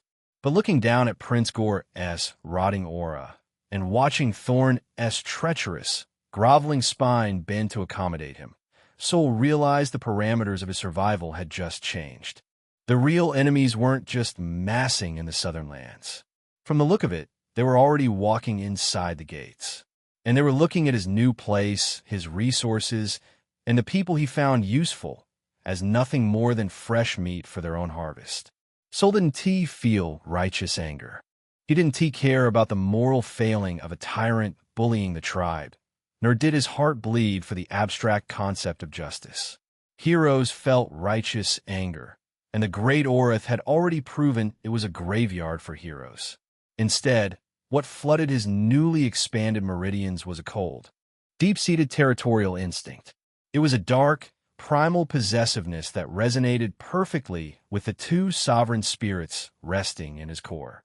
The Vaynar tribe, with its towering, petrified walls, its high-tier vault, and its warm fires, was his safe haven. It was the base camp he had secured through calculated risks and raw power. By stepping into the square, projecting his rotting aura, and casually threatening the people Sol found useful, Prince Gore wasn't just being a cruel bastard. He was an invading predator stepping into Sol's den, attempting to mark the territory with his own foul scent. Gore was looking at Sol's newly claimed hunting grounds and calling it his own harvest. It was a fundamental biological challenge. To the apex predator awakening in Sol's chest, this wasn't politics. It was trespassing. He turned away from the balcony and walked back into the center of his spacious quarters. He grabbed the thick leather harness resting on the wooden table and strapped it tightly across his chest. He reached into the corner and picked up his void oak spear. The heavy, petrified wood felt perfectly balanced in his newly strengthened grip. Prince Gore was heading to the High Hall to dictate terms to War Chief Valara. He was going to demand resources, subservience, and likely sacrifices in exchange for the Druin tribe's military support against the Zereth coalition. "Let us see how much leverage you actually have," Prince Sol murmured to the empty room. He turned and walked out the heavy double doors of his quarters, his boots clicking softly against the polished timber of the feline spire. Chapter 292. Meeting in the High Hall. Chapter 292. Chapter 292.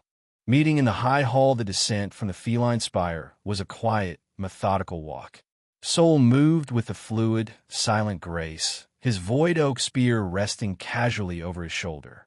Despite the outward calm of his posture, his internal state was a hyper-focused, calculating engine. The atmosphere in the lower rings of the Vaynar settlement had transformed completely. The joyous, vibrant celebration from the night before had been violently snuffed out by the arrival of the Jarwin. Vanguard warriors stood in tight, tense clusters near the armories, their hands resting on the hilts of their bone swords. Women and children had been ushered indoors, the heavy wooden shutters of their huts closed tight against the suffocating, rotting gray aura that seemed to be seeped outwards. Sol navigated the winding paths, heading directly for the massive, hollowed-out base of the Great Heartwood. He didn't need a special invitation to enter the High Hall. The Vaynar, despite their primitive technology, possessed a surprisingly transparent societal structure when it came to matters of absolute survival. It was an ancient, ancestral rule. When a meeting concerned the life or death of the entire tribe, any awakened warrior had the right to stand at the periphery and observe.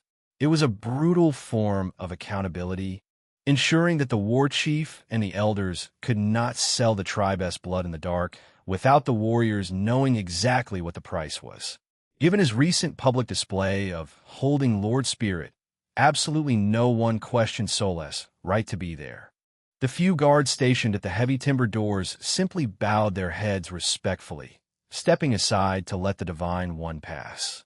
Sol slipped into the cavernous high hall, intentionally avoiding the well-lit center. He moved toward the back of the room, leaning his broad shoulders against a massive, shadow-draped, petrified pillar. From this vantage point, his enhanced silver-crimson eyes had a perfect, unobstructed view of the entire political theater. The air inside the hall was thick, but the fragrant, medicinal smoke of High Shaman Zephyrah's bluebone incense was currently fighting a losing battle against a foul, metallic stench. In the center of a room, War Chief Valara sat upon her elevated, carved wooden throne. She looked every bit the stoic, unyielding leader of the Vaynar. Her storm-colored eyes were hard, her posture rigid, and her heavy obsidian spear rested across her lap. Kira stood just a few paces to the war chief's right, her feline eyes narrowed into dangerous slits, her hand resting aggressively on the pommel of her bone ward. Other senior elders were seated in a semicircle around the base of the throne, their golden-blue auras flickering with profound unease. The heavy doors at the front of the hall groaned open, and Elder Thorn strutted in, acting less like a Vaynar elder and more like a herald for a conquering king. Thorn guided Prince Gore and a half-dozen high-ranking Juruan elders into the sacred space. The Juruan elders likewise were a nightmare to look at, gaunt, pale-skinned men draped in rotting pelts and bone charms, their eyes carrying the same sickly, iridescent oil as their prince. As they walked, the ambient essence of the high hall visibly recoiled. The warm, golden-blue energy of the Vaynar tribe clashed violently against the jagged, rotting gray ash radiating from the Juruan, creating a metaphysical war of essences. Prince Gore strolled into the center of the room with an exaggerated, rolling swagger. His armor of bones clacked rhythmically in the tense silence. He didn't T-bow, nor did he offer a traditional warrior salute. Instead, he stopped at the base of the elevated dais, planted his hands on his hips, and offered an exaggerated, mocking inclination of his head. War Chief Valara, Gore rasped, his voice grinding like stones. As he spoke, his oily, iridescent eyes brazenly raked up and down Valara's seated form. He didn't bother hiding his greedy, predatory appraisal of her body, lingering on the curve of her hips and the swell of her chest beneath her tribal armor. It was a calculated, deliberate insult designed to strip away her authority and reduce her to a mere object in front of her own warriors. It is truly a profound shame that our two great tribes could not join our strength through the sacred bonds of marriage. Gore continued, his bloodless lips pulling back into a grotesque smirk. My father, the chieftain, always held you in such high regard. He has spoken often of how much he truly wanted to bring you into his personal tents. He lamented that a woman of your fierce beauty is wasting away behind these rotting wooden walls. A collective, sharp intake of breath echoed through the high hall. Several Vaynar elders gripped their staffs so tightly the wood groaned. Kira took a half-step forward, her fangs bared, ready to draw her blade at the sheer disrespect shown to her war chief. Gore waved a heavy, gauntlet hand dismissively, his smirk widening. But alas, time passes. Since we are both human tribes facing the enemy alien tribe, and my father is a very generous, forgiving man, he has sent me here to make a deal to save your people. From the shadows, Sol watched Valara's reaction. She didn't flush with anger. She didn't shout or draw her spear. Valara didn't even look at him properly. She kept her gaze fixed on the space just above his shoulder, treating the Layer 2 prince as if he were nothing more than an annoying, buzzing insect that had wandered into her hall. "We are here to discuss a shield wall to hold back the Zerith coalition, Prince Gore," Vilara said. Her voice was flat, carrying the icy, absolute chill of a winter storm. It cut through the hall with lethal precision. "Not your father's pathetic, aging delusions. If the Juruan have come to offer blades, sit down. If you have come to share your father's bedtime fantasies, the gates are behind you." The Vaynar do not have the time or the patience to humor the ramblings of old men. The silence that followed was deafening. Chapter 293, Battle Plan Tension in the High Hall. Chapter 293. Chapter 293, Battle Plan Tension in the High Hall. The smug, arrogant smirk on Prince Gore's face shattered instantly. The bloodless gray of his skin seemed to darken, a furious, ugly purple flush creeping up his thick neck. The rotting ash aura surrounding him flared violently, hissing as it lashed out against the ambient energy of the room. To be shut down so casually, so coldly, in front of both his own elders and the Vaynar court was a massive, humiliating blow to his ego. Seeing the diplomatic situation turning violently sour before the negotiations had even officially begun, Elder Thorn panicked. He hurried forward, physically stepping between the seething prince and the war chief's dais, waving his hands in a frantic, placating gesture. "Please, please, let us not misunderstand each other," Thorn practically shouted, his voice cracking with desperation. He turned to Gore, bowing his head subserviently. "Prince Gore, the Vaynar are extremely grateful for the Juruan's swift response to our call for aid. We know the risks your warriors are taking, and we will definitely repay this profound gratitude. The war chief is merely stressed by the impending war. Please, take a seat of honor." Thorn gestured frantically toward a large, ornate chair carved from dark stone that had been placed opposite the war chief's throne. Gore stared at Vilara for a long, murderous second, his oily eyes seeking violence. But he forced a harsh, grinding laugh from his throat, recognizing that drawing a weapon in the heart of the enemy's stronghold was a foolish move. Of course, Elder Thorn," Gore laughed, the sound entirely devoid of humor. He swaggered over to the stone chair and threw himself into it, slouching back and throwing one heavy, bone-plated boot up onto the low wooden table separating the two factions. He sat not like a guest, but like a conquering king who had already claimed the throne room. "Stress makes women sharp-tongued. I'm a forgiving man. Let us start the meeting." With the immediate threat of violence narrowly averted by Thorn's groveling, the high-stakes meeting officially commenced. The elders from both sides leaned forward, unrolling large, crudely drawn maps of the great Orith on the low table. For the next hour, the hall was filled with the tense, rapid-fire discussion of vital logistics. The Vaynar elders desperately tried to coordinate a unified front.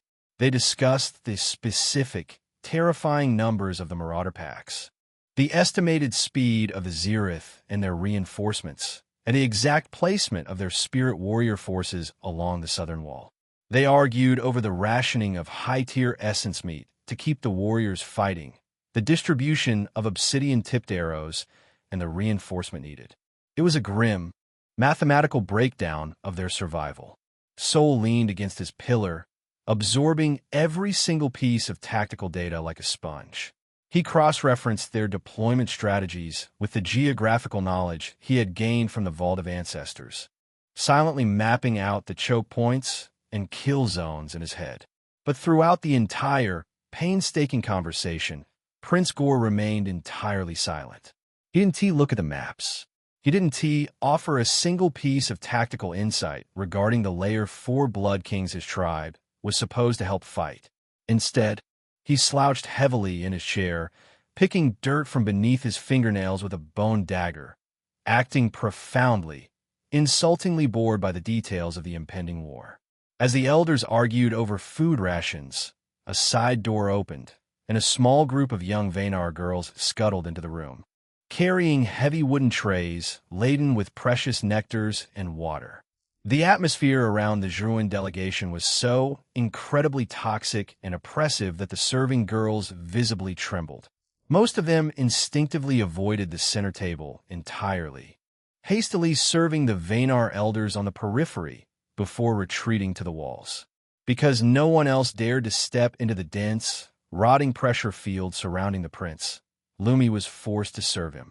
Sol's silver-crimson eyes narrowed, his grip on his void oak spear tightening imperceptibly as he watched the bubbly girl approach the table.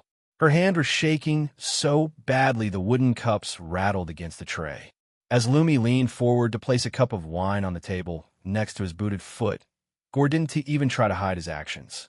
He stopped picking at his nails and turned his head, fixing the young girl with a long, unsettling stare. His gaze lingered on her trembling form, and an oily, predatory glint crept into his eyes.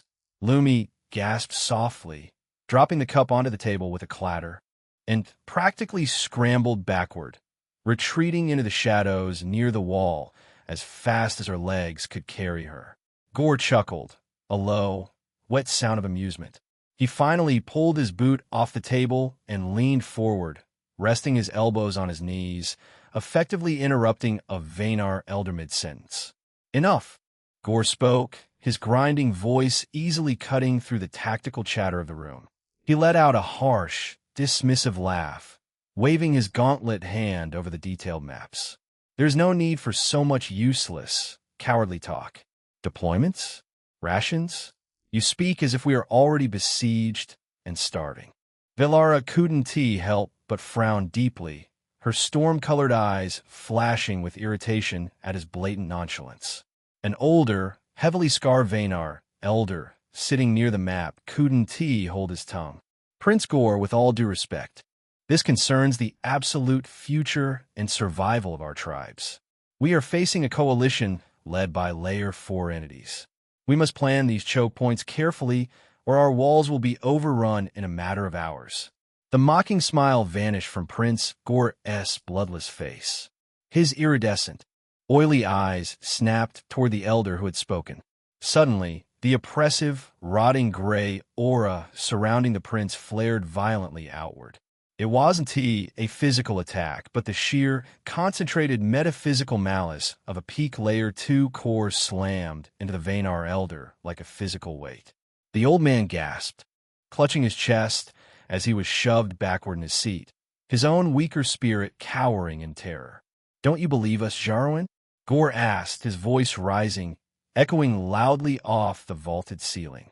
He didn't just speak the words, he weaponized them. "I said there is no need for useless things. When the enemy attacks, we Jarwin will always be your most solid backing. We will stand at your gates, and together we will easily slaughter them all. We will show those mindless beasts the true power of humanity." He leaned further over the table, staring down the remaining Vaynar elders, punctuating each word with a heavy tap of his bone gauntlet finger against the petrified wood. "As I have said, it will be okay.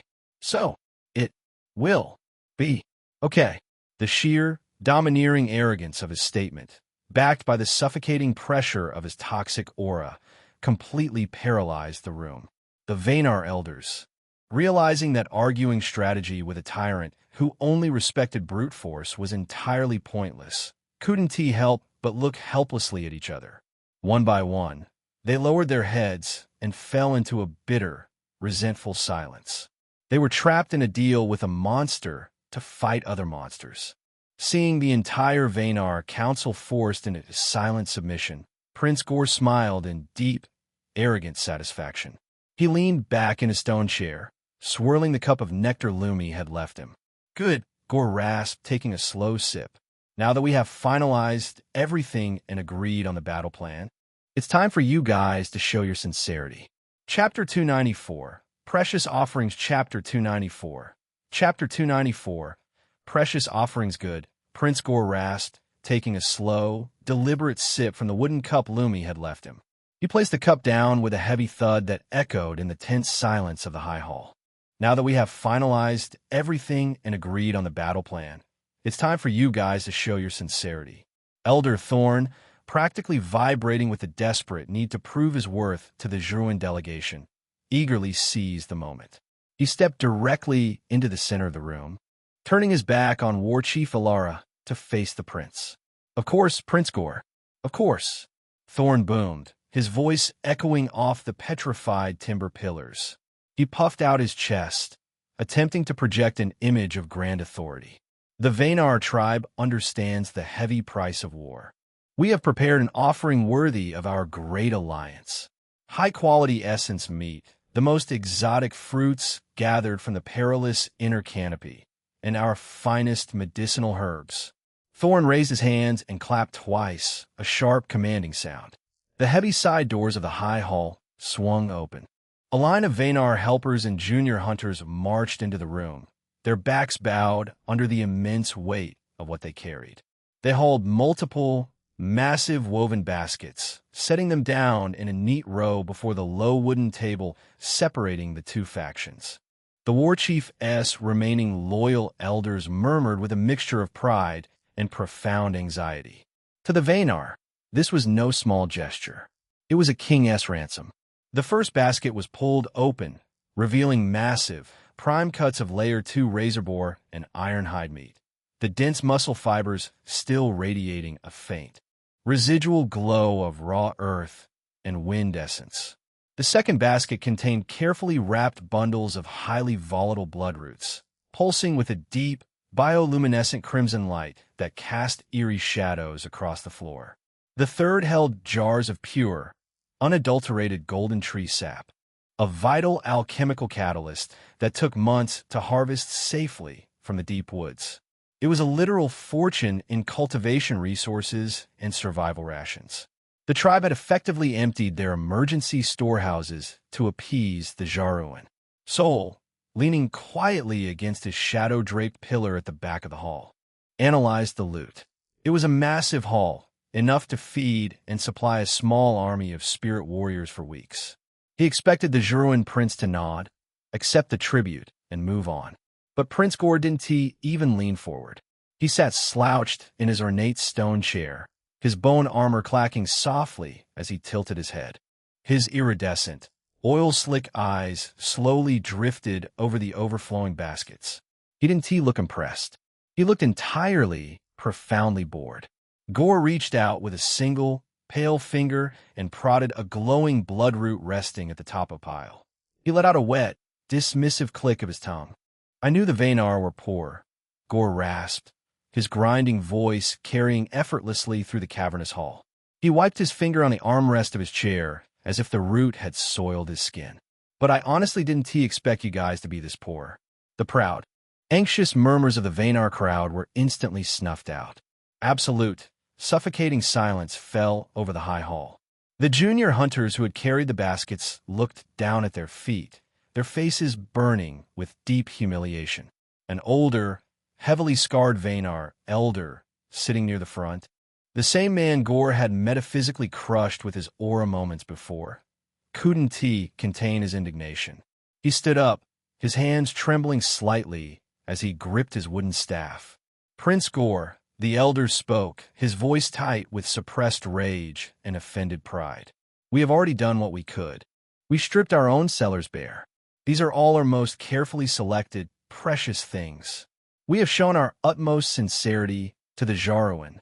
Prince Gore slowly turned his head, his rotting gray aura flaring slightly, causing the bioluminescent moss on the ceiling to dim. It may be precious for you starving. Pathetic rats, Gore sneered, his bloodless lips pulling back to reveal graying teeth. But it is nothing but dust and scraps to us. If you truly want to show your sincerity, if you want the mighty Druin to bleed on your walls. Gore paused.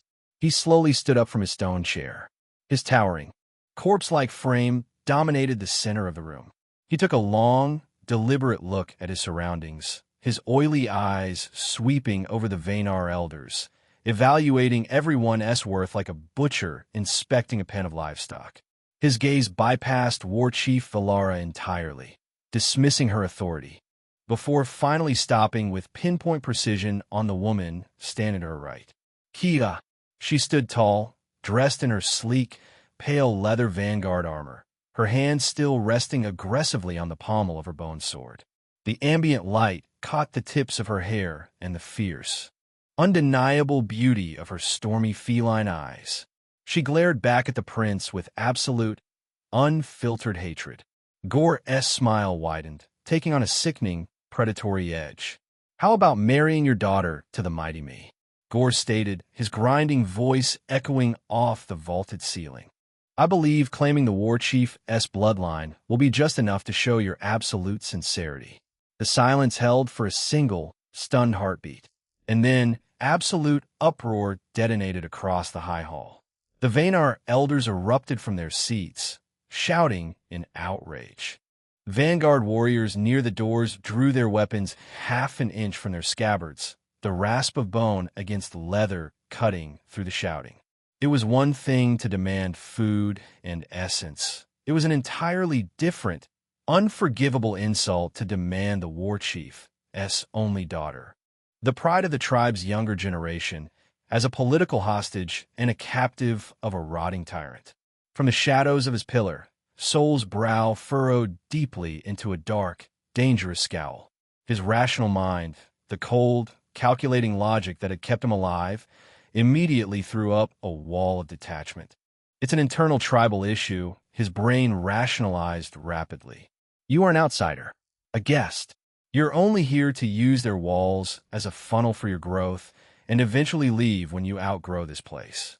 Do not get involved in primitive political marriages. It has nothing to do with you." Chapter 295. Sold for survival.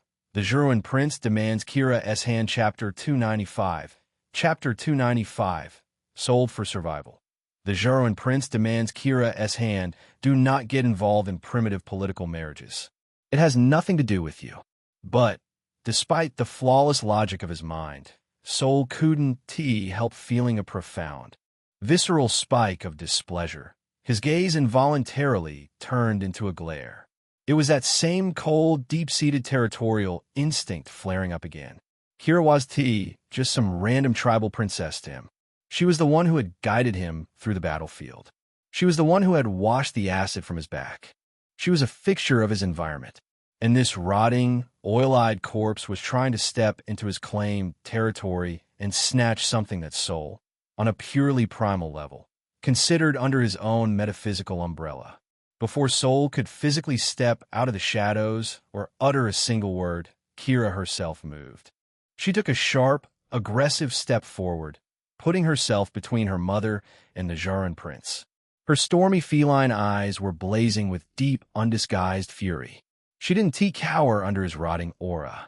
"Impossible," Kira shouted, her voice ringing out like a cracked whip, silencing the chaotic shouting of the elders. "There is no way in this life or the next. Don't even think about it, you rotting bastard." Hearing the absolutely disrespecting insult, the Juruan elders standing behind Gore immediately bristled, their hands dropping to their weapons. Prince Gore, however, was entirely unfazed. If anything, her fierce defiance only seemed to amuse him more. He tilted his head, his oily eyes drinking in her anger. "What? Why is that?" Gore asked nonchalantly, casually inspecting his bone gauntlet. "Are the furs in my carriage not soft enough for the little kitty?" Before Kira could spit another insult, an older, heavily scarred Juruan elder stepped forward from Gore's retinue. He was draped in rattling bone charms, his face painted with the same skull-like markings as the envoy from the previous day. "The prince is right," the Juruan elder hissed, his voice like dry leaves. "Why is that not possible? Do you guys despise our Prince Gore? Do you despise the might of the Juruan tribe?" He swept his cold, dead eyes across the furious Vaynar elders, his tone dripping with condescending venom. "Remember your place. Vaynar, it is you guys who are begging on your knees for our help, not us. We do not need your walls. We can simply turn our gravehound around right now, march back to our own territories, and let the Zereth coalition feast on your bones tomorrow." The sheer, brutal reality of the threat slammed into the high hall like a battering ram. The shouting instantly died in the throats of the Vaynar elders. The absolute, suffocating silence returned, heavier and far more oppressive than before. The Jaruan elder was right. They were trapped. If the Jaruan left, the Vaynar would be facing 3-layer 4-Blood King warriors completely alone. It would be a total, unmitigated massacre. So, their pride was a luxury they could no longer afford. War Chief Valara gripped her spear so tightly the petrified wood began to splinter under her gauntlet, her storm-colored eyes burning with a helpless, agonizing fury. She was a mother, but she was also a leader of thousands. Seeing the total, crushing psychological defeat of his own tribe, Elder Thorn realized his golden opportunity had arrived. He stepped out from the paralyzing silence, ignoring the disgusted, hateful glares of his fellow Vaynar elders. He bowed deeply to Prince Gore, then turned toward the elevated throne, his face twisted into a mask of false, pragmatic sorrow. Chief Valara, Thorn spoke, his voice carrying an infuriatingly reasonable tone. Considering our dire situation, considering the absolute annihilation staring us in the face, I think maybe we can really consider it. He gestured vaguely toward Kira, as if she were just another basket of essence meat to be traded. The survival of the thousands must outweigh the comfort of the one. A union between the War Chief's bloodline and the Jaruan prince would solidify our alliance perfectly. It is a small price to pay for our continued existence. Prince Gore finally looked down at Thorn, a genuine spark of dark appreciation flashing in his oily eyes. He reached out and patted the massive elderess shoulder. "Well said, old man," Gore chuckled, the grinding sound echoing in the hall. "It seems even an obedient dog can be helpful sometimes."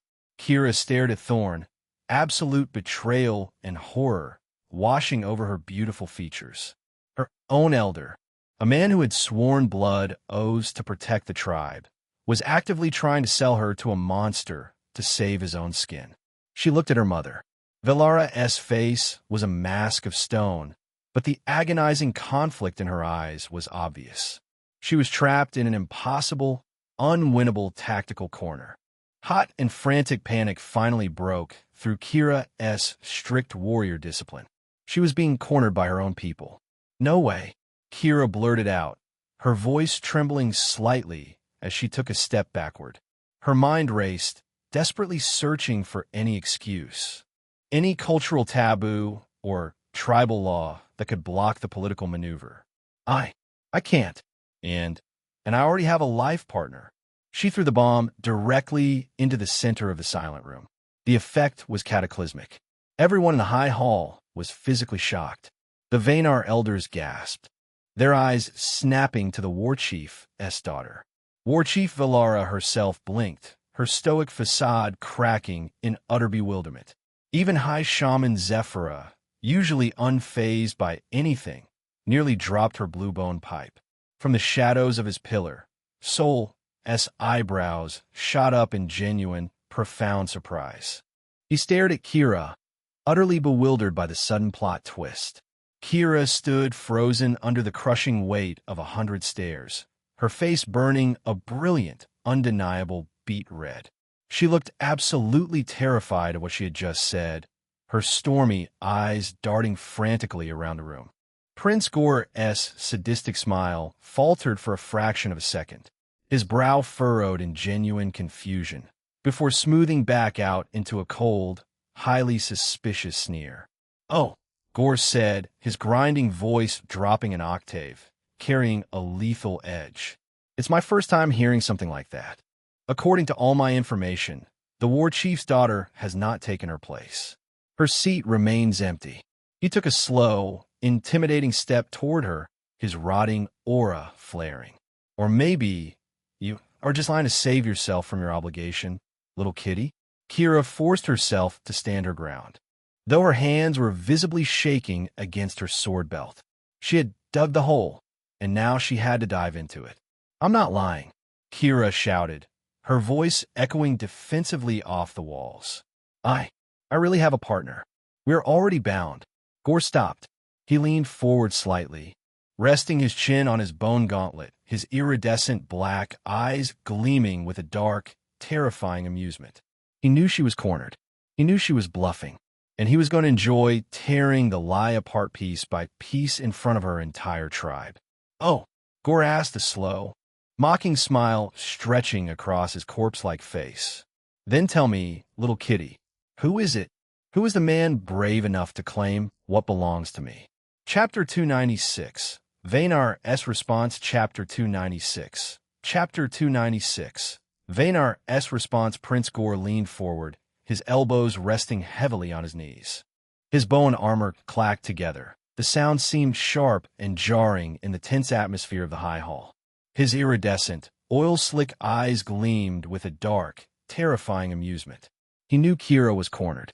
His informants weren't random nobodies, so he knew that the war chief's daughter had no suitors, no bindings, and certainly no life partner. She was bluffing to save her own skin, and he was going to enjoy tearing that bluff apart in front of her entire tribe. "Oh," Gore asked, a slow, mocking smile stretching across his pale, corpse-like face. "It's my first time hearing something like that. Perhaps my information network is failing me. Or maybe you were just lying to avoid your duty to your people." He stood up, his towering frame casting a long shadow over the low wooden table. "Tell me then, little kitty, who is it? Who is the man brave enough to claim what rightfully belongs to me?" Kira's heart hammered against her ribs. She was entirely out of her depth. She had thrown the lie out in a moment of extreme panic, desperate to escape the rotting aura of the Jeruan prince. Now, the entire high hall was staring at her, waiting for a name. "He is," Kira stammered, her voice trembling slightly as she took a half-step backward. "He is." She frantically searched the room. Her feline eyes darted over the faces of the stunned Vaynar elders, the nervous warriors guarding the doors, and finally swept toward the shadowed periphery of the hall. Her gaze locked onto a tall figure leaning casually against a petrified timber pillar. So, without thinking, driven entirely by the desperate instinct to survive, Kira pointed a trembling finger directly at him. "It's him," Kira blurted out, her voice cracking loudly in the quiet hall. So, every single head in the high hall snapped toward the shadows. The Vaynar elders, still reeling from the sheer disrespect of the Jeruan, stared at the outsider in profound shock.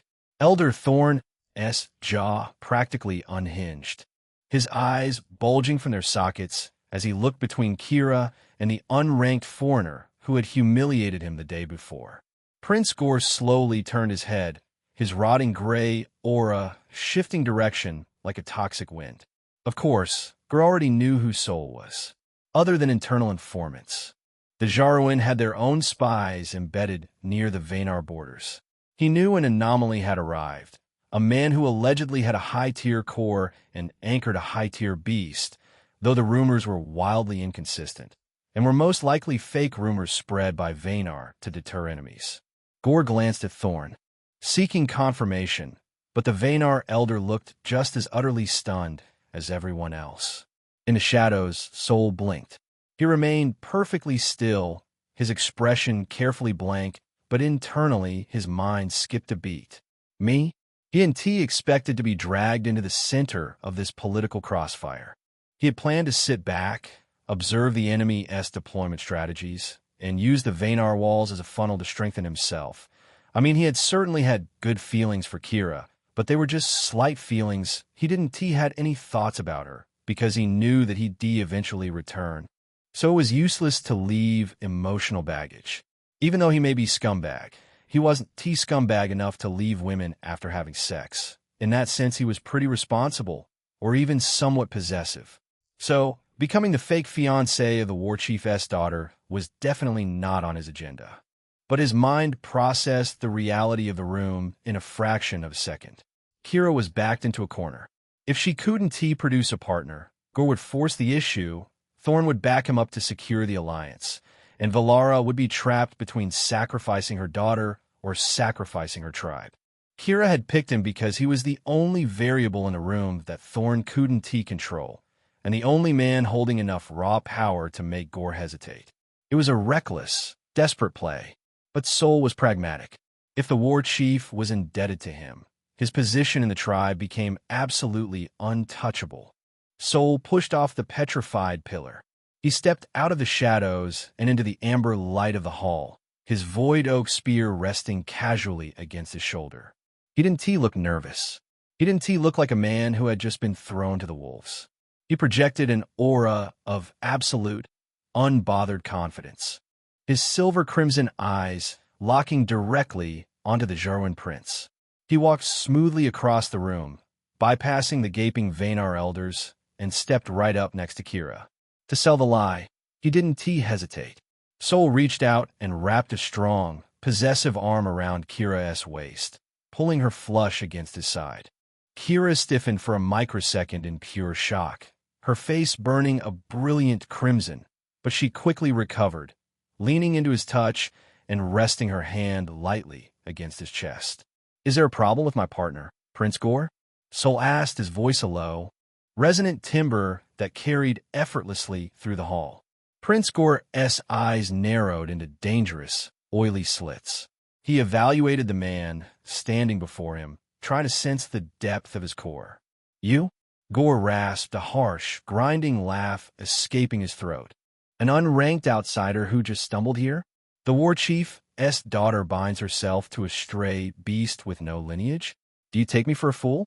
"I don't care what you are," Sol replied smoothly, his tone dripping with a calm, arrogant cynicism that perfectly matched Gore's toxicity.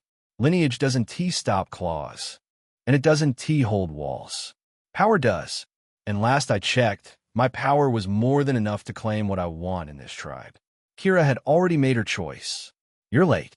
Gore took a heavy, intimidating step forward, his jawbone armor clacking. "You speak very boldly for a man for being an unranked warrior. I could crush you and take her anyway." "You could try," Sol countered without missing a beat, a dark smirk touching his lips. "But I guarantee you'd leave this hall with fewer limbs than you walked in with." The absolute audacity of the threat made the Jarwin elders bristle, drawing their weapons an inch from their scabbards. The tension in the room spiked to a lethal degree. War Chief Valara, who had been watching the exchange with profound, silent calculation, finally moved. She understood exactly what her daughter had done, and she saw how flawlessly Sol had stepped up to act as the shield. It was the perfect out. Valara stood up from her carved wooden throne. She didn't shout. She simply stopped suppressing her core. A wave of crushing, suffocating pressure erupted from the dais. It wasn't the rotting, toxic ash of the Jarwin, nor was it the heavy, earthy density of Sol as phantoms. It was the sharp, ozone-scented, crackling fury of a true layer, for Vanguard War Chief. The air in the high hall literally sparked with blue electricity, the sheer disparity in power forcing everyone in the room to brace themselves. Prince Gore's rotting gray aura was instantly violently compressed, shoved back against his body by the overwhelming weight of Valara's presence. "The matter is settled," Valara stated, her voice echoing with the authority of rolling thunder. She glared down at the Jarwin prince, her storm-colored eyes completely devoid of compromise. "My daughter has already chosen her partner. The bloodline of the Vaynar war chief is not a bargaining chip to be traded for temporary shields. This is non-negotiable. Prince Gore, do not push the issue further." Gore stared at Valara, his jaw clenched so tightly the bones of his armor ground together. He was arrogant, cruel, and accustomed to taking whatever he wanted from the weaker human settlements. But he was not suicidal. He was a Layer 2 peak warrior facing down a seasoned Layer 4 war chief in the heart of her own stronghold, surrounded by her warriors. If he pushed this to a physical confrontation right now, Valara would turn him into ash before his gravehounds could even clear the gates. He had to back down. Gore let out a slow, hissing breath, the rotting oil in his eyes swirling furiously. The heavy, toxic pressure he had been projecting receded slightly. "Very well," Gore rasped, forcing his bloodless lips into a tight, ugly line. He slowly backed away from Sol and Kira, retreating toward his stone chair. "I'm a reasonable man, war chief.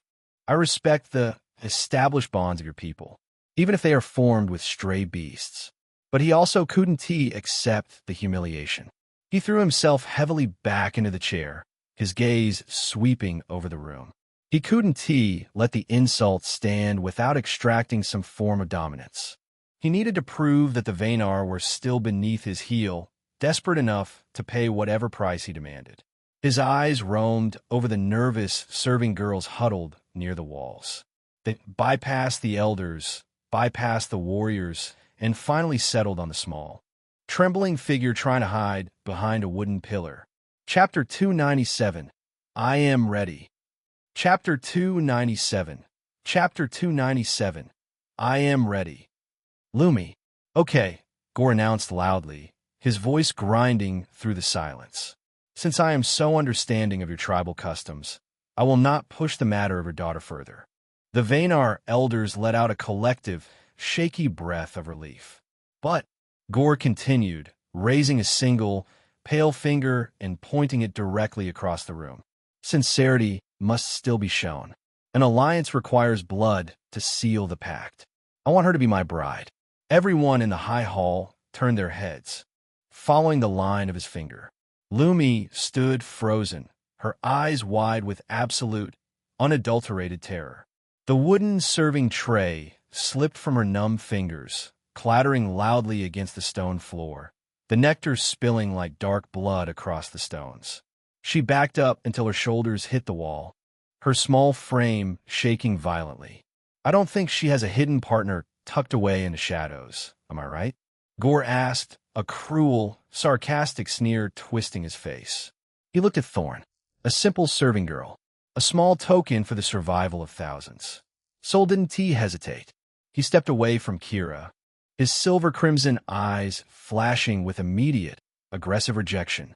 No way, Sol spoke, his voice cutting through the hall with absolute finality. Prince Gore's head snapped toward him, the oily darkness in his eyes flaring with renewed malice. Oh, you've got something else to say. Outsider? There's no way something like this can happen, Sol stated firmly, gripping his spear. She's not a piece of meat to be traded to secure your fragile ego. Pick some essence roots from the baskets and leave the girls alone. Before Gore could even respond to the insult, Elder Thorn practically threw himself into the middle of the room, his face flushed with panic and anger. He pointed a thick, calloused finger directly at Sol's chest. Silence. Thorn reprimanded him, his voice echoing loudly. This is our tribe's internal matter. You may have secured the war chief's daughter, outsider, but you have no right to dictate the political survival of the entire Vaynar tribe. Who are you to decide what is possible or not when thousands of lives are on the line? Sol ignored Thorn completely. He turned his head, looking directly at War Chief Alara, expecting her to unleash her Layer 4 pressure again and shut the tyrant down.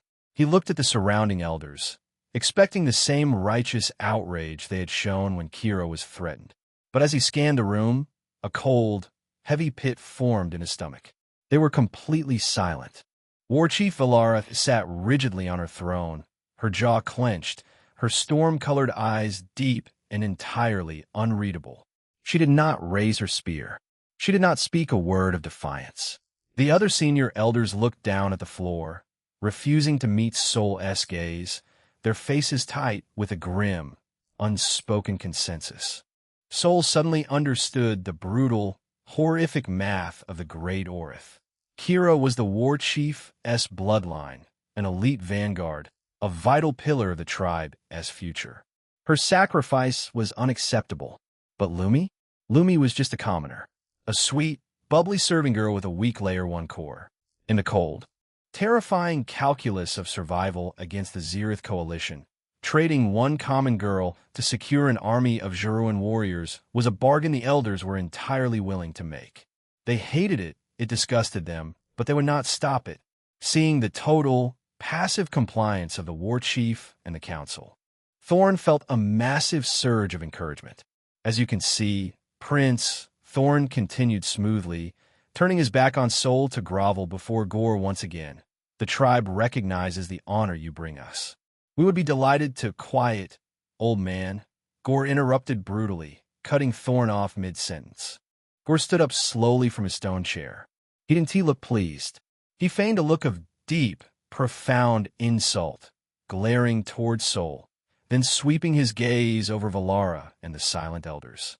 "It seems you Vaynar aren't sincere at all," Gore rasped, his voice dripping with venom. "You allow an unranked stray to bark orders in your high hall and insult your allies. If you despise Ajaruans so much, if you think our aid is a joke to be mocked by outsiders, then there is no need for any further talk."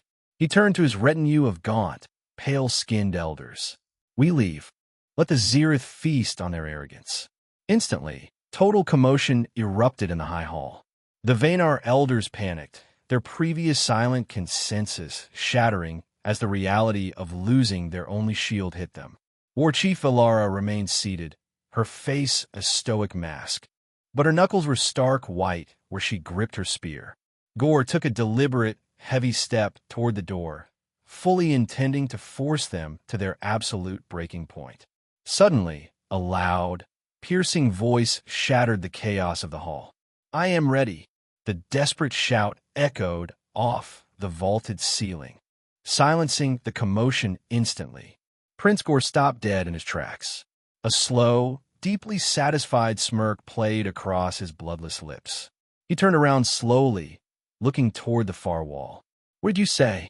Gore asked, cupping a hand behind his ear in mock confusion. "I didn't hear it properly." Lumi stepped away from the wooden pillar. Her entire body was trembling so violently she looked like she might collapse at any second.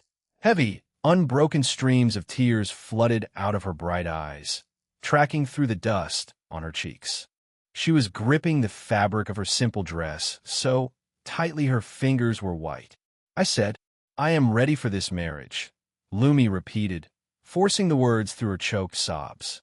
She tried to sound brave, to sound resolute, but her broken, terrified voice told the entirely true story of a girl walking to her own execution. There was another, quieter uproar among the elders, a collective sigh of immense relief masked by feigned sorrow. Sol immediately stepped forward, his spear dropping to his side. "No, absolutely not. Lumi, you don't have to do this. You don't have to be afraid of him. Do not agree to this." Gordon T. say a single word to Sol. He just smirked deeper, his oily eyes shining with victory. He had broken the tribe's spirit entirely. Lumi looked at Sol. She saw the genuine anger and protectiveness in his silver-crimson eyes, a rare comfort in a brutal world. But she also saw the silent, desperate faces of the warriors and the elders standing behind him. She knew what would happen to her family, to her friends in the Turb, if the walls fell tomorrow. She violently shook her head, forcing a tragic, watery smile onto her face. "I'm not forced, Sol," Lumi lied, her voice cracking painfully. She wiped the tears from her face with the back of her trembling hand. I am happy for this marriage. It is my duty." Just as Sol opened his mouth to argue, to tear the entire diplomatic farce down and challenge Gore himself, Elder Thorn aggressively stepped between them, his face flushed with panicked victory. Okay, the matter is decided," Thorn shouted loudly, desperately rushing to seal the deal before Sol could ruin it again. "Since the girl has agreed of her own free will, there is absolutely no need for any random person's intervention. It is her choice." Thorn turned to the crowd, his voice taking on a sickening, theatrical tone of grand celebration. He threw his arms wide, gesturing toward the rotting, terrifying tyrant standing in the center of the room. "And truly, it is her profound fortune to be able to marry Prince Gore," Thorn bellowed, piling on the sycophancy with nauseating enthusiasm. "He is the esteemed son of the current Juruan chieftain, poised to become the next great leader of their people. And more importantly, the prince is renowned across the lands for his virtues. He is extremely talented, deeply forgiving, and famously understanding of those beneath him." Sol stared at Thorn, genuine disgust twisting his features as the elder listed qualities that were the exact, horrific opposite of the monster standing before them. He is a kind and generous soul, Thorn continued, his voice ringing through the hall as Lumi wept silently against the wall. She is truly, incredibly lucky to be elevated to such a grand position. The alliance is sealed. Chapter 298. Accepting the Reality. Chapter 298. Chapter 298. Accepting the reality, Soul's grip on his void oak spear tightened until the petrified would groan in protest. The sheer, unadulterated absurdity of Elder Thorn's words felt like physical poison in his ears. Talented? Forgiving? Understanding? Prince Gore seemed like a rotting tyrant whose very aura killed the grass beneath his boots. He looked at the Vaynar tribe not as allies, but as a harvest, and he was currently demanding a sweet, harmless serving girl as a human sacrifice to stroke his own grotesque ego. Soul took a deep breath, his chest expanding as he prepared to step forward to shatter the pathetic illusion Thorn was weaving and call the Jeruan prince exactly what he was. He had the power. He had the Lord's spirits. He could easily drive the butt of his spear through Gore's bone armor and end the threat right here, right now. But as he opened his mouth, his silver-crimson eyes locked onto Lumi. The girl was pressed flat against the wooden pillar, her face pale and streaked with tears. She saw the dangerous shift in Soul's posture. She saw the lethal intent bleeding into his eyes. And in response, she gave him a minute, almost imperceptible shake of her head. It wasn't a look of someone waiting to be rescued. It was a look of absolute, tragic resignation. Don't, her tear-filled eyes silently begged him. Please, Solfhoz. The raw, aggressive momentum building in his veins slammed into a sudden, impenetrable wall of reality. He looked past Lumi, scanning the faces of the people in the high hall. He saw War Chief Valara, a Layer 4 powerhouse, sitting rigidly on her throne, her jaw clenched so tight it looked ready to shatter, yet entirely unwilling to draw her weapon. He saw Kira, staring at the floor, her shoulders trembling with a profound, helpless shame. He saw the veteran spirit warriors stationed at the doors, battle-hardened men and women who had fought horrors in the deep woods, actively looking away from the girl being sacrificed to save their lives. The heavy, suffocating truth of the great Orith crashed down on Soul's shoulders, entirely bypassing his ego. This world didn't revolve around him. He was an anomaly, a transmigrator with a miraculous core, but he was still fundamentally an outsider. He was a guest who had dropped out of the sky a few days ago. He didn't have roots here. He didn't have a family hiding in the settlement. When the walls fell, he could flood his legs with the Dreadwing's essence and disappear into the canopy, leaving the slaughter behind. But these people couldn't. If Soul intervened now, if he struck down Prince Gore to save one innocent girl, the Jeruan delegation would leave in a blood-soaked fury. The fragile alliance would evaporate. And tomorrow, when the Layer 4 Zerith warlords and their endless hordes marched on the Vaynar gates, this entire tribe, thousands of men, women, and children, would be butchered. And they'll have to face the fury of Jeruan too. Lumi knew this. She didn't possess a strong core. She couldn't wield a spear, but she understood the brutal, unforgiving reality of her world. She was voluntarily stepping onto the altar, trading her own life and freedom to buy the chance of survival of her people. Who was sold to step in and proudly deny her that sacrifice just to satisfy his own modern, misplaced sense of morality? Who was he to doom 1,000 lives because his ego refused to stomach the sight of a political hostage? Abite, matalik, tasta fruda sol e shamot. The realization was a heavy, sickening pill to swallow. Power wasn't just the ability to destroy your enemies. Sometimes, power was having the agonizing discipline stand down and let tragedy unfold, because the alternative was annihilation. No matter how unwilling he was, slowly, agonizingly, Soul lowered his spear. The dangerous, lethal glow in his silver-crimson eyes dimmed, replaced by a cold, detached shadow. He exhaled deeply and took a step backward, retreating entirely into the gloom of the petrified pillar. He swallowed his objections, swallowed his disgust, and went completely silent.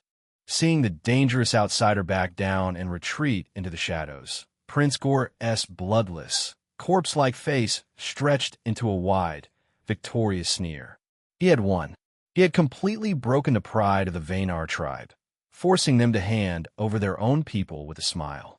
Elder Thorn speaks the absolute truth. Gore rasped, his grinding voice echoing with sickening satisfaction. He turned his iridescent, oil-slick eyes back to the weeping girl.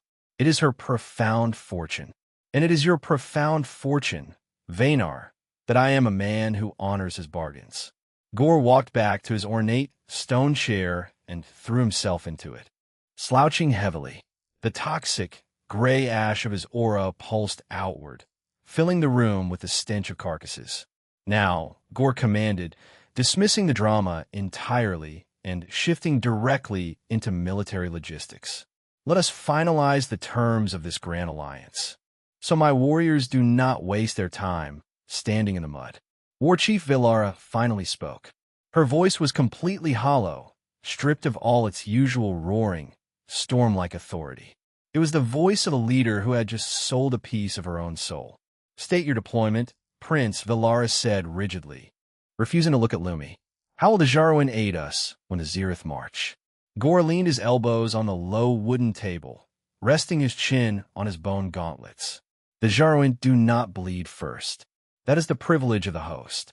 Your warriors will man the southern borders. You will take the initial brunt of the marauder packs.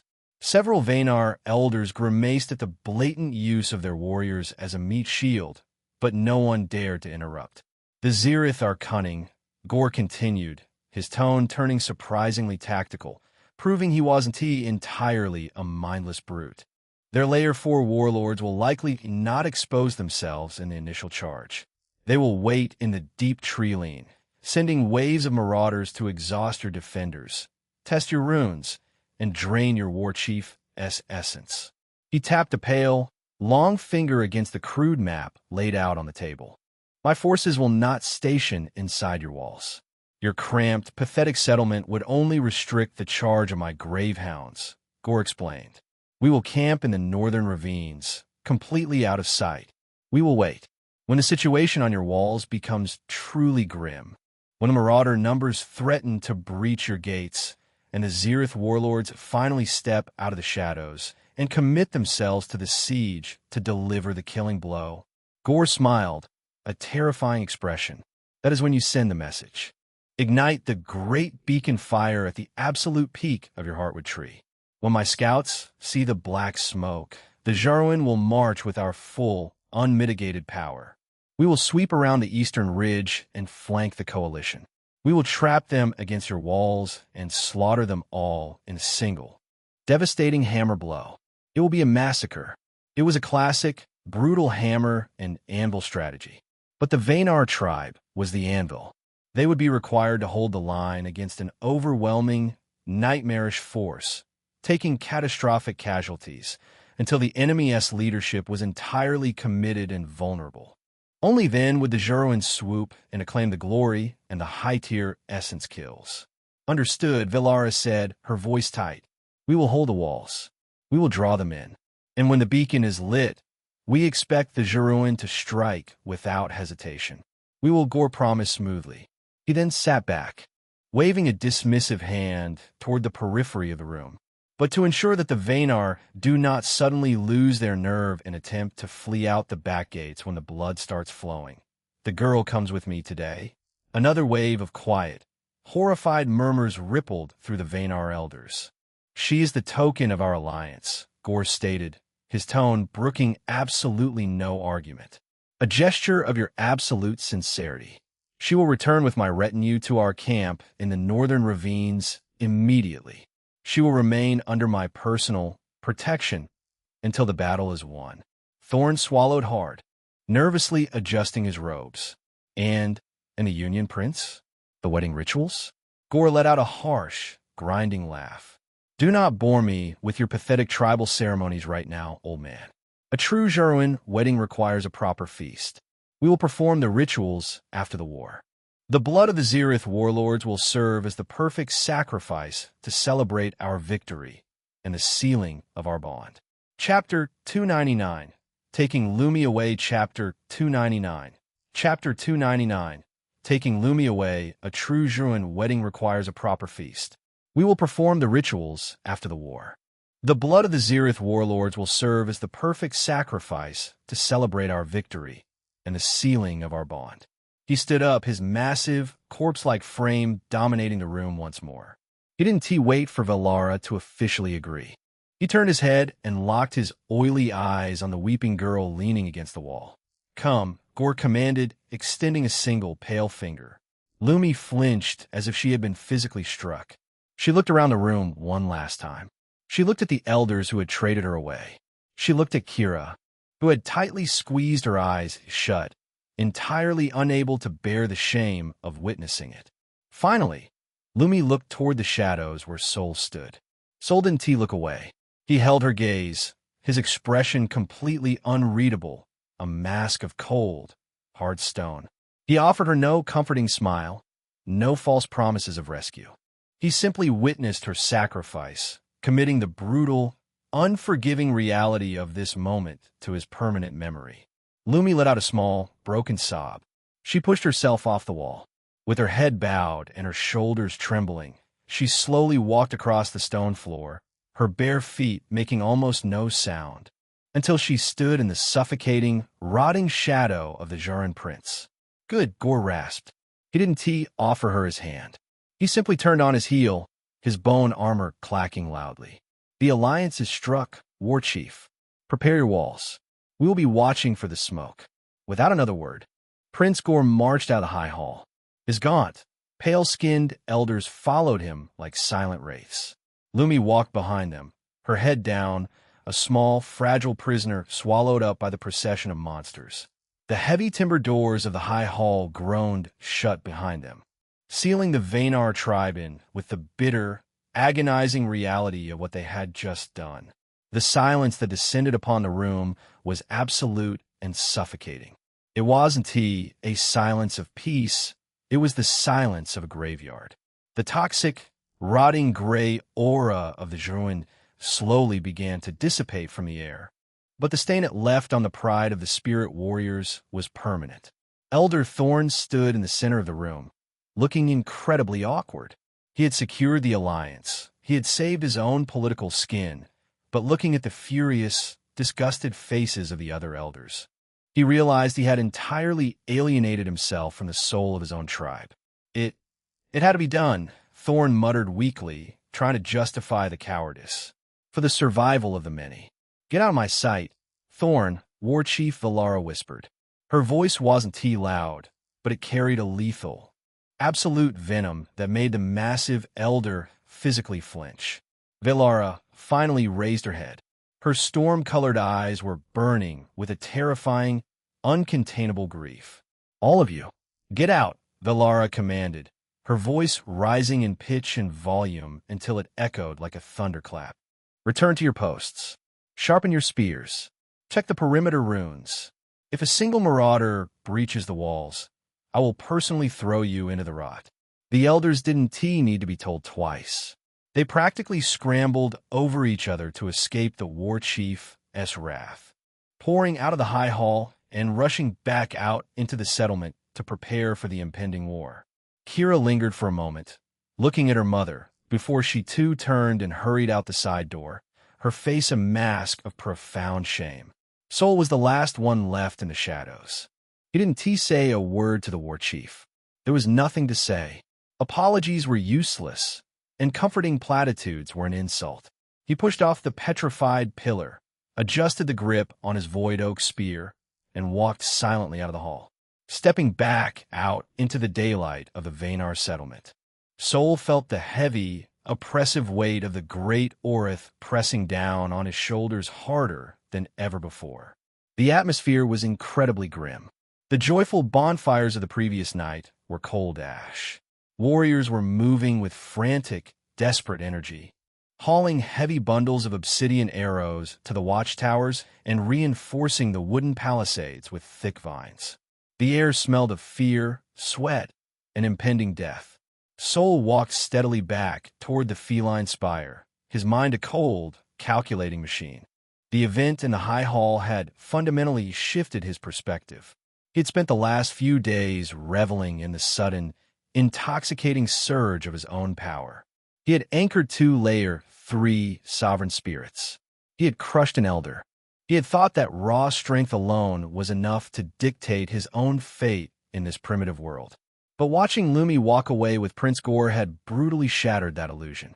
Power isn't just about how hard you can punch a beast or how fast you can run, Sol thought grimly, his boots thudding against the wooden ramps of the spire. True power is having the absolute, undeniable agency to say no. It is the ability to look a tyrant in the eye, reject their terms, and walk away without losing everything you care about. Right now, Sol didn't have that power. He was strong, yes, but he was still just a single piece on a massive, chaotic chessboard. He was constrained by the weakness of the allies he needed to survive. He was forced to compromise with rotting bastards because he couldn't hold the walls alone. He reached the heavy doors of his quarters and pushed them open. The room was empty, the fire pit burning low. Sol walked out onto the eastern balcony. The morning sun was high in the sky now, baking the vast, unbroken sea of the jungle canopy. He didn't feel despair. He didn't feel helpless. What he felt was a cold, absolute, and terrifying resolve settling deep into his bones. He refused to ever be put in a position like this again. He refused to stand in the shadows and watch while someone else dictated the terms of his survival. He needed to get stronger. He needed to transcend the baseline of this world entirely. Sol sat down heavily on the smooth wooden floorboards, crossing his legs. He closed his eyes and turned his focus entirely inward, diving back into the vast, boundless golden ocean of his core. He was just about to reach level 1, and will be able to awaken the passive traits of the Dreadwing and the Great Badger. But wasn't he enough?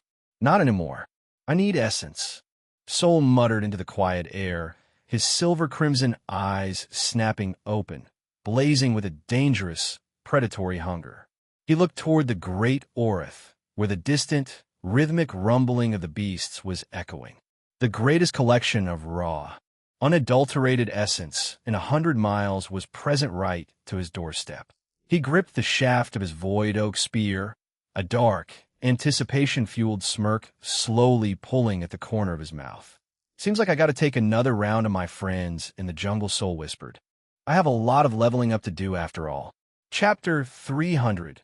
Back in the jungle, Chapter 300. Chapter 300. Back in the jungle, the great Orith did not care about the political maneuvering of human tribes. It did not care about alliances sealed with the tears of innocent girls. Nor did it care about the despair hanging over the Vaynar settlement like a suffocating shroud. The jungle only respected one universal law: the strong devoured the weak. And Sol fully intended to be the one doing the devouring. For 3 days, following the disastrous meeting in the High Hall, the anticipated joint attack by the Zerith Coalition and the Marauder Packs did not happen. Instead, there was a calculated, agonizing silence. The enemy forces were massing just beyond the visual tree line to the south, their presence forming a heavy, sickly yellow bruise against the sky. The Layer 4 Zerith warlords were playing a psychological game, letting the suffocating dread of the impending siege slowly grind down the defenders' nerves before a single spear was thrown. The atmosphere inside the petrified walls was brittle enough to snap. The air smelled perpetually of fierce sweat, grinding whetstones, and the acrid smoke of watchfires. Sol ignored all of it. He didn't sit on the walls staring into the dark. He didn't participate in the frantic, desperate logistical meetings in the High Hall. Instead, every morning, right after standing on his balcony and perfectly executing the breath of dawn to condense those precious, hyperdense purple drops of pure essence into his golden core, Sol grabbed his void oak spear. He slipped through the heavily guarded outer gates and vanished into the perilous, rotting depths of the jungle. He treated the impending apocalypse as his personal, high-yield training ground. He was not a weak man desperately trying to catch up. Even before he had anchored the two Lord Blood sovereign spirits in his chest, Soul had possessed the raw, anomalous physical strength and combat instincts to hunt down and kill Layer 2 Essence-born beasts. But Essence-born were the bottom tier in this jungle.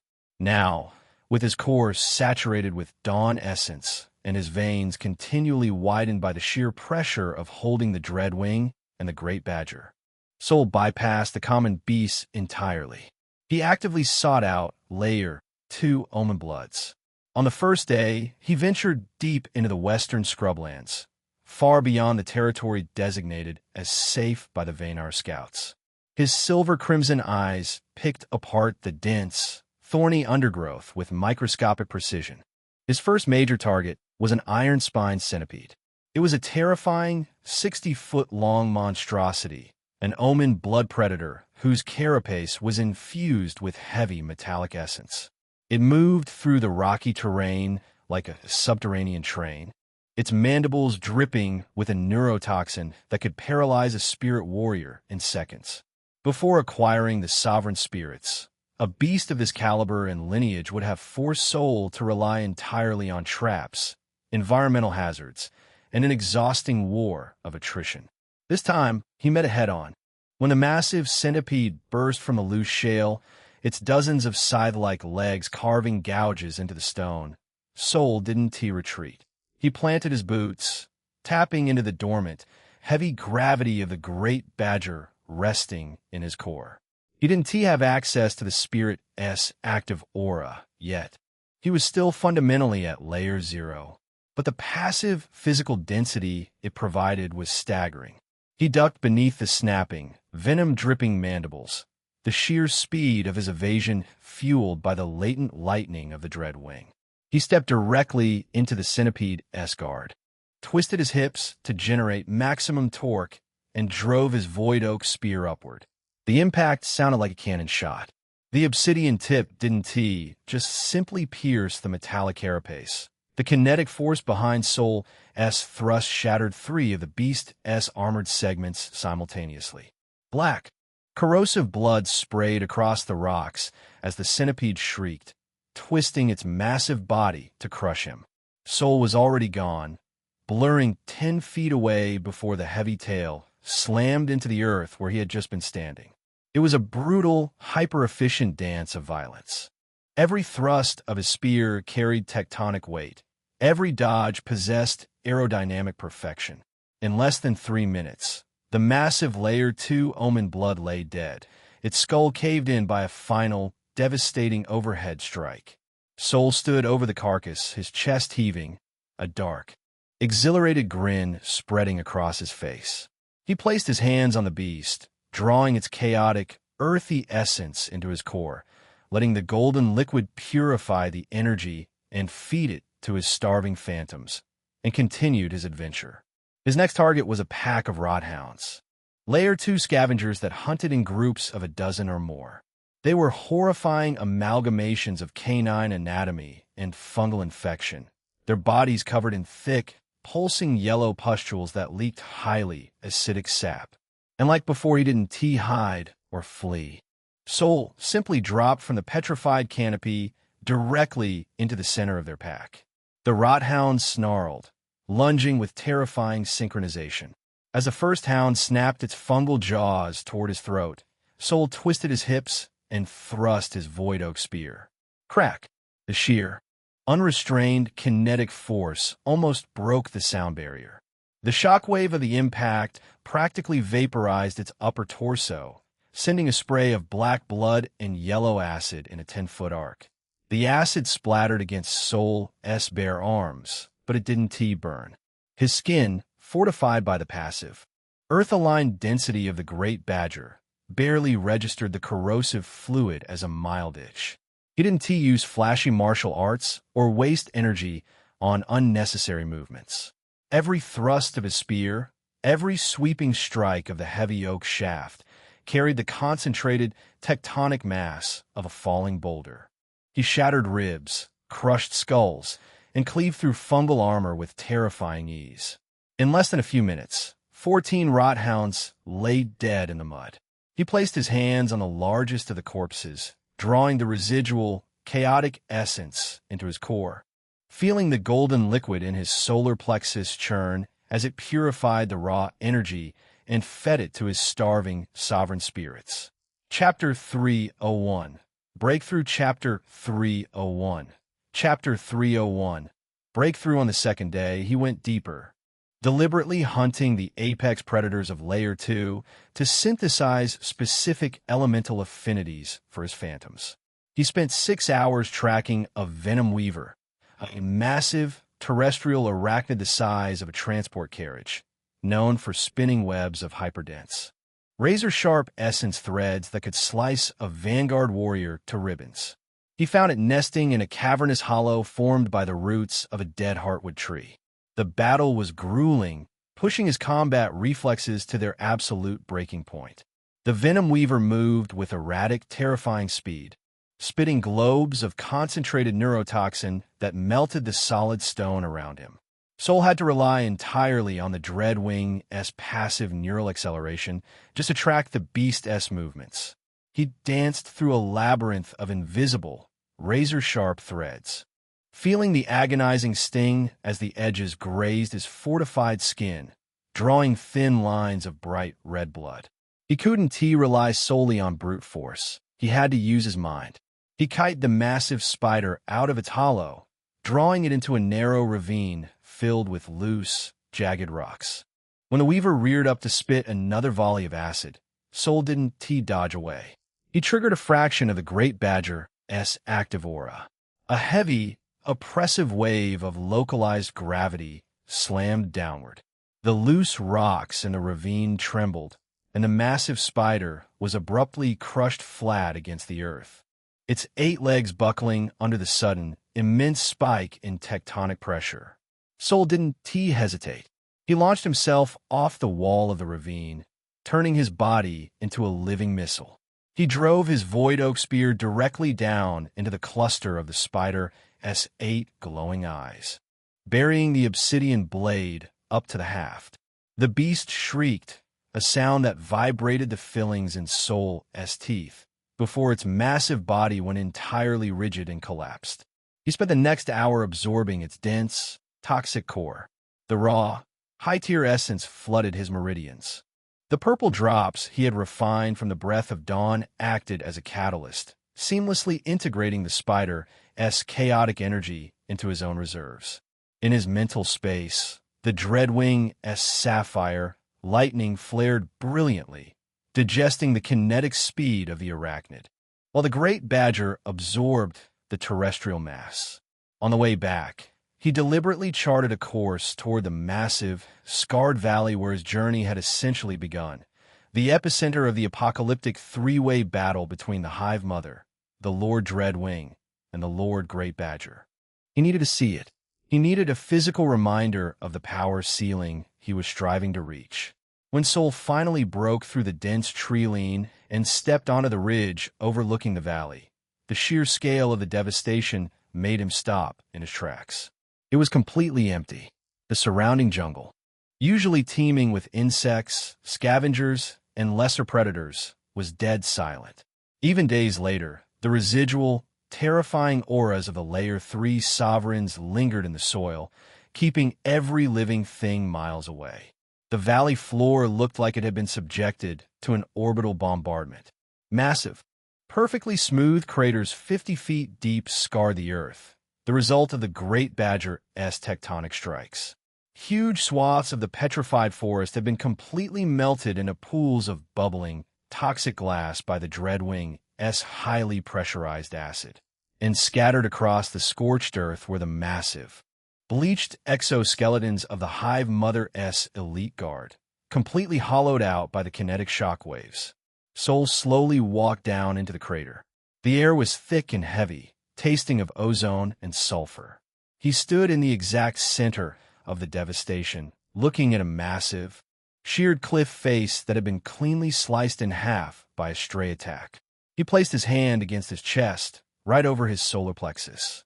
This is what is sleeping inside me, Soul thought his silver-crimson eyes glowing in the gloom of the destroyed valley.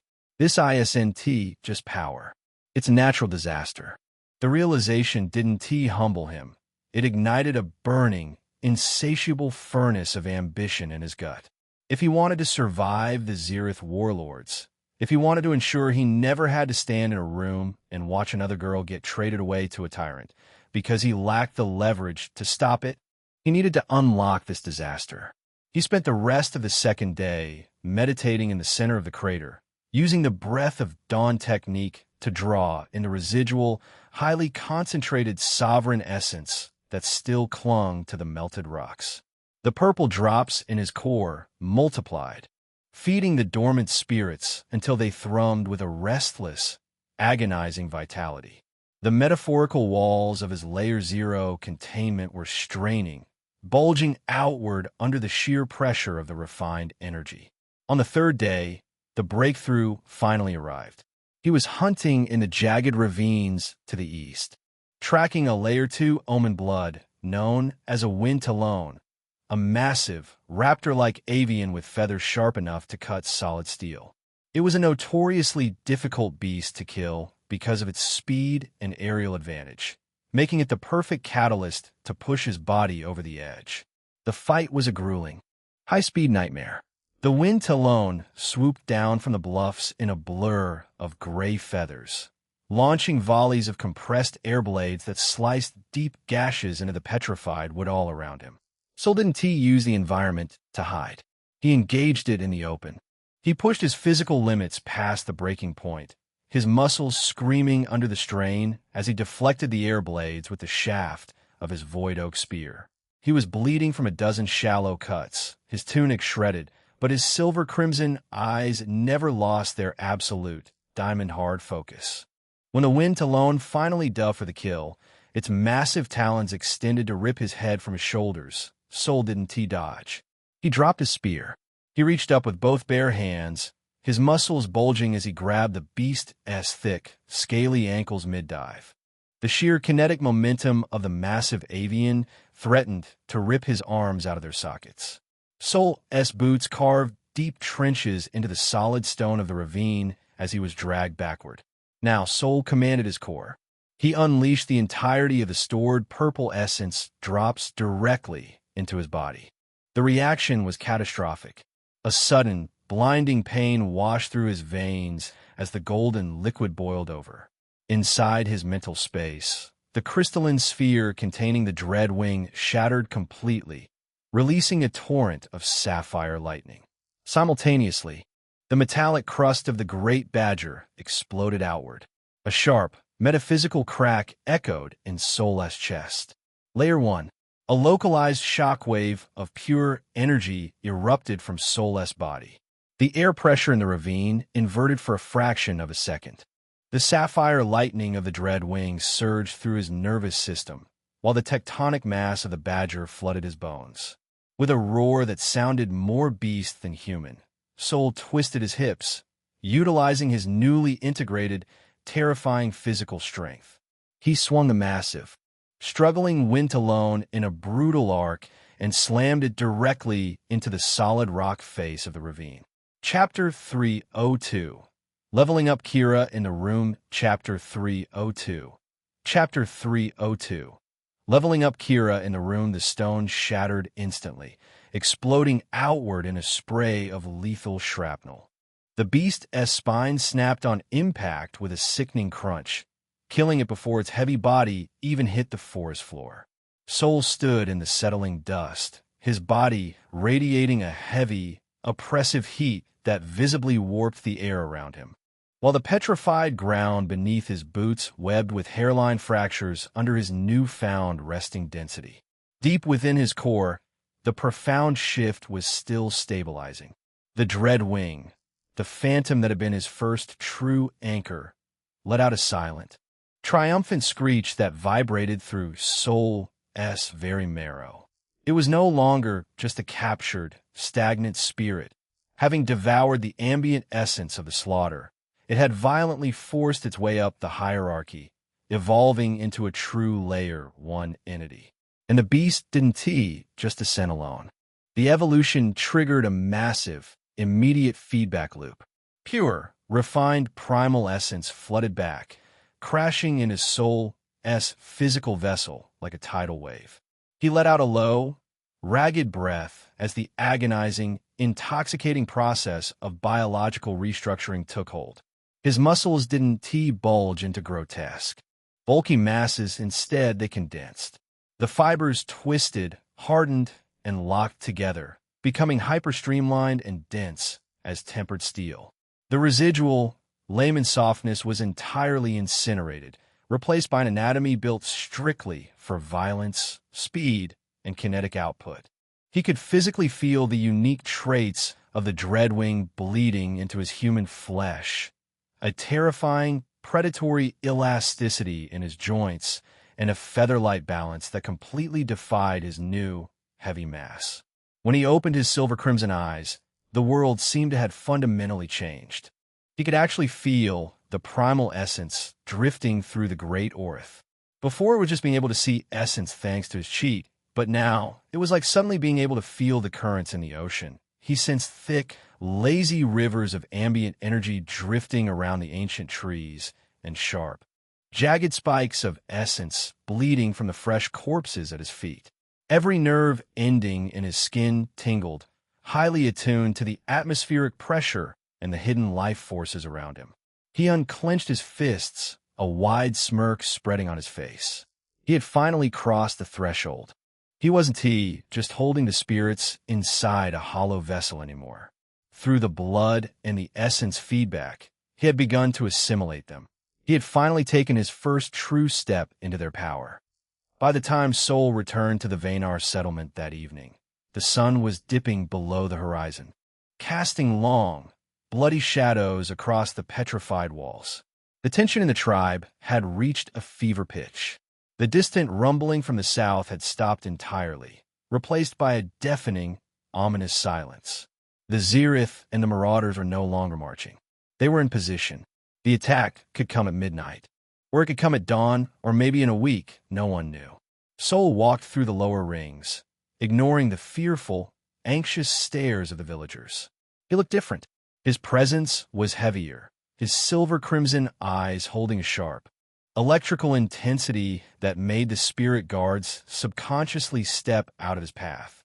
He climbed the sweeping wooden ramps of the feline spire, his mind analyzing his new physical baselines, calculating exactly how much kinetic force he could output before tearing his own ligaments. He reached the heavy double doors of his quarters, lifted the iron latch, and pushed the timber open. The fire pit in the center of the massive room was burning low, casting flickering amber light across the plush white furs. Sitting on the edge of his feather-piled bed, illuminated only by the dying embers, was Kira. Sol stopped in the doorway, his enhanced senses instantly mapping the room. She wasn't wearing her sleek, pale leather spirit warrior armor. She was dressed in a simple, loose-fitting tunic woven from soft gray fibers. Her hair, usually tied back in a strict, practical warrior-esque braid, hung loose and disheveled around her shoulders. But it was her aura that struck him the hardest. Usually, Kira projected a cold, fiercely controlled essence, the aura of an elite spirit warrior, sharp and unyielding. Tonight, that aura was completely shattered. It was withdrawn, flickering weakly, suffocated by a profound, agonizing wave of despair that Sol could practically taste in the air.